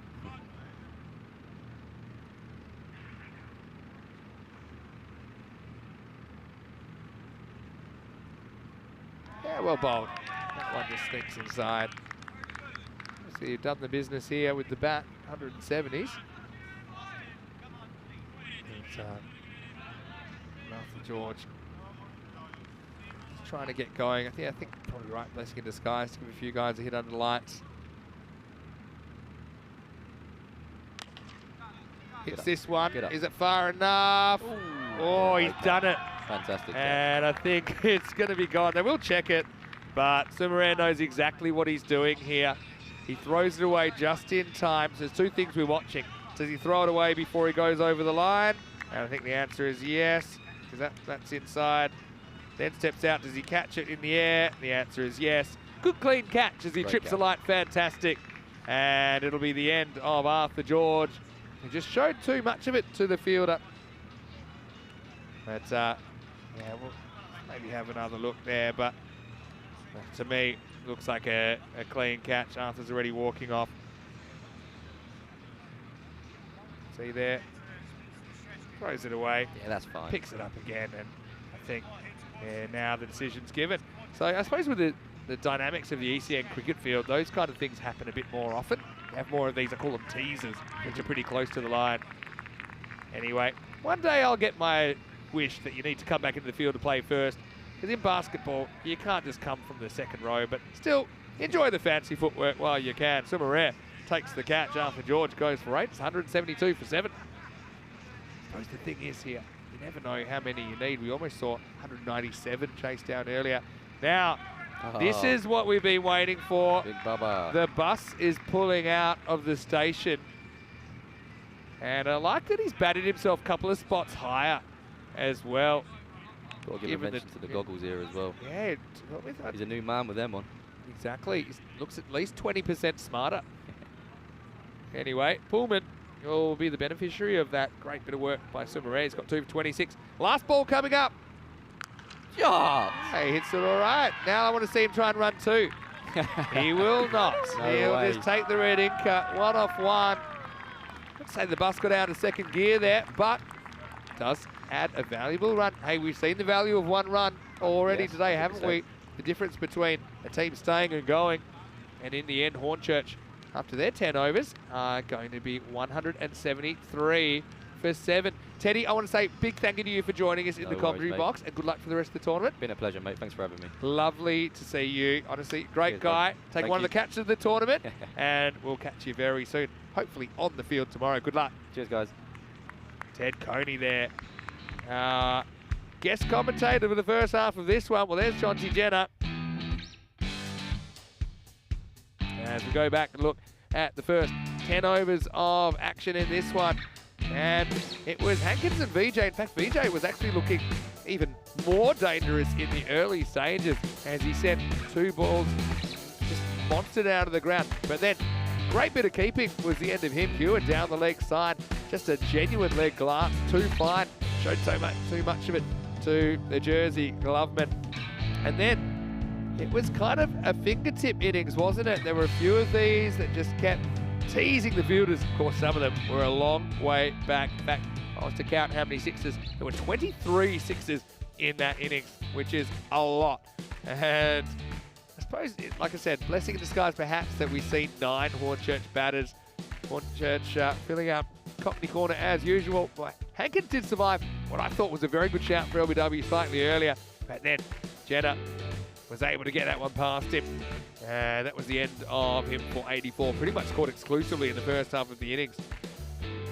The big bird came out, gave us another taste of what he could do. 2 big sixes and a 4, but the 4th ball was his undoing as Webb was able to knock his middle stump back. Then Neil Malik just didn't pick this one up at all. Lit up the stumps as Forrest had something to shout about. It was a bit of a tough 2 overs for him as well. Late in the piece, we saw a bunch of batters come in and swing pretty hard. In fact, everyone that came to the crease faced at least 3 balls was able to hit a boundary at least. So they had 7 individual boundary hitters in the inning. So I suppose that's a positive as well. Sumare with a little bit of a fancy catch there towards the end. And Hornchurch are going to finish at 173 for 7 off the 10 overs.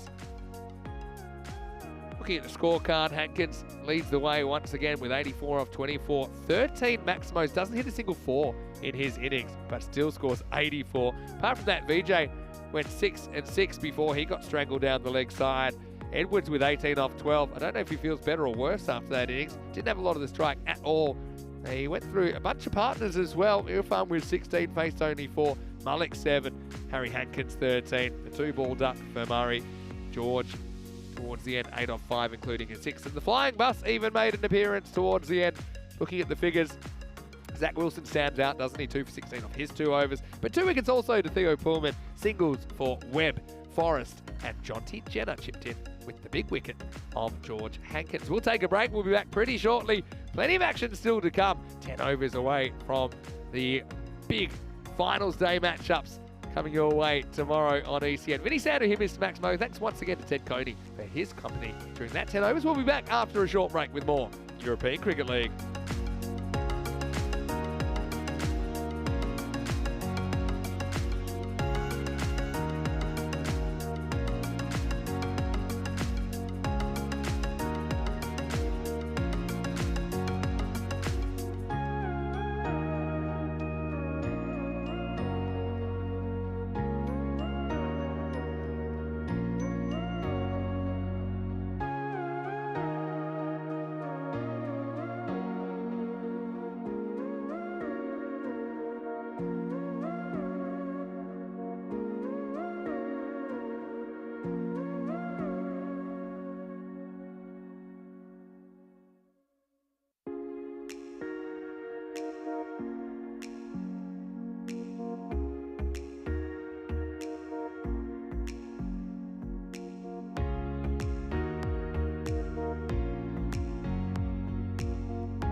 European Cricket League is proudly brought to you by Dream 11, HCL Software, La Junta de Andalucía, Paramatch and Norcane. And the official charity partner, Share the Meal by the United Nations World Food Programme. Hello cricket lovers and welcome back to the European Cricket League. It's the Champions League of European Cricket. Thousands of clubs from all around the continent start this journey every year. Only 35 have made it to this ECL and only 7 have made it to this point. And now we know only 4 will carry on to tomorrow, including these 2 clubs, Old Victorians and Hornchurch. This is a bonus point equation just for amusement only really tonight. But with 173 on the board, Old Victorians need to exceed 121 to get a point out of this encounter. We'll get a chance to have a look at some of the Hornchurch bowlers, including that man potentially, Gavin Griffiths. He won't be opening up though. Looks like they're going to give the first over to the big bird, Mohammad Irfan. Great to have your company wherever you're watching from around the world, whether it's on ECN or one of our international broadcast partners or the Jersey boys. You might feel quietly confident in this, but no one has been able to conquer the English bowling as yet. Let's see if they can get hold of Irfan. Zach Wilson opens up, and first one, the thick edge, going to fly away to the boundary. As Wilson just prods. Interesting, they've gone for Wilson and Webster, so not batting Jinnah at the top, not batting Julius Samarera at the top, no Watling in the lineup, so very different looking top order for Old Victorians in this game. Vinny Sandu here, Mr. Maximo. Now I've gone back to the Hornchurch bench. They were available. Now, some of our Jersey viewers might be wondering, we don't have any balance in my guest comms, but that's just the way it's rolled out tonight. As this will be dot ball. I want to welcome the Vice Chairman of Hornchurch Cricket Club, as well as their official first 11 manager and scorer. It's Lee. Gilbert Lee, welcome to the broadcast. Thanks for having me, Vinny. Yeah, really good to be here. Enjoying Spain as always. It's obviously going very well for us at the minute. Yeah, well, it is at the moment, but as you know, things can change very quickly in this game. As Wilson, another go, misses out. And so, Lee, you're a guy actually a bit of it famous on ECN, because during the Golden Ball against Bevan last year of Belgium, you were the one keeping score when everything else was breaking down. You had the giant clipboard. How's your tournament been this time around? How are you enjoying it? Well, I'm minus a scoreboard this year. It was a bit involved, a bit hectic. Yeah, I know. It's this is just whipped away, and Wilson gets 4. So Irfan pitches up a little bit. One thing about Irfan I've really enjoyed is kind of his unpredictability. Like, you never really know what's coming next. I think partly that's his natural skills, but also it's, I think, the experience he's got from playing cricket at a very high level. Absolutely. Yeah, his style of bowling is different as well. He's run up. Wow, there you go. Not too much mystery about that one. He puts it straight at the throat. It's the high arm. It's there. I mean, 6'7" tall, and that arm as well coming through. It don't give the batters a lot of chance. You've seen that with some of the wickets he's got in the early games. Tends to rush a batsman, doesn't it? Yeah, it really does. I mean, I wonder how I'd try and play him. Different strategies I've seen being tried so far. Another one kind of has the batter on the hop. Wilson negotiates it for a single. We saw Callum Garden, for example, in Scotland, Forfarshire, kind of jumping out, just thinking the ball's not going to be in the stump, so maybe trying to get creative, deflect him behind. But he's been a great addition to the lineup. Yeah, he should have come to the group stages, but he's been playing in Australia, and his club out there got to the final of the cup competition for the first time in about 50 years. Yeah. So unfortunately he had to withdraw from the group stages. Yeah. But we're really thrilled to have him back. You got through without him. 9 without loss after 1 over. We are at Golden Ball 0. It's always a very exciting place to be after an insane Golden Ball, really, considering what was on the line. It was a 50-50 shot for Jinnah Brescia to survive. They rolled the dice. They get the 2 runs. Probably wasn't the most convincing Golden Ball shot ever. I don't know if you saw it, but just kind of rolled slowly to the outfielder, and they got back for 2. Your Golden Ball, though, remember it very, very well. Tuesday, the 21st of March. What if I told you, as this disappears out of the ground. Nice shot by Wilson. Yeah, shot a few chops at the top of the order. Harry Hankins disappears. I'm going to blow your mind now. It's exactly 1 year to the day since your Golden Ball against Bevan, 21st of March, 2023. And we have one again in Championship Week, 21st of March, 2024. Spooky. Yeah, no, the Golden Ball was great. It brings so much to the game. I mean, it was a great game, the one before this. Yeah, you've got to feel for Drew, obviously, natural rivals. As this is a push and run job, pick up, throw, better home in time anyway. That probably wasn't expected, was it? Drew going out there. No, I mean, you don't know. Drew probably never quite hit the kind of form they hit last year. Now, part of that might be Nabi related, but I just think across the board, missing a couple of their key bowlers, I think, as well. The left armour, Abdurrahman Ahmedzai, and also missing Usman Khan, who bowls a lot of slower balls. He just wasn't able to take part, unfortunately. As this is a little nick, and it's going to be gone. Webster is going to go for a golden duck as Murray holds on to the chance. It's Harry Hankins with the first wicket of the contest. He's bowling well, Harry. He is, isn't he? That one just kind of took off, exploded off a length. And easy pickings for Paul Murray behind the stumps, who's keeping with a slightly bruised finger after copping one earlier on. To go with his gammy foot. Well, sometimes he might be held together by a sticky tape, but he doesn't like to give up his position that easily. I was asking Teddy Coney in the first half if he's ready to keep. He said he was, but he wasn't required. Webster got a feel for him, gets a chance at the top of the order, but nicks off first ball as he departs 16 for 1. Teddy's a fantastic lad to have in the squad because you've seen his fielding, you've seen his catch in the group stages, which when Jeremy was up here, and he is our backup keeper as well, so he's a great asset. Got to know Ted very, very well. One of the few people I've batted with in the last 12 years, so that was a lot of fun. Harry Hankins, though, what a great group stage he had, and he's had his moments in Championship week as well, but yeah, certainly didn't have it all your own way. Let's not forget, you didn't even finish top of your group. Wimbledon had edged you out. This is in the air. Well, this should be 2 in a row, and it will be. So it's another golden duck. Time to tee it up for George Hankins as Simpson joins the Golden Derrick Club. 2 in 2. Harry Hankins on a hat-trick again. Chairman of the board. He's waving the hats around at 16 for 2. Is that Harry's third time he's been on a hat-trick? Yeah, well, he's taken one hat-trick. Taken one. He definitely was on one earlier today. George Hankins can't keep that guy out of the plate. It's a pretty handy partnership, the Hankin boys as well. As many catches gone to George off Harry. Yeah, they seem to have serendipity about them, don't they? Anyway, poor Simpson gets a shot at number 3. There's Derrick. Didn't stay away for long, 16 for 2. Harry Hankins with 2 to go in his over is on a hat-trick. He's already on the list. He's hat-trick number 8. Could he be hat-trick number 10 as well? Oh, pretty close. Well, it's a proper appeal from Murray. I think it's a good old 3-card trick if you ask me. If you're going to appeal, you appeal loud on the hat-trick ball. I didn't see nothing. It didn't look like it from here, but hey. Yeah. Never go against your keeper.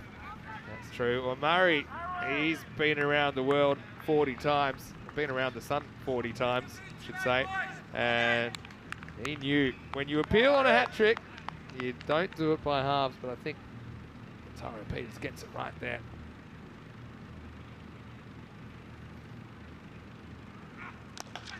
Nice one is blasted. Really nice shot. It's going to be 4 runs, and Jinnah does get a hit at 4. He puts Hornchurch supporters in danger there as that disappears into Cockney corner. End of the over.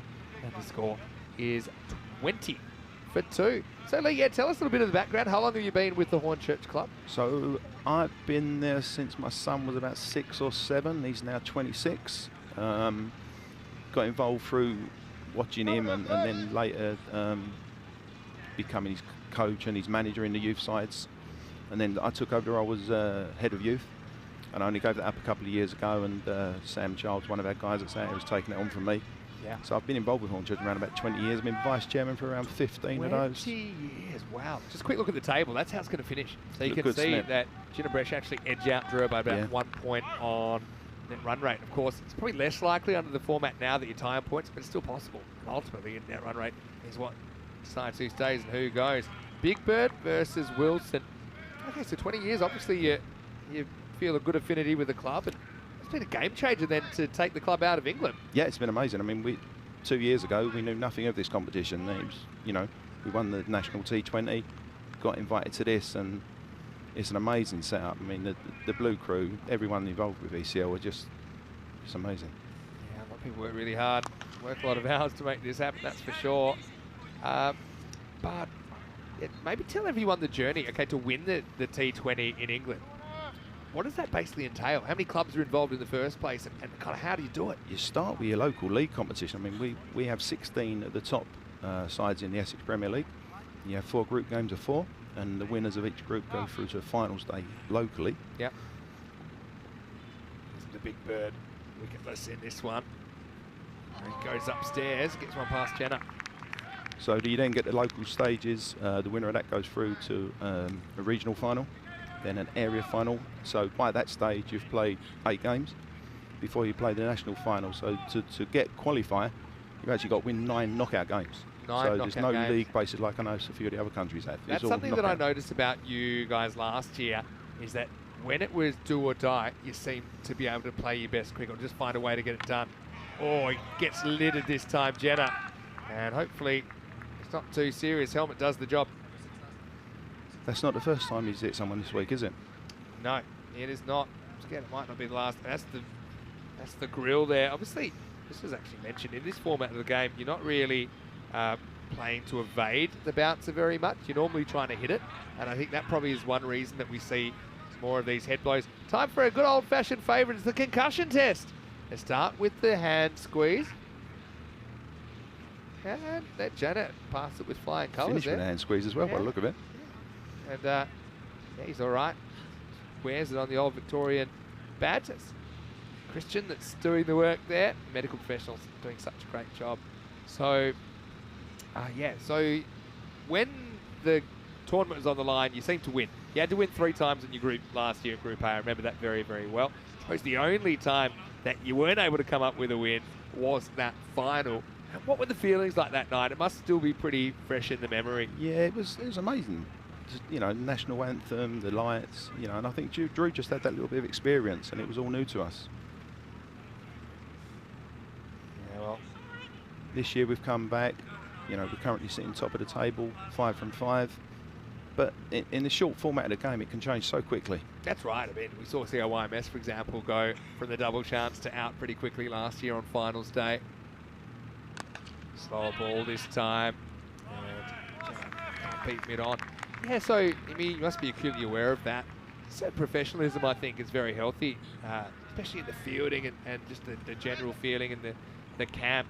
That, you know, people might say things like, okay, you're bringing an earphone or something like that. But we've seen it, for example, with Laius Deploy, the guy who's captaining a county, playing for Hungary last year in the Euros of Cricket because he qualifies on citizenship. Jinnah's trying a few things, but not much has worked against Irfan, who'll finish none for 10 at the end of the power play. It's 21 for 2. Again, he hasn't gone for many, has he, Fan? He's been really economical. He's a tough guy to get after. You know, the competition rules allow for you to have 2 wild cards, and he's one of our wild cards. And he actually has a prior association with the club. Not that he would have to, but he actually does, because as was explained before, he did play, I think, 3 or 4 years ago. But I just think bringing good players, experienced players in, it makes everyone around them better. And one thing that I have really learned, one thing I've noticed since we first involved the English in competitions in 2022, and there was a bit of opposition at the time from some quarters saying, okay, you know, this is European cricket, these are developing nations, there's not that infrastructure there, and maybe not the type of level of cricket that you would get in the UK. But one thing that's been really clear to me in the last 3 years is that both sets of teams have learnt off each other. It's not just one-way learnings. Here's George coming in. First one knocked down. So obviously you would have learned a lot out of competition, and the other teams have learned a lot from the way that you guys go about your business. Absolutely, yeah. You do pick it up. You know, yeah, we had to learn quickly last year. You know, after the first 2 days, we was 2 wins, 2 defeats. And we finished 4th, as you said. Yeah. You're then playing knockout cricket again. If you don't learn, you're going home, and we didn't want to go home. Yeah, it was clear. Well, this one is short. George gets pulled away, and it has enough. That'll disappear. I think that'll be... We'll have to see if this has gone all the way or not. I think it was signalled 4 on the boundary. Right before. Let's have a look at it.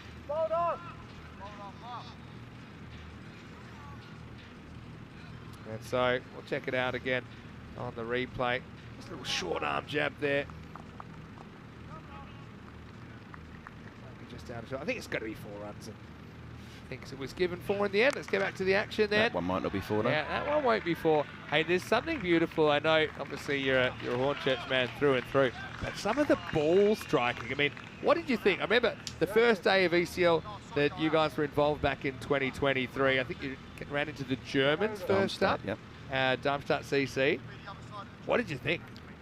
It scared the life out of a lot of boys, to be honest. It's they come out and saw the plastic pitch, the bouncy grass, and you know they're putting the ball on a length where they would normally bowl in England. And you've got these German lads putting you to all parts of the ground. And I say that was all part of the learning curve. We had to learn quickly. We got destroyed in that game, but the lads all learned quickly, and you know we put that into good practice, really, as you can see from where what we're doing this week. Yeah, and that's true. There's a certain fearlessness and bravery that's required, I think, to bat.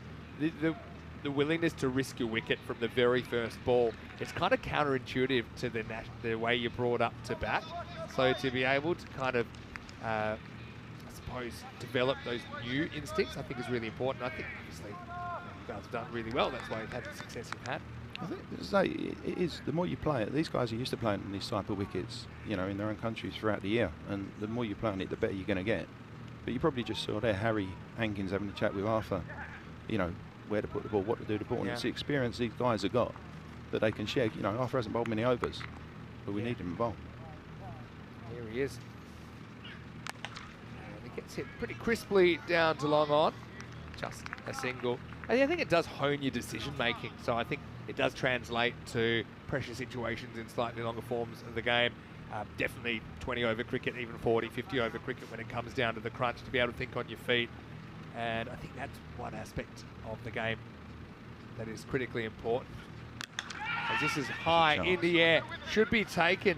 Can Hankins get there? He can. Oh no! Just hit him on the head. Well, hopefully he's all right. Hankins a key player. And this one just burst through the hands. He didn't quite get him together, and that's an awful moment. The night before finals day, Hankins went very, very... He's up. He looks all right. Yeah, well, hopefully, I mean, it's probably time for him to have a breather one way or another. But yeah, I mean, it is very, very difficult to pick the ball up out of the night sky to get that perception. It's a different kind of a thing. And yeah, well, I'm just very, very hopeful that it's not too serious. He is up, and he's just getting a bit of attention straight away. And so he is up and he's talking, and there's no problem there. I mean, this is where it depends where it actually hits him. So it can hit him in a harder bit of the head, and hopefully it has. Yeah, this is a nasty one. It actually looks like he's got no kind of bleeding or anything, nothing like no superficial injuries, which is good. But yeah, I mean, not just that, he then hit the ground and his head hit the ground pretty hard. Oh, I just think for Harry, I'd be calling it a night. You can see there the Hornchurch supporters and really everyone at the ground. Just he's a tough lad, Harry. Yeah, he is. But you know, they sold him to cricket balls. I think what saved him, it's got his forehead rather than his face. Yeah, the way he's talking, it might have just kind of got him in the cheekbone. He wants to stay out there. I don't know. I'd be pretty keen to just get him off and give him an early night after that, because the kind of, yeah, I reckon it might have actually got him in the, see with the cheekbone there? Yeah, cheekbone, he's holding. I think Adil's convinced him he should go and have a blow. Yeah, I just think there's nothing really to gain to keep him out there at the moment. Even if you'd just be slightly in shock, you know. And we all were as well. We've seen it happen before. It's just one of those things. The ball was hit mile high. He's trying to say, look, I'm all right. I think I can continue. But I think you've got guys, for example, you've got Teddy to come on and field if need be. Whitlock's just intervened. He's told him to go. It's not worth taking a chance. We need him for tomorrow to be fit and ready. So the medics will take care of him. Even the fact he's talking there, if it has hit him in the cheekbone, you've got like the back teeth there, which might have been impacted. So I just think it's sensible. Medics do their job again. It's yeah, Harry Hankins. I mean, that can happen to anyone. It's just a slight misjudgment. Probably didn't get their hands together at the critical moment, and yeah, a bit of a scary moment there, if I'm honest. That's where the experience of people like Whitlock is. You know, he's been in this team 30 years. He's an old boy now, but he's not having none of it. As captain, he's told him to go, and it's for his own safety. No one else is. Yeah, and look, good news is, I mean, he's fine. Yeah, there's no bleeding or anything like that. No external bleeding you can see. Anyway, here comes the next one, and it's going to be George Hankins running around the boundary. Should get used to a single. He'll probably still get ribbed later on tonight for dropping it in the first place, to be fair. There is that. But, well, Ted Coney's out of the commentary box and he's into the action as the substitute fielder. You can't keep him away, can you? There's a lot of ways that can go bad, much worse than it did. So I'm just so thankful he's jogging down and up the stairs and down the race. 34 for 2 after 4. And this game really slipping away with about 4 ball required at this stage. But this kind of has a training run feel. If anything, it might just be the break that we needed from the insane intensity of Championship Week, because it's been no easy games. There's been so many close games. I know Hornchurch, you guys haven't really been involved in a real nail-biter yet, but you must have been watching some of the other matches. We've watched everything. You know, you're so involved in it because you're sharing the hotel with the guys and you're sharing the pavilion with the guys. Everyone's so involved. It's Malik's coming on the ball now. Yeah, Malik is a real handful. Starts by getting driven away for a single. So tell us a little bit about kind of the junior setup as well, because you mentioned that's something you got a keen interest in, and I actually saw plenty of kids there when I visited last August. Yeah, it was, you know, really great to have you down there and see the kids, and they joined in the fun day. Tosses it up, tries it out, and that one's coming your way. Heads up. Maximo as Jinnah picks it up. You're getting a taste of what we've had to deal with here. Yeah, you've had a few up here this week, haven't you? Yeah, well, this one's on your side now. I know you've got a good pair of hands. I didn't doubt you for a second, but it didn't quite. Me running to the other side of the comms box didn't convince you. This clock is only still here. Oh, this has come Here we our go. way. Heads up. And that one's gone the other side. Well, we might have to tell Jinnah to tone it down a little bit. We've already had one head injury. There's Corey. He was hiding behind me very quickly after that. Back-to-back sixes.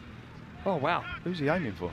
Yeah, well, I know that Corey actually made a little bit of a love-hate relationship with us. Oh, this one is going offside, thankfully. Yeah, but I mean, maybe you can elite. Now you've met Corey a little bit. He's a bit of a stirrer, isn't he? I think he actually fit in pretty well. I was watching the game from work when Corey was saying some words about us, shall we say. Yeah, I see. And I wasn't sure, not being at the ground, I wasn't sure, you know, whether he meant it or whether he's just getting on the wind-up. But yeah, I can see him smiling. He's always got the fishing pole out. Last ball the over.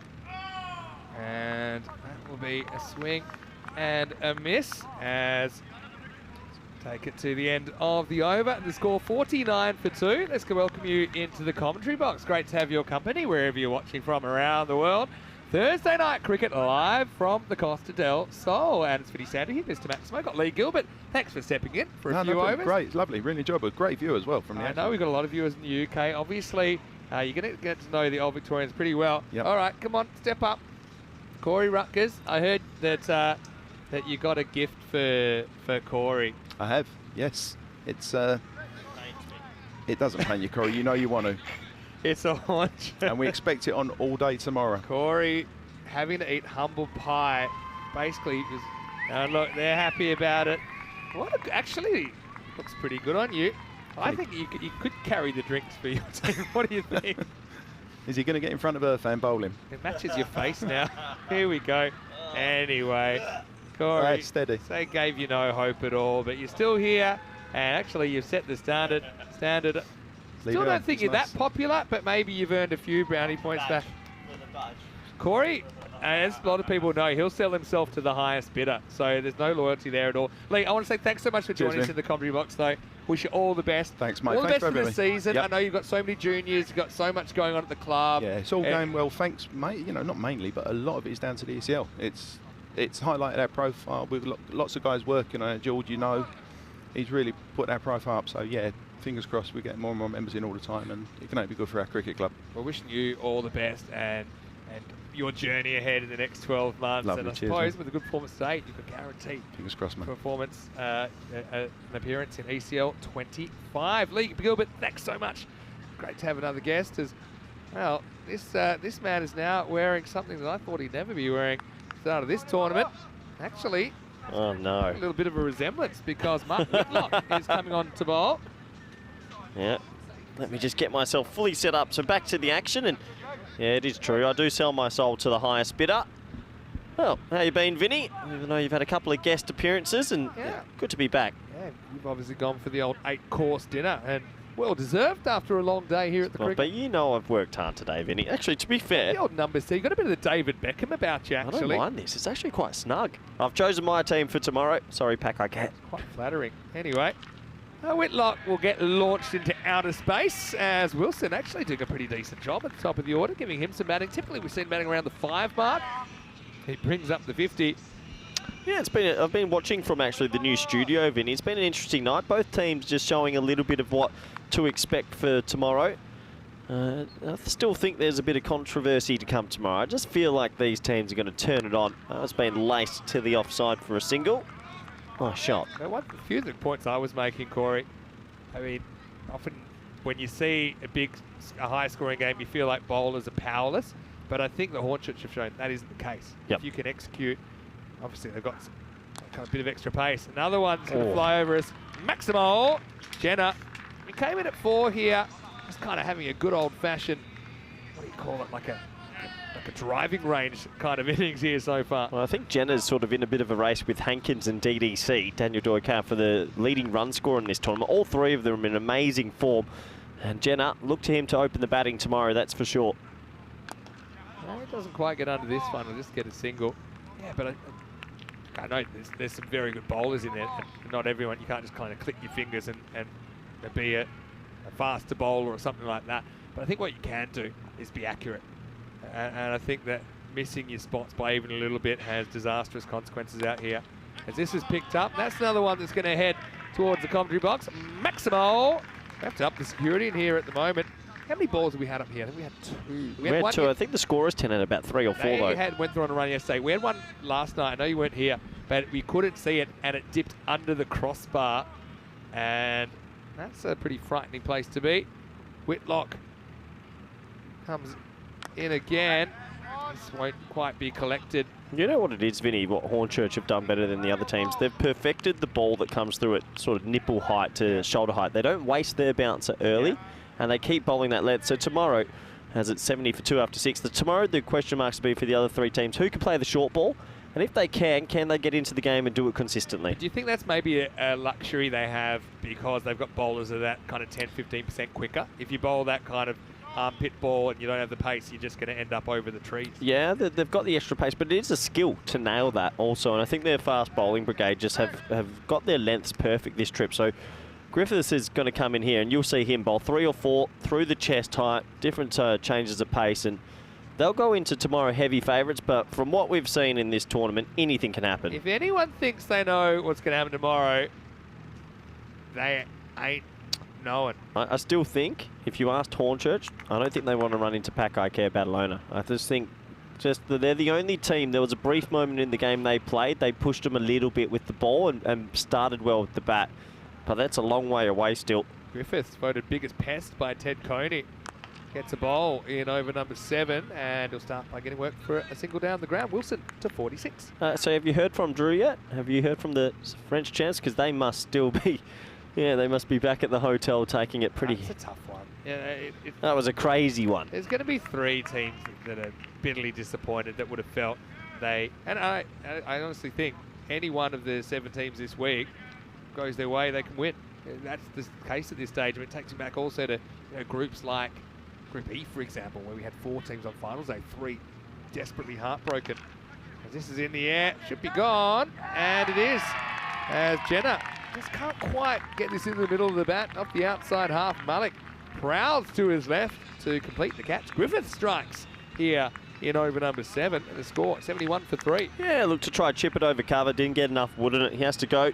Jinnah's still done very well in this tournament. He won't be batting at 4 tomorrow in qualified 1. You'll see him at the top of the order facing Big Irfan. That's going to be a red-hot contest tomorrow. Yeah, they had kind of a little bit of a practice bout then, and Jinnah tried a couple of things. Wasn't really able to collect the big man, but in the end, 25 off 14. Bit of a tune-up for Jonty, but he doesn't get that one where he wants it. And he showed on finals day in Group C that he can handle the pressure. He's one of the reasons they're here. Yeah, he'll be probably their biggest reason, and this man, Julian Samaria. Those two will open the batting tomorrow. And this man's a very good fast bowler. They didn't use him tonight. Those two, if they have a good day, could be Old Victorians trophy. Next up is VJ. In the outfield now, but he's been very dangerous around the infield with some incredible pounces and direct hits. Griffiths, experienced campaigner. So Morant comes in lower than he normally would. Shot. And he's going to start with a proper whip across the line. Just the wrists coming to play there. Maximo. And so Morant gets his eye in ECN style. Yeah, this man's been in serious touch, has he? Look at that. Love that. The head stays down, doesn't move. A little bit of Martin Guptill about that. Oh. Yeah. That is an incredible cricket shot first ball. Yeah, he watches So he the ball doesn't, he'll onto hit the it. bat and then isn't too concerned about where it goes next. Yeah, watch this. Watch his head. Doesn't move. Yeah. We saw it. Got a long way. Now what does Griffiths go to next ball? Well, it's the same thing again. It's a similar ball, and it's a very similar result. In fact, the same result. Maximo back-to-back for Sumarat. Yeah, well, Old Victorians just showing tomorrow this man will be opening the batting. Jinnah will open the batting. And look at this technique. It's beautiful. Bat comes down. The head position doesn't move. It just holds the pose just. Yeah. And yeah, it's beautiful batting. Once he's confirmed the ball's left the bat at the speed he likes it, then he'll have a little peek into the jungle. Ball retrievers might need to a few reinforcements. Oh no, I've got the messages flying in about my Hornchurch shirt. Oh yeah. Chris Munoz Mill, what's going on? Paco Care, all of them. Oh yeah. See, you have a unique ability to annoy. You actually unite people in a way that they all can't stand you. What a good slow ball that was from Griffiths. And Sumarat picks that up. Yeah, I'm just going to reply to Chris with, I've chosen my team. Of course. Corey coaches the Spanish national team. Fair few of those in the Paco Care lineup. Also, Hamza for Drew. Yep, rest in peace, Hamza. And late wild card for Paco Care, Hamza Salim Dar. I know that Hornchurch, they have a 5th 11. So if you ever do make the trip to the UK, Corey, I'm sure you can probably score or run the drinks. Oh. Pretty good shot. Well, Griffiths, the slow ball was the only one that worked. Several balls were lost that over as Griffiths goes for 19. It does pick up a wicket. It's 89 for 3 after 7. Yeah, some beautiful striking by Samarera, who's come down the lower order this time. And yeah, just clean hitting of the Grizzly ball. And they're not going to win this game, but they've won the hearts of many Old Victorians. Pity we don't have an Old Victorians jersey. You can put that over the top, and then you can annoy Hornchurch again. But anyway, it will be Hornchurch versus Old Victorians in the qualifier 1 tomorrow. Winner straight through to the final. The loser plays the winner of the Eliminator, which is the first game of the day. Paco Care Badalona versus Jinnah Brescia. Oh, wow. Any one of those 4 teams can win if they have a good day. Hornchurch, I know they've played so well to this point, but we've seen how quickly things can change. I think Hornchurch are acutely aware of that. Join us. One of the biggest days of the ECN calendar starts tomorrow, 10 a.m. GMT, which is at 11 o'clock in Central Europe and 3:30 p.m. in India. Arthur George comes on, and he's going to go out of the ground as well. So that's that length, which is just able to be picked up. And Wilson gets his 50, brings it up off 23 balls. Had to deal with a bit of tough stuff early, but he's survived and he's thrived. Yeah, and they've got another player in form, which is super helpful. And Lorne Burns has just stitched me up. He's just put that in the national chat saying I've got explaining to do. Yeah, so people are tuning in. If you are tuning in. I mean, Lorne can talk. Yeah, he played for shirt every time I see him. Oh, well, I tell you what, Hornchurch might just want to get out of this 10 overs with all their heads on their shoulders at the moment. That one almost takes out George. Oh boy, we already saw Harry Hankins go off with what looked like a cheekbone injury after misjudging a high ball. Yeah, geez, thankfully that got that hand up just in time. That was a little bit dangerous.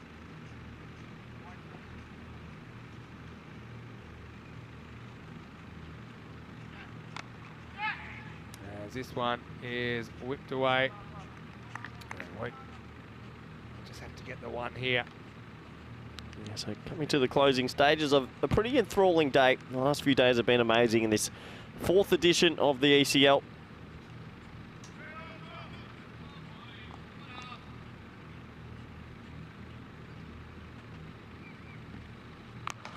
That's shortish, but it's an extraordinary shot from Wilson. He just basically tennises it out of the stadium. What a shot, brings up the 100. Maximo! This Jersey side, they are dangerous, and Wilson really emerging. Okay, don't think he'll open tomorrow, but if he does get a hit, he's certainly in good nick. Yeah, he's looking good. They've just found another option here, haven't they, Vinny? Good signs for old Victorians. He's timing it beautifully. Really in the moment, isn't he? A bit of a sidebar. 122 to get a point. But it's anything more than a curious exercise at the moment.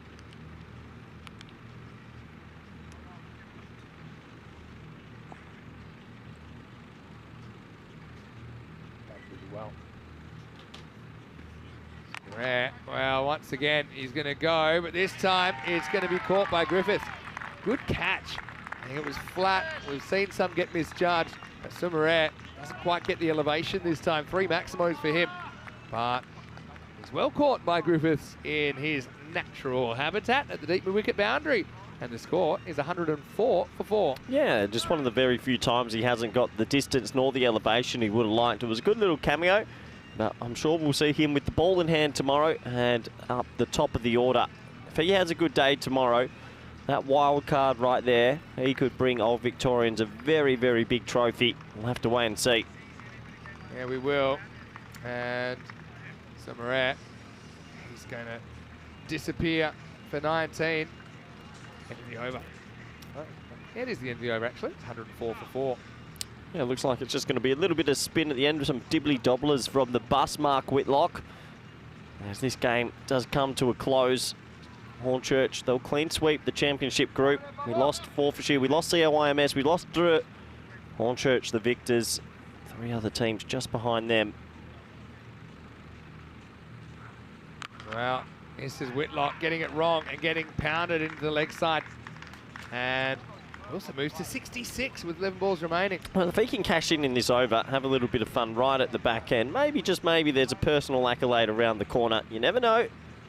This is sort of that time in a cricket game. You're both through. You're both playing each other tomorrow. It's pretty relaxed, you'd imagine, out there. They've shown they've got the hitting ability, though. All right, Wilson.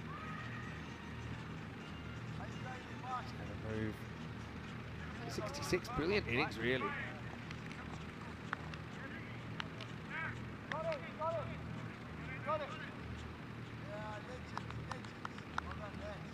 Bora, his new partner at the crease.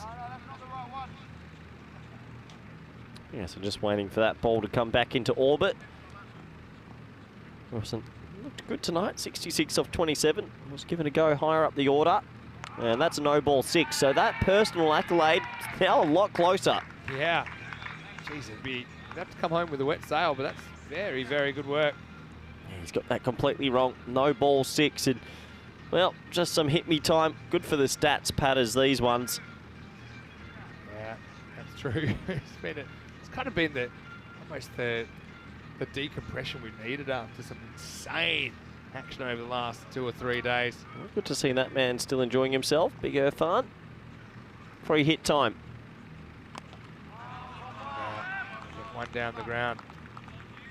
Well, there's only 2 teams that have been able to take a point off Hornchurch. That's going to be Paco Badalona and it's going to be Old Victorian. So maybe a good sign for 2 of the teams that are in the finals tomorrow. Jinnah, Brescia. Can't count them out just now yet either. Sneaking through. This is hit down the ground and it will go all the way. Finds the gap. Bora off the mark. Yeah, there's the 122 up. So there's that point. Not that it matters, but just a psychological little blow, I think, there from Old Victorians. Question from Vivek Chatav asking about Hamza tomorrow. Is that spliced away over the offside? And that's got to be 4 more, saying, has Hamza made the trade overnight to Paco? And I can confirm, yes, he'll be batting at 3. You're going to back at 3 Hornchurch then? And rumour has it DDC is playing for Hornchurch tomorrow. They're in the open market. 6-7-figure sums lying around.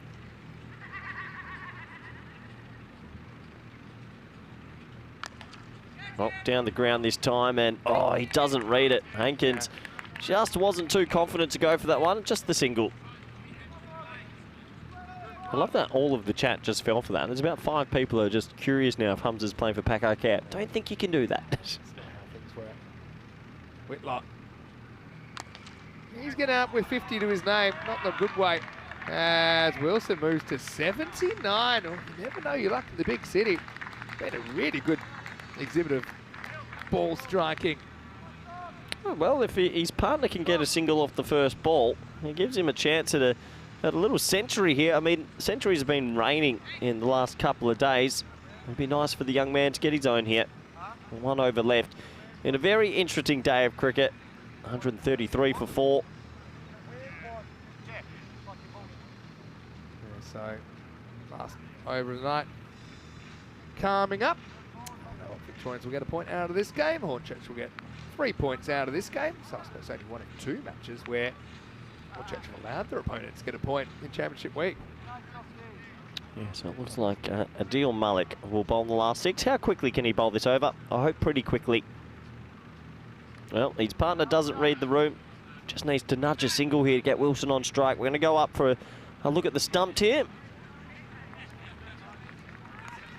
He's already walking off, so they're looking. He's not very confident. Well, it's never a great sign, is it?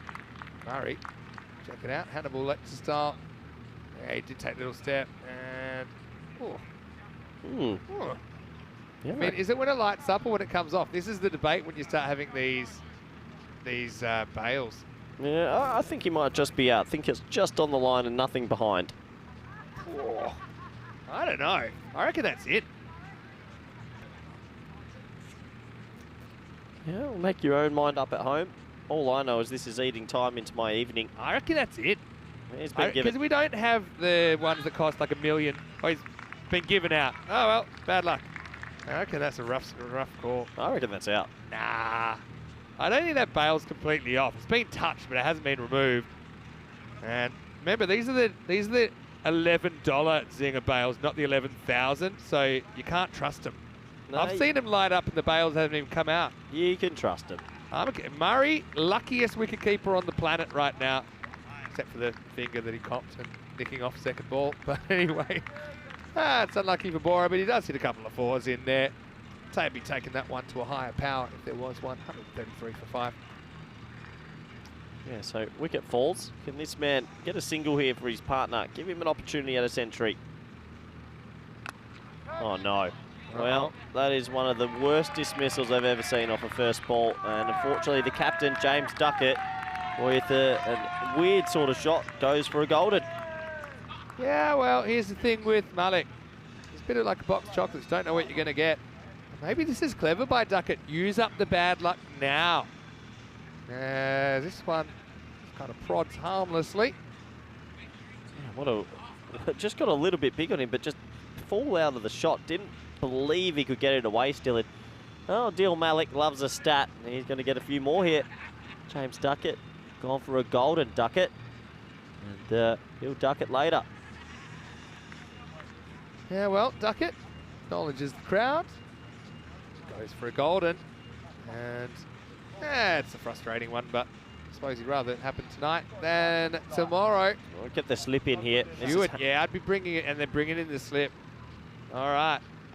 Now, this is where you got to just play proper party pooper. You got to block this one. No, get a single. Oh, poor old Wilson just needed someone to get a single. Wilson. What a movie. Oh, what a good Wilson, movie. also the neighbour in Home Improvement, underrated Wilson. Yeah, okay. Played by Earl Hindman. Never see his face.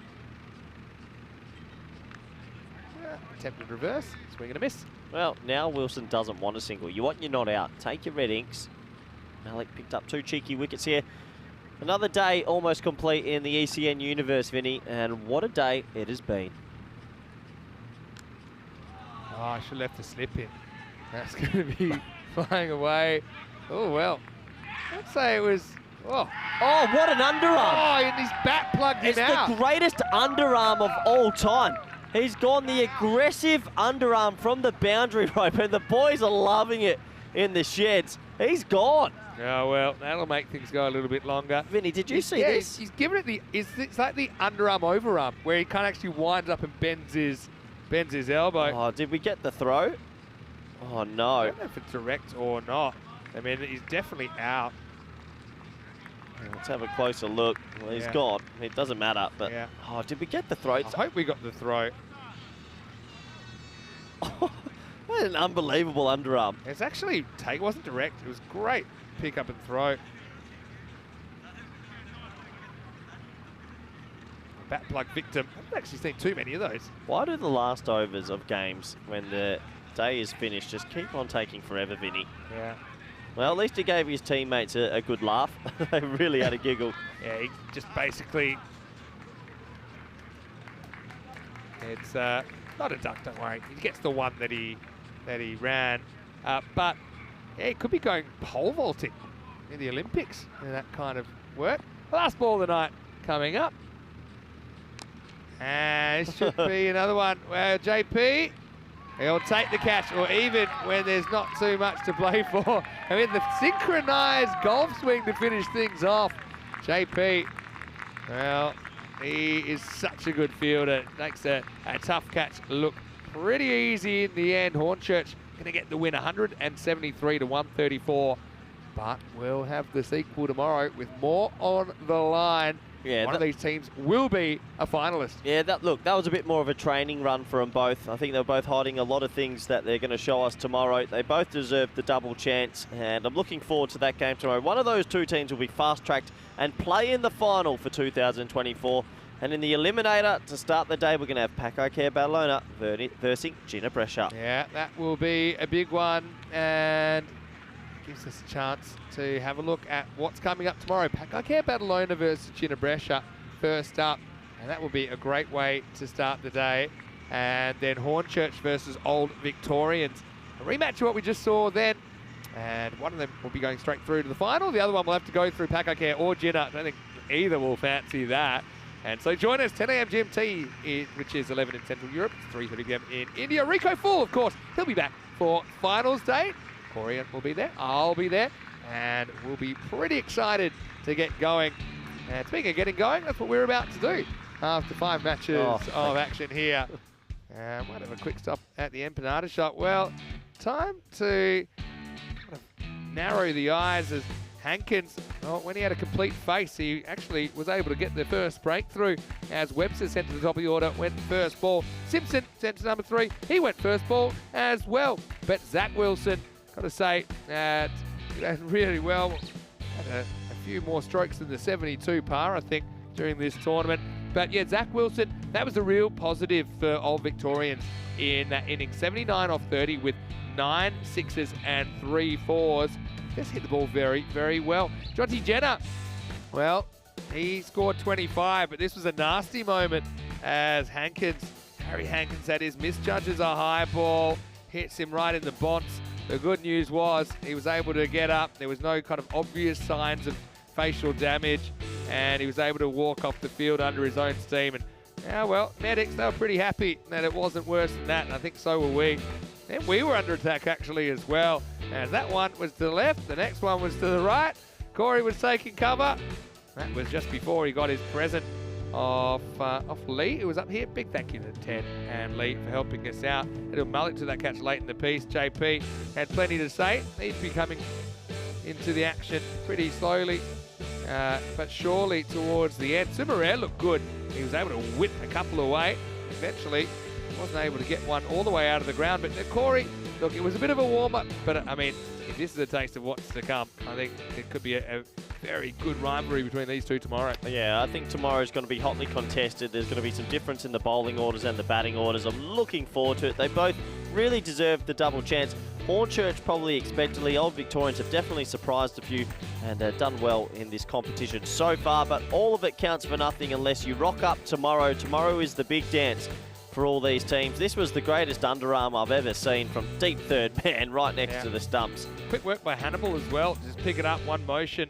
The bat was short, the bails were gone, and then Forrest, off the last ball of the night, went to a pretty good catch by Jalpash Vijay. That was all she wrote. The final margin in this one was 39 runs. Plenty of handshakes, but yeah, tomorrow will be a pretty interesting matchup. And the 1 versus 2 for a spot in the final. Zach Wilson, 79 off 30, bats through the innings. I just think gets a lot of balls there, looked good, handled himself well. Okay, maybe not some of the options you'll get tomorrow. I know that Lesbourne Edwards, they were just resting him. He's pulled up a little bit, sore after the workload. Jinnah with 25 in there, Summerat with 19. I think that'll be their opening combination tomorrow. And just the 1 extra in there, just 1 no ball, which disappeared for 6 if you're keeping track, as our Victorians make 134 for 8.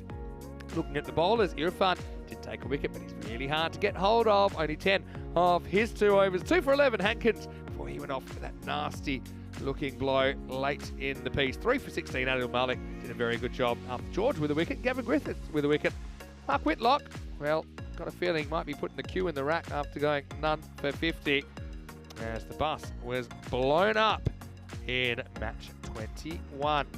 Well, I want to welcome you one more time into the commentary box. Vinny Sandu here, Mr. Maximo, Corey Ruck. It's been a long day, for sure, but the team that have gifted you this top, which has already caused a bit of a stir, certainly they're the form team going into the finals, but there's 3 other teams tomorrow that are keen to upset the apple cart, and they're very capable of doing that. Yeah, all 3 teams have the calibre to cause some upsets, but really, this is Hornchurch's to lose. They have dominated Championship week so far.